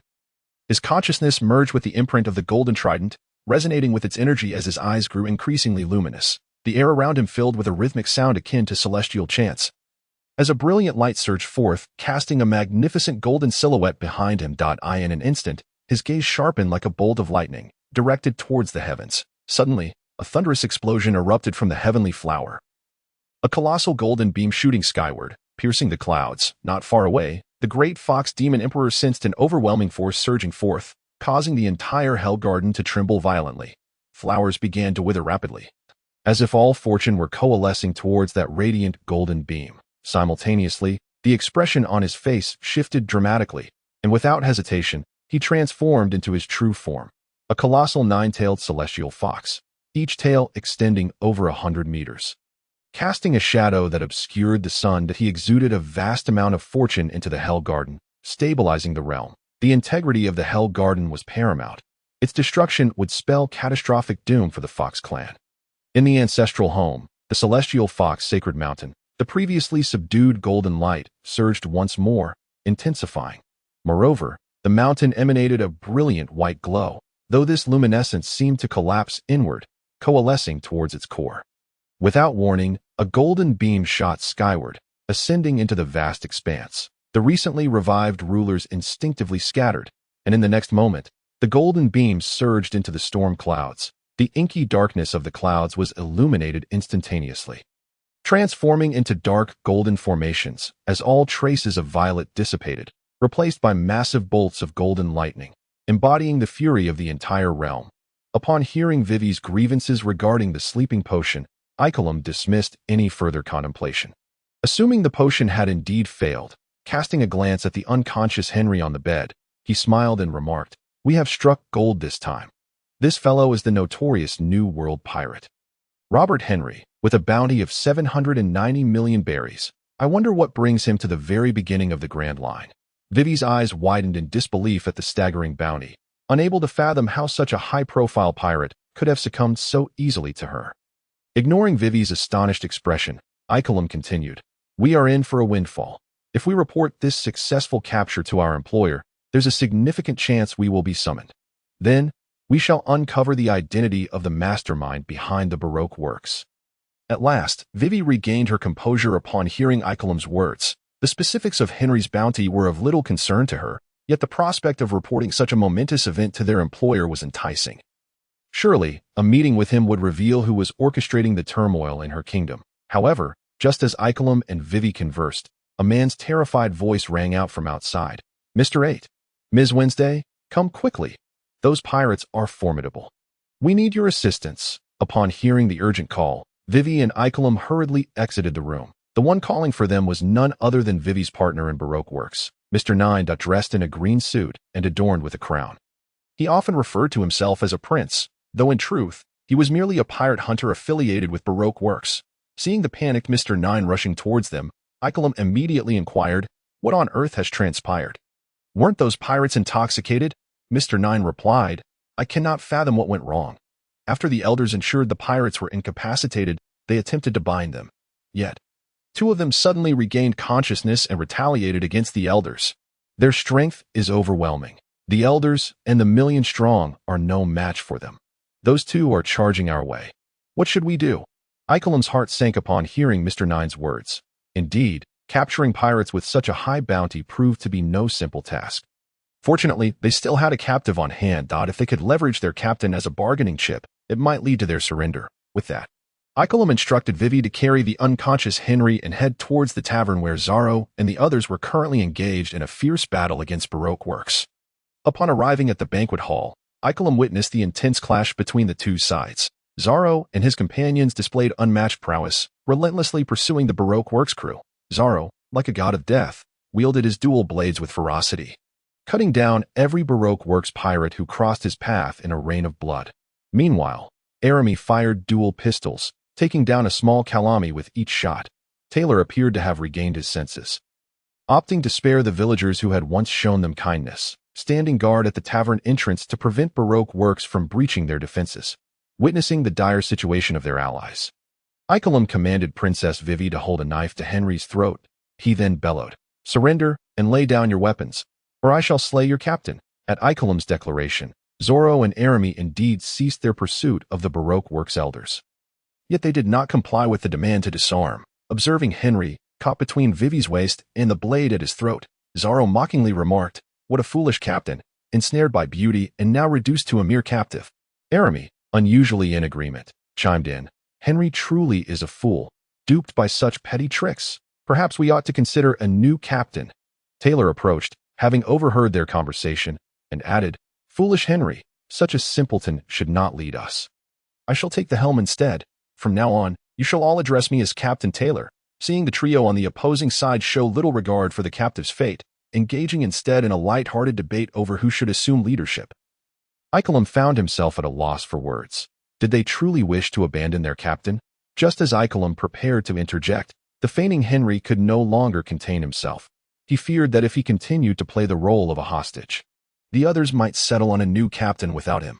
Thus, the once unconscious Henry abruptly stood, wrapping his arms around Princess Vivi's slender waist. Amidst her startled cries, he disarmed her, pulling her into his embrace.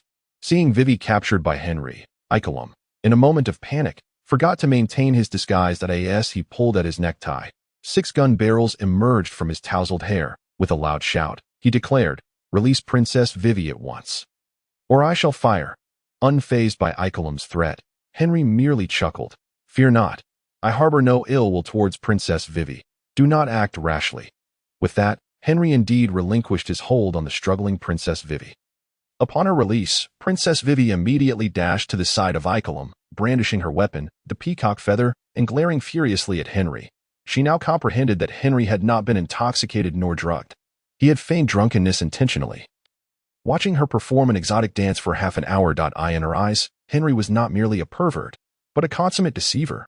Faced with Vivi's wrathful gaze, Henry responded with a smile, only to be met with an even fiercer glare from the princess. Ignoring Vivi, Henry approached Zorro and the others, feigning anger as he exclaimed, "Enough of this! Am I not still alive? It is not yet time to choose a new captain." Upon hearing Henry's furious rebuke, Zorro and the others paid little heed, with Tyler mockingly retorting, "Our captain still knows how to return. Were you not just a captive of the lovely lady across the way?" Henry's face flushed slightly at Tyler's jibe. And upon noticing Nami's absence, he breathed a sigh of relief, stubbornly declaring, "I was not captivated by beauty. I merely went over to gather intelligence." Tyler, with a smirk, quipped, "I wonder what useful intelligence our Captain Henry has managed to uncover?" In response to Tyler's inquiry, Henry pointed toward Princess Vivi across the way, stating, "That is Princess Vivi of the Alabasta Kingdom. Her nation is currently facing a crisis, and if we assist her in resolving it, we shall undoubtedly be rewarded with immeasurable treasures." Jingjing approached Tang San, sitting cross-legged beside him and gently nodding her head. Tang San squinted, gradually rising and standing atop the heart of the heavenly flower.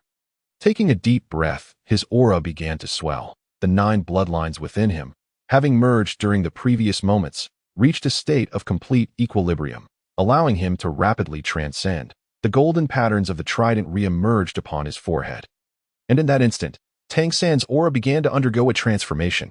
His consciousness intertwined with the imprint of the golden trident, resonating with its essence, and his eyes grew increasingly luminous. The rhythmic sound of waves, akin to celestial chants, resonated around him as a brilliant light surged forth, casting a vast golden shadow behind him. In an instant, his gaze sharpened like lightning, directed skyward. Suddenly, with a thunderous roar, a colossal golden beam erupted from the heavenly flower.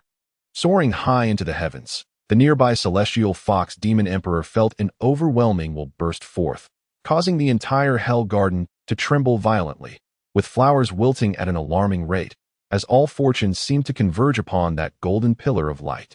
His expression changed drastically, and without a moment's hesitation, he transformed into a majestic 9-tailed celestial fox, each tail extending over 300 meters, casting a vast shadow that obscured the sun, channeling immense fortunes into the Hell Garden to stabilize the realm. The Hell Garden could not shatter, otherwise it would spell catastrophic doom for the Celestial Fox clan. In the ancestral home, the Celestial Fox Holy Mountain, the previously subdued golden light flared up once more, accompanied by a radiant white glow emanating from the mountainous core, which appeared to collapse inward. But a golden pillar of light shot skyward without warning, piercing the heavens. The recently battle-hardened sovereigns instinctively scattered. And in the next moment, the golden beam surged into the tribulation clouds. The inky black clouds ignited, transforming into dark golden mists, as all traces of purple vanished, replaced by immense bolts of golden thunder. As if the very wrath of the cosmos was unleashed. Upon hearing Henry's words, Zorro and the others bore expressions of disbelief. Given Henry's earlier demeanor, it was clear he had been flirting, having been captured. He certainly did not appear to have been gathering intelligence. Noticing their skepticism, Henry grew anxious. He did not wish to be labeled a lecher, and though the truth was undeniable, he still refused to accept it. Thus, he approached Princess Vivi once more, smiling as he addressed her. "Princess Vivi, please confirm to my companions that you are indeed the princess of the Alabasta Kingdom. Tell them I am not deceiving them." Upon being referred to as Princess Vivi and having her identity as the Alabasta Princess acknowledged, Vivi furrowed her brow. Earlier, Icolum had revealed her royal identity in a moment of desperation, but did not specify which kingdom she hailed from, leaving Henry to wonder how he had discerned her true identity. However, at this moment, she would not concede. Though Icolum's voice had been audible, the members of the Baroque works were stationed far away and likely did not overhear their conversation. The only one who had probably grasped the entirety was her partner, Mr. 9. Yet, this was easily resolvable. She could deftly evade the matter later. Thus, she promptly declared, "You seem to have mistaken me. My name is not Vivi. Nor am I a princess of Alabasta." Upon hearing Vivi's denial of her status as the Alabasta princess, Henry recognized her fear of exposure leading to retribution from the organization. After all, the Baroque works had publicly proclaimed their mission to overthrow the Alabasta royal family and seize control of the kingdom. Should Vivi's identity as the princess become known, the Baroque works members would undoubtedly not spare her. Casting a glance at the remaining members of the Baroque works surrounding them, Henry unleashed a powerful conqueror's haki. The members who had hesitated in their intentions to act were struck with terror at the sight of Henry's gaze. As if faced with a natural disaster, an overwhelming aura surged forth. Those with wavering resolve collapsed, foaming at the mouth and losing consciousness. Witnessing the devastation wrought by Henry's mere glance, Alamy exclaimed in astonishment, "Conqueror's Haki." While Zoro remained oblivious to Henry's actions, Tyler was already aware of Henry's possession of Conqueror's Haki. Thus neither displayed any great surprise. Alamy, however, understood the implications of Conqueror's Haki, realizing that Henry might very well become an unparalleled powerhouse commanding the Grand Line. Inwardly, Alamy resolved to faithfully follow Henry, aiding him in realizing his dreams. Henry, however, had no time to ponder Alamy's thoughts. His attention was fixed on the few remaining conscious members of the Baroque works. He had no intention of letting them escape, and thus issued a command to Zoro and Alamy: eliminate them. Upon receiving Henry's command, Zoro and Alamy swiftly executed the order, effortlessly dispatching the remaining members of the Baroque works. Observing that Zoro and their companions had dealt with their opponents, Henry turned his gaze to the only outsider present. Offering a genial smile as he said, "You understand what you need to do, do you not?" As Mr. Nine realized Henry was addressing him, he understood immediate danger loomed, yet he lacked the courage to resist Henry and his companions. Witnessing the ferocity displayed by Henry and his crew, Mr. Nine quickly surrendered. "I know nothing. You all carry on." With that, he took his iron rod and struck it against his own head with great force. A resounding bang echoed as Mr. Nine's iron rod dented deeply, and he collapsed, succumbing to unconsciousness. Observing Mr. Nine's unconscious form and the indented rod beside him, Henry couldn't help but muse, "This lad is truly sincere. He has been rather harsh on himself." In response to Henry's jest, Princess Vivi and Icolum exchanged bemused glances, realizing it was all a result of his coercion. However, neither of the two was in the mood to concern themselves with Mr. Nine's fate, for Henry's gaze was fixed upon them. Noticing the hint of trepidation in the eyes of Vivi and Akaram, Henry chuckled lightly, endeavoring to exude his goodwill, now that the distractions have been dealt with. "You may feel at ease to reveal your true identity, Princess Nefertari Vivi of the Alabasta Kingdom." Upon hearing Henry utter her true name, Vivi understood that there was no longer any need for concealment, and thus spoke, "Indeed, I am Princess Vivi of the Alabasta Kingdom. Now tell me, what is your true intention, Captain Robert Henry?" Observing Vivi's lingering anxiety, Henry reassured her with a smile, "Rest assured, Princess Vivi, we harbor no ill will towards you. As my companions and I have just mentioned, I wish to assist you in resolving the troubles besieging your homeland, the Alabasta Kingdom." Hearing Henry's words, Vivi was incredulous. Responding with skepticism, "You are a pirate. Why would you selflessly offer your assistance to me?" Then, seemingly struck by a thought, she added with a warning tone, "Is it that you have taken a liking to me? Do not harbor such foolish hopes. I would never reciprocate your feelings. You know well that I am a princess of the Alabasta Kingdom. How could I ever consider marrying a pirate like you?" Henry found himself at a loss for words. She had not truly contemplated the matter. Although he indeed held affection for Princess Vivi, it was not to the extent of feeling compelled to marry her.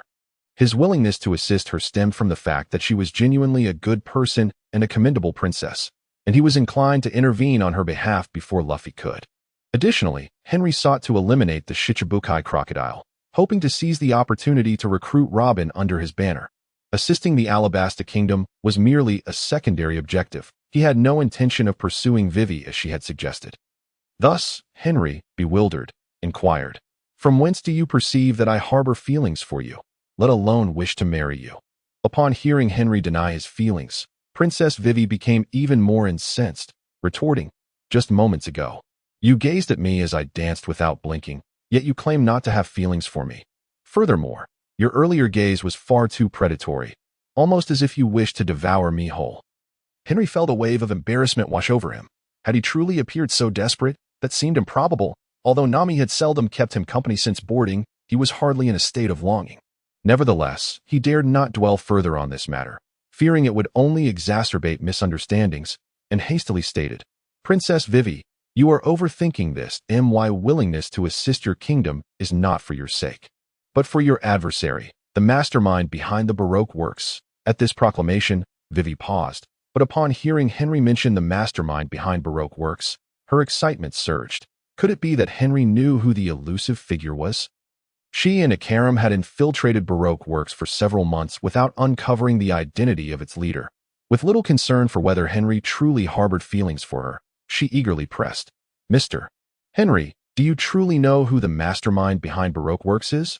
Please, tell me. I have been here for months and have yet to ascertain the identity of the boss." Henry hesitated momentarily before responding. "If you truly wish to know, be prepared. The truth may plunge you into despair." Upon hearing this, Vivi wavered. Yet for the sake of the Alabasta Kingdom, she steeled herself, refusing to be easily overwhelmed. Thus, she spoke again, her voice resolute, as if she had made a significant decision. "Speak. For regardless of how bleak the outcome may be, I shall accept it with composure." After Vivi expressed her readiness, Henry revealed the answer. The mastermind behind Baroque Works is none other than Crocodile, one of the Shichibukai. Upon hearing Henry utter the name, Princess Vivi and Ikaram behind her were struck with disbelief. Impossible. How could it be him? Why would it be him? Jingjing approached Tang San, sitting beside him and gently nodding. Tang San narrowed his eyes, slowly rising to stand atop the heart of the heavenly flower. He took a deep breath, allowing his aura to swell. The 9 bloodlines within him had reached a state of perfect equilibrium during this time.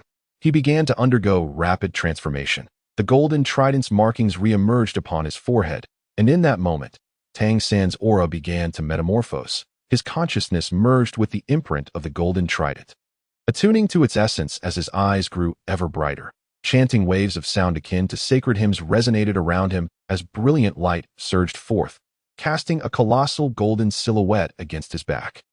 Tang San's gaze became electric, fixed upon the heavens. Suddenly, with a resounding crash, a massive golden beam erupted from the heavenly flower, soaring heavenward. The nearby celestial fox emperor felt a tremendous will erupt, causing the entire hell garden to tremble violently. The flowers withering rapidly, as if all fortune was converging towards that golden beam. While his countenance changed drastically, he did not dare to delay, transforming into a colossal 9-tailed celestial fox, each tail extending over 100 meters, radiating immense fortune into the Hell Garden to stabilize the realm. The Hell Garden must not be shattered. Otherwise, it would spell catastrophic doom for the Celestial Fox clan, the ancestral ground, the Celestial Fox Sacred Mountain. The once diminished golden light surged once more. Not only that, but the sacred mountain itself emitted a white radiance that seemed to collapse inward. A golden beam shot skyward, without warning, instantly piercing the heavens. The recently battle-hardened monarchs instinctively scattered, and in the next moment, that golden beam had already breached the tribulation clouds. The pitch-black clouds were instantly ignited, transforming into dark golden clouds, as all purple dissipated, replaced by colossal golden thunderbolts that seemed to embody the wrath of the entire realm. Seeing the incredulous expressions of Vivi and Ikaram, Henry understood their astonishment. Crocodile was, after all, held in high esteem among the citizens of the Alabasta Kingdom, even surpassing the reputation of Princess Vivi's father, King Cobra. As one of the Shichibukai, Crocodile had evaded the Navy's bounties and could safely reside in Alabasta. Currently, he was at the Rain Dinner, the casino of Alabasta's Dream City, Rain Base, where he was regarded as a savior for consistently repelling invading pirates. Realizing that Vivi and Ikaram found it difficult to believe his claims, Henry reiterated, "Consider this carefully. In the Alabasta Kingdom, aside from Crocodile, the Shichibukai, who else possesses the power to overthrow a kingdom's rule?" Upon hearing Henry's explanation, Princess Vivi and Ikaram had no choice but to accept that the mastermind behind Baroque Works was indeed the savior of the Alabasta Kingdom. In truth, Vivi and Ikaram had not been entirely without progress over the past few months. They had subtly sensed that the mastermind behind Baroque Works was a significant figure within the Alabasta Kingdom. Now, with Henry pointing out that the mastermind was Crocodile, the two felt a mix of surprise and inevitability. However, upon receiving this news, they could not help but feel a twinge of despair. They were well aware of Crocodile's formidable strength, far beyond their capacity to confront. Yet, hearing Henry express his willingness to assist in resolving the troubles of the Alabasta Kingdom rekindled a glimmer of hope within Vivi. He gazed at Henry with an expression brimming with anticipation and inquired, "Mr. Henry, are you truly willing to assist us in confronting the warlord of the sea, Crocodile?" After a brief moment of hesitation, Vivi added, "I have heard that the warlords of the sea are 7 formidable pirates specially invited by the world government to counter the 4 emperors, their strength rivaling that of the emperors themselves. Are you certain you can contend with them?" It remained unclear whether Vivi was questioning her own capabilities or attempting to stir her competitive spirit to eliminate Crocodile. Regardless, Henry was not overly concerned. responding with a smile, "The strength of the warlords is not as formidable as you might think. While I may not know about others, I can assure you that Crocodile's power is no match for the four emperors. I hail from the Whitebeard pirates of the New World, and Crocodile has repeatedly challenged my father, Whitebeard, only to be defeated each time. So, you need not worry about me being unable to face him." Upon hearing Henry's words, Vivi finally set aside her worries. Although she remained uncertain about the veracity of Henry's claims, she had no choice but to place her faith in him, as she had no other options left. Yet, another thought crossed her mind, and after a moment's hesitation, she asked, "May I inquire about the reward you mentioned earlier? How much would it be?" Observing Princess Vivi's cautious demeanor, Henry felt a pang of sympathy. He understood the reasons behind her wariness, for he was well aware of the current plight of the Alabasta kingdom.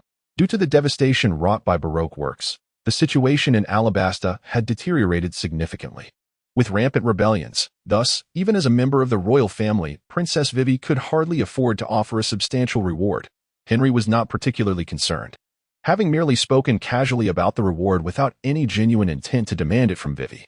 As he prepared to express that no reward was necessary, a woman's voice suddenly rang out from behind them. 1 billion berries. We require 1 billion berries as compensation." Startled by the unexpected voice, everyone turned to see Nami approaching, her back laden with a massive bundle. Upon seeing the package behind Nami, Henry quickly comprehended the situation. It was evident that while Zoro and the others were dealing with Baroque works, Nami had pretended to be intoxicated and had ventured out to plunder the treasure hoard of Baroque works on the island. Truly, Nami, the little thief, never forgot her old profession. Upon hearing Nami mention the sum of 1 billion berries, Vivi broke into a light sweat, yet she managed to respond, "The Alabasta Kingdom is currently unable to produce such an amount. If you truly require funds, I can personally offer you 500,000 berries. That is all I possess." Hearing that a princess of Alabasta could only muster such a meager sum left Nami incredulous. Consequently, Vivi hastily explained the dire state of Alabasta to Nami and the others. After listening to Vivi's account, Nami chose not to pursue the matter of compensation any further. Instead, she felt a sense of sympathy for Vivi, realizing that even a princess of a great nation was not faring much better than herself. With Nami no longer insisting on demanding a reward from Vivi, Henry finally felt a sense of relief. However, he also recognized that Nami was a soft-hearted individual and would not seek compensation upon learning of Vivi's circumstances. Thus, Henry spoke once more, "Let us postpone the matter of the reward for now. My willingness to assist Vivi is not solely driven by the desire to defeat Crocodile and enhance my reputation.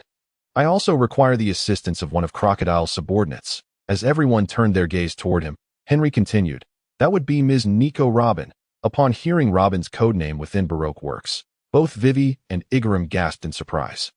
Noting their reactions, Henry inquired, "What is it? Do you know her?" After a moment of contemplation, Vivi responded, "I have seen her a few times. She serves as the spokesperson for the boss, and nearly all orders from the boss are issued by her. I attempted to follow her several times to uncover the identity of the boss, but unfortunately, I was always evaded." Henry was not surprised by Vivi's words. Robin had been wanted by the world government since the age of 8. Thus, she was undoubtedly well-versed in the arts of stealth, intelligence gathering, and assassination. If Robin did not wish for Vivi to discover her true identity, there was no way Vivi could extract any information from her. In the manga, it was Robin who voluntarily revealed Crocodile's identity.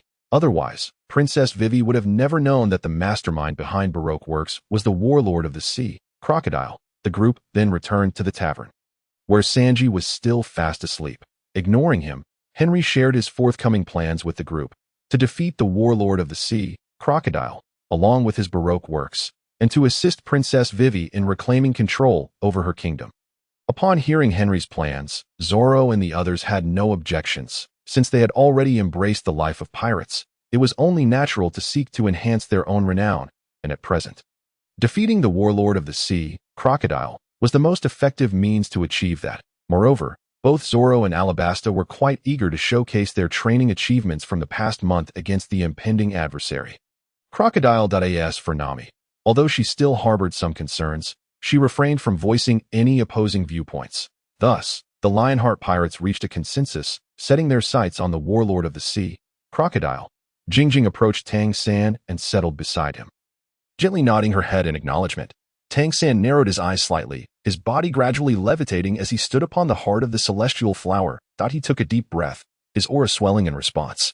The 9 bloodlines within him had achieved a state of equilibrium after their recent fusion, allowing him to ascend rapidly. The golden trident's glowing patterns re-emerged on his forehead, and at that moment, Tang San's essence began to undergo a transformation. His consciousness intertwined with the imprint of the golden trident, attuning itself to its energy, while his eyes grew increasingly radiant. Waves of resonant sound, akin to sacred chants, rippled around him as a brilliant light surged upward, casting a colossal golden silhouette behind him. Tang San's gaze sharpened, fixed upon the sky. Suddenly, a resounding boom erupted from the celestial flower, a massive golden beam shooting skyward, piercing the clouds. Not far away, the celestial fox demon emperor felt an overwhelming surge of will erupting, causing the entire infernal garden to tremble violently, with flowers beginning to wither rapidly. All fortunes seemed to converge toward that golden beam. As his face changed dramatically, he did not dare to delay. With a swift motion, he transformed into a colossal 9-tailed celestial fox, each tail extending over 300 meters in length, casting a shadow across the sky. He unleashed a torrent of fortune into the infernal garden, stabilizing the realm. The infernal garden must not falter, for its destruction would spell catastrophic doom for the celestial fox clan. In the ancestral grounds, the celestial fox sacred mountain, the previously reigned in golden light, flared up once more. Moreover, the body of the sacred mountain emanated a white glow, though this white light appeared to collapse inward, surging toward its core. A golden beam shot up without warning, soaring into the heavens. The sovereigns, having just withstood a lightning tribulation, instinctively scattered. In the next moment, that golden beam had already entered the storm clouds. The pitch-black clouds were instantly illuminated, transforming into dark golden masses as all the purple hues vanished, replaced by immense golden lightning that seemed to resonate with the fury of the entire realm. Following Henry's announcement of their upcoming mission, Zoro and the others sprang into action. As the records of Whiskey Peak had been completed, Henry decided to depart that night, heading for the next island. The events that transpired at Whiskey Peak could not be concealed. So to keep their movements from being exposed prematurely, Henry aimed to reach the Alabasta Kingdom as swiftly as possible and eliminate the warlord of the sea, Crocodile, in one fell swoop. As for the record pointer, Princess Vivi possesses a permanent pointer to the Alabasta Kingdom. With this, Henry and his companions can smoothly reach their destination. However, after departing from Whiskey Peak, the next island is Little Garden, TOB, on the safe side. Henry instructed Zoro and Alamy to empty the wine cellar of the small town. Just as Henry and his party were about to leave Whiskey Peak, they encountered an ominous duo who had come to deliver information. To prevent any leaks, Henry promptly ordered Zoro and Alamy to eliminate the ill-fated pair. Subsequently, the Thousand Sunny began to set sail, carrying Henry and his companions towards the next island. Not long after Henry's departure from Whiskey Peak, a massive turtle appeared in the distance, its back adorned with a chair upon which a long-haired beauty wearing a cowboy hat sat. Had Henry still been present, he would have recognized her as the archaeologist Nico Robin, whom he intended to invite aboard next. Upon disembarking, Robin beheld the devastation on the island. Nearly all members of the Baroque works at Whiskey Peak had been annihilated. Fortunately, most were merely severely injured or unconscious. With few fatalities, Robin found a billionaire elder who had been knocked unconscious by Henry and listened to his account of the events that transpired on the island. After hearing the elder's tale, Robin returned to the back of the giant turtle. She picked up the nearby transponder snail and dialed a number. "Boss, the members of Whiskey Peak have been taken out, and Princess Vivi of Alabasta has also been captured." Upon receiving Robin's report, a cold snort emanated from the other end of the transponder snail. "Do you know who is responsible? Not many are aware of Princess Vivi of the Alabasta Kingdom being here. Are there?" Unfazed by the man's dismissive tone, Robin replied with a smile. "According to the surviving billionaire elder, it must be the captain of the Lionheart Pirates, Robert Henry, who has recently caused quite a stir in the newspapers." The man on the other end was momentarily taken aback by Robin's response and questioned, "Isn't he a member of the Whitebeard Pirates from the New World? How did he end up at the entrance of the Grand Line? Moreover, he shouldn't have any connection to Princess Vivi, so why would he take her?" Unable to answer the man's inquiries, Robin pressed on. "What should we do now? Should we send assassins after them?" However, the man on the other end of the transponder snail dismissed Robin's suggestion. "No need. Even if we gather more people, you won't be a match for him. This Henry is a formidable character who couldn't even be captured by an admiral. Sending our men would only lead to their demise." After a pause, the man appeared to have reached a decision and instructed Robin, "Here's the plan. Gather all the chief commanders and have them assemble at the Spider CAF in Alabasta. We need to commence our actions early. As for the missing Princess Vivi, we need not concern ourselves with her. Although we don't know why Henry took her, their next destination will undoubtedly be the Alabasta Kingdom. We simply need to wait for him here. With that, the man abruptly hung up the call. Observing the disconnected transponder snail, Robin revealed a charming smile. "It seems you are anxious, unable to wait to launch an invasion of the Alabasta Kingdom. Are you truly so fearful of Robert Henry? Or perhaps you fear the four emperors, Whitebeard, who stands behind him?" These two questions posed by Robin evidently went unanswered. However, she had no expectation of a reply. As they were merely her musings, having completed her enigmatic soliloquy, Robin once again grasped the transponder snail, initiating contact with the chief commanders scattered across nearby islands. It appears that a confrontation between Baroque Works and the Lionheart Pirates is now inevitable. Meanwhile, Henry, who had departed from Whiskey Island half a day prior, remained oblivious to Robin's subsequent arrival. After 3 days of sailing, Henry and his companions finally reached the second island at the entrance of the Grand Line, Little Garden. Initially, Henry had no intention of stopping here, but considering the uncertainty of when they would arrive at the next island, he decided to disembark for some rest. Additionally, after 3 days at sea, he found himself somewhat bored. Exploring the prehistoric landscapes of Little Garden seemed quite appealing. Once ashore, Henry and his companions split up. Henry and Vivi ventured into the island's interior for adventure and leisure, while Zoro and Sanji went to replenish their supplies. Meanwhile, Nami, Tyler, and Alame chose to remain aboard the pirate ship AS for Vivi's guardian. At Karam, he did not accompany Henry and the others, but prepared to return to the Alabasta Kingdom through other means to report the good news to the king.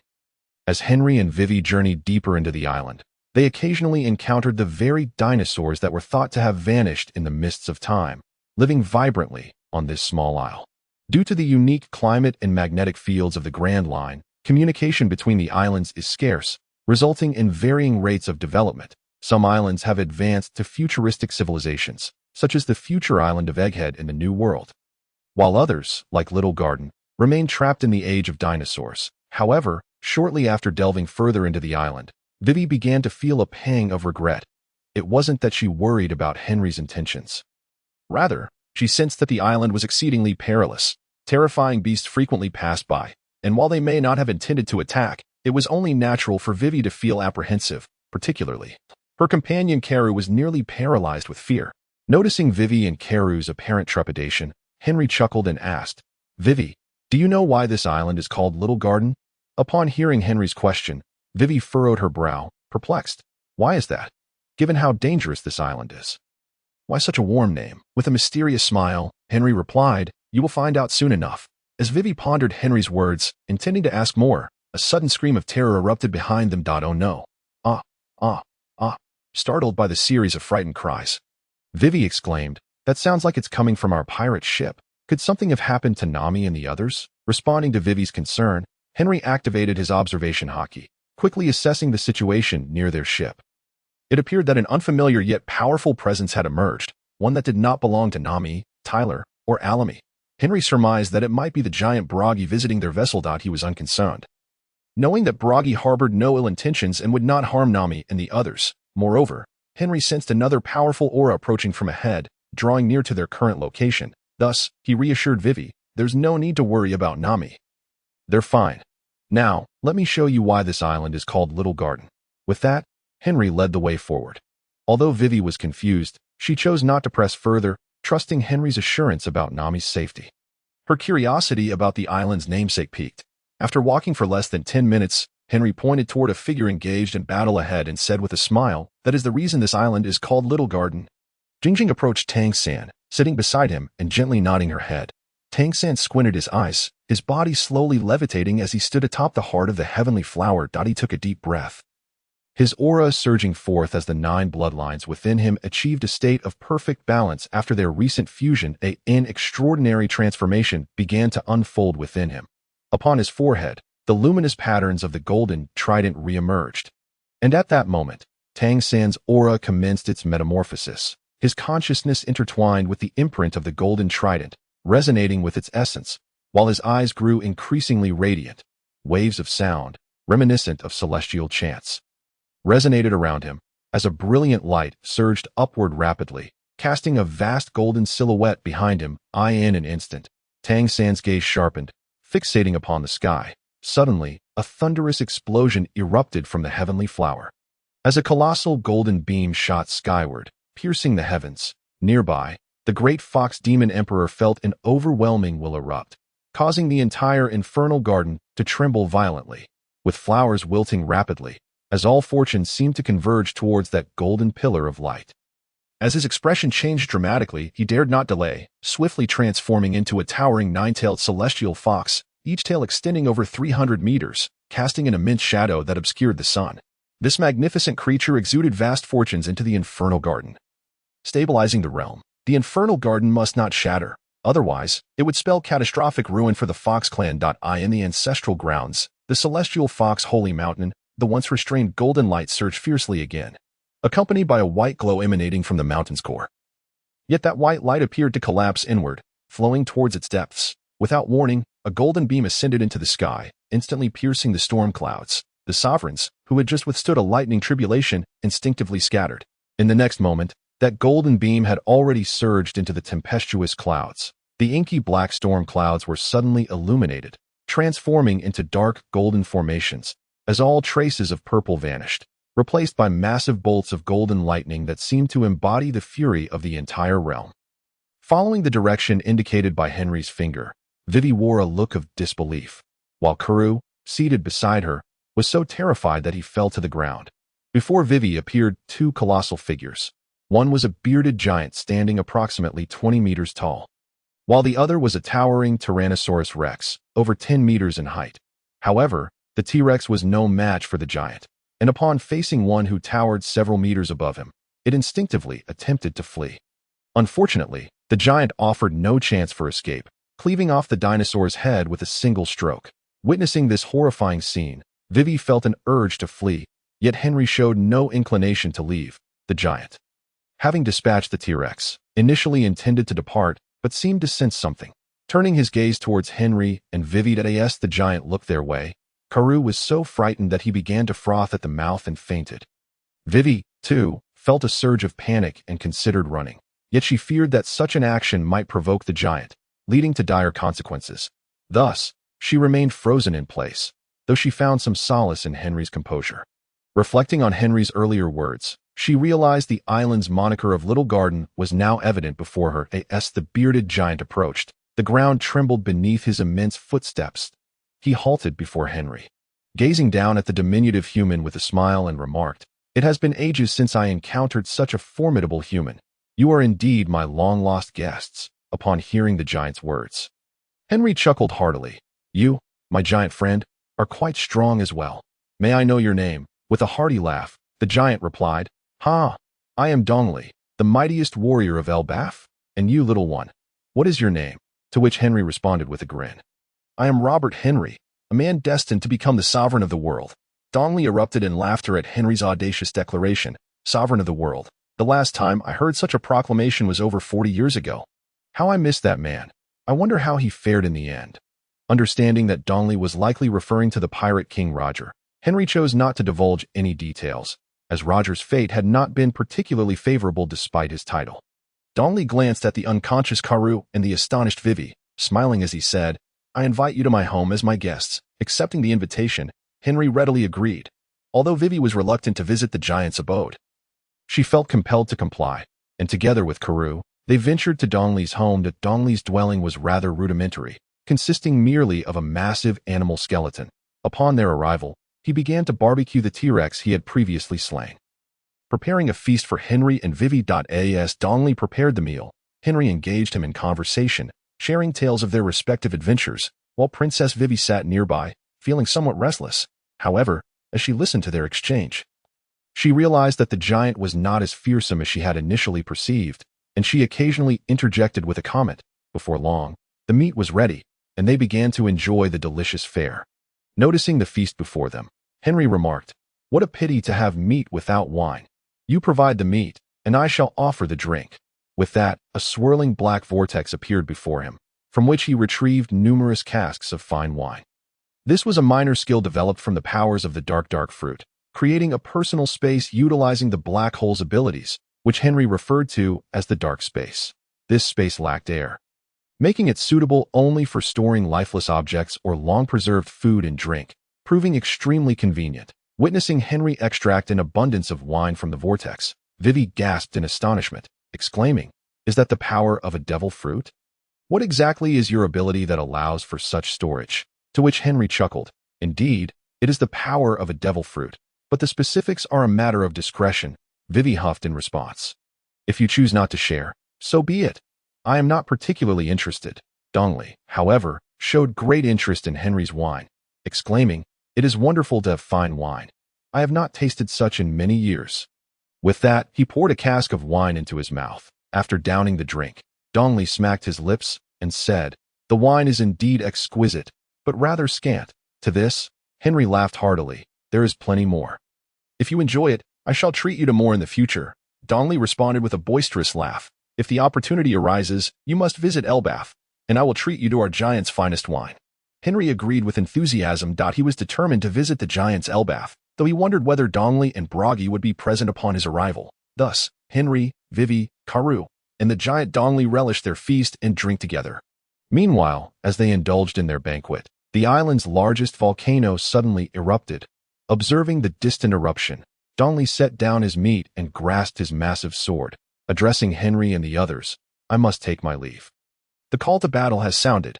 Curious, Vivi inquired, "Dongli, who are you going to fight?" Upon hearing Vivi's inquiry, Dongli chuckled heartily and replied, "One of my friends and I have been engaged in battle for a century due to some reason. Yet in all that time, we have failed to determine a victor. Ha ha ha." Upon learning that Dongli had indeed fought with his friend for 100 years, Vivi found it incomprehensible and exclaimed, "If you're friends, why engage in battle? Furthermore, after a century of conflict, what purpose does it serve to continue? Is this not mere self-destruction?" In response to Vivi's admonition, Dongli, without offering a defense, simply smiled and said, "This is the tradition of Elbath. Battles must yield a victor, and only the triumphant may return to their homeland. As for the reason behind our conflict, I have long since forgotten." Hearing that Dongli had fought for such a trivial reason for a century left Vivi speechless. But she was interrupted by Henry. With a smile, Henry remarked, "The crux of the matter lies not in the reason for their battles, but rather in the honor of the warriors." At this, Dongli nodded in agreement, stating, "Indeed, it is for the honor of the warrior." After exchanging farewells with Henry, Dongli strode purposefully towards the battlefield. Watching Dongli depart, Vivi turned to Henry and complained, "Why don't you persuade the giant uncle? What significance does such fighting hold?" In response to Vivi's grievances, Henry chuckled and said, "Every race possesses its own beliefs and customs. While we may not comprehend or agree with them, it is unnecessary to demand they change. After all, these beliefs have been passed down through generations and serve as their motivation for existence." Although Vivi found it difficult to understand Henry's words, she refrained from further comment. Thus, the two awaited Dongli's return from battle. Jingjing approached Tang San, settling beside him and offering a gentle nod. Tang San narrowed his eyes, gradually rising into the air to stand atop the heart of the paradise flower. He inhaled deeply, allowing his aura to swell. The 9 bloodlines within him, having melded during this time, achieved a state of equilibrium, propelling his ascent. The golden trident's luminous patterns re-emerged upon his forehead, and in that moment, Tang San's essence began to metamorphose, his consciousness intertwined with the imprint of the golden trident, resonating with its essence, and his eyes grew increasingly radiant. Waves of sound akin to celestial chants reverberated around him, and a brilliant light surged forth, casting a colossal golden silhouette behind him. Tang San's gaze sharpened like lightning as he looked skyward. Suddenly, a resounding explosion erupted from the paradise flower, unleashing a colossal golden beam that shot into the heavens. Nearby, the celestial fox demon emperor felt an overwhelming will surge forth, causing the entire hell garden to tremble violently. The flowers began to wither rapidly, as if all fortune were converging towards that golden beam. As his expression shifted dramatically, the emperor wasted no time. With a swift motion, he transformed into a colossal 9-tailed celestial fox, each tail exceeding 300 meters in length, casting a shadow over the land. He exuded immense fortune into the Hell Garden, stabilizing the realm. The Hell Garden must not shatter, otherwise, it would spell catastrophic doom for the Celestial Fox tribe. In the ancestral grounds, the holy mountain of the Celestial Fox, the previously subdued golden light flared anew, radiating a white luminescence that seemed to collapse inward in a sudden surge. A golden beam shot skyward, piercing the clouds. The recently battle-weary monarchs instinctively scattered as the golden beam ascended into the tribulation clouds. The pitch-black clouds ignited, transforming into dark golden formations, with all traces of violet dissipating, replaced by immense bolts of golden lightning that seemed to embody the fury of the entire realm. Half an hour later, Dongli returned, battered and bruised. Observing his injuries, Vivi could not help but lament. "Look at you! What significance does such a battle hold? It only results in wounds." Dongli, unfazed by Vivi's complaint, chuckled. "I just heard from Brokey that a few of his friends have arrived and brought along some fine wines. It appears they are your companions." Upon learning that Nami and the others had been invited by Brokey, Henry remained indifferent, as the reason for emptying the whiskey cellar was precisely to prepare for the two giant captains. He had left behind ample fine wines on the ship, likely gifted to Brokey. Although forming alliances with the two giant pirate captains held little immediate significance for Henry, one could never predict future developments. Unexpected surprises might arise. Moreover, Henry was merely offering them some wine. If it facilitated friendships with the two giant captains, it would be quite advantageous. Thus, the festivities resumed. Suddenly, Vivi asked Dongli, "Giant uncle, do you know how long it takes to record the magnetic field of this island?" Dongli raised a finger and smiled. "A year," Vivi gasped in astonishment, exclaiming, "Does it truly require such an extended period? We cannot afford to wait a year for it to complete the magnetic field." After a moment's hesitation, she inquired again, "Giant uncle, what happens if we leave this island before the magnetic field is recorded?" Dongli chuckled and replied, "Who knows? This island is perilous. Most pirates who venture here perish within a year." He gestured toward a distant pile of human bones and continued, "Those are the remains of pirates who met their end here. Some were slain by the island's ferocious beasts, others succumbed to the harsh environment, and some were killed for attacking us. Over the years, very few have managed to leave this island alive. However, over 40 years ago, a group departed without waiting for the recording device to complete its task. As for their fate, I cannot say. Perhaps you might give it a try." Hearing Dongli's words, Vivi felt a sense of despair. Given the current circumstances in Alabasta, it was utterly impossible for her to return after a year. Even if she were to survive in this little garden for a year, it would ultimately hold no significance. Observing Vivi's dejection, Henry smiled and said, "We possess the permanent pointer of Alabasta. We can simply leave this island without waiting a year. There is no need to concern ourselves with the recording of the Paradise Garden." Upon hearing Henry's words, Vivi felt a glimmer of hope, her spirits lifting slightly. After enjoying a splendid meal, Henry and Vivi bid farewell to the giant Dongli. Before they departed, Dongli warned Henry to be cautious of a massive island goldfish that frequently attacked nearby vessels as they left. Acknowledging the warning, Henry thanked Dongli before exiting his home. Upon returning to the pirate ship, the crew had already gathered. Seeing Henry return, Nami rushed forward, anxious, and said, "Henry, I just learned from the giant on the island that the recording of this little garden requires a year to complete. Are we truly expected to wait here for an entire year?" She then glanced at Vivi and added, "Given the situation in Vivi's country, we cannot afford to delay for such an extended period." "Can we?" Witnessing Nami's concern for her, Vivi embraced Nami in tears. Nami promptly turned to comfort the weeping Vivi, understanding that the recent pressures had taken a toll on her, and crying was a healthy release. Observing the scene, Henry smiled and reassured, "I am already aware of that. However, there is no need for concern. We possess Vivi's permanent pointer for Alabasta, so we can disregard the recording of the Paradise Garden and still proceed to Alabasta." Upon hearing Henry's words, Nami joyfully exclaimed, "That is truly splendid. However, is it really all right to proceed in this manner?" Noticing Nami's lingering skepticism, Henry chuckled and replied, "Have you forgotten how I navigated to the East Sea? As long as we possess a permanent pointer to any island, we shall not lose our way." With Henry's reassurance, Nami finally felt at ease. Subsequently, Henry and his companions decided not to linger in the little garden any longer. They set sail aboard the Golden Lion towards the next island. However, shortly after departing, a colossal island-sized goldfish, rivaling even Laboon, suddenly appeared before them, startling everyone. Henry had anticipated this encounter, having been forewarned by Dongli earlier. Thus, he boldly approached the bow of the ship, unleashing his formidable conqueror's haki, and bellowed at the gargantuan goldfish, "Do not dawdle.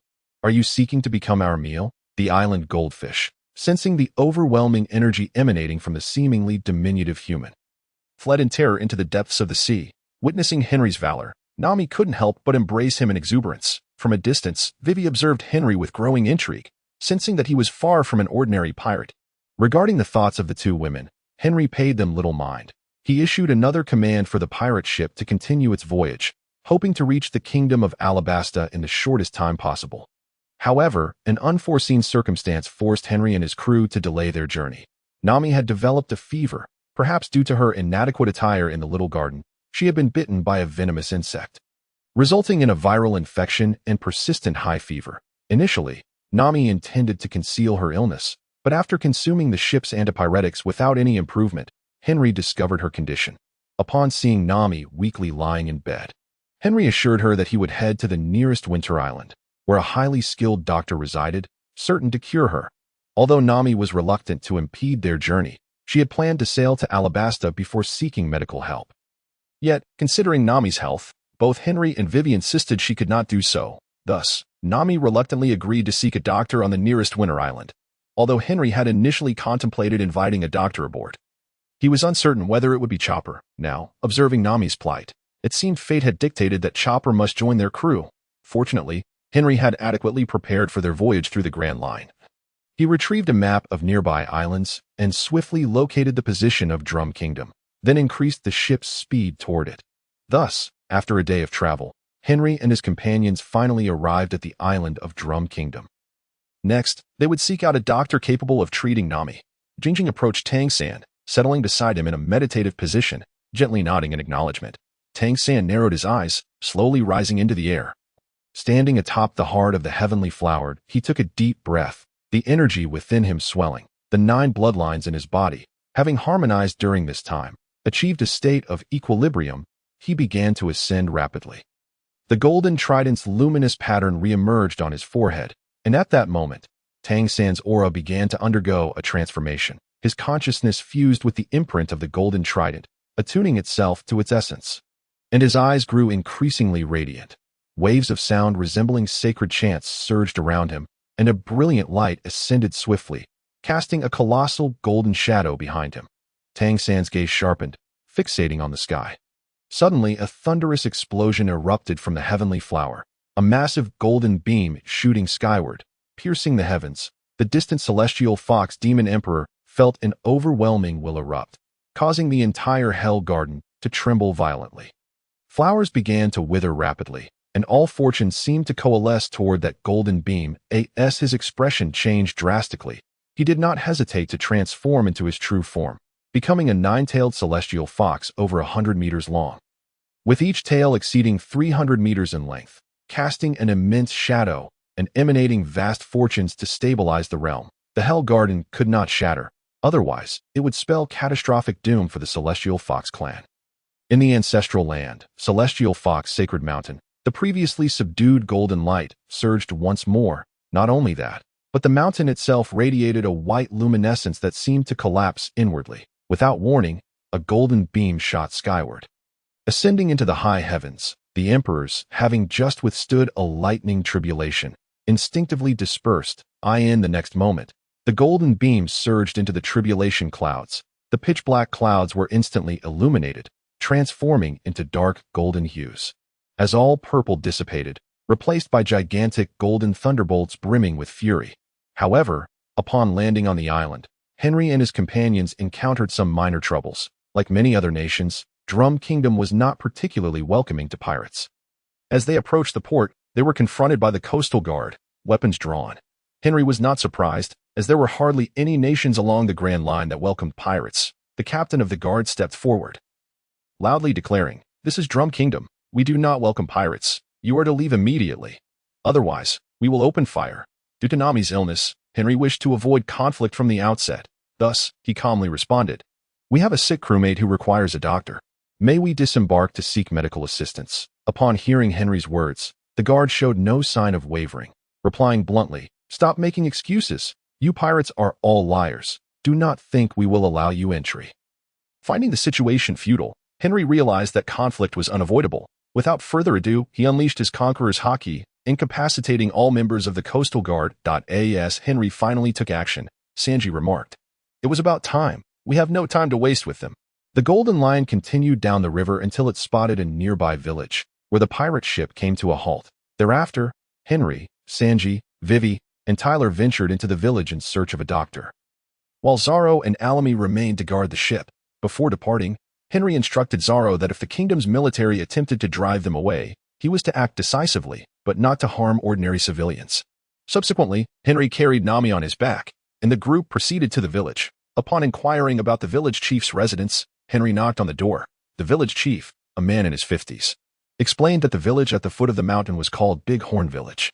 After exchanging pleasantries, Henry swiftly inquired, "Village chief, do you have a doctor here? One of my companions is gravely ill, and we urgently require medical assistance." The chief frowned slightly and replied, "In the past, Drum Kingdom had many doctors, but due to King Wapple's purge, most were expelled from the kingdom. The remaining 20 doctors only serve to protect King Wapple, leaving ordinary citizens unable to find medical help." He hesitated for a moment before adding, "However, it cannot be said that there are no doctors at all. There is indeed one doctor in a village down the mountain, named Dr. Kureha, but she is a 140-year-old witch." Upon hearing the chief mention Dr. Kureha, Henry realized he had found the right person and quickly asked, "I am looking for her. Do you know where she currently resides?" The chief wasted no time and promptly provided Dr. Kureha's address. "She lives in a tree house in the forest with a reindeer monster. I can send someone to guide you." Grateful for the chief's assistance, Henry expressed his thanks profusely. After visiting the Reading Treasure House, Henry and his companions, with the assistance of the guide summoned by the village chief, boarded a sled and, after an hour's journey, finally arrived at the quaint cabin where Dr. resided. After expressing their gratitude to the guide, Henry knocked on the wooden door of the cabin. With a creak, the door swung open, revealing a diminutive creature standing inside. It sported a conspicuous blue nose, a pink hat adorned with 2 antlers, and donned a pair of red furry shorts. Amusingly, it appeared to be attempting to hide, peeking out with only half of its head visible, creating a rather comical sight. Recognizing this endearing being, Henry realized it was none other than Dr. assistant, Tony Chopper. Upon seeing Chopper open the door, Henry smiled and said, "I have a friend who is ill, and I've come to seek Dr. Gulewa's help." It seemed that Dr. was indeed within the cabin, as she emerged upon hearing the commotion outside. Though she was 140 years old, she appeared remarkably healthy and agile. Glancing at Nami, who was slung over Henry's back, she instructed, "Come in, place the patient on the bed." Henry complied, laying Nami on a bed, and after examining her closely, Dr. Gulewa stated, "She has been infected by a virus following a bite from a creature known as the Keski. Today marks the 3rd day of her infection, and she will continue to run a high fever. If it reaches the 5th day, her condition will become critical." Alarmed by the severity of Nami's illness, Henry urgently pleaded, "Please, doctor, treat my companion. Money is no object if you can save her." Upon hearing Henry's bold declaration, Dr. Gulewa chuckled, "Then it will be 10 million berries." Wendy and Sanji were taken aback by the exorbitant fee and contemplated arguing. But Henry, unfazed, cheerfully replied, 10 million berries it is. I hope you can swiftly heal my friend." Surprised by Henry's readiness to agree, Dr. Gulewa scrutinized him for a moment before exclaiming, "You must be Captain Robert Henry of the Lionheart Pirates.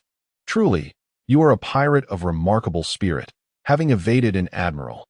However, Dr. Gulewa seemed to ponder something momentarily before suggesting, "What if we struck a different deal? I will help your friend, and in return, you assist me with a task?" Just as Henry was about to inquire about her request, the door of the cabin was suddenly kicked open, allowing a gust of frigid wind to sweep inside.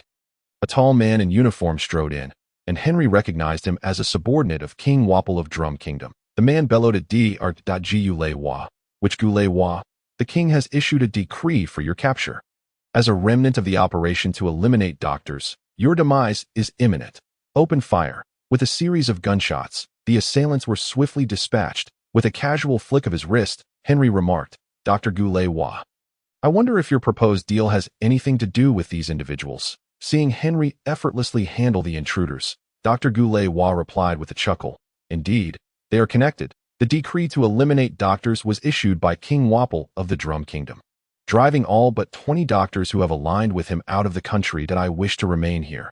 So could you help me rid the kingdom of him?" Although taken aback by her request, Henry had no intention of declining. He had already set his sights on Wapple's devil fruit powers. Even if she hadn't asked, he would have acted against Wapple. Therefore, upon hearing her request, he readily agreed. However, he inquired, if I were to kill him, would you have any objections? Dr. Gulewa hesitated, having not considered killing Wapple, but recognizing Henry's pirate status, she found it reasonable, given Wapple's tyranny over the Drum Kingdom.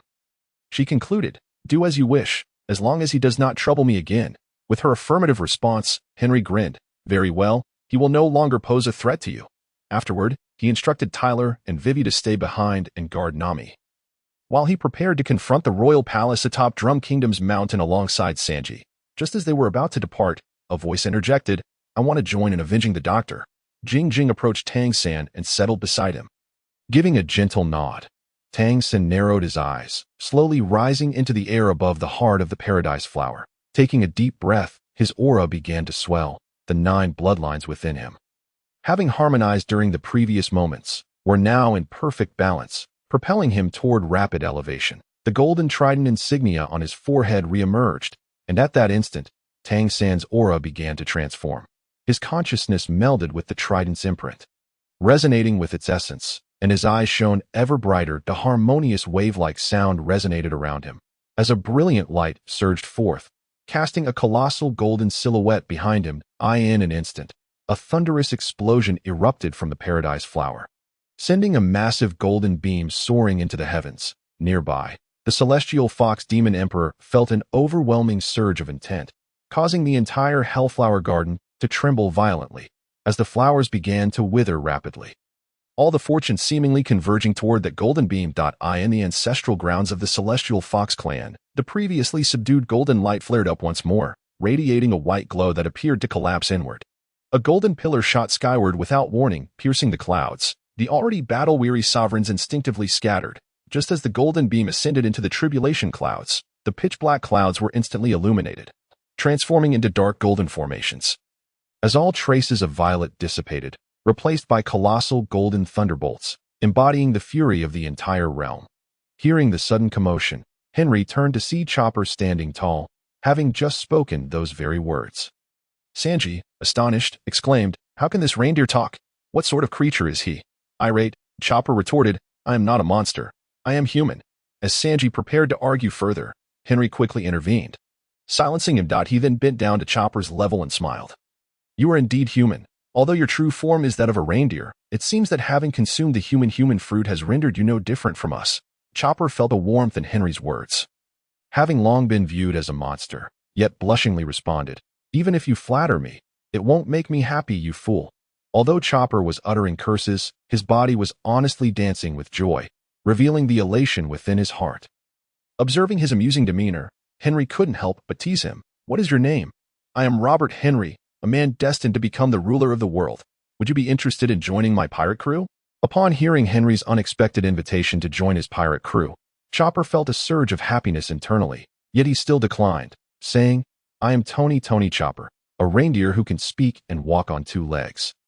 With a comically blue nose. Aren't you afraid? In response to Chopper's remark, Henry chuckled, what is there to fear? It's merely the power of a devil fruit. Look at my abilities. With that, Henry raised his right hand, and a jet black mist erupted from it, swirling ominously and creating a rather terrifying sight. Holding up his right hand, Henry smiled and said, isn't my right hand more frightening than yours? Witnessing the eerie black mist emanating from Henry's arm, Chopper instinctively took a step back. Noticing that Chopper seemed startled, Henry laughed again. Chopper, you must understand that the sea is vast, and your worries are utterly insignificant to the pirates out there, so you need not fret. Are you now interested in sailing with me as a pirate? However, before Chopper could respond, Nurse Gulwa intervened, interrupting Henry's enticing words. She huffed and said, Captain Henry, isn't your behavior a bit excessive? You dare to entice my reindeer right in front of me? Do you not wish for me to save your friend? After that, she turned to Chopper and said, you are not allowed to go anywhere. Just obediently learn medicine here. You can only leave when I permit you. Hearing Nurse Gulwa's words, Chopper did not argue, merely lowering his head in a sense of melancholy. Feeling the weight of Nurse Gulwa's reproach, Henry felt a bit awkward. Indeed, his actions of trying to lure Chopper away in front of her were somewhat underhanded. Fortunately, Henry had a thick skin and brushed off Nurse Gulwa's admonitions. However, he refrained from further enticing Chopper and instead left the cabin with Sanji and Chopper. Although Nurse Gyulwa forbade Chopper from sailing with Henry as a pirate, she did not stop him from seeking revenge on Wapol. Thus, the three of them arrived outside the cabin, and Henry looked at Chopper, asking, "Do you know where King Wapol of Drum Kingdom is?" In response to Henry's question, Chopper pointed towards a group of towering mountains in the distance and said, "Wapol resides in the palace atop the highest mountain in the center. We can take the sled there. The doctor was killed there by Wapol, and I must avenge him." Upon hearing Chopper mention the doctor, Henry realized it was Chopper's adoptive father, Dr. Hiralik. Although Hiralik's death was not directly related to Wapol, as he had been suffering from a terminal illness, he had indeed died before the palace. Thus, it was understandable that Chopper wanted to drive Wapol away. However, before they departed, Chopper still asked Henry, "Can a reindeer like me really become a pirate?" Seeing that Chopper was still preoccupied with this matter, Henry smiled and replied, "Of course. Who dare say a reindeer cannot be a pirate? As long as you desire it, anything is possible." Upon hearing Henry's words, Chopper felt elated and exclaimed, "But Nurse Rena does not allow me to go to sea. It's truly a pity." Hearing Chopper say this, Henry tempted him, "You could sneak out. Just don't let Nurse Rena find out." Chopper seemed a little swayed by Henry's words, but ultimately he declined, saying, "Never mind. I don't want to make Nurse Rena unhappy." Upon hearing Chopper's response, Henry did not press further, since Chopper had already expressed some inclination. It would not be too difficult to persuade him to leave with him. After all, Chopper himself wished to set sail as a pirate. Subsequently, Henry and Sanji rode on Chopper's sled, finding a cable leading to the palace, and they raced towards it. Half an hour later, the trio arrived at the peak where the palace stood. After dispatching a few guards at the cable, they successfully reached the front of the Palace of Drum Kingdom. Gazing at the beautiful palace before them, Henry smiled at Chopper and said, "After we take care of Wapol, shall we gift this place to Nurse Gyulwa?" Upon hearing Henry's suggestion, Chopper was delighted and replied, "That would be wonderful. This is Dr. Hiralik's grave, and I wouldn't want anyone to live here. Giving it to Nurse Rena would be best." Seeing that Chopper was pleased with this arrangement, Henry felt equally joyous. Thus, the three approached the grand entrance of the palace, which was already open. However, the soldiers inside were unaware of their intentions and did not attempt to drive them away. Henry approached the palace entrance and shouted, "Wapol, come out and face your doom." As his voice echoed, the word death reverberated throughout the palace. Upon hearing Henry's words, the palace guards finally realized that the trio was not here for a friendly visit, and they raised their weapons against them. Henry did not even glance at the guards. He was waiting for the main event. Minutes later, a group of individuals emerged from the palace, with Wapol at the forefront. Wapol, upon seeing Henry and the others, furiously demanded, "Who are you? Why have you come to my Drum Kingdom?" Before Henry could respond, a peculiar-looking individual beside Wapol pointed at Chopper and exclaimed, "That fellow is the reindeer of the witch Nurse Gyulwa, the very monster that escaped back then." Looking at Chopper, Wapol laughed heartily, "So you've come to avenge that useless Hiralik from years ago. I wonder if you have the strength to do so." Wapol then turned his gaze to Henry, inquiring, "And who might you be? Why are you causing trouble in my Drum Kingdom?" Hearing Wapol's question, Henry chuckled and replied, "I am Robert Henry, here to kill you." With that, Henry bellowed, "Dark vortex." A great surge of fortune emanated, infusing the Garden of Hell and stabilizing the realm. The Garden of Hell must remain unshattered. Otherwise, it would spell catastrophic doom for the Celestial Fox clan. The ancestral grounds, the sacred mountain of the Celestial Foxes, the once restrained golden light suddenly intensified, and not only that, but the very essence of the sacred mountain radiated a white luminescence, which appeared to collapse inward. Swirling towards its core, without warning, a golden beam shot skyward, piercing the heavens. The monarchs, who had just barely withstood another lightning tribulation, instinctively scattered. In the next moment, that golden beam had already surged into the calamity clouds. The inky black clouds were abruptly illuminated, transforming into dark golden wisps, as all traces of violet vanished, replaced by colossal golden bolts of lightning that seemed to embody the wrath of the entire realm. Henry secretly activated his ability, drawing Vabur from across the expanse. Realizing the peril he was in while still suspended in mid-air, Vabur opened his mouth wide, preparing to swallow Henry whole. However, Henry would not grant him that opportunity. As Vabur hovered, he unleashed a swift aerial slash, sending Vabur crashing down. Henry was acutely aware of his own strength, and after that strike, Vabur lay severely injured and unconscious, witnessing their king gravely harmed.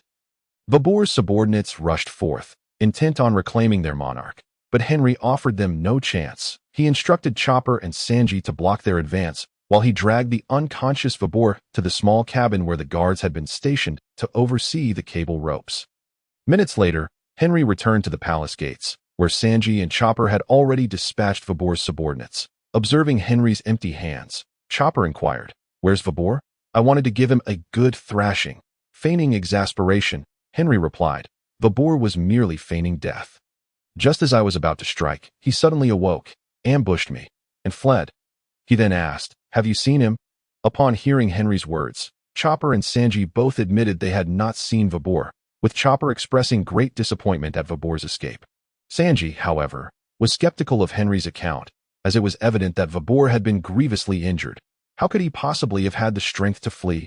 Moreover, escaping from the formidable Henry seemed utterly implausible. Nevertheless, Sanji chose not to voice his doubts further, while the Naviki Chopper likely did not ponder the matter deeply. Henry was reluctant to disclose to Sanji and Chopper how he had dealt with Vabur, primarily out of concern that they might harbor unfavorable thoughts upon learning of his actions, especially with Princess Vivi of Alabasta present. Henry felt uneasy about revealing that he had slain the king of the Drum Kingdom. It simply did not sit well with him. Seeing that matters here had been resolved, Henry turned to Sanji and Chopper, stating, "Since all is settled, let us return. As for the fleeing Vabur, we needn't concern ourselves with him. Even if he survives, after this ordeal, he will not dare return to the Drum Kingdom. Let us return to report to Miss Gulewa."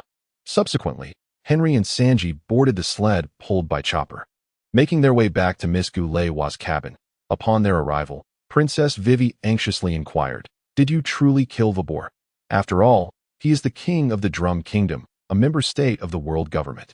Is it not rather improper for you to have done so?" Henry had anticipated this concern and promptly reassured her, "No, I merely gravely injured him and drove him away. He has likely fled the Drum Kingdom by now. So there is no need for you to worry." Vivi finally felt a measure of relief upon hearing Henry's words. Although she held disdain for Vabur's character, she could not bear the thought of watching him perish at the hands of a pirate. As she empathized with his plight, given that her own nation was currently under siege by pirates. After calming Vivi's worries, Henry approached Nami, who was sleeping soundly, evidently having overcome her fever, not wishing to disturb her rest. Henry stepped outside and cautiously asked Miss Gulewa, "I have dealt with Vabur. How is my friend faring? When can she recover?" Miss Gulewa was already aware of Vabur's situation from Chopper's account. While she harbored doubts about Vabur's escape, she was indifferent to the outcome concerning someone like him. When Henry inquired about Nami's condition, she replied candidly, "At present, I have managed to suppress the virus afflicting her with a special antidote. But complete eradication will require some time. She will need to recuperate here for about a week to fully recover." Upon hearing that Nami would require such an extended period to heal, Henry furrowed his brow but still asked, "Is there truly no other method? We are pressed for time. Is there any way to expedite my friend's recovery? After all, navigating the Grand Line was perilous. And without Nami's navigational expertise, Henry and the others could not guarantee their safety. Although Henry and Tyler had managed to traverse it before, such a venture was exceedingly risky, and he wished to avoid repeating that experience. Noticing Henry's evident urgency, Miss Gulewa pondered for a moment before responding. "The special antidote I prepared requires time to be formulated. If you have a doctor aboard your ship, that would be ideal. Otherwise, she must remain here for treatment." Just as Henry was about to respond, Princess Vivi stepped in to interject. Smiling, she said to Henry, "Let us follow the doctor's advice. My country is in turmoil as it is. So whether we return a day earlier or later bears little significance. Right now, Nami's health is paramount." Henry understood Vivi's anxiety for her own country, yet she did not wish to see Henry whisk Nami away, as it would be profoundly unfair to her. With Vivi's insistence, Henry was left with little choice but to remain, having only Chopper to accompany him on their journey. Thus, that night, Henry and his companions rested at Miss Gulewa's abode. The following day, Henry enlisted Zaro and Alam as assistants to help Miss Gulewa relocate. This plan had been previously discussed with her. Since Vabur had been ousted, the kingdom was temporarily without a king, and thus Henry intended to offer the palace to Miss Gulewa. She was immensely pleased with this arrangement and enlisted the villagers to aid in the move, initially hesitant to approach the palace atop the mountain. The villagers, upon arrival, were overjoyed to discover that Vabur and his subordinates had been expelled, celebrating with exuberant cheers, clearly eager to see the tyrant gone for good. Interestingly, Henry stumbled upon Dalton, imprisoned in the palace dungeon. Though he could not ascertain whether he had been incarcerated for over a decade or had recently been detained, choosing not to confront Dalton, Henry simply freed him from the dungeon. The former captain of the Drum Kingdom's guard bore no intent of avenging Vibor and departed the palace quietly. 2 days later, Henry and his companions successfully completed the move for Miss Goulewa. Nami, still recovering, remained in the cabin below, tended to by Vivi and Tyler in shifts. Meanwhile, Henry had managed to persuade Chopper to join them on their journey. Once the relocation was finalized, Sanji prepared a feast of exquisite food and fine wine for Miss Goulewa. During the banquet, Henry and his companions indulged her with ample libations, and upon witnessing her succumb to intoxication and drift into slumber, they prepared to leave with Chopper in tow. However, not long after they exited the palace, a voice called out behind them, "Chopper, you are my only assistant. Are you truly leaving without bidding me farewell?" Jingjing approached Tang San, sitting beside him and nodding gently. Tang San narrowed his eyes, gradually levitating off the ground. Standing atop the heart of the heavenly flower, he took a deep breath, and his aura surged forth. The 9 major bloodlines within his body have, after this period of fusion, reached a state of complete equilibrium. He begins to ascend rapidly. On his forehead, the luminous patterns of the golden trident re-emerge. And at this moment, Tang San's aura begins to undergo a transformation. His consciousness intertwines with the imprint of the golden trident, resonating with its essence, while his eyes grow increasingly radiant. Waves of sound, reminiscent of a celestial chant, resonate around him as a fierce light begins to ascend rapidly, casting a colossal golden silhouette behind him. In an instant, Tang San's gaze sharpens like lightning, fixed upon the heavens. Suddenly, a tremendous explosion erupts from the celestial flower as a massive golden beam shoots skyward, piercing the clouds. The nearby heavenly fox demon emperor senses an overwhelming will surging forth, causing the entire hell garden to tremble violently. The flowers begin to wither at an alarming rate, as all fortune seems to coalesce towards that golden beam. His face changes dramatically, yet he dares not delay. With a swift motion, he transforms into a magnificent 9-tailed celestial fox. Each tail extending over 100 meters, each guard measuring over 300 meters in length, obscuring the sky and blocking the sun. A vast amount of fortune emanates into the Hell Garden, stabilizing the realm. The Hell Garden must not shatter. Otherwise, it would spell catastrophic disaster for the Heavenly Fox clan. In the ancestral home, the Celestial Fox Sacred Mountain, the previously subdued golden light surges once again with intensity. Not only that, but the mountain's essence radiates a white glow, which appears to collapse inward, flowing towards its core. Without warning, a golden beam shoots skyward, ascending into the high heavens. The monarchs, who had just withstood a lightning tribulation, instinctively scattered. In the next moment, that golden beam pierces through the tribulation clouds. The pitch-black clouds of tribulation are instantly illuminated, transforming into dark golden clouds, as all traces of violet dissipate, replaced by massive bolts of golden lightning, seemingly filled with the wrath of the entire realm. Hearing the commotion, Henry and the others realize that the ancient healer Goulewa has arrived. Upon seeing the suddenly appearing Goulewa, Chopper feels a tinge of fear, but still addresses her. "Healer Lena, I am grateful for your care over the years. Please take care of yourself. I am setting sail as a pirate with Henry and the others." Upon hearing Chopper's words, Goulewa appears furious. She retorts angrily, "I have cared for you for so many years, and this is how you repay me? You, a mere reindeer, wish to venture out to sea as a pirate. The dangers of the ocean are beyond your imagination. It is better for you to be my assistant, where you will face no peril and reside in this splendid castle." In response to Goulewa's admonition, Chopper counters boldly. "Henry says that even a reindeer can become a pirate. And even if it costs me my life, I shall have no regrets." Feeling unsatisfied, he exclaims again, "Though I am a reindeer, I am also a man. I shall surely become a renowned pirate in the future." Seeing Chopper daring to defy her, Goulewa's anger intensifies, and she shouts, "You, a crybaby, dare to call yourself a man? I forbade you from going, and you shall not go. If you wish to leave with them, you must cross over my dead body." With that, Goulewa pulls out 2 kitchen knives from behind and hurls them at Chopper.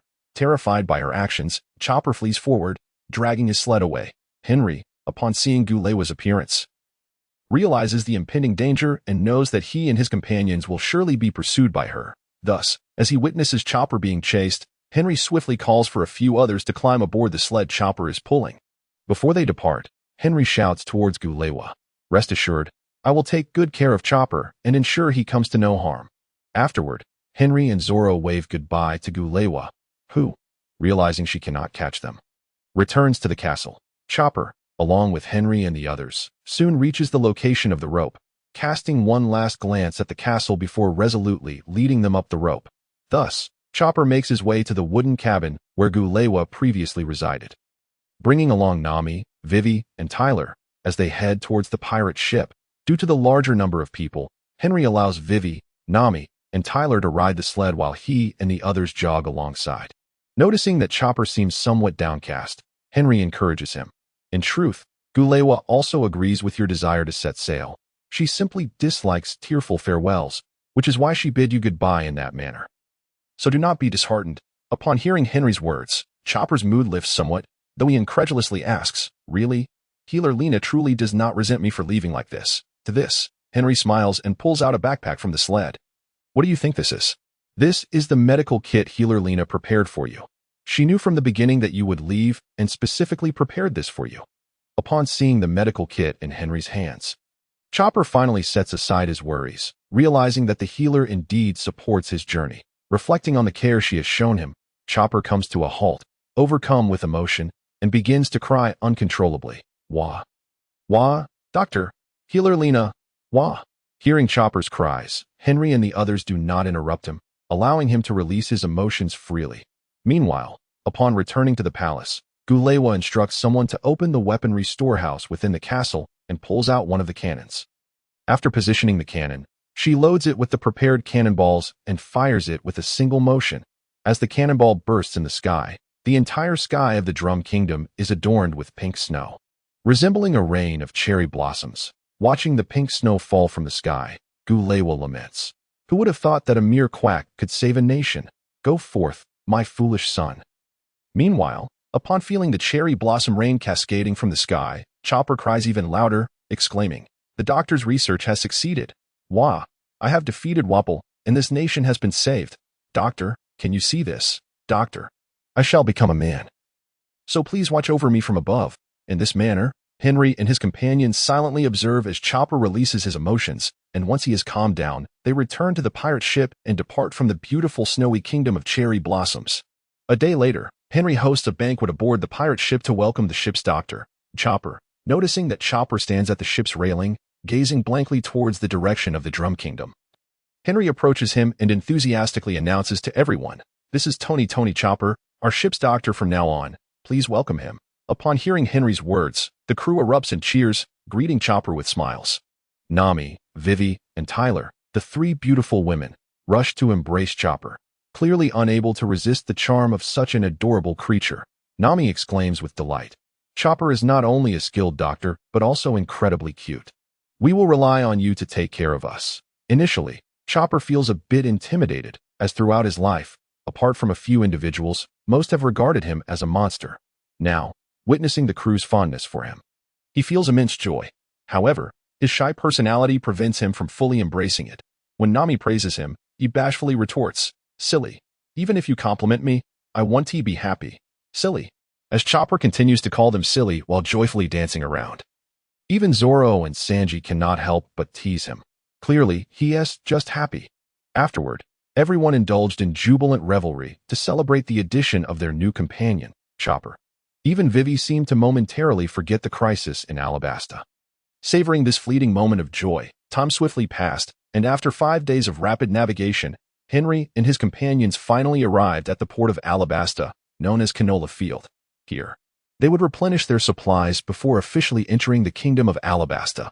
However, prior to their entrance, they had to confront the onslaught of dozens of warships from Baroque works, under the command of the Shichibukai crocodile. Jingjing approached Tang San, gracefully sitting beside him and offering a gentle nod.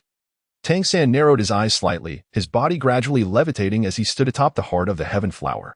Taking a deep breath, his entire aura began to swell, the 9 bloodlines within him, having melded over the past moments, were now in a state of perfect equilibrium, propelling his essence towards rapid sublimation. The radiant pattern of the golden trident re-emerged on his forehead, signifying the commencement of Tang San's transformation. his consciousness intertwined with the imprint of the golden trident, sensing its energy, while his eyes grew increasingly luminous. The sound of waves resonated around him, akin to celestial chants, as a brilliant light began to ascend rapidly, casting a gigantic golden silhouette behind him. In an instant, Tang San's gaze became electrifying as he stared into the sky. Suddenly, a thunderous explosion erupted from the heaven flower, unleashing a colossal golden beam that soared into the heavens. The nearby celestial fox emperor felt a surge of overwhelming will, causing the entire hell garden to tremble violently. Flowers began to wilt rapidly, as if all fortune was converging towards that golden pillar of light. Simultaneously, the celestial fox emperor's expression changed drastically, and without hesitation, he transformed into a colossal nine-tailed celestial fox, each tail extending over 100 meters, casting a shadow that obscured the sun, exuding an immense amount of fortune. He stabilized the dimensional realm of the Hell Garden, which must not be shattered. Otherwise, it would spell catastrophic ruin for the Celestial Fox clan. In the sacred grounds of the Celestial Fox, the once contained golden light surged once again, radiating with a brilliant white glow. Yet, this white light seemed to collapse inward, swirling towards the depths. A golden beam shot up without warning, piercing the sky. The monarchs, who had recently withstood a lightning tribulation, instinctively scattered as the golden beam breached the calamity clouds. The pitch-black clouds were instantly illuminated, transforming into dark golden formations, with all traces of purple dissipating, replaced by colossal bolts of golden lightning that seemed to embody the fury of the entire realm. Before entering Alabasta, Princess Vivi had briefed Henry and the others about the organizational structure of Baroque Works. While Henry was already well acquainted with this information, it was indeed most fitting for Vivi to present it. Given her several months of infiltration within Baroque Works, which had granted her insights beyond Henry's knowledge, according to Vivi, Baroque Works comprised approximately 2,000 members, with Mr. 1 to Mr. 5, alongside their partners, serving as chief commanders, all of whom were capable individuals commanding a strong force of 200 elite warriors, known as the Elder Billionaires. Following them were Mr. 6 to Mr. 12, along with their partners, who acted as executive commanders with a retinue of 1,800 millionaires. As for Mr. 13 and his partner, a vulture and a groundhog, they were the messengers and enforcers, dubbed the Unlucky Duo. However, they had already been tasked by Henry to be eliminated by Zaro and Alamy. Finally, there was the president of Baroque Works, Mr. Zero, the Shichibukai crocodile, along with his partner, Ms. Nico Robin, the devil child, who had been bounty hunted at the tender age of 8 for 79 million berries. After Vivi finished her exposition, it was Henry's turn to shine, as he succinctly recounted the abilities of Mr. Zero to Mr. 5 and their partners. Henry particularly emphasized Mr. 2, Bon Clay, who, being a transvestite, had no partner but possessed the unique ability of the clone fruit. With a mere touch to someone's face, he could assume their appearance, making it nearly impossible for ordinary individuals to discern the difference. To prevent any potential impersonations among their ranks, Henry had set up secret signals with his companions. Should anyone suspect a partner, they would utilize these signals to ascertain each other's identities. Moreover, Henry instructed that if anyone encountered this individual, they should defeat him and capture him, as he would prove to be invaluable in the future. Princess Vivi was immensely impressed by Henry's intelligence-gathering prowess. Despite her lengthy infiltration of Baroque Works, she had failed to glean such critical information, astonished at how thoroughly Henry had detailed their organization. Naturally, Henry refrained from disclosing that his knowledge stemmed from manga, instead attributing it to intelligence acquired from informants within the New World. After 5 days of navigation, Henry and his crew finally reached the port city of Canola Field in Alabasta. However, before they could approach the port, a fleet of several warships emerged from that direction, intercepting Henry's ship, the Golden Lion. Observing the formidable fleet, Zaro and Alamy were eager for battle, undeterred by the sheer number of enemy vessels. As the warships crossed into firing range, they unleashed cannon fire without a hint of negotiation. The reason behind the frenzied assault by Baroque Works' elder billionaires and millionaires was due to a recent command issued directly by their boss, declaring the commencement of the Ideal Nation operation and the formal invasion of the Alabasta Kingdom. In the ensuing conflict, those who distinguished themselves would be promoted to executive commanders, while exceptionally outstanding individuals might even ascend to the rank of chief commander. It was well known that should the company succeed in seizing Alabasta, these chief and executive commanders would become the new nobility and ministers of Alabasta. Such positions were undoubtedly tantalizing for those at the lower rungs of the elder billionaires and millionaires. The reason these individuals were so frantically attacking upon sighting Henry's pirate ship was that the command included a direct order to eliminate either Henry or Vivi in order to secure a promotion to chief commander. Yet, in the face of the oncoming fleet, Henry remained utterly unperturbed and had no intention of wasting time on these minor foes. Thus, he ordered Zorro and the others to intercept the incoming cannonballs while he himself took his position at the bow of the ship. Bellowing, dark sky. Upon uttering these words, a column of black smoke erupted behind Henry, soaring towards the heavens. Once the black column reached a certain altitude, it began to spread towards the enemy fleet, swiftly forming a colossal mushroom cloud above them. The crew aboard the enemy vessels, witnessing the ominous gathering of dark clouds, akin to criminals awaiting judgment, ceased their bombardment and anxiously gazed at the thickening sky, seeing that the moment was ripe. Henry activated the powers of the dark fruit, shouting, "Black hole, activate." With his commanding voice, the black clouds in the sky began to emit a tremendous gravitational pull, leading the fleet of warships to slowly rise into the air. The crew, stunned, chose to abandon ship. Realizing that something was amiss and not daring to remain aboard, they leapt into the depths of the ocean below. This outcome was precisely what Henry intended, aiming merely to obliterate their vessels. Otherwise, none would escape. Under the alluring pull of Henry's dark fruit, the warships were drawn into the black clouds above, vanishing from sight. Moments later, sensing the timing was just right, Henry bellowed once more, "Black hole. Release." The clouds in the sky roiled and transformed into a massive black tornado, with the vessels previously absorbed within the clouds plummeting from the sky like scattered debris. The members of the Baroque works who had fallen into the water scrambled to evade the descending ships, while some unfortunate souls, unable to escape in time, met their demise beneath the waves. In an instant, the waters before the Golden Lion began to churn with blood, and a multitude of sharks surged forth, ravenously consuming the fallen crew members. Witnessing Captain Henry effortlessly dispatch a fleet of over a dozen ships, both Princess Vivi and the comrades of the Straw Hat Pirates were left in shock. They were unaware that the seemingly unassuming Captain Henry possessed such terrifying power, capable of wreaking such havoc with but a single strike. Noticing the astonished expressions of those around him, Henry remained unfazed.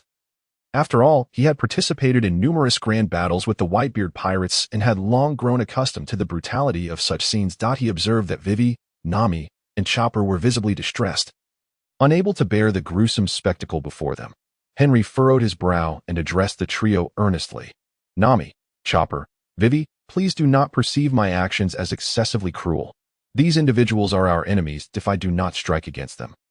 It is we who shall suffer the consequences. Should we fail to withstand their onslaught, it will be our own pirate ship that meets its fate beneath the sea. Moreover, since they have chosen to attack us, they must be prepared to face our wrath. Such is the way of the pirate world." Upon hearing Henry's words, Nami, Vivi, and Chopper fell into contemplation, although they could not fully embrace Henry's perspective. Their sympathy for the adversaries before them began to wane. As Henry had articulated, since their foes had opted for aggression, they must brace themselves for annihilation. Seeing that the trio was beginning to resonate with his sentiments, Henry felt reassured that his words had not been in vain. Yet, he turned to Vivi with a serious demeanor. "Vivi, there are certain matters I must address candidly. That I recognize your benevolence and your deep affection for your people, but I implore you to temper your idealism. I am aware that turmoil is gripping your nation, and you wish to quell the unrest. However, now that the chaos has erupted, casualties are inevitable. Our sole recourse is to bring this conflict to a swift conclusion.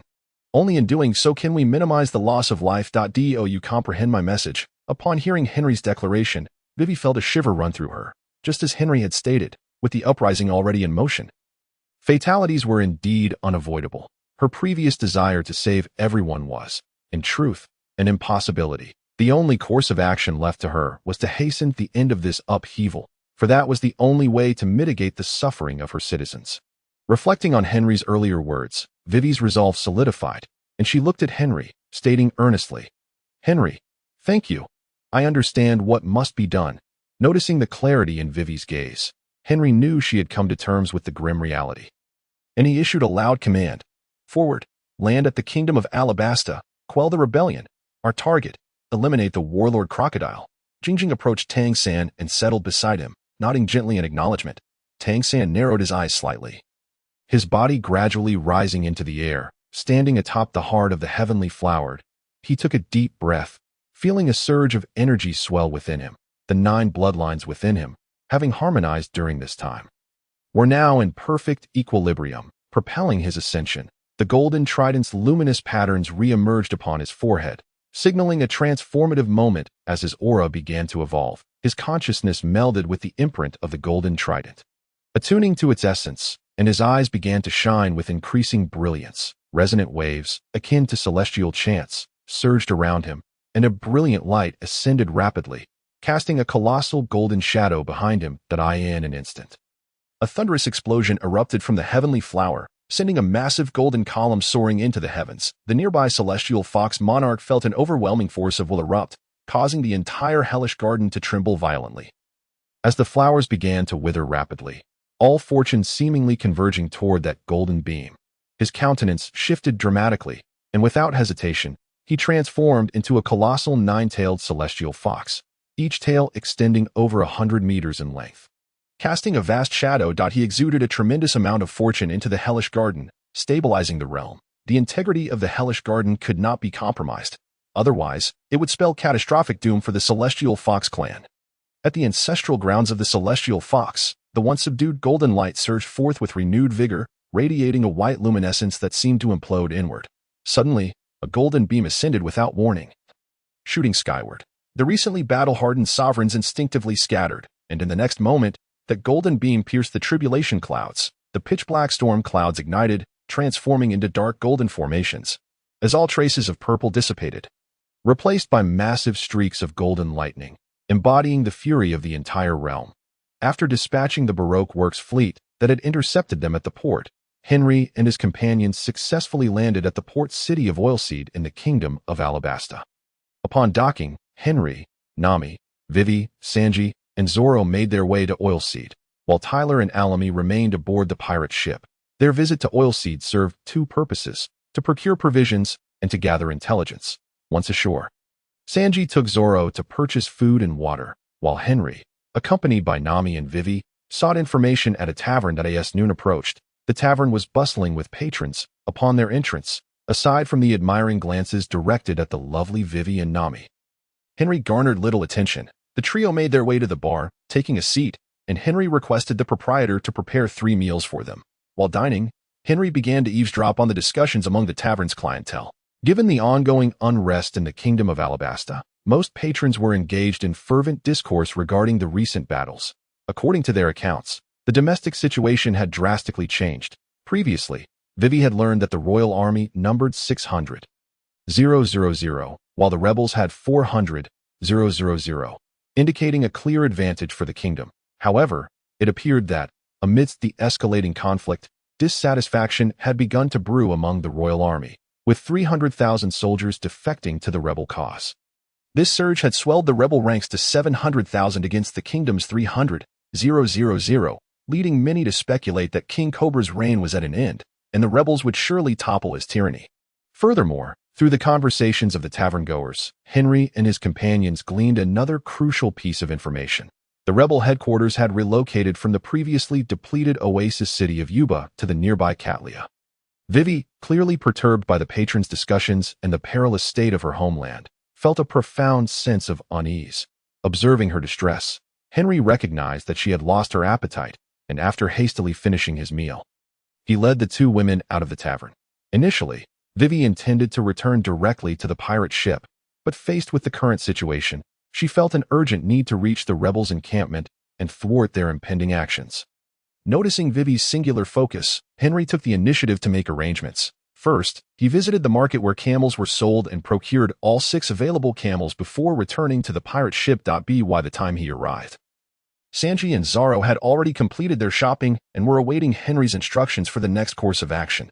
Once the group reconvened, Henry announced, "We have just learned from the port about the latest information on the rebels. They have relocated from Yuba to nearby Katlia. If we move swiftly, we might intercept them there." Upon hearing Henry's words, the crowd erupted in joyous excitement. If they could intercept the rebel forces in advance, perhaps they could avert the impending bloodshed. However, witnessing the exuberance of the assembly, Henry felt compelled to douse their enthusiasm with a splash of cold reality, stating, Another issue at hand is that our target for this operation, the lair of the Baroque worksmaster, the Shichibukai crocodile, is situated within the Rain Banquet Casino in the City of Dreams, Rainy City. It is not in the same location as the rebel stronghold. What shall we do next? Shall we proceed separately? As Henry concluded his assessment of the current situation, the excitement on the faces of the crowd faded, replaced by furrowed brows and silence. To be frank, Henry and his companions were, after all, pirates, with no obligation to assist the Kingdom of Alabasta in quelling its insurrection. Their primary objective remained the formidable Shichibukai crocodile. Nevertheless, throughout their journey, they had come to regard Vivi as a true friend. And it was only natural that they could not stand idly by while her homeland faced destruction. In the midst of their indecision, Vivi boldly proposed, "How about this? You should proceed as originally planned, directly to Rainy City to confront the Shichibukai crocodile, while I venture alone to the rebel stronghold, Caturlia. I am friends with their leader, Kusha, and I believe I can persuade him to cease hostilities, for this entire conflict is merely a scheme orchestrated by Crocodile." Upon hearing Vivi's intention to venture alone into the heart of the enemy camp, both Nami and Sanji were vehemently opposed, and even Henry could not condone such a perilous undertaking. After contemplating for a moment, Henry declared, "Since everyone disapproves of Vivi going alone to the rebel stronghold, we shall act together. As for our course of action, I have already devised a plan. We shall not head to Rainy City, but rather make our way directly to the capital of Alabasta, Alubarna." Upon hearing Henry's statement, Zoro furrowed his brow and inquired, "Are we not going to confront the Shichibukai crocodile?" To which Henry chuckled softly, responding, "Of course not. I am merely relocating our confrontation with Baroque works to the capital, Alubarna. Since their goal is to seize the kingdom of Alabasta, it is inevitable that they will also make their way to Alubarna. Thus, even if we were to go to Rainy City, we might not encounter them. It is far more prudent to head directly to the capital and await their arrival there. Additionally, I suspect that given the time we have already lost, Baroque works may have already commenced their actions. Therefore, making haste to the capital is, in fact, our best option." In light of Henry's reasoning, the group unanimously agreed, recognizing that his approach was the most viable, allowing them to achieve their objectives without the need to worry about Vivi undertaking her journey alone to the rebel stronghold. With no objections from the group, Henry promptly ordered them to set sail for the nearby oasis of Caturlia. Moved by Henry's consideration for her safety, tears welled in Vivi's eyes as she earnestly expressed her gratitude. "Henry, thank you. If my country is saved, I will repay you in my own way."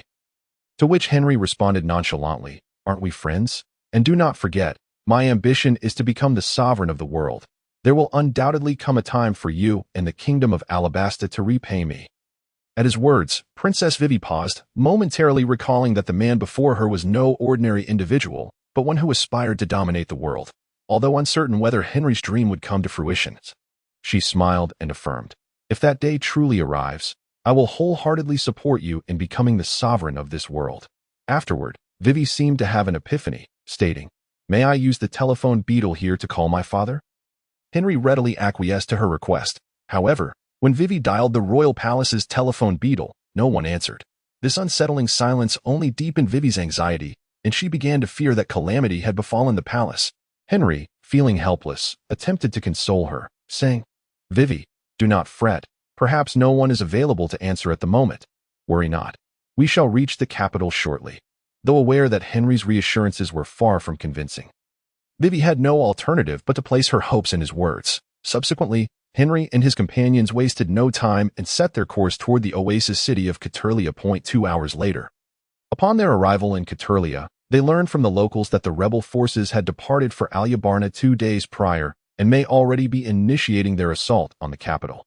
Hearing this, Vivi's heart sank, and her concern for her father, Cobra, escalated. To uplift her spirits, Henry quickly encouraged her. "Vivi, do not be so pessimistic.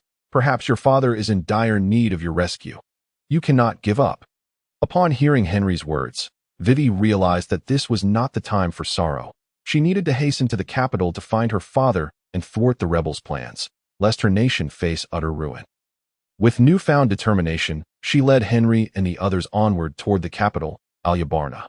Meanwhile, as Jingjing approached Tang San, she settled beside him and gently nodded in acknowledgement. Tang San squinted slightly, his body rising slowly to stand upon the heart of the celestial flower. He took a deep breath, his energy surging in response. The 9 bloodlines within him, having melded during this period, now reached a state of perfect equilibrium, enabling his rapid ascension as the golden trident's luminous patterns re-emerged on his forehead. Tang San's aura began to undergo a transformation, his consciousness intertwined with the imprint of the golden trident, resonating with its energy, his eyes growing increasingly radiant. Waves of sound reminiscent of sacred chants surged around him, and a brilliant light ascended swiftly, casting a colossal golden silhouette behind him. In an instant, with a thunderous roar, a massive golden beam erupted from the celestial flower, shooting skyward. The nearby celestial fox Great Demon King sensed an overwhelming surging, causing the entire Hell Garden to tremble violently. As the flowers began to wither rapidly, it was as if all fortune was converging towards that golden beam. His countenance shifted in alarm, yet he dared not delay.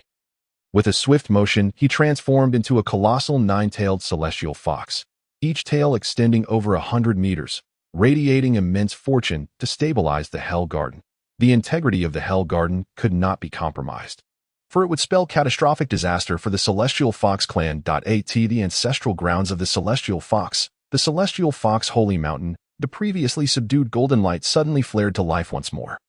Not only that, but the Holy Mountain emanated a white glow that seemed to collapse inward. Without warning, a golden beam shot skyward, piercing the heavens. The recently recovered sovereigns instinctively scattered, and in the next moment, that golden beam surged into the calamity clouds above. The inky blackness of the clouds was instantly illuminated, transforming into dark golden clouds, as all traces of purple dissipated, replaced by colossal bolts of golden thunder, seemingly filled with the fury of the entire realm.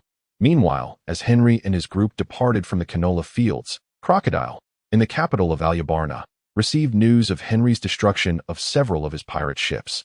Observing Crocodile's frowning silence upon hearing this news, Robin could not help but interject. "What's the matter? Are you afraid?" In response to Robin's words, Crocodile erupted in anger, rising abruptly.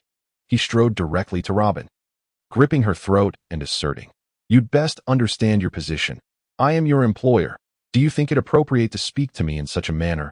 Upon witnessing the pallor of Robin's face, which she had pinched herself, Crocodile casually tossed her to the ground and calmly remarked, "Am I to fear him? I do not fear even the likes of the Yonko Whitebeard. How could I possibly be intimidated by a mere child who has yet to shed his infantile smell? My only concern lies in his unexpected appearance, which could disrupt our meticulously laid plans." After uttering these words, Crocodile continued, "How is the assembly of the chief commanders progressing?" Despite the recent rough treatment from Crocodile, Robin remained unfazed. Such a display of fury was unprecedented for him. His current rage likely stemmed not solely from the destruction of his fleet of pirate ships. The most plausible explanation was that Crocodile perceived a threat from Henry. In Crocodile's eyes, Henry was not akin to the novice sailors just embarking on the Grand Line. He was a crew member of the Yonko Whitebeard pirates, fully aware of the weight the Shichibukai bore. The very fact that he dared to strike at Crocodile's subordinates indicated a confidence in his ability to overcome him. Although Crocodile himself doubted Henry could truly defeat him, the unease gnawed at him, particularly in light of Henry's formidable attack that had obliterated several pirate vessels. Contemplating these matters, Robin lost her inclination to tease Crocodile further and stood to respond. "The chief commanders have all arrived in the capital, Alabasta, as of yesterday. As for the remaining 150 million elders, I have discreetly embedded them within both the royal army and the rebel forces. When the time is ripe, they can instigate a conflict between the two factions at will." With arrangements in place, Crocodile finally liberated himself from the anxiety that had gripped him upon learning of the ship's destruction. He spoke once more. "Gather all the chief commanders. I have tasks for them." Upon hearing Crocodile's command, Robin promptly descended to organize the matters at hand. Meanwhile, Crocodile stood before the grand floor-to-ceiling window, lost in thought. Half an hour later, the summoned chief commanders congregated in a banquet hall. However, these individuals seemed to be rather unsettled, particularly Mr. 2 Bon Clay and Mr. 1 Des Bones. Were it not for the intervention of Mr. 1's partner, Bala, and Mr. 4's partner, Mr. Christmas, they might have engaged in a brawl.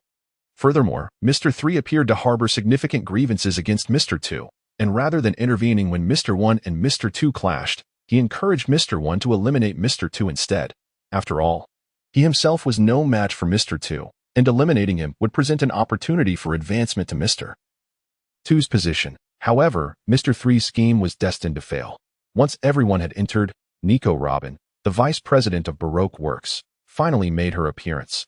Observing the chaotic scene before her, Robin was not particularly surprised. As the vice president, she was accustomed to liaising with the chief commanders and understood their temperaments well, knowing full well that their gathering would not result in a tranquil tea session, but rather inevitable disputes and conflicts.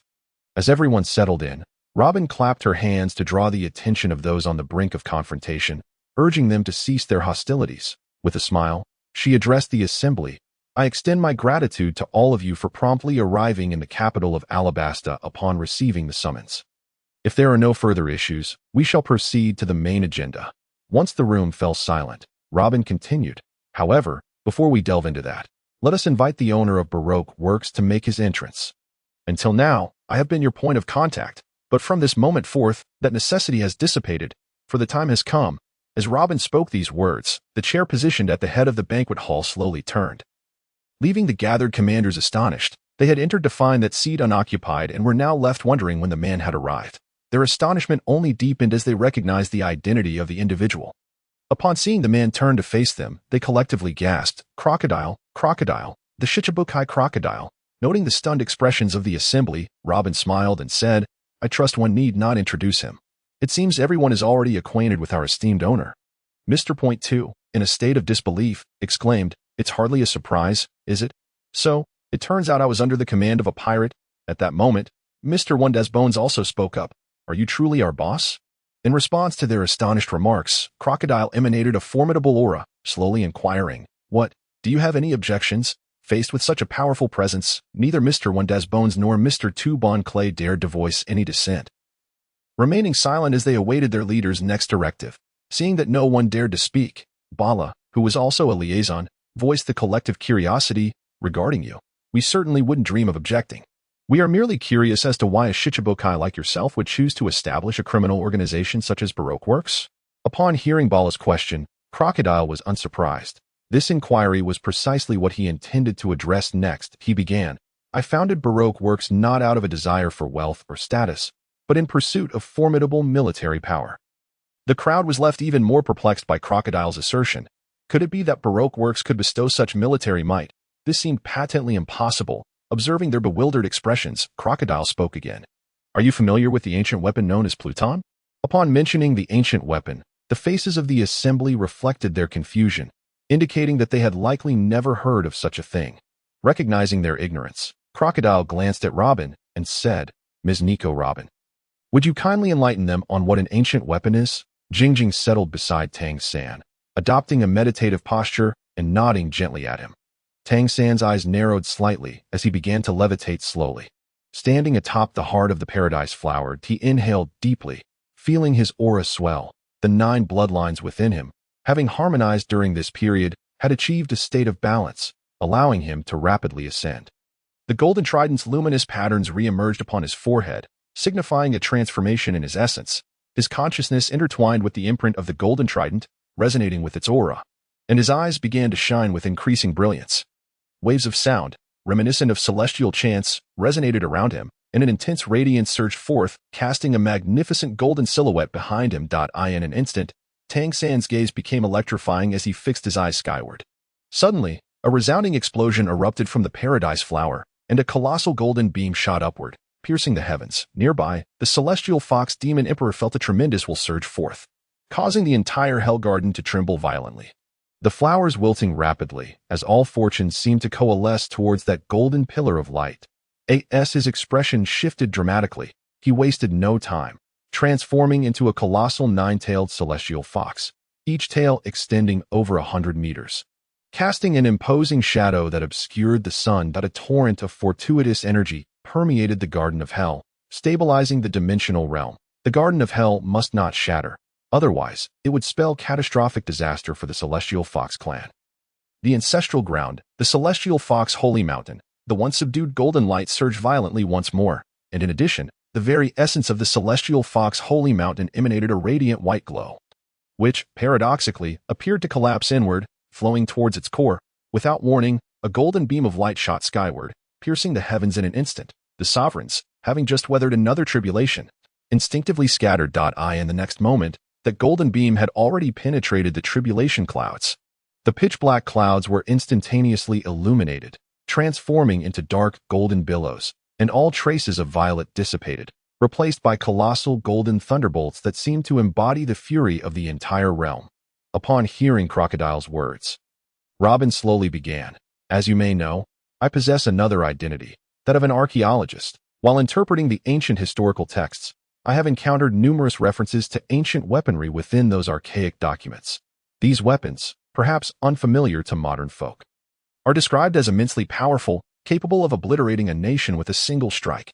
After everyone absorbed the news Robin had just revealed, she continued, according to the records, the ancient weapon known as Pluto lies buried within the kingdom of Alabasta, one of the original 20 nations that formed the world government. The members of the Baroque works were left astounded by this monumental revelation. They had not anticipated that the kingdom of Alabasta harbored such a terrifying artifact. Following Robin's introduction of the ancient weapon Pluto, Mr. Two skeptically inquired, does this nation truly possess such a fearsome relic? Is that why you aim to seize this kingdom? The very thought of such a dreadful artifact hidden beneath the ground sends chills down my spine. After Mr. Two spoke, Mr. One also asked, so our current mission is to acquire this ancient weapon Pluto. In response to Mr. One and Mr. Two's inquiries, Crocodile reiterated, I am uncertain whether the ancient weapon Pluto truly resides within this kingdom. But based on the documents and ancient texts we previously discovered, Alabasta is indeed the most likely nation to conceal this weapon. After all, Alabasta was one of the initial 20 nations that established the world government.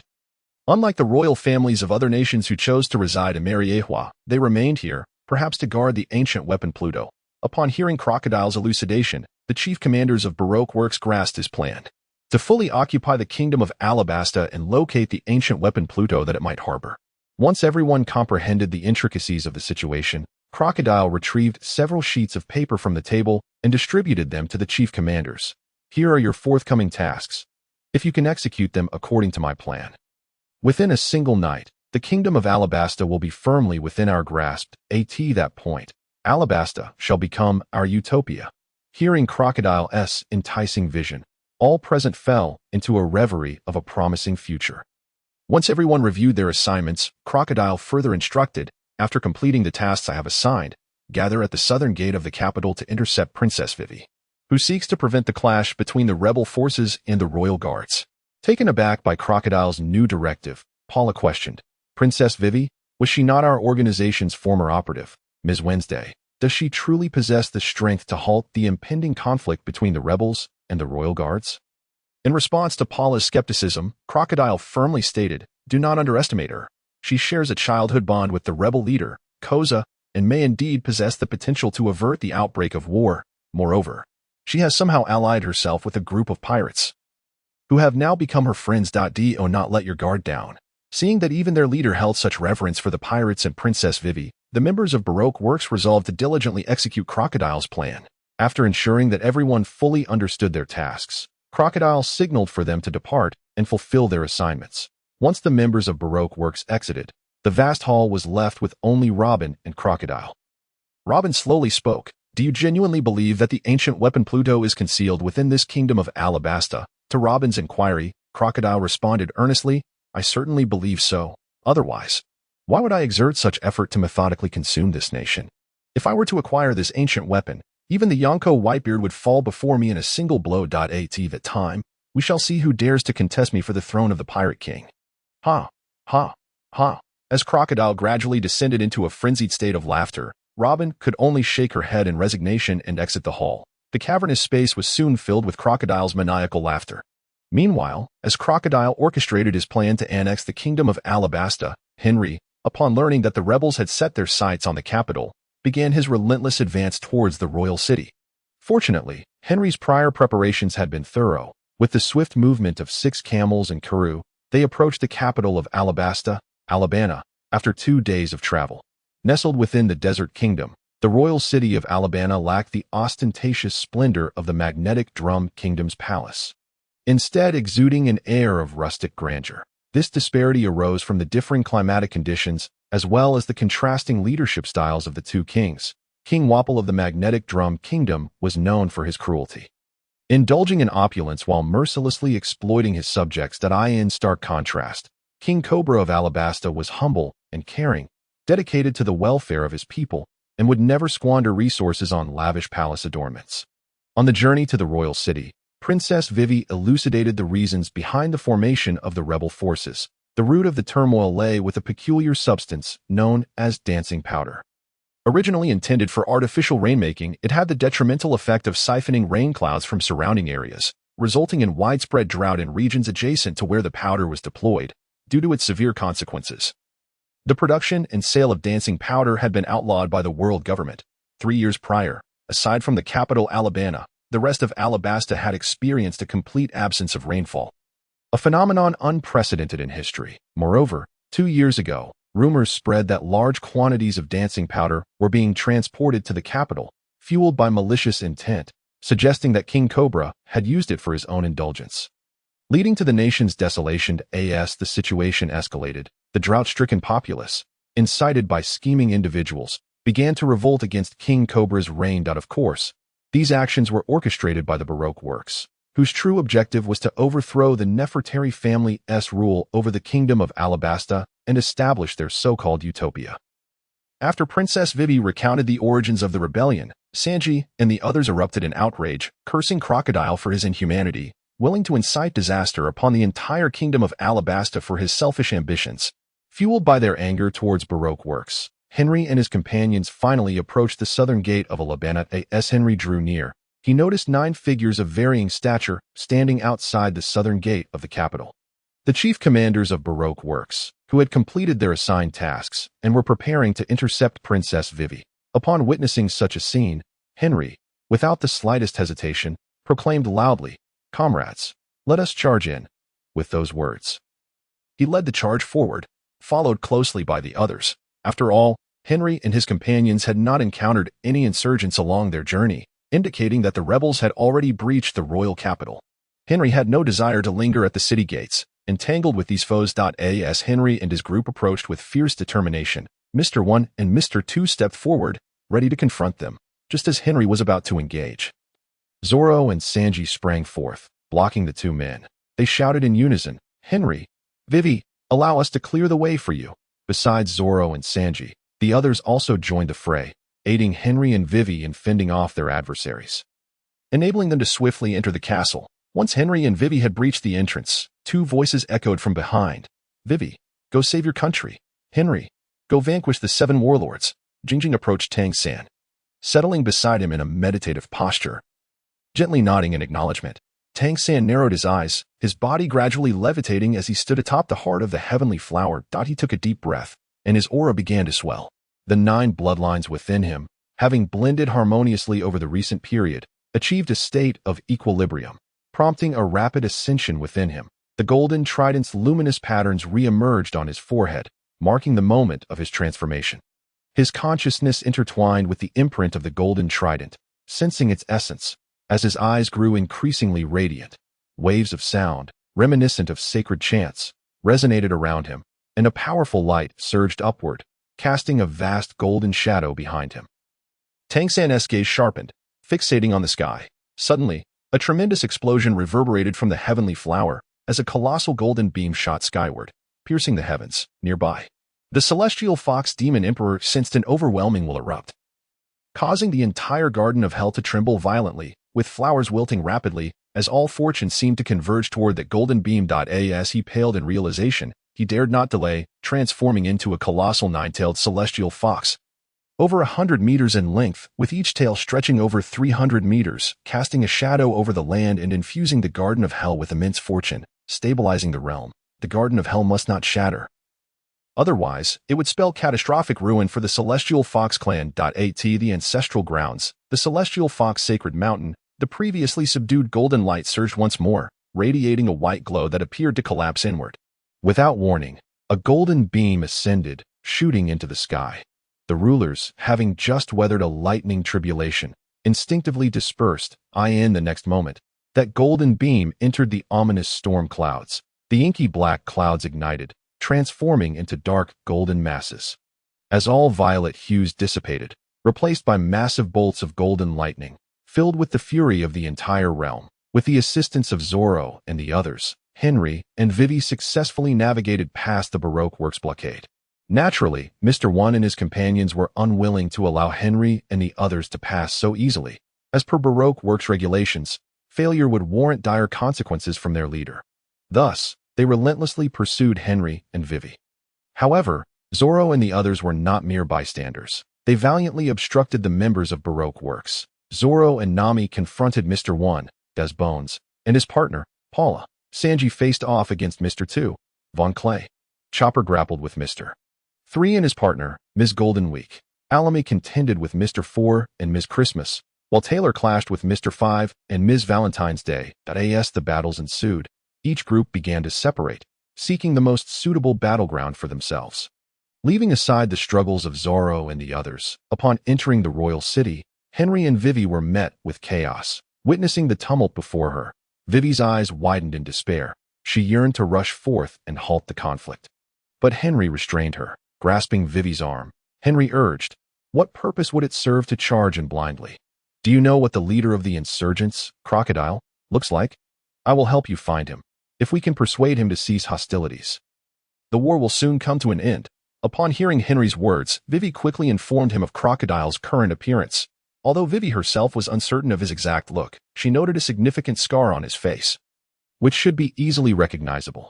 After absorbing Vivi's description, Henry activated his observation hockey, swiftly searching within the royal city, and soon spotted Crocodile at that moment. Crocodile was on the verge of breaching the palace. With the target identified, Henry led Vivi towards the palace with great haste. Along the way, those who attempted to impede them were swiftly incapacitated by Henry's conqueror's hockey, while the remaining foes were easily dealt with. Thus, Henry and Vivi advanced, reaching the steps before the palace. The sudden appearance of the two astonished everyone, bringing a brief stillness to the battlefield. Spotting Crocodile directing the fray, Vivi shouted, "Boss, halt this at once." It's all a ruse by the enemy. Crocodile, who had been charging ahead, was taken aback by the voice and the title of boss. He turned, incredulity etched on his face as he exclaimed, "Princess Vivi. You are Princess Vivi." Realizing the unexpected arrival of Vivi, Crocodile sensed that something was amiss. Logically, as the princess of the Alabasta Kingdom, Vivi should have remained within the palace. Why would she appear so disheveled from outside the city? Contemplating this, Crocodile decided to call for a ceasefire to clarify the situation, issuing a loud command. "I am Crocodile, the leader of the insurgents. All insurgents, heed my command, cease fire."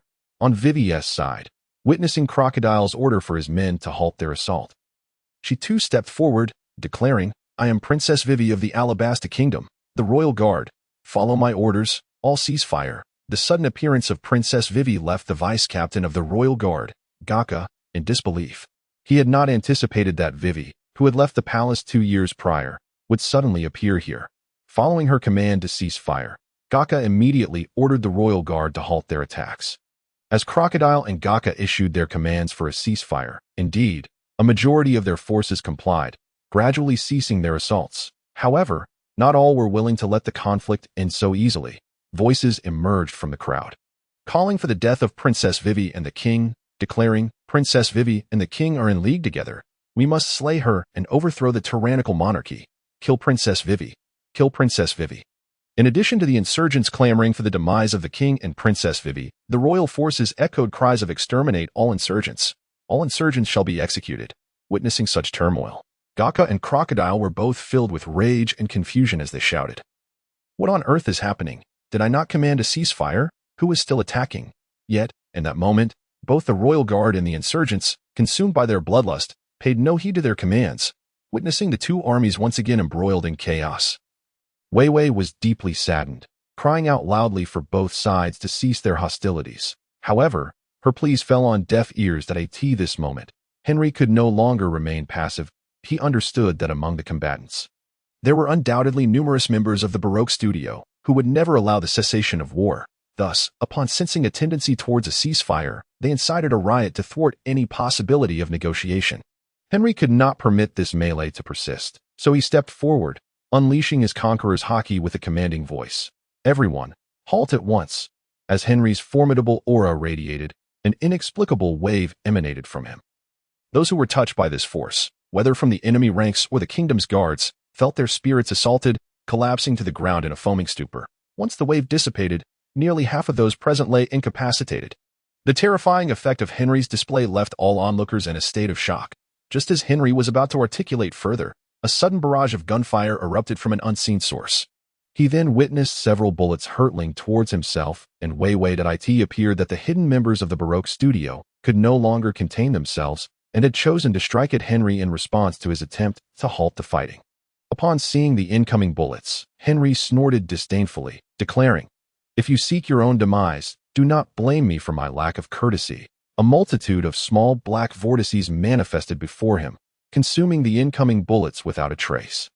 However, these vortices did not dissipate.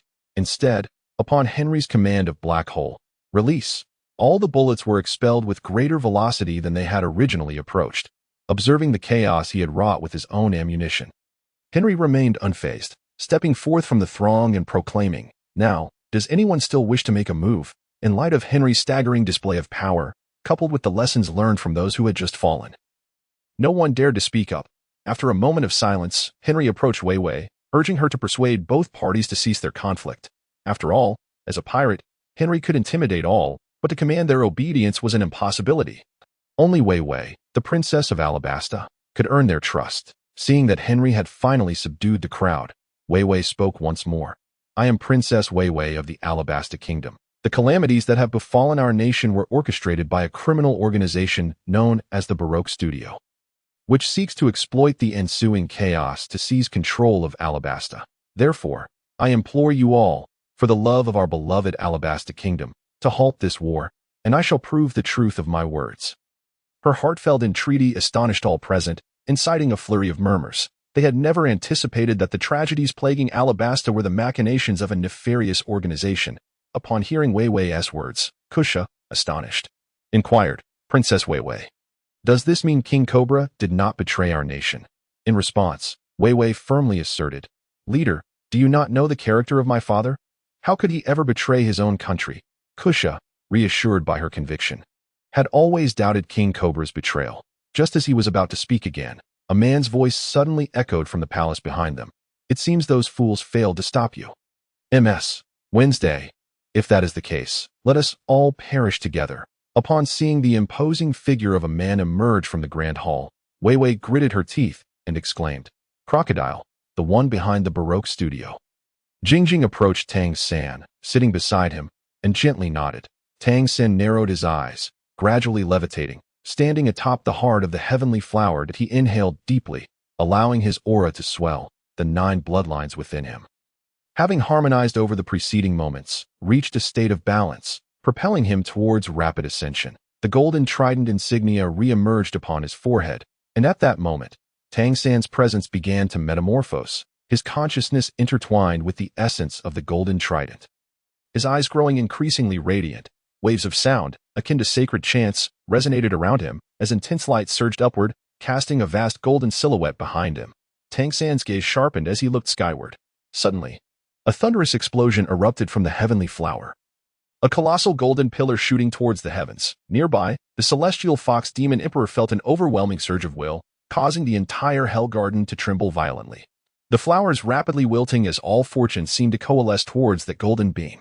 Simultaneously, the once contained golden light flared anew, and the celestial fox sacred mountain radiated a white glow that appeared to collapse inward. That a golden beam shot skyward without warning, piercing through the clouds. The monarchs who had recently withstood a lightning tribulation instinctively dispersed.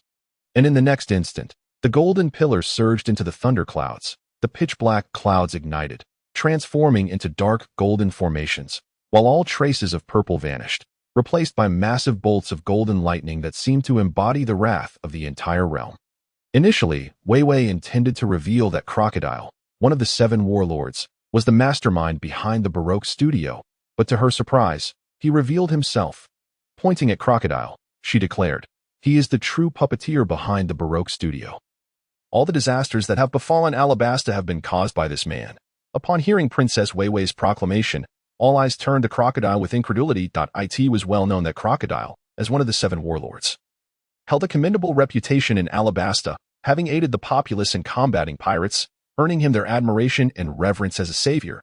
His stature in Alabasta far overshadowed that of King Cobra.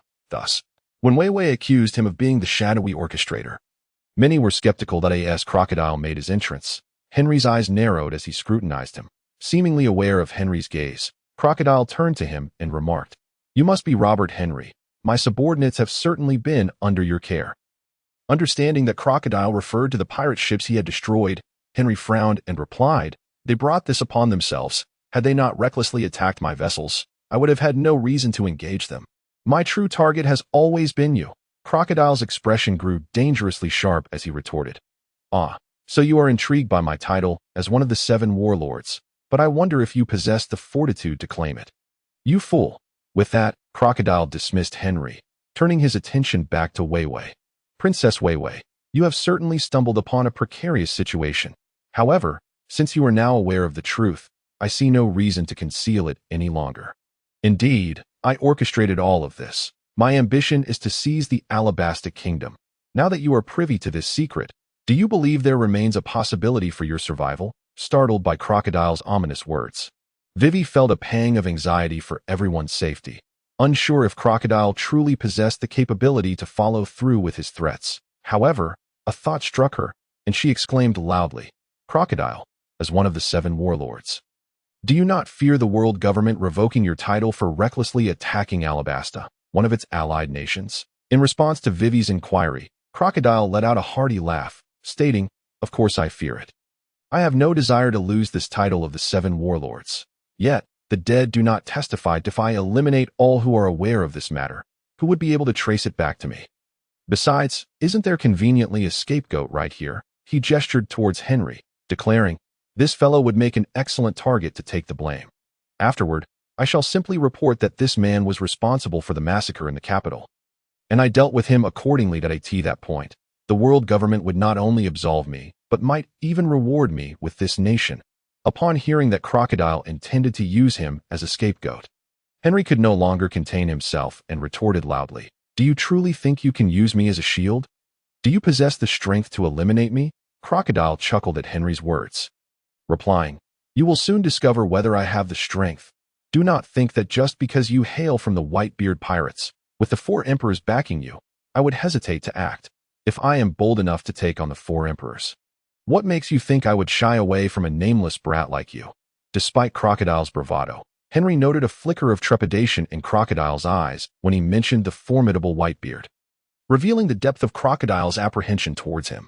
Observing the caution in Crocodile's gaze, Henry smiled and proclaimed, "My victory over you will not stem from the might of Whitebeard, but from my own strength. Today, I shall ascertain the true capabilities of a 7 warlord." With that, Henry leapt upwards, vaulting over the steps to strike down at Crocodile from above. Seeing Henry's airborne attack, Crocodile raised his golden hook, successfully blocking the strike. "Your strength is commendable," Crocodile remarked with a smirk, "but sheer power alone cannot defeat me." He then reached forward with his right hand, seemingly attempting to grasp Henry's arm. Sensing the imminent danger, Henry swiftly evaded, refusing to become a desiccated husk at Crocodile's hands. As Henry retreated, Crocodile pursued him, his golden hook gleaming ominously as it arced toward Henry's head. Should the blow land, Henry would undoubtedly suffer grievous injury, if not worse. With the hook drawing perilously closer, Henry enveloped his sword in armament hockey, rendering its blade as dark as ink. Armed with his black sword, Henry aimed a decisive strike at Crocodile's approaching left arm. Startled by Henry's sudden use of armament hockey, Crocodile's left arm disintegrated into sand, causing Henry's strike to miss its mark entirely. Avoiding Henry's attack, Crocodile turned to face him, his expression grave as he inquired, "You can use armament hockey?" Raising an eyebrow at Crocodile's question, Henry replied, "Is it not strange for me not to know? I have spent time in the Whitebeard pirates. I am no novice just entering the Grand Line." Realizing that Henry was not an inconsequential pirate, but a notorious one with a bounty exceeding 700 million, Crocodile acknowledged the challenge presented by him. Sensing Henry's formidable nature, Crocodile abruptly stated, "Annoying brat. I have neither the time nor inclination to waste on you now. Once I have completed my more pressing matters, I shall deal with you." Observing Crocodile's apparent intent to flee, Henry prepared to unleash his dark fruit abilities to deliver a decisive strike. Yet, Crocodile acted first, casually waving his hand towards Henry as he shouted, desert sunflower. A curved dune of sand surged forth, prompting Henry to dodge, recognizing that Crocodile's attacks were not to be taken lightly. Although Henry evaded this assault, the resulting impact created a massive quicksand pit in its wake. Caught off guard, Henry found himself ensnared within the shifting sands. Fortunately, this predicament did not trouble him greatly. He adeptly employed the Marine 6 Styles moonwalk to soar from the quicksand with ease. By the time Henry emerged, Crocodile had vanished from sight. With no time to search for Crocodile, Henry's attention was drawn to the numerous members of the Royal Guard and rebels trapped in the quicksand, including Princess Vivi, who was perilously close to being engulfed. Recognizing the urgency of the situation, Henry dashed over and pulled Vivi to safety, flying away from the quicksand's grasp before halting, without a moment's respite. Vivi pointed towards those still trapped, pleading, "Henry, you must save them. Otherwise, they will all be consumed by the quicksand." Rather than rescuing each individual, Henry retrieved a long rope from the dark void and tossed it into the quicksand. Once everyone had secured their grip, he exerted force, pulling them all to safety. After ensuring the safety of all, Vivi finally had the opportunity to search for Crocodile's whereabouts. Glancing at the spot where Crocodile had stood, she furrowed her brow and remarked, "The crocodile has escaped. What shall we do?" Responding to Vivi's concern about Crocodile, Henry smiled enigmatically and assured her, "Do not fret. I know precisely where Crocodile is." Jingjing approached Tang San and settled into a meditative posture beside him. Gently nodding in acknowledgement, Tang San narrowed his eyes, gradually levitating above the heart of the paradise flower, inhaling deeply as his aura swelled. The 9 bloodlines within him, having merged during this time, reached a state of equilibrium, leading to a rapid transcendence. The golden trident's patterns re-emerged on his forehead, and in that moment, Tang San's essence began to metamorphose. His consciousness intertwined with the golden trident's imprint, resonating with its energy. And his eyes brightened further. Waves of ethereal sound akin to sacred chants reverberated around him, and a brilliant light surged forth, casting a colossal golden shadow behind him. Tang San's gaze sharpened like lightning as he peered skyward. Suddenly, a resounding explosion erupted from the paradise flower, unleashing a towering golden beam that shot into the heavens. Not far away, the celestial fox demon emperor felt a tremendous surge of will, causing the entire hell garden to tremble violently. With flowers wilting rapidly, as all the fortunes seemed to coalesce toward that golden beam, that a vast expanse of fortune emanated and infused the Garden of Hell, stabilizing the realm. The Garden of Hell must never shatter. Otherwise, it would spell catastrophic disaster for the Celestial Fox clan. The ancestral ground, the sacred mountain of the Celestial Fox, the previously subdued golden light, surged once more with intensity, and additionally, the very essence of the sacred mountain radiated a white glow. Yet this luminescence appeared to collapse inward, swirling towards its core. Without warning, a golden beam shot skyward, ascending rapidly into the heavens. The sovereigns, who had just withstood a previous heavenly tribulation, instinctively dispersed in the next moment. That golden pillar had already penetrated the storm clouds of tribulation. The inky black clouds were instantly illuminated, transforming into dark golden hues. All traces of violet vanished in an instant, replaced by colossal golden thunderbolts.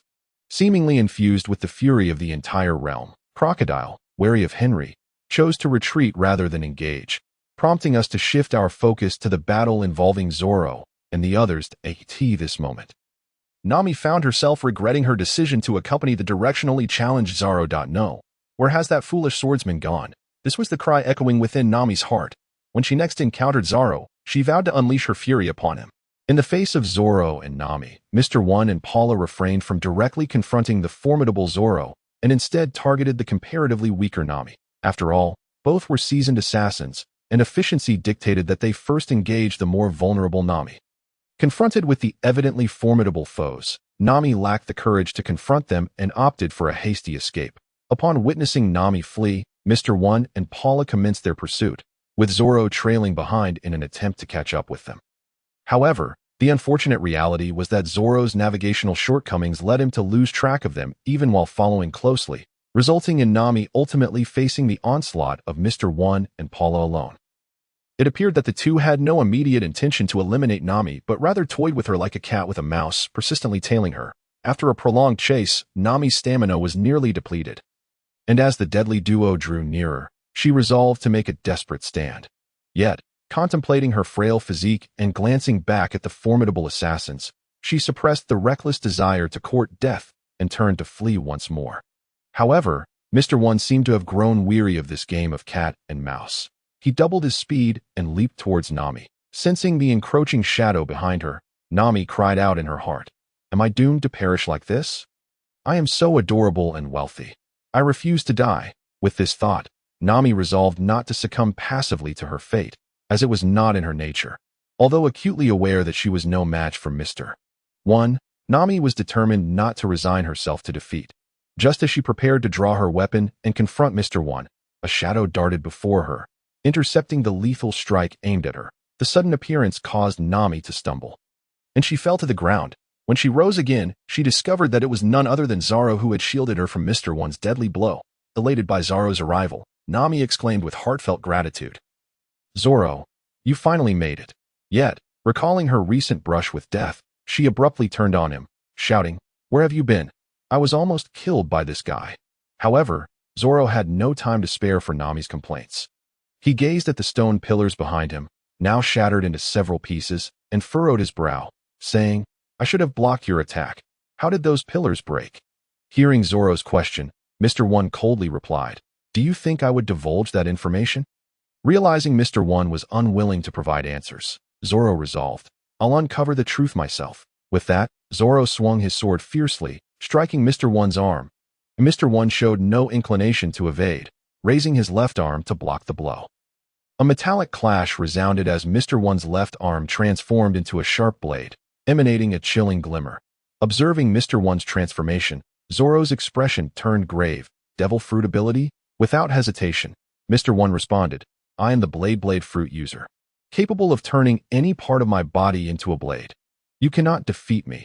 He continued, "So, you're the one who slaughtered over 100 of us at Whiskey Peak, right? And a few years ago, you were the one who killed Mr. Seven, the bounty hunter in the East Blue, weren't you?" Upon hearing Mr. One mention Mr. Seven, Zoro pondered briefly before replying, "He was originally part of your crew. No wonder I felt a sense of familiarity when I heard your titles." Zoro then added, "That guy didn't heed my request and attack me directly, so I had no choice but to take him down. If he had agreed to my offer to be the captain, he wouldn't have met his end." He then pointed his sword at Mr. One, declaring assertively, "However, even if you offered me the position of your captain now, I would decline, for I have no interest in being the leader of your crew. I aspire to become the world's greatest swordsman." Mr. One scoffed at Zoro's proclamation. What a pompous man. Meanwhile, Paula seemed disinterested in the exchange and charged at Zoro. Although Zoro had spoken with casual confidence moments ago, he recognized the gravity of the situation and, upon seeing Mr. One approaching, swiftly drew his twin swords, bracing himself to counter the onslaught. At this moment, Mr. One's hands morphed into two sharp blades, mere centimeters from Zoro's body. Observing the perilously close blades, Zoro smirked. "Seems you're genuinely angry.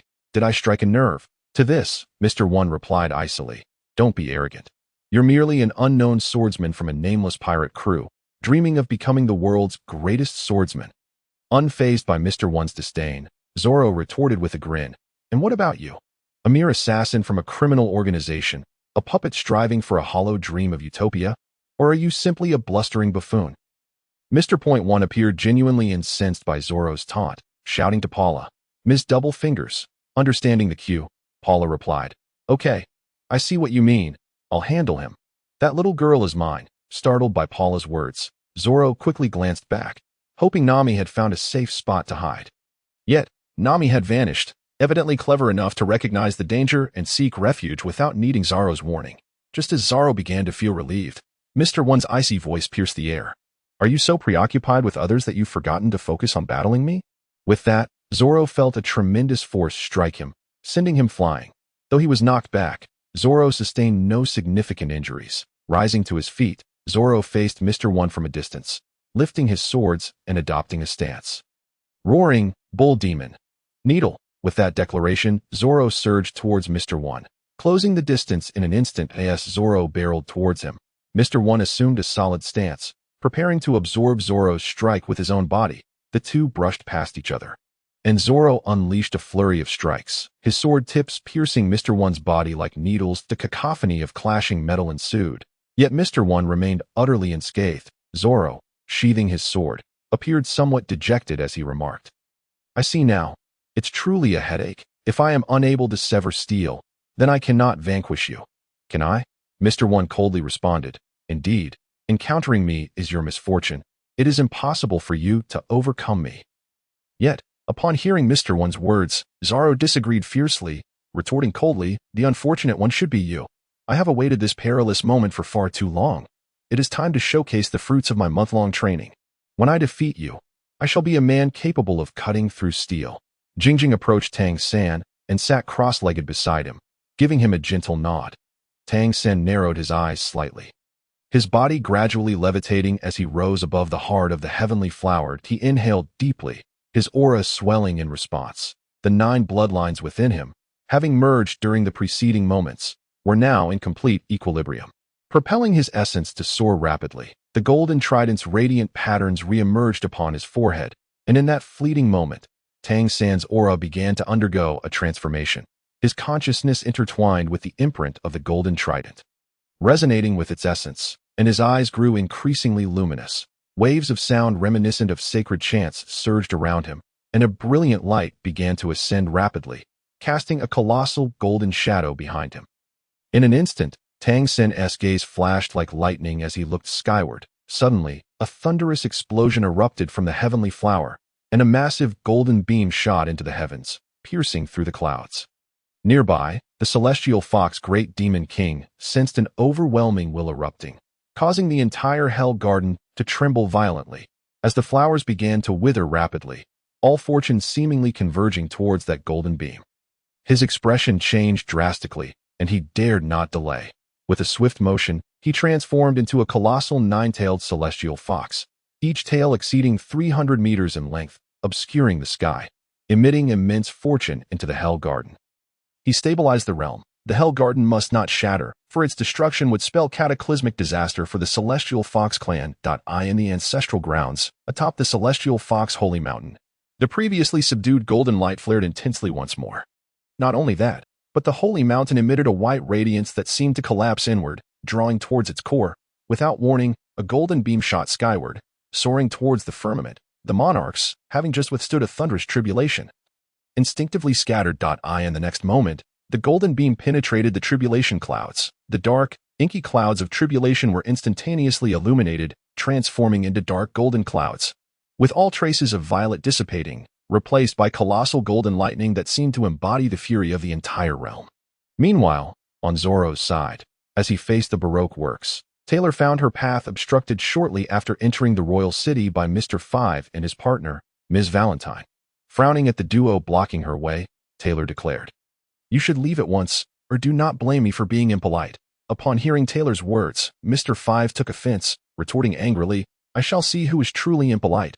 With a flourish, Mr. Five launched his nasal discharge as a projectile. Witnessing this repugnant attack, Taylor shuddered and swiftly unleashed a slicing strike, intercepting Mr. Five's nasal bomb midair. Relieved to have thwarted the attack, Taylor pointed an accusatory finger at Mr. Five, vocalizing her disdain. "You have no sense of decency. Using such vile means to assault." Not perturbed by the ineffectiveness of his attack, Mr. Five barreled towards Taylor, exclaiming, "Whether it's disgusting or not is irrelevant. What matters is defeating you. I will employ any means necessary to achieve victory." As Mr. Five charged towards her, Taylor braced herself, and as he closed the distance, she thrust her long blade forward, aiming to finish Mr. Five in a single blow. However, upon contact, an explosion ensued, propelling Taylor away from the blast. She was thrown several meters before she could regain her footing, just as a heavy object plummeted from above, a weight of 10,000 kilograms. Taylor instinctively turned to evade as a figure descended rapidly towards her. Upon dodging, Taylor observed a deep crater where she had just stood. As the smoke cleared, a woman holding an umbrella emerged from the depths of the pit. It was Ms. Valentine, Mr. Five's partner, glimpsing Taylor's disheveled state. Mr. Point Five kindly informed her of his abilities, saying, "I am a bomb man, having consumed the bomb fruit. Any part of my body can explode." Ms. Valentine added, "My power is derived from the weight fruit, allowing me to alter my weight between 1 kilogram and 10,000 kilograms at will." After introducing their abilities, they smiled at Taylor, stating, "With such powers, we have never failed a mission. Since you wish to impede us, be prepared for death." With that, Mr. Five unleashed another attack, nasal bomb chain cannon, in an instant. A multitude of nasal bombs surged towards Taylor. Faced with such a grotesque assault, Taylor felt a surge of anger, yet she could not afford to underestimate the approaching projectiles. Swiftly, she executed a flurry of slicing blows, intercepting the barrage of nasal bombs in midair. Not relenting, Taylor summoned all her strength, launching two spiraling strikes towards Mr. Five and Ms. Valentine. Fried skewers. Upon witnessing Taylor's fierce assault, Mr. Five and Ms. Valentine hesitated in their advance. Mr. Point Five bent low, unleashing a torrent of hair from his scalp to intercept Taylor's spiraling strikes, while Ms. Valentine leaped gracefully, avoiding the attacks with ease. After successfully defending against Taylor's onslaught, Mr. Five rolled up his sleeves, revealing his muscular arms, and charged at Taylor once more, determined to obliterate her. However, Taylor remained unfazed, channeling her armament hockey into her long-handled knives, striking towards Mr. Five's exposed arms. The resulting explosion was even more violent. Though Taylor was again propelled by the shock wave, once the smoke cleared, Mr. Five bore two distinct blood marks upon his arm. Glimpsing the bloodstains, a fleeting expression of pain crossed Mr. Five's face, but he no longer dared to recklessly charge at Taylor. After all, should she leave further marks upon him, it would surely lead to his downfall. That moment, Ms. Valentine approached Mr. Five, whispering, "What shall we do? This one appears rather formidable." Which Mr. Five, deep in thought, replied, "Indeed, she is not easily dealt with. Let us opt for ranged attacks henceforth." Noticing Mr. Five's decision to hold back, Taylor mockingly taunted, "What's the matter?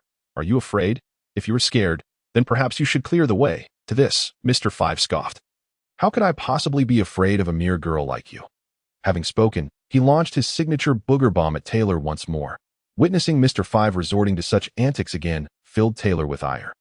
Yet she found herself bereft of effective countermeasures, compelled only to unleash a slicing aerial attack to intercept Mr. Five's booger bomb. Thus, the duel between the two raged on for a quarter of an hour, and Taylor began to feel a sense of urgency. She was reluctant to squander time here. After dealing with Mr. Five, she intended to assist Vivi in confronting the rebel forces. At that moment, as if struck by inspiration, she abruptly halted her assault and addressed Mr. Five. "This is a new ability I've mastered, originally not intended for you. Since you insist on lingering here, I shall use you as my first test subject to ascertain the true extent of this Munch Munch fruit's power." In truth, after vanquishing Wapple and seizing the Munch Munch fruit from him, Henry had entrusted this devil fruit to Taylor upon his departure from the Drum Kingdom, along with a few simple techniques for its use. During their journey over the past few days, Taylor had quietly familiarized herself with the fruit's capabilities, and now, in the heat of battle, she was ready to demonstrate its formidable prowess. With a surge of determination, Taylor bellowed, "Munch Munch Factory, Weapon Modulator, Grenade Launcher." Following her declaration, her right hand rapidly transformed into a colossal grenade launcher. Eyeing her creation with a wicked grin, Taylor taunted Mr. Five, "You seemed rather fond of shooting at me, did you not? Now, it is my turn to shoot at you." With that, the grenade launcher that had formed from her hand fired a massive shell directly at Mr. Five and Ms. Valentine's Day.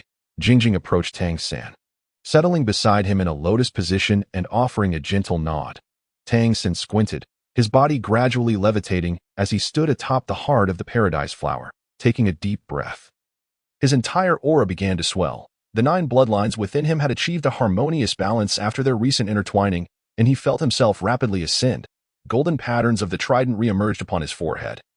And at that moment, Tang San's essence began to undergo a metamorphosis. His consciousness melded with the imprint of the golden trident, attuning itself to its aura, causing his eyes to shimmer with increasing brightness. Waves of sound, reminiscent of sacred chants, reverberated around him, and a brilliant light soared upward, casting a vast golden silhouette behind him. In an instant, his gaze became as sharp as lightning, fixed upon the sky. Suddenly, a tremendous explosion erupted from the paradise flower, and a massive golden beam shot skyward, piercing the heavens. Not far off, the heavenly fox Great Demon Emperor felt an overwhelming surge of will, causing the entire Hell Garden to tremble violently. Flowers withered rapidly, and all fortune seemed to coalesce towards that golden pillar. His expression changed drastically, and without a moment's hesitation, he transformed, revealing his true form as a 9-tailed celestial fox. each tail exceeding 300 meters in length. Casting a shadow over the land, he exuded immense fortune into the Hell Garden, stabilizing the realm. The Hell Garden could not shatter. Otherwise, it would spell catastrophic ruin for the Heavenly Fox clan, the ancestral grounds of the Heavenly Fox Sacred Mountain. The previously subdued golden light flared intensely once more. Not only that, the sacred mountain itself radiated a white glow, which appeared to collapse inward, drawing energy towards its core that a golden beam shot forth without warning. Soaring skyward, the sovereigns, having just withstood another lightning tribulation, instinctively scattered. In the next moment, the golden beam pierced the tribulation clouds. The inky black clouds ignited, transforming into dark golden masses, as all violet hues dissipated, replaced by colossal bolts of golden thunder, seemingly filled with the fury of the entire realm. Upon witnessing Taylor's sudden transformation into a grenade launcher, Mr. 5 and Ms. Valentine's Day were taken aback, astonished to discover that Taylor too possessed the powers of a devil fruit user. However, upon seeing the grenade launcher she unleashed, both quickly set aside their astonishment. Mr. 5, fueled with determination, launched all his hair as explosive projectiles. Yet, his hair bombs merely slowed the advance of the grenade launcher. After a series of explosions, the launcher remained largely unscathed, continuing its relentless assault towards Mr. 5 at this time. Mr. 5 had no opportunity to defend himself, as the grenade launcher sent him flying. The shockwave from the explosion propelled Ms. Valentine's Day skyward, where she hovered above Taylor, activating her ability to increase her weight to 10,000 pounds, plummeting directly downward. Observing Ms. Valentine's Day descending, Taylor wasted no time, firing the grenade launcher midair and sending her tumbling. Nevertheless, due to her ability, Ms. Valentine's Day still fell with the weight of 10,000 pounds. Taylor had already evaded, allowing Ms. Valentine's Day to crash into the ground, creating a massive crater. Glancing at the unconscious Ms. Valentine's Day within the pit, Taylor realized her fighting capability had been extinguished. Meanwhile, Mr. 5 lay motionless, his body shrouded in darkness, clearly having succumbed to unconsciousness. Thus, at the southern gate of Alabastus Royal City, Taylor triumphed over Mr. 5 and his companion, Ms. Valentine's Day. Yet, following her victory, Taylor did not hasten to depart the battlefield. Instead, she recalled a statement Henry had once made to her. According to Henry, the munch fruit could alter her physique, transforming her into a slender beauty. With this thought in mind, Taylor commenced her metamorphosis. Munch Factory, body modification, slimming. Her mouth expanded, engulfing her entire form. Once absorbed, Taylor transformed into a large sphere. Subsequently, copious steam erupted from her spherical form. And as it quivered, a silhouette emerged from the mist, revealing the successfully transformed Taylor.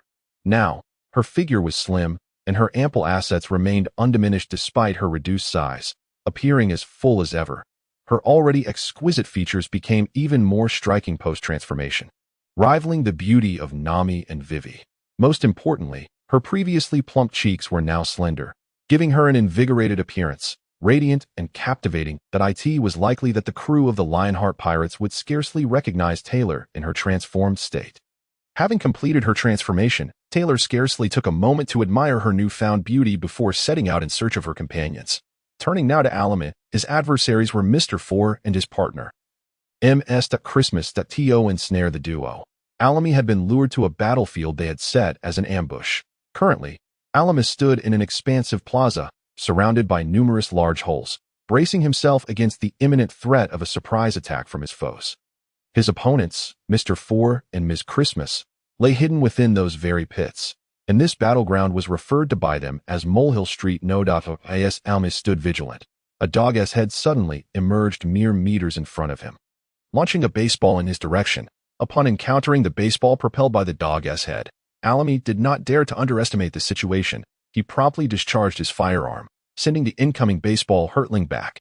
However, just as the baseball was about to soar away, an enormous figure suddenly erupted from the ground. It was Mr. 4. With a powerful swing, Mr. 4 struck the baseball, causing it to fly towards Alamy at an even greater velocity.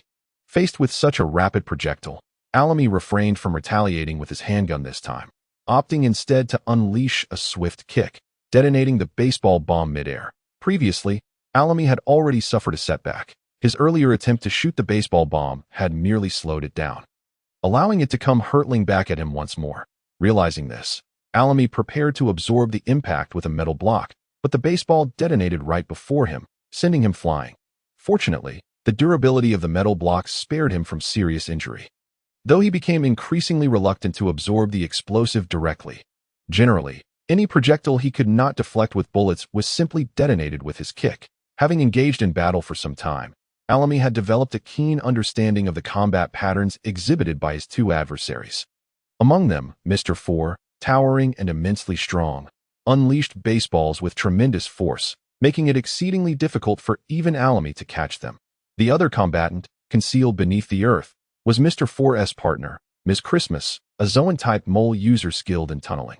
The expansive network of underground passages was her handiwork. After a prolonged skirmish, Alamy finally devised a strategy to confront them.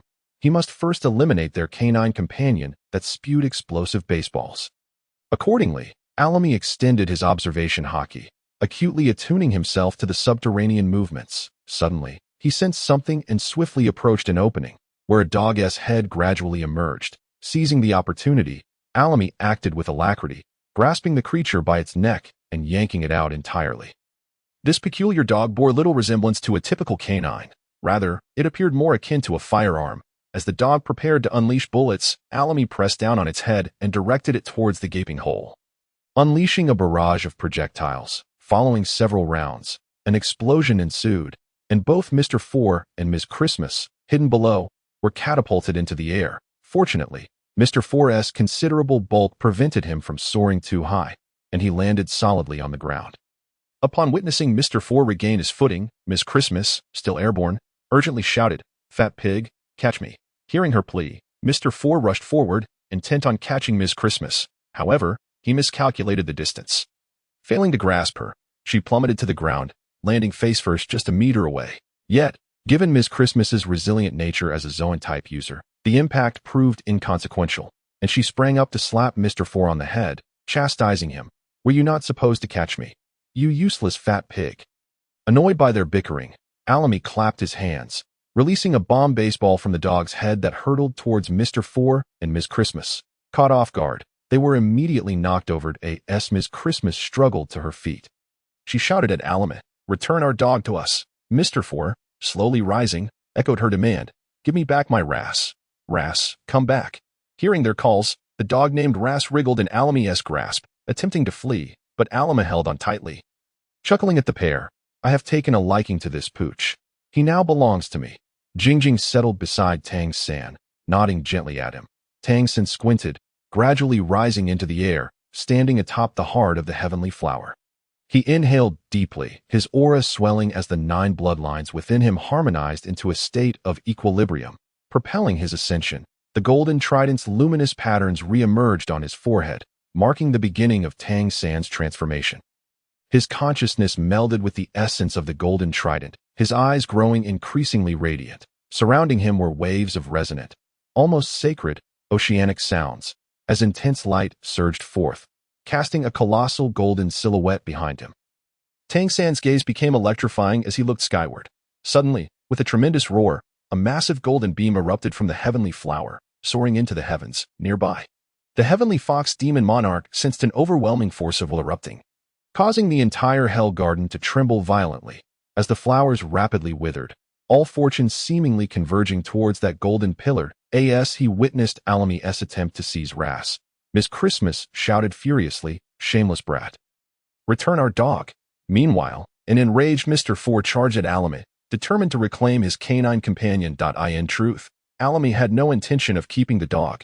He merely sought to provoke his opponents, hoping to disrupt their coordination and create an opportunity for himself. When Mr. 4 approached, Alamy tossed Ras back to him, simultaneously delivering a powerful kick that struck Mr. 4, opening a gash across his chest and sending him reeling backward, blood spewing from his mouth. Seeing Mr. 4 sent flying, Ms. Christmas transformed into her mole form but did not charge toward Alamy. Instead, she burrowed into the underground passage. Alamy understood that Ms. Christmas was not attempting to escape, but rather intended to launch a surprise attack from below. Yet, with his mastery of observation hockey, it was nearly impossible for Ms. Christmas to ambush him. Alamy sneered, "Don't think you're the only one who can dig." With that, he plunged into the tunnels that Ms. Christmas had excavated by the time Ms. Christmas reached the spot where Alamy had stood. He had already vanished. As she pondered his whereabouts, she suddenly felt a powerful force strike from below, propelling her into the air with a kick from Alamy. Christmas soared upward, coughing blood before crashing down, landing motionless on the ground. Alamy emerged from the cavern, casting a glance at the fallen Ms. Christmas and the distant Mr. Force sprawled on the ground, alongside the doggun Ras, now transformed back into a rocket launcher in his embrace. Alamy realized that he had finally triumphed. At the southeastern gate of Alabaston's royal capital, Alamy faced off against Mr. Four and his partner. Christmas, emerging victorious. Following Alamy's victory, attention shifted to the clash between Chopper and Mr. Three. Chopper confronted Mr. Three and his ally, Ms. Golden Week, feeling a twinge of fear, yet bravely blocking their path. This was Chopper's inaugural battle since setting sail, and he was determined not to be bested by his adversary. Observing the reindeer before him, Mr. Three scowled and declared, "You, reindeer, step aside at once, or I shall roast you." Upon hearing Mr. Three regard him as food, Chopper, in a fit of anger, transformed into his human form and shouted, "I am not food. I am a human." Startled by Chopper's sudden transformation, Mr. Three cursed, "You hardly resemble a human. You are clearly a monster. Regardless of what you are, since you dare obstruct my path, you shall not live." With that, a multitude of candles erupted from Mr. Three's hands, hurling toward Chopper. Candle lock. Although unaware of the nature of Mr. Three's attack, Chopper instinctively reverted to his reindeer form and leaped aside. Unyielding, Mr. Three pursued Chopper, launching more attacks. Candle lock. Candle lock. Fortunately, Chopper's agility and leaping ability allowed him to evade Mr. Three's relentless onslaught. Observing Mr. Three's continued failure to catch Chopper, Golden Week, seated nearby and munching on sunbae, expressed her dissatisfaction. "When will you finally defeat him?" Irritated by Ms. Golden Week's lack of assistance and her sarcastic remarks, Mr. Three retorted, "If you wish for a swift conclusion, then you ought to lend a hand." Unmoved by Mr. Three's complaint, Ms. Golden Week continued to quietly enjoy her sunbae and sip tea. Meanwhile, seizing the opportunity presented by Mr. Three's distraction, Chopper charged forward and landed a punch that sent Mr.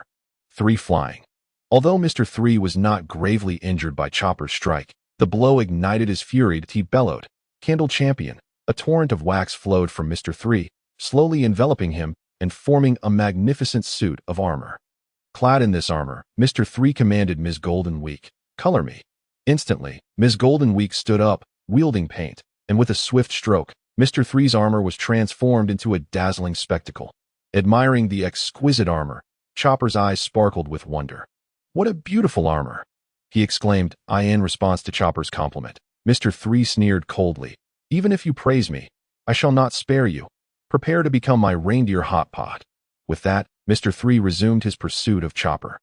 This time, however, evading Mr. Three's attacks became increasingly difficult for Chopper. After successfully dodging several strikes, Chopper finally lost his footing and was sent flying by Mr. 3. As Chopper soared through the air, a sweet taste filled his mouth, indicating he had sustained some internal injuries. Gazing at the towering Candle Champion robot in the distance, Chopper pondered, "Is this how I am to be defeated? Certainly not. I am destined to become a brave man, and I cannot concede here." With determination, Chopper retrieved a blue wave ball and swallowed it. Feeling the surge of power coursing through him, Chopper experienced enhancements throughout his physique. As his thoughts sharpened, Chopper activated his mental fortification, beginning to analyze Mr. Three's weaknesses. Yet Mr. Three was not one to remain passive.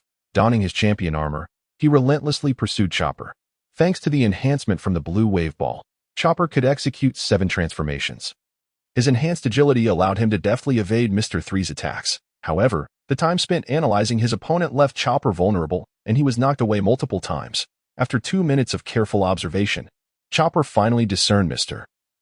Three's weakness, his head. Now fully encased in wax armor, Mr. Three's only vulnerable spot was his exposed head. Confident, Chopper transformed into a spring-loaded form, preparing to leap from above to strike Mr. Three's head. As he descended, he shifted into a strength-enhanced form. His arms swelled, effortlessly deflecting Mr. Three's incoming strikes as he prepared to unleash a powerful blow upon Mr. Three's head. Hoof strike. Cherry blossom. As Chopper descended, The massive imprint of his hoof loomed above Mr. 3, who believed his end was nigh. However, after the impact, Mr. 3 realized he had not been vanquished. Chopper, equally perplexed, noted that his attack had indeed landed but not on Mr. 3's head. Rather, it had struck the armor on his chest. Staring at the cross-shaped hoof print on Mr. 3's chest armor, Chopper was baffled. He had aimed for Mr. 3's head. How had the mark appeared on his chest instead? Mr. 3, noticing the shattered armor on his chest, felt a shiver of fear. Had Chopper's blow landed on his head, he might have faced dire consequences. Glancing at Ms. Golden Week, he frowned and said, "Finally, you have decided to act. Had you delayed further, I might have been defeated." Jingjing approached Tang San, settling beside him and nodding gently.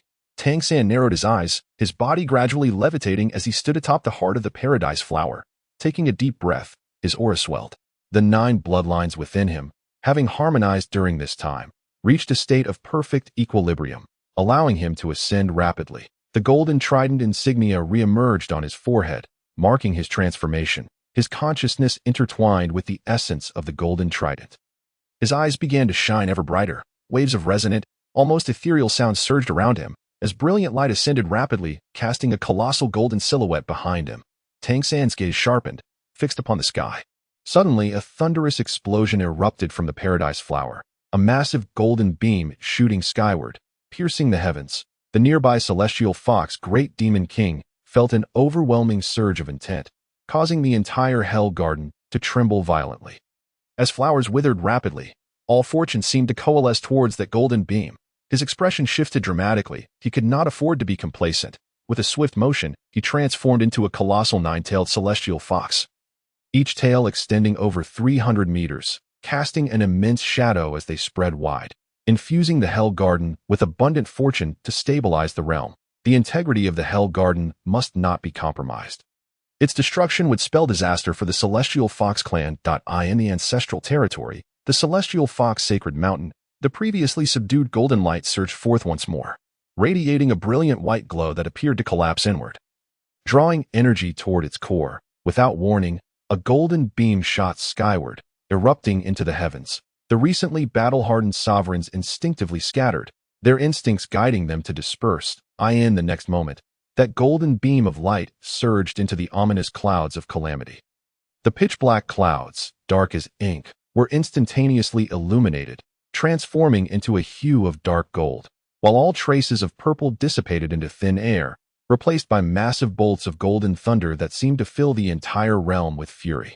Upon hearing Mr. 3's words, Chopper realized that the reason he had inadvertently directed his intended attack towards Mr. 3's chest instead of his head was undoubtedly related to the little girl known as Ms. Huang Jinzhou. Chopper fixated on the spot he had just struck on Mr. 3's chest, where a peculiar red mark prominently appeared. It seemed that this very mark was the reason his attack had failed to take effect. Pointing to the mark on Mr. 3's chest, Chopper inquired of Ms. Huang Jinzhou, "What is that?" Initially, Chopper did not expect her to provide an answer, yet to his surprise, Ms. Huang Jinzhou responded without hesitation. "That is the color trap, bullfight red, which compels you to attack that very spot like a frenzied bull." After hearing Ms. Huang Jinzhou's explanation, Chopper finally understood why his previous attack had been ineffective, and with gleaming eyes, he exclaimed, "This is truly impressive."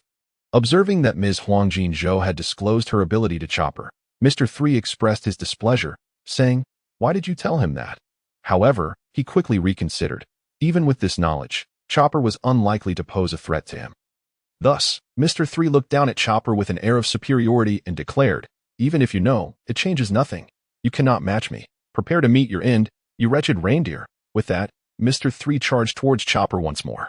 Faced with Mr. 3's relentless assault, Chopper could only dodge and devise a strategy. Yet, as he evaded the attacks, he suddenly burst into laughter. "Ha! Ha!" Hearing his own laughter, Chopper was perplexed. What was happening? Why did he suddenly feel compelled to laugh so heartily? Upon hearing Chopper's confusion, Ms. Huang Jinzhou, holding her sketchpad, kindly explained, "Color trap. Laughing yellow. Anyone marked by me will incessantly burst into laughter. Isn't that delightful?" Before Chopper could respond, Mr. 3 seized the opportunity. Noticing that Chopper had slowed down due to Ms. Huang Jinzhou's interference, he swiftly kicked Chopper away. As Chopper picked himself up, he shouted at Ms. Huang Jinzhou, You need to stop this. Otherwise, I won't hold back. With that, Chopper disregarded Ms. Huang Jinzhou and focused intently on Mr. 3. Time had elapsed, and he could not use his 7 transformations for the moment. After a moment of contemplation, Chopper swallowed another blue wave ball, resolving to determine the outcome within the next 3 minutes. However, the second blue wave ball did not completely control the direction of his transformation. It was a gamble. Yet, regardless of the risks, Chopper refused to concede, for he had rediscovered a method to defeat Mr. 3. This time, even if Ms. Huang Jinzhou attempted to interfere again, he was confident he could take down Mr. 3. After devising his strategy, Chopper attempted several times and finally transformed into a form with enhanced jumping ability. As he lunged towards Mr. 3, he leaped high into the air, but this time, he did not attack directly. Instead, he jumped behind Mr. 3 and seized the fiery numeral 3 atop his head, igniting it against Mr. 3's body. Startled by Chopper's sudden grasp of his flaming hair, Mr. 3 exclaimed in panic, "What do you think you're doing? Let go of my hair." Ignoring Mr. 3's cries, Chopper continued to use the flames from his hair to ignite the waxen armor enveloping Mr. 3. As the fire approached Mr. 3's hair, the wax armor swiftly melted away. Seeing Mr. 3 finally stripped of his protective wax armor, Chopper seized the opportunity without hesitation. After several attempts, he transformed once more into his strength-enhanced form. Blossom of the Cherry Blossom Hoof. Chopper's powerful strike landed squarely on Mr. 3's back, sending him hurtling several meters away before crashing to the ground, motionless, evidently unable to continue the fight. Gazing at Mr. 3, who lay defeated and still, Chopper collapsed onto the ground. At this moment, he felt utterly drained, devoid of any energy to move. This exhaustion stemmed from the side effects of the 2 blue wave balls and the perilous nature of the recent battle. Though Chopper had indeed vanquished Mr. 3, the ordeal had been fraught with danger. A slight miscalculation could have resulted in his own downfall. Nevertheless, Chopper quickly rose again. He recalled there was still a little girl left to deal with. Yet, upon surveying his surroundings, he found that Ms. Huang Jinzhou had already vanished. It seemed she had chosen to flee upon witnessing Mr. 3's defeat. Chopper had no interest in pursuing a mere girl, having resolved the immediate crisis. He could not contain his elation that I have finally triumphed. I am a brave warrior of the seas. Amid Chopper's jubilant cheers, the battle reached its conclusion. The victor of the confrontation between Chopper, Mr. 3, and his partner, Ms. Huang Jinzhou, was none other than Chopper. Meanwhile, as Chopper faced off against Mr. 3, Sanji's battle with Mr. 2 Bon Clay had already commenced. Just moments ago, Sanji and Mr. 2 had exchanged a flurry of kicks, neither yielding an inch, until both were sent flying by the other's strikes. As Sanji slowly rose, he glared at Mr. 2, cursing, "I never expected this freak to be so formidable." Unfazed by Sanji's scorn, Mr. 2 retorted defiantly, "What kind of pathetic leg technique is that? It is on par with my beautiful Okama boxing." With a fierce determination, Mr. 2 declared, "Step aside, or I shall show no mercy." Unperturbed by Mr. 2's fury, Sanji smiled confidently. "I won't let you pursue Vivi. If you have the capability, defeat me first." Upon hearing Sanji's refusal to yield, Mr. 2 growled, "Then do not blame me. If you perish, it will be your own doing. Okama boxing, sorrowful swan dance." With that, Mr. 2 assumed a stance, launching a barrage of attacks, shifting positions rapidly to unleash a fierce onslaught upon Sanji. Sanji, in turn, could only desperately evade, wary of allowing Mr. 2's strikes to land.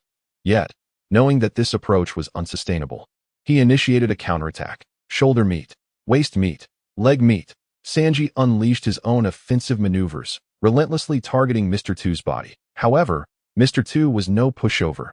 No matter how fierce Sanji's attacks were, he adeptly defended himself with his hands and feet. Eventually, the 2 combatants unleashed their signature techniques against one another. Okama boxing, arabesque dance, mutton strike. The collision of their kicks in midair sent both fighters hurtling away in opposite directions. As the dust settled, Sanji emerged from the ruins of a shattered building. Simultaneously, Mr. 2 emerged from another wrecked structure, and their gazes collided, sparking an intense confrontation. Sanji was fueled by his frustration at being unable to eliminate his opponent and assist Vivi, while Mr. 2 simmered with dissatisfaction at failing to complete the task assigned by his boss, obstructed by an unexpected chef. Glaring at Sanji, Mr. 2 seethed, "This is enough. I can't believe I had to use arabesque dance against a foolish chef like you. This is utterly humiliating." I shall get serious now. Upon hearing Mr. Tu's words, Sanji expressed his displeasure, stating, I feel the same way. How dare you use a lamb chop against a person like you, a perverse freak. If you have any skill, unleash it quickly. After defeating you, I still need to assist Vivi. Witnessing Sanji's indifference towards his own safety, Mr. Tu genuinely grew angry, declaring, allow me to demonstrate the truly terrifying aspects of the mimic fruit. Jingjing approached Tang San, sitting cross-legged beside him and gently nodding her head. Tang San narrowed his eyes slightly, his body gradually levitating as he stood atop the heart of the paradise flower. He inhaled deeply, his entire aura swelling in response. The 9 bloodlines within him, having melded during this time, were now in a state of perfect equilibrium, causing him to rapidly transcend. The golden trident's light patterns re-emerged on his forehead. And in that moment, Tang San's aura began to undergo a transformation, his consciousness intertwined with the imprint of the golden trident, resonating with its essence. As his eyes grew increasingly luminous, the sound of crashing waves, reminiscent of sacred chants, reverberated around him, while intense light began to surge rapidly, casting a colossal golden silhouette behind him. With eyes like lightning, Tang San gazed skyward. Suddenly, a thunderous explosion erupted from the paradise flower. A massive golden beam shooting up into the heavens. Nearby, the celestial fox demon emperor felt an overwhelming surge of will, causing the entire hell garden to tremble violently, with flowers wilting rapidly, as if all fortune was converging towards that golden beam. His face changed dramatically, yet he dared not delay. With a swift motion, he transformed into a colossal 9-tailed celestial fox, exceeding 100 meters in length, each tail stretching over 300 meters, obscuring the sky. He infused a tremendous amount of fortune into the Hell Garden, stabilizing the realm. The Hell Garden must not shatter, otherwise, it would spell catastrophic disaster for the Celestial Fox Clan. And the ancestral grounds. The Celestial Fox Sacred Mountain, the previously subdued golden light surged once more. Furthermore, the mountain's essence radiated a white glow, which appeared to collapse inward, drawing towards its core. A golden beam shot up without warning, ascending into the sky. The recently fortified monarchs instinctively scattered. In the next instant, the golden beam pierced through the tribulation clouds. The pitch-black clouds were instantaneously illuminated, transforming into dark golden masses with all violet hues dissipating, replaced by colossal golden thunderbolts, as if the wrath of the entire realm was unleashed. Observing his inability to subdue Sanji, Mr. Tu finally resolved to employ the powers of the devil fruit. He proclaimed, my greatest strength lies in my formidable memory. I can almost recall every face I have seen. Let me utilize the power of the mimic fruit to amalgamate amusing facial features from my memory. Upon seeing them, you will laugh uncontrollably, granting me the opportunity to defeat you. With that, Mr. Tu commenced his face synthesis technique, the world's premier bizarre visage, the world's premier peculiar nose, the world's premier strange mouth. Today, I unveil the art of mimicry. However, upon witnessing Mr. Tu's synthesized face, Sanji could not help but scoff. Isn't that just 90 your own face? Hearing Sanji's taunt, Mr. Tu was utterly demoralized, collapsing to the ground. Seizing the opportunity, Sanji delivered a swift kick to Mr. Tu's face, sending him flying. As he observed Mr. Tu soaring through the air, Sanji remarked in exasperation, I don't have time to watch you fool around. As Mr. Tu got back up, clearly displeased, he angrily retorted, this is not mere foolery. You are indeed a ruthless individual, devoid of any sense of humor. I wonder if you would still strike your allies with such ease. Following this, Mr. Point 2 touched his face and instantly transformed into Zoro's likeness, confronting his comrade. Originally, Mr. 2 intended to question whether Sanji could strike his own allies. However, before he could finish, Sanji swiftly kicked him in the face once more. Witnessing Sanji strike his own likeness again, Mr. 2 furiously protested, that's your friend's face. What do you consider your friends to be? In response to Mr. 2's accusations, Sanji boldly declared, a fake is a fake, regardless of whose face you wear. I will not be deceived. The essence of a person lies in their heart. Upon hearing Sanji's righteous words, Mr. 2 was taken aback, lamenting, is she the same? With that, he transformed into Nami's visage. Upon seeing Nami's face, Sanji could no longer maintain his previously noble demeanor, revealing a distinctly lecherous expression at this juncture. Mr. 2 reverted to his original face, and Sanji, in turn, adopted a stern countenance. Appeared that Mr. 2 had discovered something amusing. as he transformed back into Nami's likeness, prompting Sanji to once again showcase his lascivious demeanor. After several such exchanges, Mr. Two ultimately uncovered Sanji's Achilles heel. With a chuckle, Mr. Two remarked, "What an easily comprehensible fellow." Thus, he transformed into Nami again. Slightly loosening his collar, seductively stating, "It is quite hot in this country. Who could assist me in removing my clothing?" Upon hearing Mr. Two, disguised as Nami, utter such words, Sanji immediately morphed into a lovesick puppy. Grinning foolishly as he exclaimed, "Allow me to assist." He then attempted to help her. Witnessing Sanji take the bait, Mr. Two promptly reverted to his original form and delivered a fierce kick, sending Sanji sprawling. When Sanji finally rose again, he could only feel exasperation towards himself. He was acutely aware that the Nami before him was indeed Mr. Two, yet he was nonetheless entranced by her appearance. For this, Sanji could only blame Nami's captivating charm. Just as he intended to rise and deal with Mr. Two, the latter transformed back into Nami, gazing at the enraged Sanji with trepidation. "Are you truly going to strike me?" Faced with Mr. Two's Nami transformation, Sanji could only kneel, furiously pounding the ground with his fists. Confronted with such an adorable Nami, he simply could not bring himself to attack. Observing Sanji's hesitation, Mr. Two seized the moment to revert to his original form, launching a barrage of strikes against him. After enduring an onslaught from Mr. Two, Sanji finally reached his limit, delivering a powerful kick that sent Mr. Two flying. Seething with rage, he exclaimed, "When will this end? I have seen through your abilities. When you attack me, do you revert to your original form?" Seeing that Sanji seemed to have truly discovered his weakness, Mr. Two hastily feigned ignorance. "What are you saying?" "I didn't hear anything." Encountering Mr. Two's blatant self-deception, Sanji retorted, "Do you believe that pretending not to hear will suffice? Now that I have uncovered your weakness, your demise is imminent. I have no intention of wasting any more time with you." With Sanji finally adopting a serious demeanor, Mr. Two similarly resolved not to squander any more time, declaring loudly, "I feel the same way. Although I have enjoyed our little game, the mission takes precedence. You can perish." With that, Mr. Two unleashed his ultimate move, the transvestite fist. Memories of that summer. Subsequently, Mr. Two began to spin at high speed, gathering strength for a decisive blow against Sanji. However, during the attack, Mr. Two was unable to transform into Nami's form. And upon detecting this flaw, Sanji acted swiftly. Cheek flesh, kick.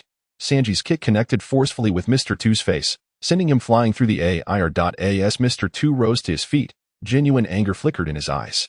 He promptly donned two swan necks on his legs. "Allow me to demonstrate the ultimate secret of the human demon fist technique." Exploding swan. With that, Mr. Two utilized the swan necks to extend his legs' reach. And due to Sanji's shorter legs, he was repeatedly sent sprawling by Mr. Two's kicks. Moreover, with the swan necks enhancing his power, Mr. Two's attacks were indeed more formidable than before, leaving Sanji severely wounded after several encounters. Observing Sanji struggle to his feet once more, Mr. Two taunted, "Foolish chef, how do you fare? Ready to concede?" Ignoring Mr. Two's words, Sanji lit a cigarette and took a deep drag. After exhaling the smoke, he tossed the cigarette aside and calmly declared, "You wretched half-breed, this time you are doomed. Allow me to showcase the fruits of my recent training. Demon wind, leg." With that, Sanji spun rapidly in place, and when he came to a halt, his right leg blazed with a fiery hue, as if engulfed in flames. Witnessing the transformation of Sanji's right leg, Mr. Two's eyes filled with profound trepidation. He recognized that this was Sanji's final assault. Yet, he remained undaunted, preparing his own most powerful technique. Human Demon Fist Technique. Explosive Swan Arabesque.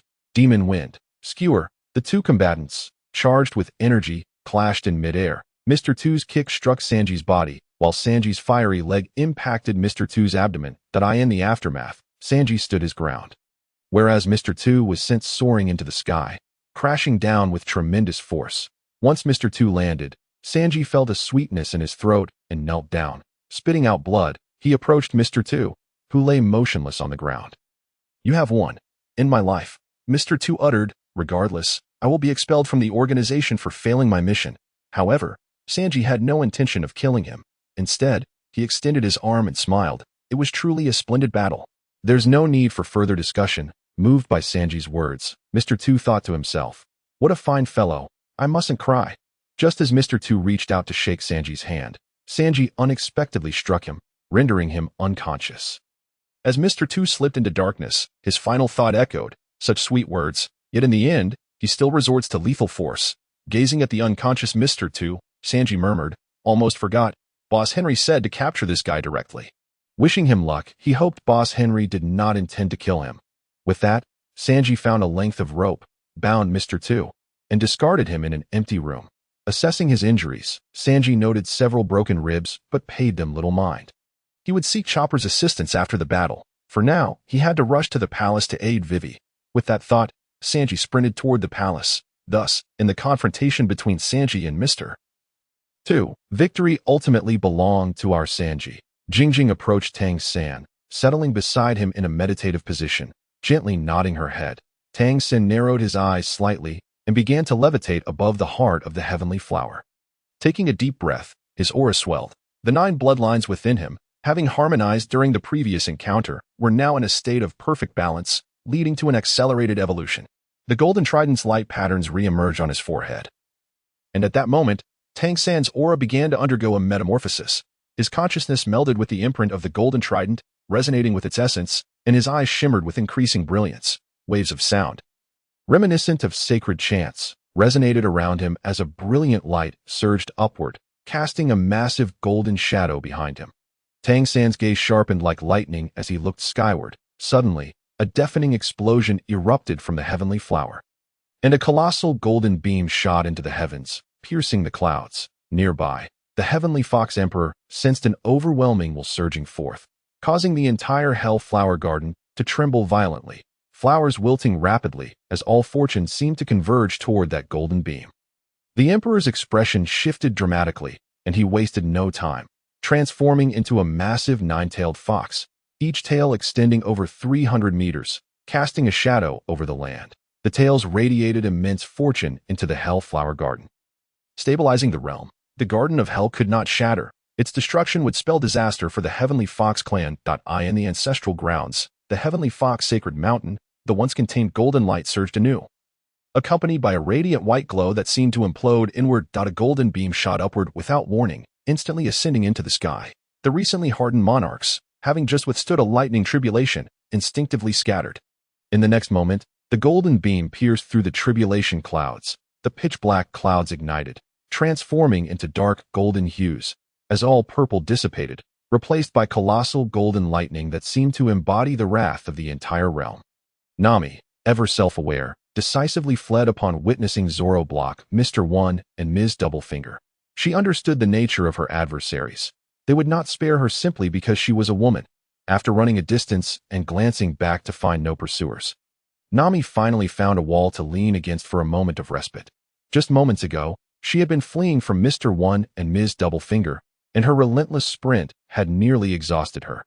After resting briefly, Nami regained some strength. She pulled out 3 iron rods, newly crafted weather rods that Alabastis Aramaki had designed for her since her departure from the Drum Kingdom. As a weapons enthusiast, Aramaki had crafted these rods based on Nami's requests, claiming they were the perfect weapons for her. Gently caressing her new weapons, Nami muttered to herself, "What am I hesitating for? Didn't I promise to help Vivi reclaim her kingdom? I must fight as well. Everyone else is fighting, so I have no reason to hold back. If it's just that woman, I should be able to handle her." However, just as Nami bolstered her resolve to confront Ms. Doublefinger, a black spike suddenly shot from behind her, piercing her shoulder. Startled by the unexpected attack, Nami swiftly rolled away from the wall. Turning around, she saw that the wall she had just leaned against now bore a gaping hole from the spike's emergence. Emerging from the opening was none other than Ms. Doublefinger. With a model-like grace, Ms. Doublefinger approached Nami, smiling as she remarked, "Hee, what a useless little girl, injured so quickly," as Nami contemplated what had attacked her. Ms. Doublefinger seemed to read her thoughts. Raising her left hand, to Nami's astonishment, black spikes protruded from Ms. Doublefinger's wrist, the very same spikes that had pierced her shoulder. With a smile, Ms. Doublefinger declared, "I am a thorn human, having consumed the thorn fruit, enabling me to sprout spikes from any part of my body. Thus, you might as well accept your fate and let me end your life." Naturally, Nami would never concede. She raised the weapon in her hand, pointing her sword at Ms. Doublefinger's, and declared with fierce determination, "Not only will I not accept defeat, but I will also vanquish you right here." Without further hesitation, Nami seized 2 of the 3 weather rods and began to blow bubbles. However, Ms. Doublefingers clearly lacked the patience to allow Nami to complete her attack. Upon witnessing Nami incessantly blowing bubbles, she scoffed and retorted, "This is hardly the time for your bubble play." After uttering this, Ms. Doublefinger's arms transformed into two thick, sharp spikes, lunging towards Nami. Realizing the imminent threat, Nami abandoned her bubble making and hurriedly dodged the attack from Ms. Doublefinger's. In the aftermath of her evasion, the wall behind her suffered the consequences, pierced by Ms. Doublefinger's spikes, leaving it resembling a honeycomb. Witnessing the devastation of the wall, Nami felt a chill run down her spine. Had she not dodged the spikes, she would have met the same fate. Thus, Nami became even more vigilant, evading Ms. Doublefinger's attacks while frantically blowing bubbles. Observing that a mere girl like Nami had yet to be subdued, Ms. Doublefingers felt a pang of embarrassment. Consequently, she halted her advance and bellowed, "Thorny hedgehog from the treasure book house." Instantly, Ms. Doublefingers curled her body, and spikes erupted from all directions, resembling a hedgehog as it rolled towards Nami. Just as this spiky incarnation of Ms. Doublefingers was about to pierce her body, Nami was not one to be easily defeated. She swiftly removed her cloak, and as Ms. Doublefingers lunged, she waved her garment, causing Ms. Doublefingers to veer off course. After rolling twice, Ms. Doublefingers regained her human form and smirked at Nami, saying, "Little girl, you certainly have a knack for evasion. Wouldn't it be better to let me finish you off quickly and spare you further suffering?" To this, Nami retorted, "I shall not perish. It is you who will meet your end." She glanced skyward, smirking as she added, "On a rainy day, one must be cautious. Do not let the lightning strike you." Hearing Nami's words, Ms. Doublefingers laughed. "You are mistaken. This land has not seen rain in 3 years." Nami, undeterred, shot back, "Just because it hasn't rained, doesn't mean there won't be thunder. Let the heavens strike." Just as Ms. Doublefingers pondered the source of the thunder, she suddenly heard a crackling sound of electricity above her. Looking up, she was astonished to find a black thundercloud hovering overhead, pulsating with arcs of lightning, seemingly poised to strike at any moment. Upon witnessing the ominous cloud, Ms. Doublefingers exclaimed, "When did this thundercloud form?" Yet, at that moment, no one was there to answer her query. In an instant, with Nami's commanding shout, the thundercloud surged downward towards Ms. Doublefingers. With a deafening roar, the lightning, guided by Nami, struck through Ms. Doublefingers, leaving her charred and blackened. Gazing at the ashen figure of Ms. Doublefingers, Nami finally exhaled, relieved to have vanquished one foe through her own efforts. However, just as she began to relax, a sharp pain pierced her calf. She then noticed that the previously downed Ms. Doublefingers had opened her eyes, with her left hand transformed into a long, sharp spike that had just pierced Nami's leg. As Nami fell to the ground, a look of agony crossed her face. Nevertheless, she paid little heed to the pain, tearing a strip from her clothing to hastily bandage her wound. Meanwhile, Ms. Doublefingers had risen once more, glaring down at the fallen Nami with a fierce voice. "Little girl, you have truly angered me. Prepare to die." Thorny wolf mace. As soon as Ms. Doublefingers uttered these words, her arms began to writhe, morphing into 2 massive wolf maces. Raising the maces high, she prepared to strike Nami, who lay on the ground. Should the blow connect, Nami would be gravely injured, if not killed. Yet, just as Ms. Doublefingers swung down, Nami vanished like a phantom. While Ms. Doublefingers pondered the sudden disappearance of Nami, she heard a sweet voice from behind. "Mirage." Jingjing approached Tang San, sitting cross-legged beside him. Gently nodding her head, Tang San narrowed his eyes, gradually levitating above the heart of the heavens flower. Taking a deep breath, his aura began to surge. The 9 bloodlines within him, having harmonized during the previous moments, reached a state of perfect balance, leading to rapid ascension. The golden trident's pattern re-emerged on his forehead, and at that moment, Tang San's aura began to undergo a metamorphosis. His consciousness intertwined with the imprint of the golden trident. Sensing its essence, his eyes grew increasingly bright. Waves of sound reminiscent of celestial chants resonated around him, and a brilliant light surged forth, casting a massive golden silhouette behind him. Tang San's gaze sharpened like a lightning bolt. Fixed upon the sky, suddenly, with a resounding boom, a colossal golden beam erupted from the heavens flower. Soaring towards the heavens, the nearby heavenly fox great demon emperor felt an overwhelming intent erupt, causing the entire hell garden to tremble violently. Flowers wilting rapidly as all the fortunes seemed to converge towards that golden beam. As his expression shifted, he wasted no time. With a swift movement, he transformed into a colossal 9-tailed heavenly fox. Over 100 meters long, With each tail spanning over 300 meters, the 9 tails spread across the sky, casting shadows and infusing the Hell Garden with abundant fortune, stabilizing the realm. The Hell Garden must not shatter, for such a calamity would spell disaster for the Heavenly Fox clan. In the ancestral land, the Heavenly Fox Sacred Mountain, the previously subdued golden light intensified again, radiating a brilliant white glow that seemed to collapse inward. Surging towards its core, without warning, a golden beam shot skyward, ascending into the atmosphere. The monarchs, having just withstood a lightning tribulation, instinctively scattered. In the next moment, that golden beam pierced through the tribulation clouds, the dark clouds. As black as ink, were instantly illuminated, transforming into dark golden formations, while all traces of purple vanished, replaced by immense golden lightning, seemingly filled with the wrath of the entire realm. Hearing Nami's voice, Ms. Double Fingers turned around to find Nami standing behind her. Smiling brightly, Nami looked at Ms. Double Fingers and said, "The humidity and temperature today are quite stable, but localized mirages may occur." As she gazed upon Nami's smiling visage, Ms. Double Fingers felt an unsettling sensation, as if the other were mocking her. Enraged, she brandished her spiked club and charged towards Nami's direction. Realizing the imminent threat, Nami swiftly turned and fled. The previous strike of lightning had depleted her prepared storm clouds, rendering any further thunder strikes impossible. However, Nami remained undaunted, for her climate baton still held one final trick, albeit one that required specific conditions to unleash. After traversing 2 streets, Nami finally encountered a narrow dead end. A surge of elation coursed through her as she dashed into the alley. Seeing Nami cornered, Ms. Double Fingers sneered, "Now you cannot escape, can you? You little wretch. Today I shall turn you into a beehive." To this taunt, Nami retorted with a smile, "I have no desire to die so disgracefully, and it may very well be you who cannot escape." Just as Ms. Double Fingers pondered whether Nami was merely putting on a show, Nami had already raised her weapon. At that moment, her climate baton had transformed into a long spear, resembling a character devoid of one horizontal line. Gripping the spear firmly, Nami proclaimed, "Heat compression, air cannon." With a mighty shout, a jet of red, high-temperature gas erupted from the spear's tip, spiraling towards Ms. Double Fingers. Trapped between narrow corridors, Ms. Double Fingers had nowhere to evade, and the crimson blast pierced through her body. The high-temperature gas, reaching over 100 degrees, seared her insides as it passed through. Following the blast, Ms. Double Fingers lay on the ground, smoke billowing from her mouth, her eyes rolled back in defeat at last. Nami had the moment to discard her now scorching climate baton. Observing that Ms. Double Fingers showed no signs of rising again, Nami finally released her pent-up anxiety and sank to the ground in relief.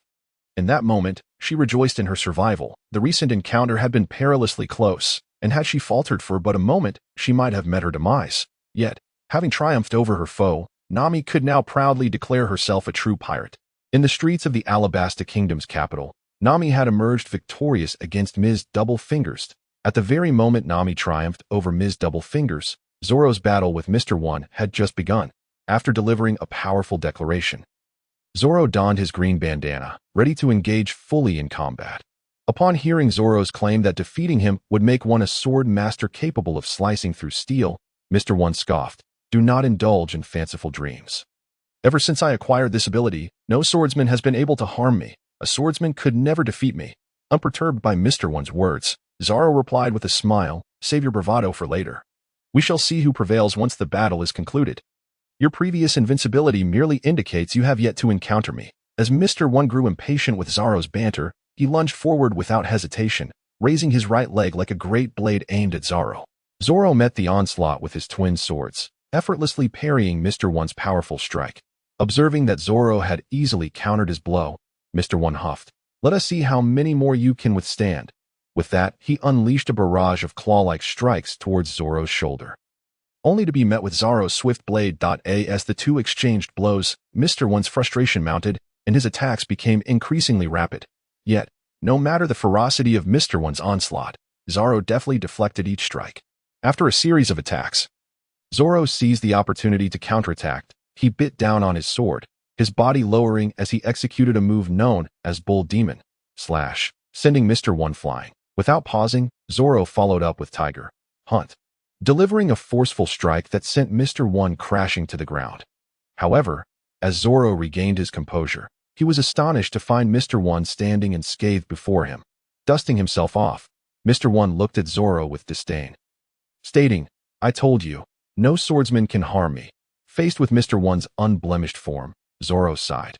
"To be honest, this is somewhat disheartening. I felt confident that I could take you down. I've never encountered such a situation before." In response, Mr. One retorted with Zoro's earlier words, "That is because you have never faced me." With that, Mr. One launched another furious assault, and it was evident that his strength had intensified after a relentless barrage. Mr. One clapped his hands together, fingers splayed, pressing down upon Zoro's blades, and bellowed, foaming daisy slash, "Fly away." As Mr. One's command echoed, Zoro felt an overwhelming force propel him backward. Just before being flung away, Zoro experienced a sharp pain in his shoulders and legs, indicating that he had indeed sustained injuries. Mr. One had unleashed 10 slashing strikes, leaving Zoro vulnerable in certain areas, resulting in his wounds. As Zoro was sent hurtling away, memories of his mentor, Kushiro, flooded his mind. He recalled asking Kushiro if anyone in this world could truly slice through steel. Kushiro had answered affirmatively, demonstrating his own prowess. He had taken a piece of paper, allowing it to float in the air, and with the sharpness of his sword, he should have effortlessly severed it. Yet, to Zoro's surprise, he had failed. At that moment, Zoro had mocked his mentor for being unable to cut through paper, but now he realized how challenging that feat truly was. Kushiro had once remarked, "There are swordsmen who cannot sever anything, yet I can slice through steel with the very same sword." Zoro pondered whether Kushiro was indeed such a person, for he clearly had not yet attained that formidable power. Jingjing approached Tang San, sitting cross-legged beside him, gently nodding in acknowledgement. With his eyes slightly narrowed, Tang San slowly floated upward, standing upon the heart of the heavenly flower. Taking a deep breath, his aura began to swell. The 9 bloodlines within him, having harmonized during this time, were now in perfect balance, propelling him toward rapid ascension. Golden patterns of the trident re-emerged upon his forehead, and in that moment, Tang San's essence began to undergo a transformation. His consciousness intertwined with the imprint of the trident, resonating with its aura. As his eyes grew increasingly radiant, waves of sound, reminiscent of celestial hymns, reverberated around him, and a brilliant light surged forth, casting a colossal golden shadow behind him. Tang San's gaze suddenly flashed like lightning as he looked up into the sky. The content on the web version is slow. Please download the IUN novel app to read the latest chapters. In an instant, a tremendous roar erupted from the heavenly flower, and a massive golden beam of light shot up into the heavens, piercing through the clouds. Not far away, the powerful heavenly fox demon emperor felt an overwhelming will erupt, causing the entire hell garden to tremble violently. The flowers began to wither rapidly, as if all fortune was converging towards that golden beam of light. Please exit the transcoding page and download the IUN novel app to read the latest chapters. His expression changed drastically, yet he dared not delay. With a swift motion, he transformed into his true form, becoming a 9-tailed celestial fox over 100 meters long, each tail extending over 300 meters. Spreading across the sky and blocking out the sun, that he emitted a vast amount of fortune into the Hell Garden, stabilizing the realm. The Hell Garden must not shatter, for it would spell catastrophic disaster for the Heavenly Fox clan. In the ancestral home, the Heavenly Fox Sacred Mountain, the previously subdued golden light surged once more, and not only that, but the very essence of the sacred mountain radiated a white glow, which seemed to collapse inward. Flowing towards its core, without warning, a golden beam shot up into the sky, instantly piercing the storm clouds. The kings, who had just withstood a lightning tribulation, instinctively scattered. In the next moment, the golden beam had already entered the tribulation clouds.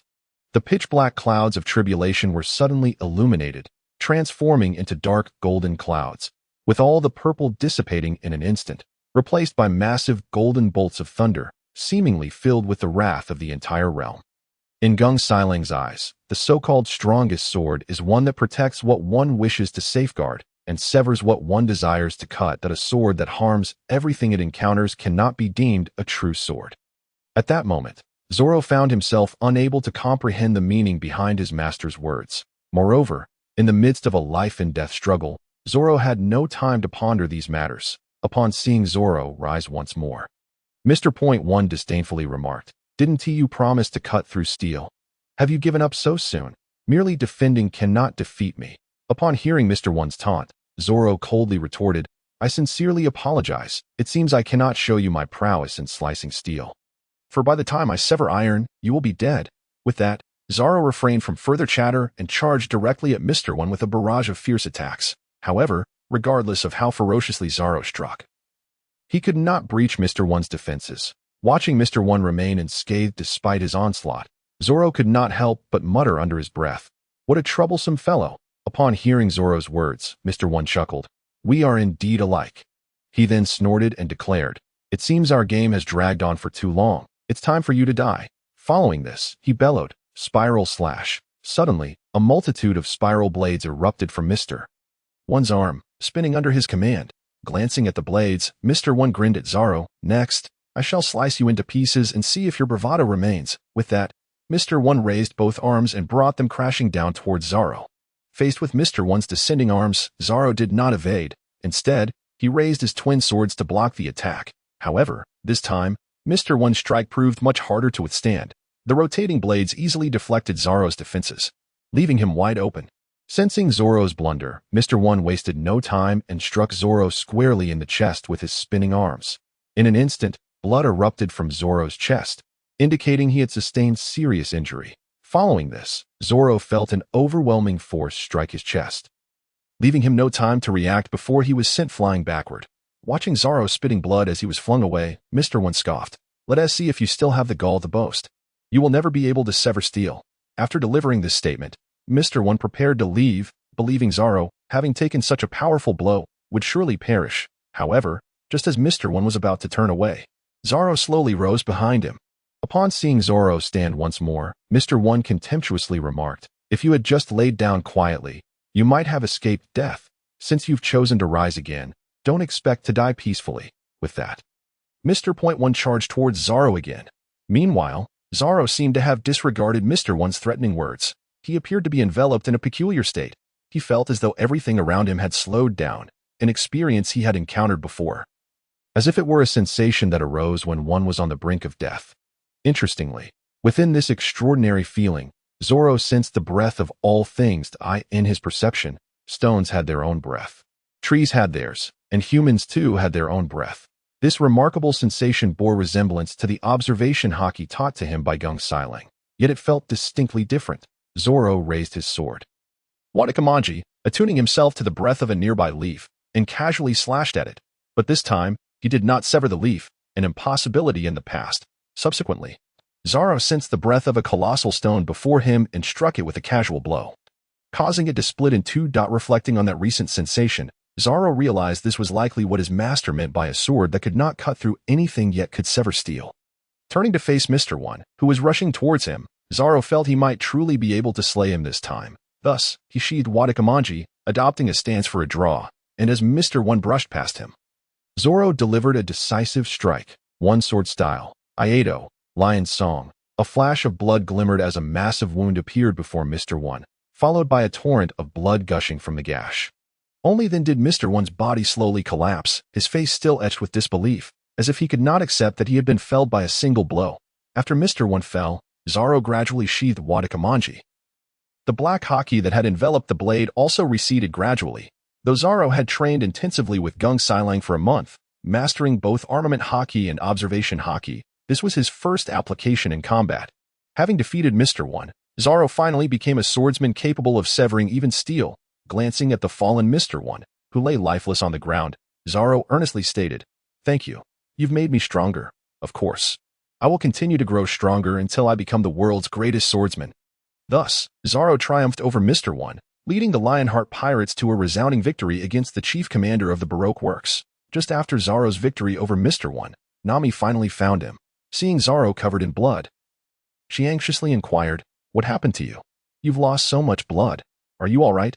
Upon seeing that Nami was unharmed, Zoro felt relieved and asked, "I'm fine. I want to die. What about that female assassin who was chasing you earlier?" Hearing Zoro's question, Nami proudly replied, "I took her down. Am I impressive, or what?"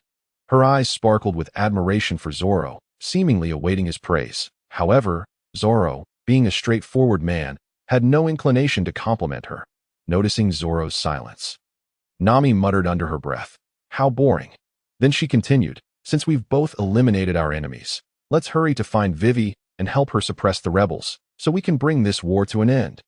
Naturally, Zoro had no objections to this, so Nami promptly picked up the transponder snail to contact Vivi. Once the call was connected, Vivi's slightly fatigued voice came through. "This is Vivi. Who is this?" Upon hearing Vivi's voice, Nami exclaimed with excitement. "Vivi, it's Nami. How are things on your end? Zoro and I have defeated the Baroque Works assassins that intercepted us. Where are you now?" Hearing that Nami and Zoro had triumphed over their foes, Vivi seemed quite pleased. She responded enthusiastically. "Are you both all right? I'm currently at the palace entrance. You and Zoro can come over together. Chopper and a few others have already contacted me. They're on their way." Realizing Vivi's assurance, Nami replied, "Zoro and I have sustained some minor injuries, but it's nothing serious. We'll join you shortly." After that, Nami ended the call. Once the call was terminated, Nami turned to Zoro and said, "The others have all defeated their opponents. Let us hurry and reunite with Vivi." Seeing that Zoro had no objections, the two of them took half an hour and finally arrived at the front of the palace hall, where nearly all the members of the Lionheart Pirates had gathered. Noticing that both Nami and Zoro were injured, Chopper hurriedly provided them with emergency treatment. Nami glanced around, but did not spot Henry. So she inquired of Vivi, "Where has Henry gone? Is he not with you?"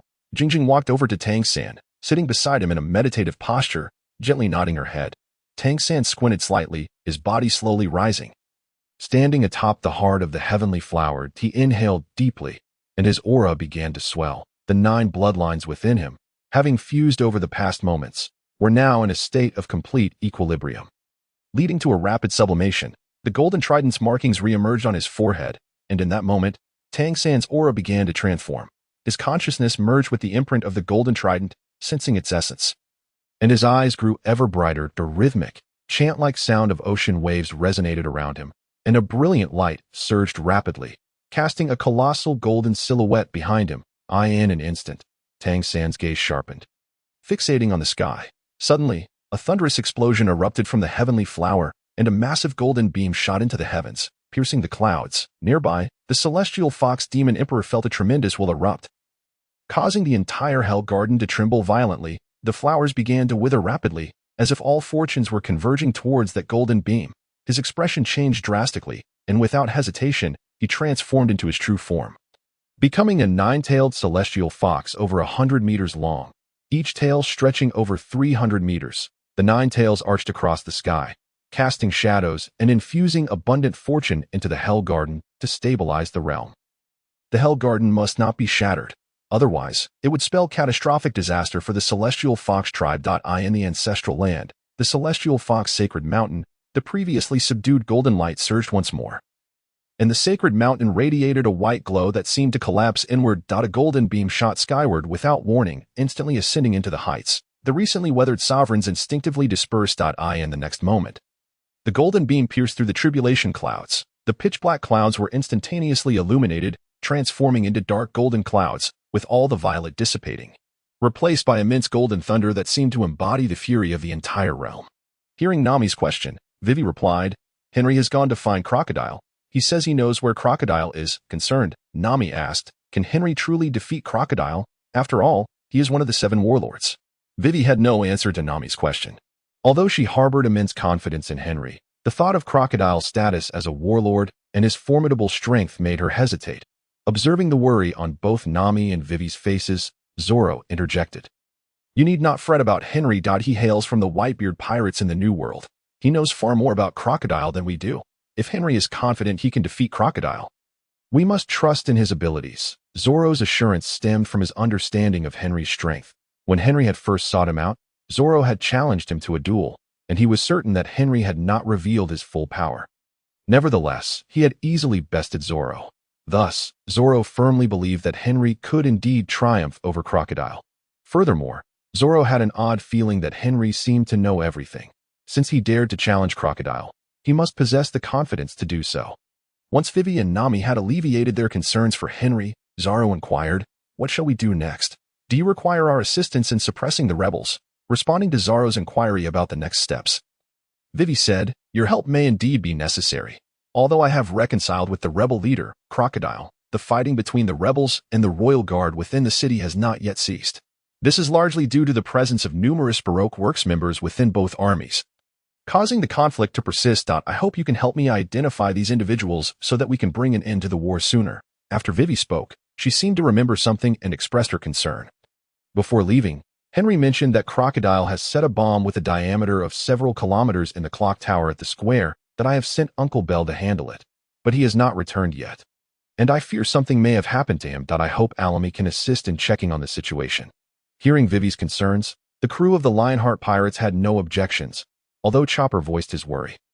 Are we just going to leave Henry like this? To reassure Chopper, Zorro patted his head and said, Henry is strong. He will be fine, so there is no need for you to worry. Moreover, if Henry cannot defeat the 7 warlords Crocodile, our presence would not be of any help and might, in fact, distract him. Our priority now is to focus on our responsibilities. Upon hearing Zorro's words, not only did Chopper feel relieved, but Vivi, who had been anxious, also felt a sense of reassurance. Vivi, your task now is to stop the rebels and the royal army from continuing their conflict. As for your father, I will ensure he returns safely. This was something Henry had promised Vivi before his departure, and she firmly believed he would fulfill it, bringing her father back safely. With these thoughts in mind, Vivi took Alamy to find Uncle Bell, while Zorro and the others accompanied the rebel forces and the royal guard to cease the ongoing battle. Meanwhile, as Henry battled Crocodile, Robin had taken King Cobra to the location where the historical text was stored. King Cobra's willingness to lead Robin and Crocodile to the historical text was fueled by his desire for mutual destruction. Under King Cobra's guidance, Robin arrived at the site in Alabasta Kingdom where the historical text was kept, the royal tombs where the coffins of past kings were stored, observing as King Cobra revealed a hidden staircase. Robin remarked, the historical text is well concealed. If you hadn't personally led us here, we might never have discovered it within this vast palace. In response to Robin's words, King Cobra offered no comment but instead asked, why do you seek the historical text? Can you even comprehend it? Upon hearing Cobra's inquiry, Robin chuckled and replied, why should I seek the historical texts?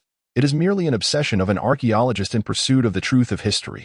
Moreover, my late mentor O'Hara met his demise due to the interpretation of those historical texts. I am quite eager to uncover the secrets they conceal, secrets that the world government is willing to go to great lengths to obscure.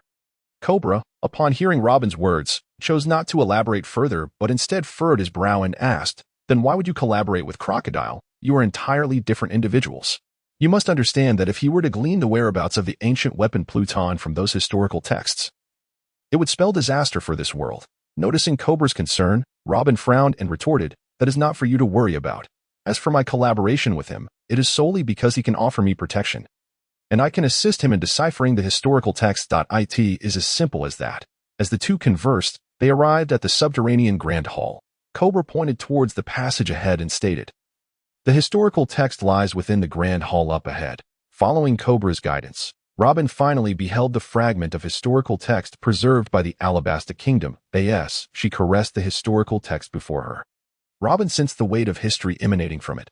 Setting aside her thoughts, she began to focus on deciphering the historical text. A few minutes later, Robin turned to Cobra and inquired, is this it? Is this the only historical text this nation possesses? Cobra confirmed, indeed, the Nefertari family has safeguarded only this fragment for centuries. He then asked with concern, so, have you found what you were seeking? Just as Robin was about to respond, a sudden sound of footsteps echoed through the vast hall. The footsteps approached swiftly, and Robin soon saw Crocodile striding in. Upon seeing him, Robin was not surprised in the slightest and teased, well, you certainly arrived in a timely manner. Crocodile, unfazed by Robin's jest, focused on the historical text and asked, is this the historical text? Nico, Robin, tell me quickly what it says. Is there any news of Pluton? Hearing Crocodile's barrage of questions, Robin slightly furrowed her brow. But the expression vanished just as quickly. She smiled at Crocodile and replied, of course, no problem at all. Allow me to translate the contents for you. With that, Robin began to translate the text. Kasira conquered the Alabasta Kingdom in the year 239 of the Sea Circle calendar. In 256 of the Sea Circle calendar, Luama dominated the Butru dynasty. After translating further content, Robin noted that none of it pertained to Pluton. It was merely the history of the Alabasta Kingdom. Seeing Robin continue, Crocodile interjected, hey, what is going on? Why does this record consist solely of the history of the Alabasta Kingdom? Who cares about that? Where is the ancient weapon Pluton? The most formidable military force hidden within this nation? Robin, displaying an innocent demeanor, replied, This text does not contain any information regarding Pluton. It solely documents the history of the Alabasta Kingdom. In fact, the term Pluton does not even appear here. Upon hearing this, Crocodile's expression darkened as he coldly stated, "What a pity. While you are indeed a capable ally, I am afraid I must kill you today." Jingjing approached Tang San and sat beside him, gently nodding. Tang San narrowed his eyes as he began to rise. Standing atop the heart of the heavenly flower, he inhaled deeply, and his aura surged forth. The 9 bloodlines within him, having melded during this time, had reached a state of equilibrium, and he began to ascend rapidly. The golden trident's patterns re-emerged on his forehead, and in that moment, Tang San's aura began to metamorphose. His consciousness fused with the golden trident's imprint, resonating with its essence, and his eyes grew increasingly luminous. Waves of sound, reminiscent of sacred chants, reverberated around him, while brilliant light began to ascend rapidly, casting a massive golden shadow behind him. Tang San's gaze sharpened as he looked skyward. Suddenly, with a tremendous explosion, a colossal golden beam erupted from the heavenly flower, soaring into the heavens. The nearby celestial fox demon emperor felt an overwhelming will surge forth, causing the entire hell garden to tremble violently. And the flowers began to wither rapidly, as if all fortune was coalescing towards that golden beam. His expression changed drastically, and he dared not delay. Transforming, he became a 9-tailed celestial fox over 100 meters long. Each tail exceeding 300 meters, the 9 tails arched across the sky, shrouding the sun, channeling immense fortune into the Hell Garden to stabilize the realm. The Hell Garden must not shatter, as its destruction would spell catastrophe for the Celestial Fox clan. At the ancestral grounds, the sacred mountain of the Celestial Fox, the previously subdued golden light surged forth once more, radiating a white glow. However, this white light seemed to implode, drawing inward that a golden beam shot skyward without warning. Racing into the high heavens, the rulers, having just withstood a previous lightning tribulation, instinctively scattered. In the next moment, the golden beam pierced through the tribulation clouds. The pitch-black clouds ignited, transforming into dark golden masses. As all the violet hues dissipated, replaced by enormous golden lightning bolts, seemingly filled with the wrath of the entire realm. Hearing Crocodile's words, Robin's heart raced, yet she maintained her composure and replied, "Is there a problem? There truly is no information regarding Pluton here." Crocodile's tone turned grave as he fixed his gaze upon Robin, stating, "Our agreement from 4 years ago was that I would lead you to the historical texts, and in return, you would reveal the secrets of the ancient weapon Pluton. You now claim that there is no news of Pluton here. Do you take me for a fool?" From Cobra's expression when Pluton was mentioned, "I knew Alabasta must possess information regarding it. Since you have breached our agreement and refused to divulge the information on Pluton, I have no choice but to end your life. However, I will not hold it against you." As for the reason, upon realizing that Crocodile was about to turn against her, Robin was not taken aback. She promptly produced a glass vial filled with water from her possession. "You are rather foolish. We have known each other for 4 years. Did you think I had not considered that you might turn on me after this? After all, neither of us has trusted the other, have we?" With that, Robin tossed the glass vial towards Crocodile. Seeing it approach, Crocodile swiftly dodged, but Robin was not one to let him escape easily. Suddenly, a hand sprouted from Crocodile's body, catching the glass vial mid-air before it smashed against him. The vial shattered, drenching Crocodile completely. Seizing the opportunity, Robin wasted no time and drew a dagger, lunging towards Crocodile. Yet, as her dagger approached Crocodile, his form transformed into sand, slowly dissipating before her, just as Robin was on high alert for a sudden attack from Crocodile.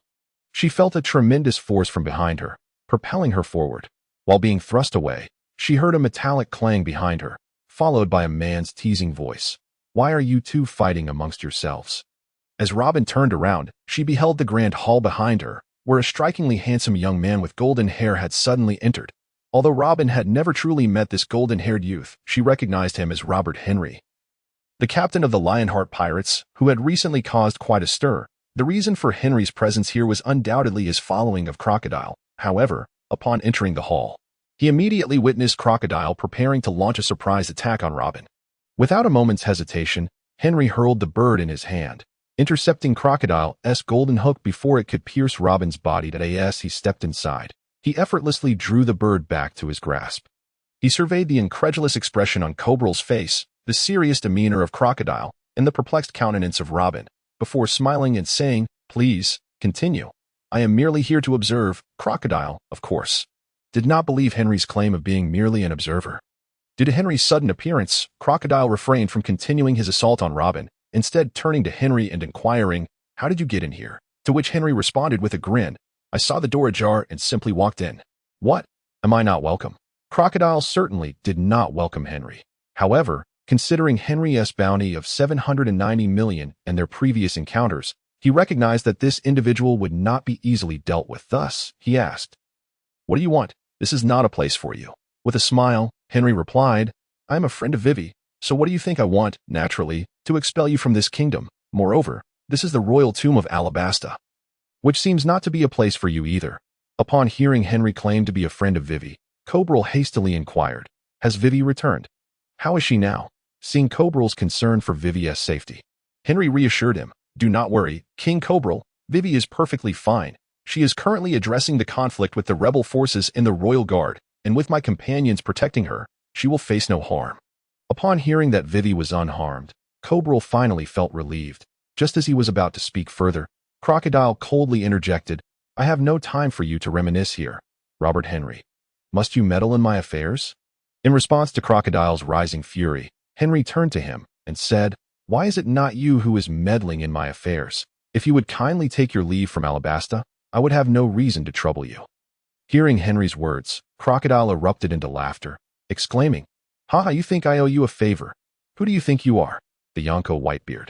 You expect me to grant you a favor? Why don't you simply leave this country and spare me any trouble? After all, I am a warlord of the sea." In response to Crocodile's taunts, Henry scoffed, "What does being a warlord mean? If I wish to take that position, I could do so at any moment." Crocodile, unable to tolerate Henry's disdain for the warlords any longer, furiously retorted, "Then let us see if you possess the strength to back up those words." With that, Crocodile transformed into sand, vanishing from sight. Only to reappear behind Henry. He raised his golden hook, aiming a vicious stab at the back of Henry's head. Yet, as if he had eyes in the back of his head, Henry did not even glance back. Instead, he swiftly countered with a strike of his sword aimed at Crocodile. Noticing the black-coated hockey enveloping Henry's blade, Crocodile could not afford to be careless. Just before Henry's sword could strike him, Crocodile's body instinctively divided, causing Henry's attack to miss. Not deterred by his initial failure, Henry spun around and executed a wide slash, sending a massive arc of sword energy flying towards Crocodile. In response, Crocodile swung his left hand, using his golden hook to extinguish Henry's attack. After neutralizing the strike, Crocodile charged at Henry, thrusting his golden hook with the intent to pierce Henry's body. Henry was forced to deflect the blow, only to be sent flying by Crocodile's force. Even as Henry was propelled away, Crocodile did not relent. He unleashed a desert blade, aiming it directly at Henry. Should that attack land, Henry would surely suffer, if not be reduced to a dried husk.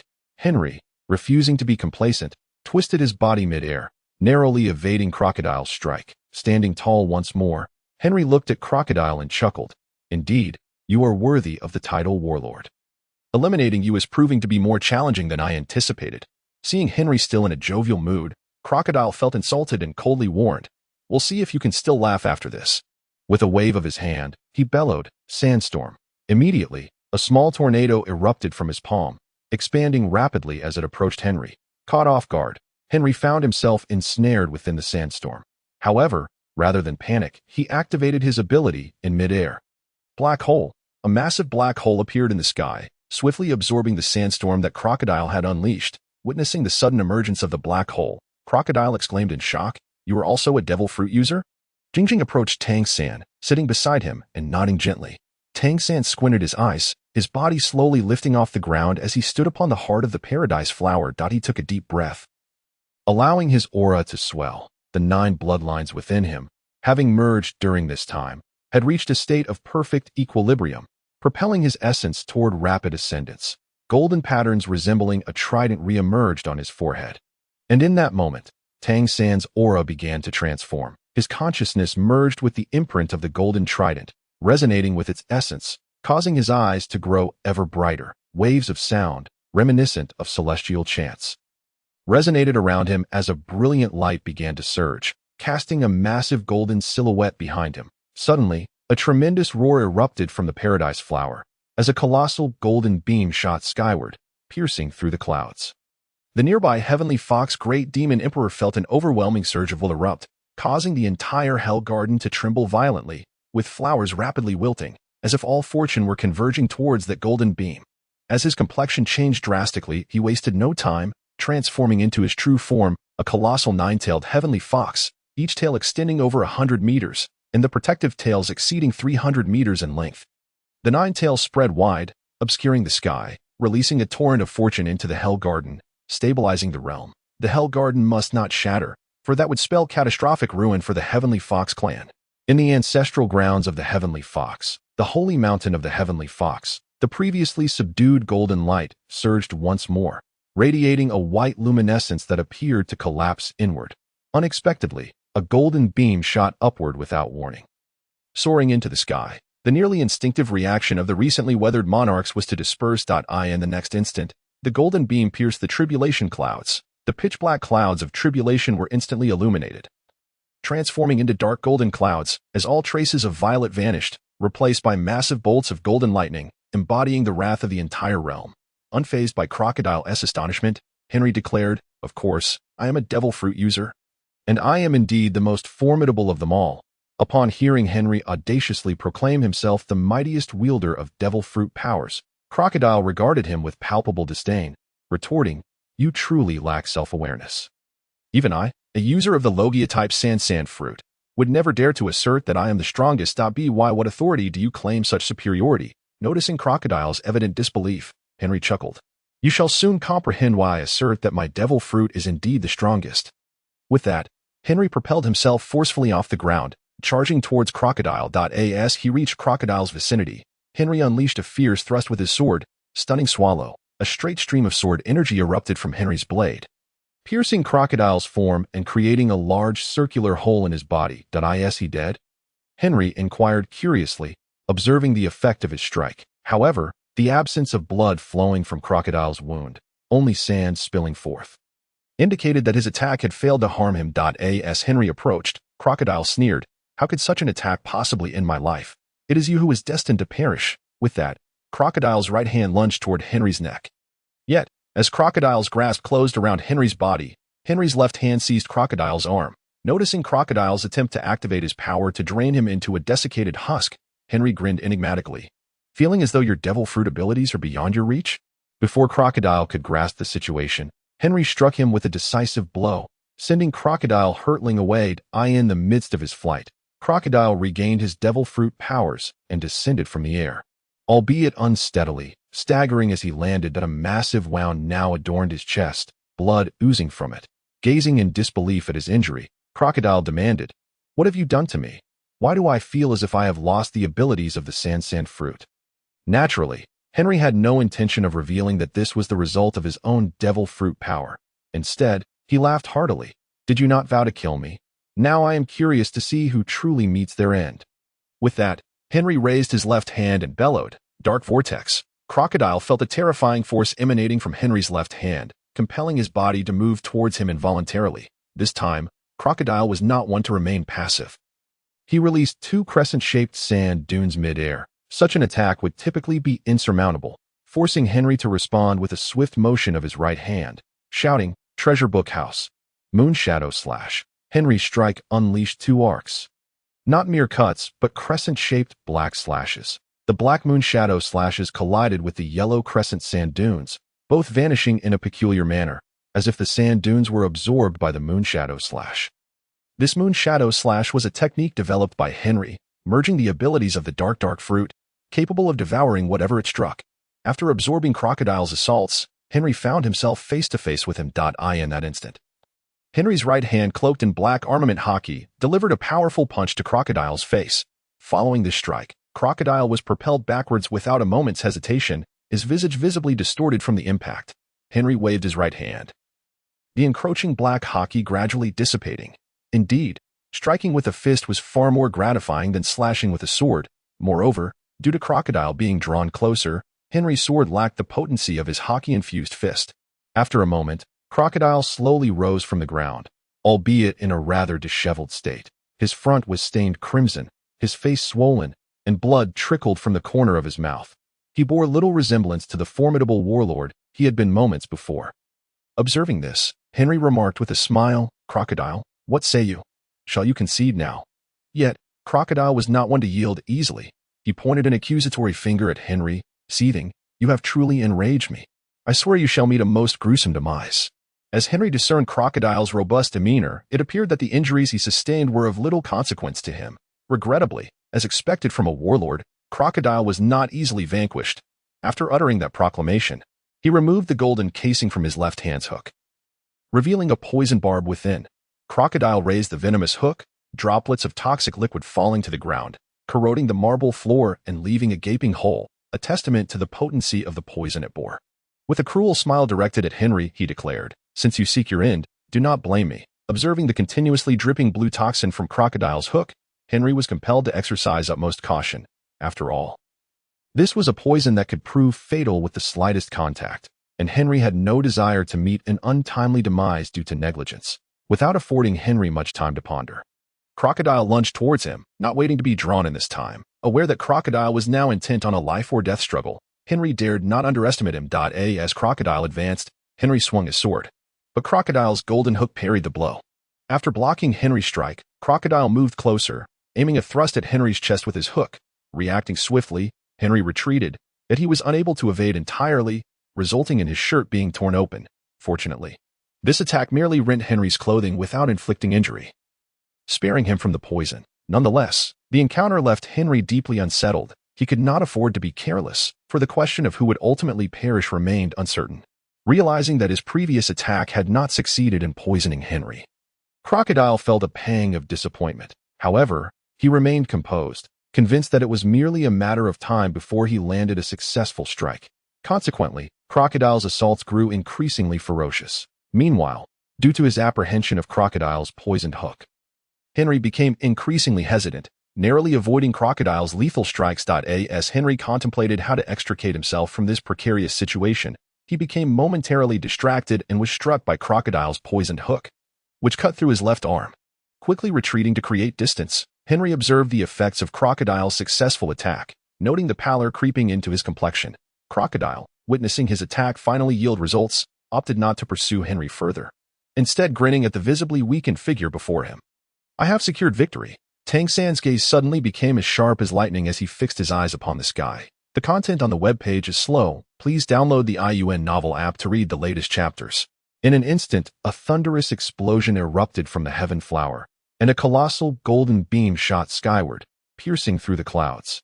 Not far away, the great fox demon emperor felt an overwhelming surge of will erupt, causing the entire hell garden to tremble violently. The flowers began to wither rapidly, as if all fortune was converging towards that golden beam of light.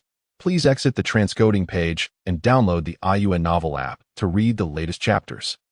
His face changed dramatically, yet he did not dare to delay. With a swift motion, he transformed into a nine-tailed celestial fox, over 100 meters in length, each tail extending beyond 300 meters. Obscuring the sun. A vast amount of fortune emanated from him, infusing the Hell Garden to stabilize the realm. The Hell Garden must not shatter, otherwise, it would spell catastrophic disaster for the Fox clan. At the ancestral grounds, the celestial Fox Holy Mountain, the previously subdued golden light surged fiercely once more. Moreover, the very essence of the Holy Mountain radiated a white glow, which seemed to collapse inward, drawing into itself. Without warning, a golden beam shot up into the heavens, soaring into the sky. The rulers, who had just withstood a lightning tribulation, instinctively scattered. In the next moment, the golden beam had already pierced through the tribulation clouds.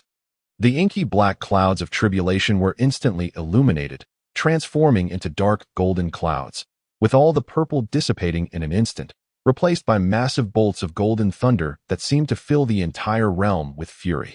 Upon hearing Crocodile's words, Henry, though reluctant, realized he might indeed lose. With the potent poison on Crocodile's needle, he could quickly succumb to its effects. Even now, he felt his left arm growing numb. Naturally, Henry could not simply concede defeat. He tore a strip of cloth from his body and tightly bandaged his left arm to prevent the venom from spreading further. Subsequently, a black vortex manifested in his right hand, directly siphoning the poisoned blood from the wound on his left arm. Darkened blood continuously emerged from the injury in Henry's left arm, drawn into the black hole on his right hand. It was only when the blood from his left arm turned red that he ceased the extraction and hurriedly bandaged it. By the time he finished dressing the wound, Henry's complexion had turned pale due to excessive blood loss. Observing the pallor on Henry's face, Crocodile coldly remarked, "If you do not care for this nation, then you need not die here. Is it truly worth dying for someone you have known for only a few days?" In response to Crocodile's taunt, Henry countered directly, "Of course it is worth it. For if I do not act, this nation will undoubtedly fall into your hands, and the fate of Vivi is all too predictable. As Vivi's friend, I cannot simply stand by and watch her perish." After a brief pause, Henry continued, "You seem to have misunderstood something. My fervent struggle is not solely for Vivi. I fight passionately for my own dream. I aspire to be the ruler of the world. If I were to fall here today, what right would I have to call myself the world's sovereign?" These words were Henry's heartfelt declarations. He was not as selfless as Luffy, who would risk his life entirely for Vivi. While Henry was willing to fight for her, his fervor stemmed more from his own aspirations, as he himself stated. If he could not defeat even a warlord of the sea here, how could he ever claim to be the ruler of the world? Moreover, Henry had just come to a realization. Although he often spoke of conquering the world, he may not possess the resolve to sacrifice his life for it. However, through this battle with Crocodile, Henry understood if he truly wished to become the ruler of the world and overthrow the celestial dragons, he must fight with all his might. Nothing worthwhile comes without struggle. Even the protagonist Luffy from the original manga fights with all his strength in every battle. If Luffy can do that, what right does Henry have not to give his all? Thus, even if it leads to his demise, he must first defeat the enemy before him. This is Robert Henry, a man determined to become the ruler of the world. Upon hearing Henry's declaration of his ambition, Crocodile burst into laughter. "To become the ruler of the world? How bold of you to even think so. Not even I dare entertain such thoughts. But alas, you shall die here today." Unfazed by Crocodile's mockery, Henry responded with a hearty laugh, "I will not perish here, for I am destined to become the ruler of the world." Crocodile could not fathom the source of Henry's unwavering confidence, knowing that Henry had been poisoned by his needle. Even though Henry had taken urgent measures, completely expelling the toxin was impossible. His body was likely already paralyzed by the potent poison. What confidence could he possibly have to defeat him? After making that declaration, Henry had no intention of further conversing with Crocodile. He raised his left hand. Dark Vortex. Seeing Henry attempt that move again, Crocodile was startled but not overly frightened as Henry drew him in. He raised his poisoned hook in response. This time, Henry did not evade Crocodile's attack. Instead, he lifted his right hand, deflecting the poison hook before delivering a powerful punch to Crocodile's face. Crocodile was sent flying several meters by Henry's punch, which was infused with haki. Before Crocodile could regain his footing, Henry raised his left hand once more, activating the ability of the dark fruit to draw Crocodile back again. After a few repetitions of this, Crocodile appeared somewhat disheveled, yet he seemed capable of continuing the fight. At this point, Henry could not help but admire Crocodile, who truly deserved his title as a warlord of the sea, demonstrating remarkable resilience. However, during the encounters where he drew Crocodile closer, Henry had also suffered several new wounds from Crocodile's poisoned hook. This time, he had no time to tend to his injuries. He was determined to eliminate Crocodile at all costs. Seeing Crocodile rise again after being knocked down multiple times only fueled Henry's resolve. This time, as he drew Crocodile in, he did not merely grasp him with one hand. Instead, as Crocodile flew toward him, Henry enveloped both hands in black haki, further shrouding them in the dark mist produced by the dark fruit. Once ready, disregarding the poisoned hook aimed at his chest, Henry unleashed his full power, striking Crocodile squarely in the chest with both fists. Double trident, Crocodile was propelled backward, his form curling like a shrimp, and he flew away at an even greater speed than before. Although he had successfully knocked Crocodile away, Henry was not unscathed. The poison hook Crocodile had swung in his final moments had carved a deep gash in Henry's chest, sending him flying as well. After a brief recovery, Henry rose from the ground. Watching Crocodile, now motionless in the distance, Henry knew he had emerged victorious. Unable to contain his excitement, he cheered. "I won. I have defeated a warlord of the sea." Henry had finally triumphed over a warlord of the sea through his own strength. While it is true that the power of a warlord cannot be compared to that of the four emperors, they are nonetheless among the most formidable beings in the world of pirates. Among pirates, only the four emperors and a handful of others could surpass them. Henry's triumph over the seven warlords, Crocodile, signifies that his current prowess places him among the elite within the pirate realm.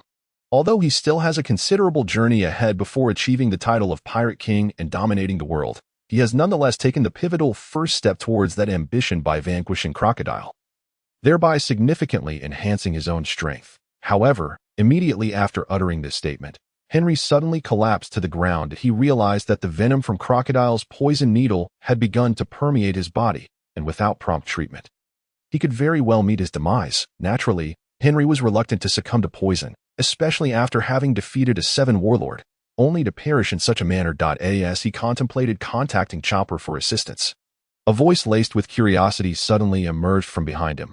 "Why did you save me just now?" Jingjing approached Tang San, settled beside him, and gently nodded in acknowledgement. Tang San narrowed his eyes, his body gradually levitating as he stood atop the heart of the heavenly flower. Taking a deep breath, an aura began to swell around him. The 9 bloodlines within him had achieved a state of equilibrium during the previous moments of fusion, prompting a rapid elevation of his being. The luminous patterns of the golden trident re-emerged upon his forehead, and at that instant, Tang San's aura began to undergo a transformation. His consciousness intertwined with the imprint of the golden trident. Sensing its essence, while his eyes grew increasingly radiant, waves of sound resembling celestial chants surged around him, as a brilliant light rapidly ascended, casting a colossal golden silhouette behind him. In an instant, Tang San's gaze became electrifying as he looked skyward. A tremendous explosion erupted from the heavenly flower, a colossal golden beam shooting upwards into the heavens. The nearby celestial fox emperor felt an overwhelming will surge forth, causing the entire Hell Garden to tremble violently. With flowers rapidly wilting as all fortune seemed to converge towards that golden beam, his complexion changed dramatically. He could not afford to be negligent. With a swift motion, he transformed into a 9-tailed celestial fox over 100 meters long, each tail extending beyond 300 meters, casting a shadow that obscured the sun. He infused vast amounts of fortune into the Hell Garden, stabilizing the realm. The Hell Garden must not shatter, otherwise it would spell catastrophic doom for the Celestial Fox clan. In the ancestral grounds, the Celestial Fox Sacred Mountain, the previously subdued golden light flared once more, and not only that, but the mountain itself emitted a white glow that seemed to collapse inward. Drawing towards its core, suddenly, a golden beam shot skyward without warning, piercing the clouds. The monarchs who had recently withstood a lightning tribulation instinctively scattered. In the next moment, the golden beam surged into the tribulation clouds. The inky black clouds were instantly illuminated, transforming into dark golden formations, as all traces of violet dissipated, replaced by colossal golden lightning, filled with an overwhelming fury that seemed to engulf the entire realm. It was only when a woman's voice reached Henry's ears that he realized there was an adversary present. However, he felt little fear. Given Robin's temperament, she was unlikely to turn against him, especially since he had just saved her life. Upon turning to look, he saw Robin standing beside him. Yet, just as Henry was about to speak, Kabira, standing at a distance, suddenly aimed a gun at Robin and sternly warned, "Nico, Robin, you better step away from him, or I won't hold back." It turned out Kabira had misconstrued Robin's approach to Henry as a potential threat, having somehow procured a gun to intimidate her. Nonetheless, Robin was clearly unfazed by such weaponry. Upon seeing Kabira aiming at her, she effortlessly utilized her devil fruit powers to disarm him. With the confiscated gun in hand, she threatened Kabira, "You'd best not point such dangerous items at me." Afterward, Robin turned to Henry and inquired, "So, why did you save me?" Upon hearing Robin's question again, Henry smiled and replied, "Naturally, it is due to your exceptional talents. You are currently the only archaeologist capable of deciphering the true history, and I wish to invite you to join my pirate crew." Upon hearing this reasoning, Robin was not particularly surprised, but rather spoke with a hint of bitterness. "Are you certain you can protect me? You must understand that once I board your ship, many powerful figures will have their eyes on you. After all, with my ability to interpret the true history, both the 4 emperors and the world government will seek to capture me. Are you truly capable of safeguarding me?" In response to Robin's concerns, Henry had indeed contemplated this matter. After all, Robin was the only archaeologist publicly known to possess the ability to interpret the true history. As long as there were those who coveted the treasure of the Pirate King, they would not spare Nico Robin. Aware of Robin's worries regarding his ability to protect her, Henry assured her, "You can rest assured in this regard. I am more than capable of safeguarding you. Should there come a day when you find me unable to continue protecting you, you are free to abandon me and leave. Moreover, my ambition is to become the ruler of the world, and if I cannot even protect you, what right do I have to aspire to that title?" Upon hearing Henry's grand aspirations, Robin was momentarily taken aback. With a smile, she responded, "The conditions are indeed appealing. After being betrayed by Crocodile, I wish for nothing more than to end my own life. Yet, since you have saved me, I now find that I do not wish to die. As for whether or not to accept your invitation, I shall take a few days to consider. I will provide you with my answer in 3 days. After saying this, she tossed Henry a small vial, stating, "This is the antidote to crocodile's scorpion venom. Since you claim you will protect me, you mustn't perish here." After completing her task, Robin departed. Once Robin had left, Kabira approached Henry and helped him to his feet. Concerned for Henry's well-being, Kabira asked, "Your name is Henry, is it not? Are you all right?" Surprised that Kabira seemed to recognize him, Henry smiled and replied, "I am Robert Henry, a friend of Vivi." Afterward, Henry pointed to the antidote Robin had left and requested Kabira to assist him in taking it. Seeing Henry intent on consuming the antidote left by Robin, Kabira hesitated, saying that may not be wise. After all, she was previously an accomplice of the crocodile. Henry, sensing Kabira's apprehension regarding Robin, chuckled. "It's fine, she would not harm me. She will need my protection in the future." With Henry's insistence, Kabira had no choice but to administer some of the antidote to him. Once the antidote entered his system, Henry felt a significant improvement in his condition. At the very least, he was no longer rendered immobile as before. Realizing he was momentarily out of danger, Henry instructed Kabira to search for his companions and bring them to rescue him. Kabira had no objections to Henry's plan. He was also concerned for the safety of his kingdom and Vivi, eager to ascertain the situation outside. After Kabira departed, Henry lay on the ground for a while before finally managing to stand. Albeit with great effort, with weary steps, he slowly approached Crocodile, who had regained consciousness but was too severely injured to rise. Looking down at the fallen crocodile, Henry grinned and remarked, "Well, Mr. Crocodile, how does it feel?" "In the end, I have emerged victorious." In response to Henry's taunt, Crocodile scoffed, "If it weren't for that woman's antidote, you'd be a lifeless corpse by now." Upon encountering Crocodile and broaching this subject, Henry did not refute the assertion. Indeed, were it not for Robin's antidote, he might have already succumbed to death. Nevertheless, Henry chose not to dwell on this point, instead revealing a smile towards Crocodile as he proposed, "Crocodile, shall we strike a deal? I will divulge the whereabouts of the ancient weapon, Pluto, in exchange for your allegiance as my subordinate." Upon hearing that Henry possessed knowledge of the ancient weapon, Pluto, Crocodile was momentarily taken aback, disregarding the notion of becoming a subordinate. His disbelief was palpable, even prompting him to attempt to rise, though his grievous injuries rendered such an endeavor futile. Regaining some composure, Crocodile, still incredulous, inquired, "How could you possibly know of Pluto? Such information is not within the grasp of someone of your insignificant stature." Understanding Crocodile's astonishment, Henry recognized the weight of the situation. After all, Crocodile had meticulously orchestrated his plans within the Alabasta Kingdom for 3 years, all culminating in the pursuit of the ancient weapon. Pluto.it was only natural for him to be astonished to learn of its existence from Henry. Noting Crocodile's reluctance to accept his words, Henry chuckled, "Do not forget, I am a member of the Whitebeard Pirates. If I am unaware, then surely the Emperor Whitebeard himself is as well." The mention of the Emperor Whitebeard sparked a flicker of belief in Crocodile, yet he remained skeptical. He retorted, "Such critical information. How could the Emperor Whitebeard share it so readily with you? You are not even a core member of his crew. Could you possibly be his illegitimate son?" With Crocodile still unconvinced, Henry, now exasperated, replied, "How I acquired this information from Old Man is of no concern to you. My question is, do you wish to know the true location of Pluto? In the treasure book house, Jingjing settled beside Tang San." Nodding gently in his direction, Tang San narrowed his eyes slightly, slowly rising and standing atop the heart of the heaven flower. He inhaled deeply, his aura swelling as the 9 bloodlines within him harmonized into a state of equilibrium, propelling him into a rapid ascendance. The golden trident's luminous markings re-emerged on his forehead, and at that moment, Tang San's essence began to undergo a transformation. His consciousness intertwined with the imprint of the golden trident, resonating with its aura, and his eyes grew increasingly radiant. The sound of waves, reminiscent of celestial chants, resonated around him as brilliant light surged upwards, casting a vast golden shadow behind him. With a gaze sharp as lightning, Tang Sen looked towards the heavens. Suddenly, a thunderous explosion erupted from the heaven flower, as a colossal golden beam shot skyward, piercing the clouds. The nearby heavenly fox demon emperor felt an overwhelming surge of will, causing the entire hell garden to tremble violently, with flowers wilting rapidly, as if all fortune converged upon that golden column of light. His expression shifted dramatically. He did not dare to delay. With a flicker, he transformed into a massive 9-tailed celestial fox, each tail extending over 100 meters, casting a vast shadow and infusing the Hell Garden with an abundance of fortune to stabilize the realm. The integrity of the Hell Garden must not be compromised. Otherwise, it would spell catastrophic ruin for the Fox clan. The ancestral grounds of the heavenly Fox sacred mountain, the previously subdued golden light surged once more, radiating white brilliance, yet that white light appeared to collapse inward, as if drawn towards an unseen center. A golden beam shot forth without warning, soaring into the sky. The recently battle-worn emperors instinctively scattered.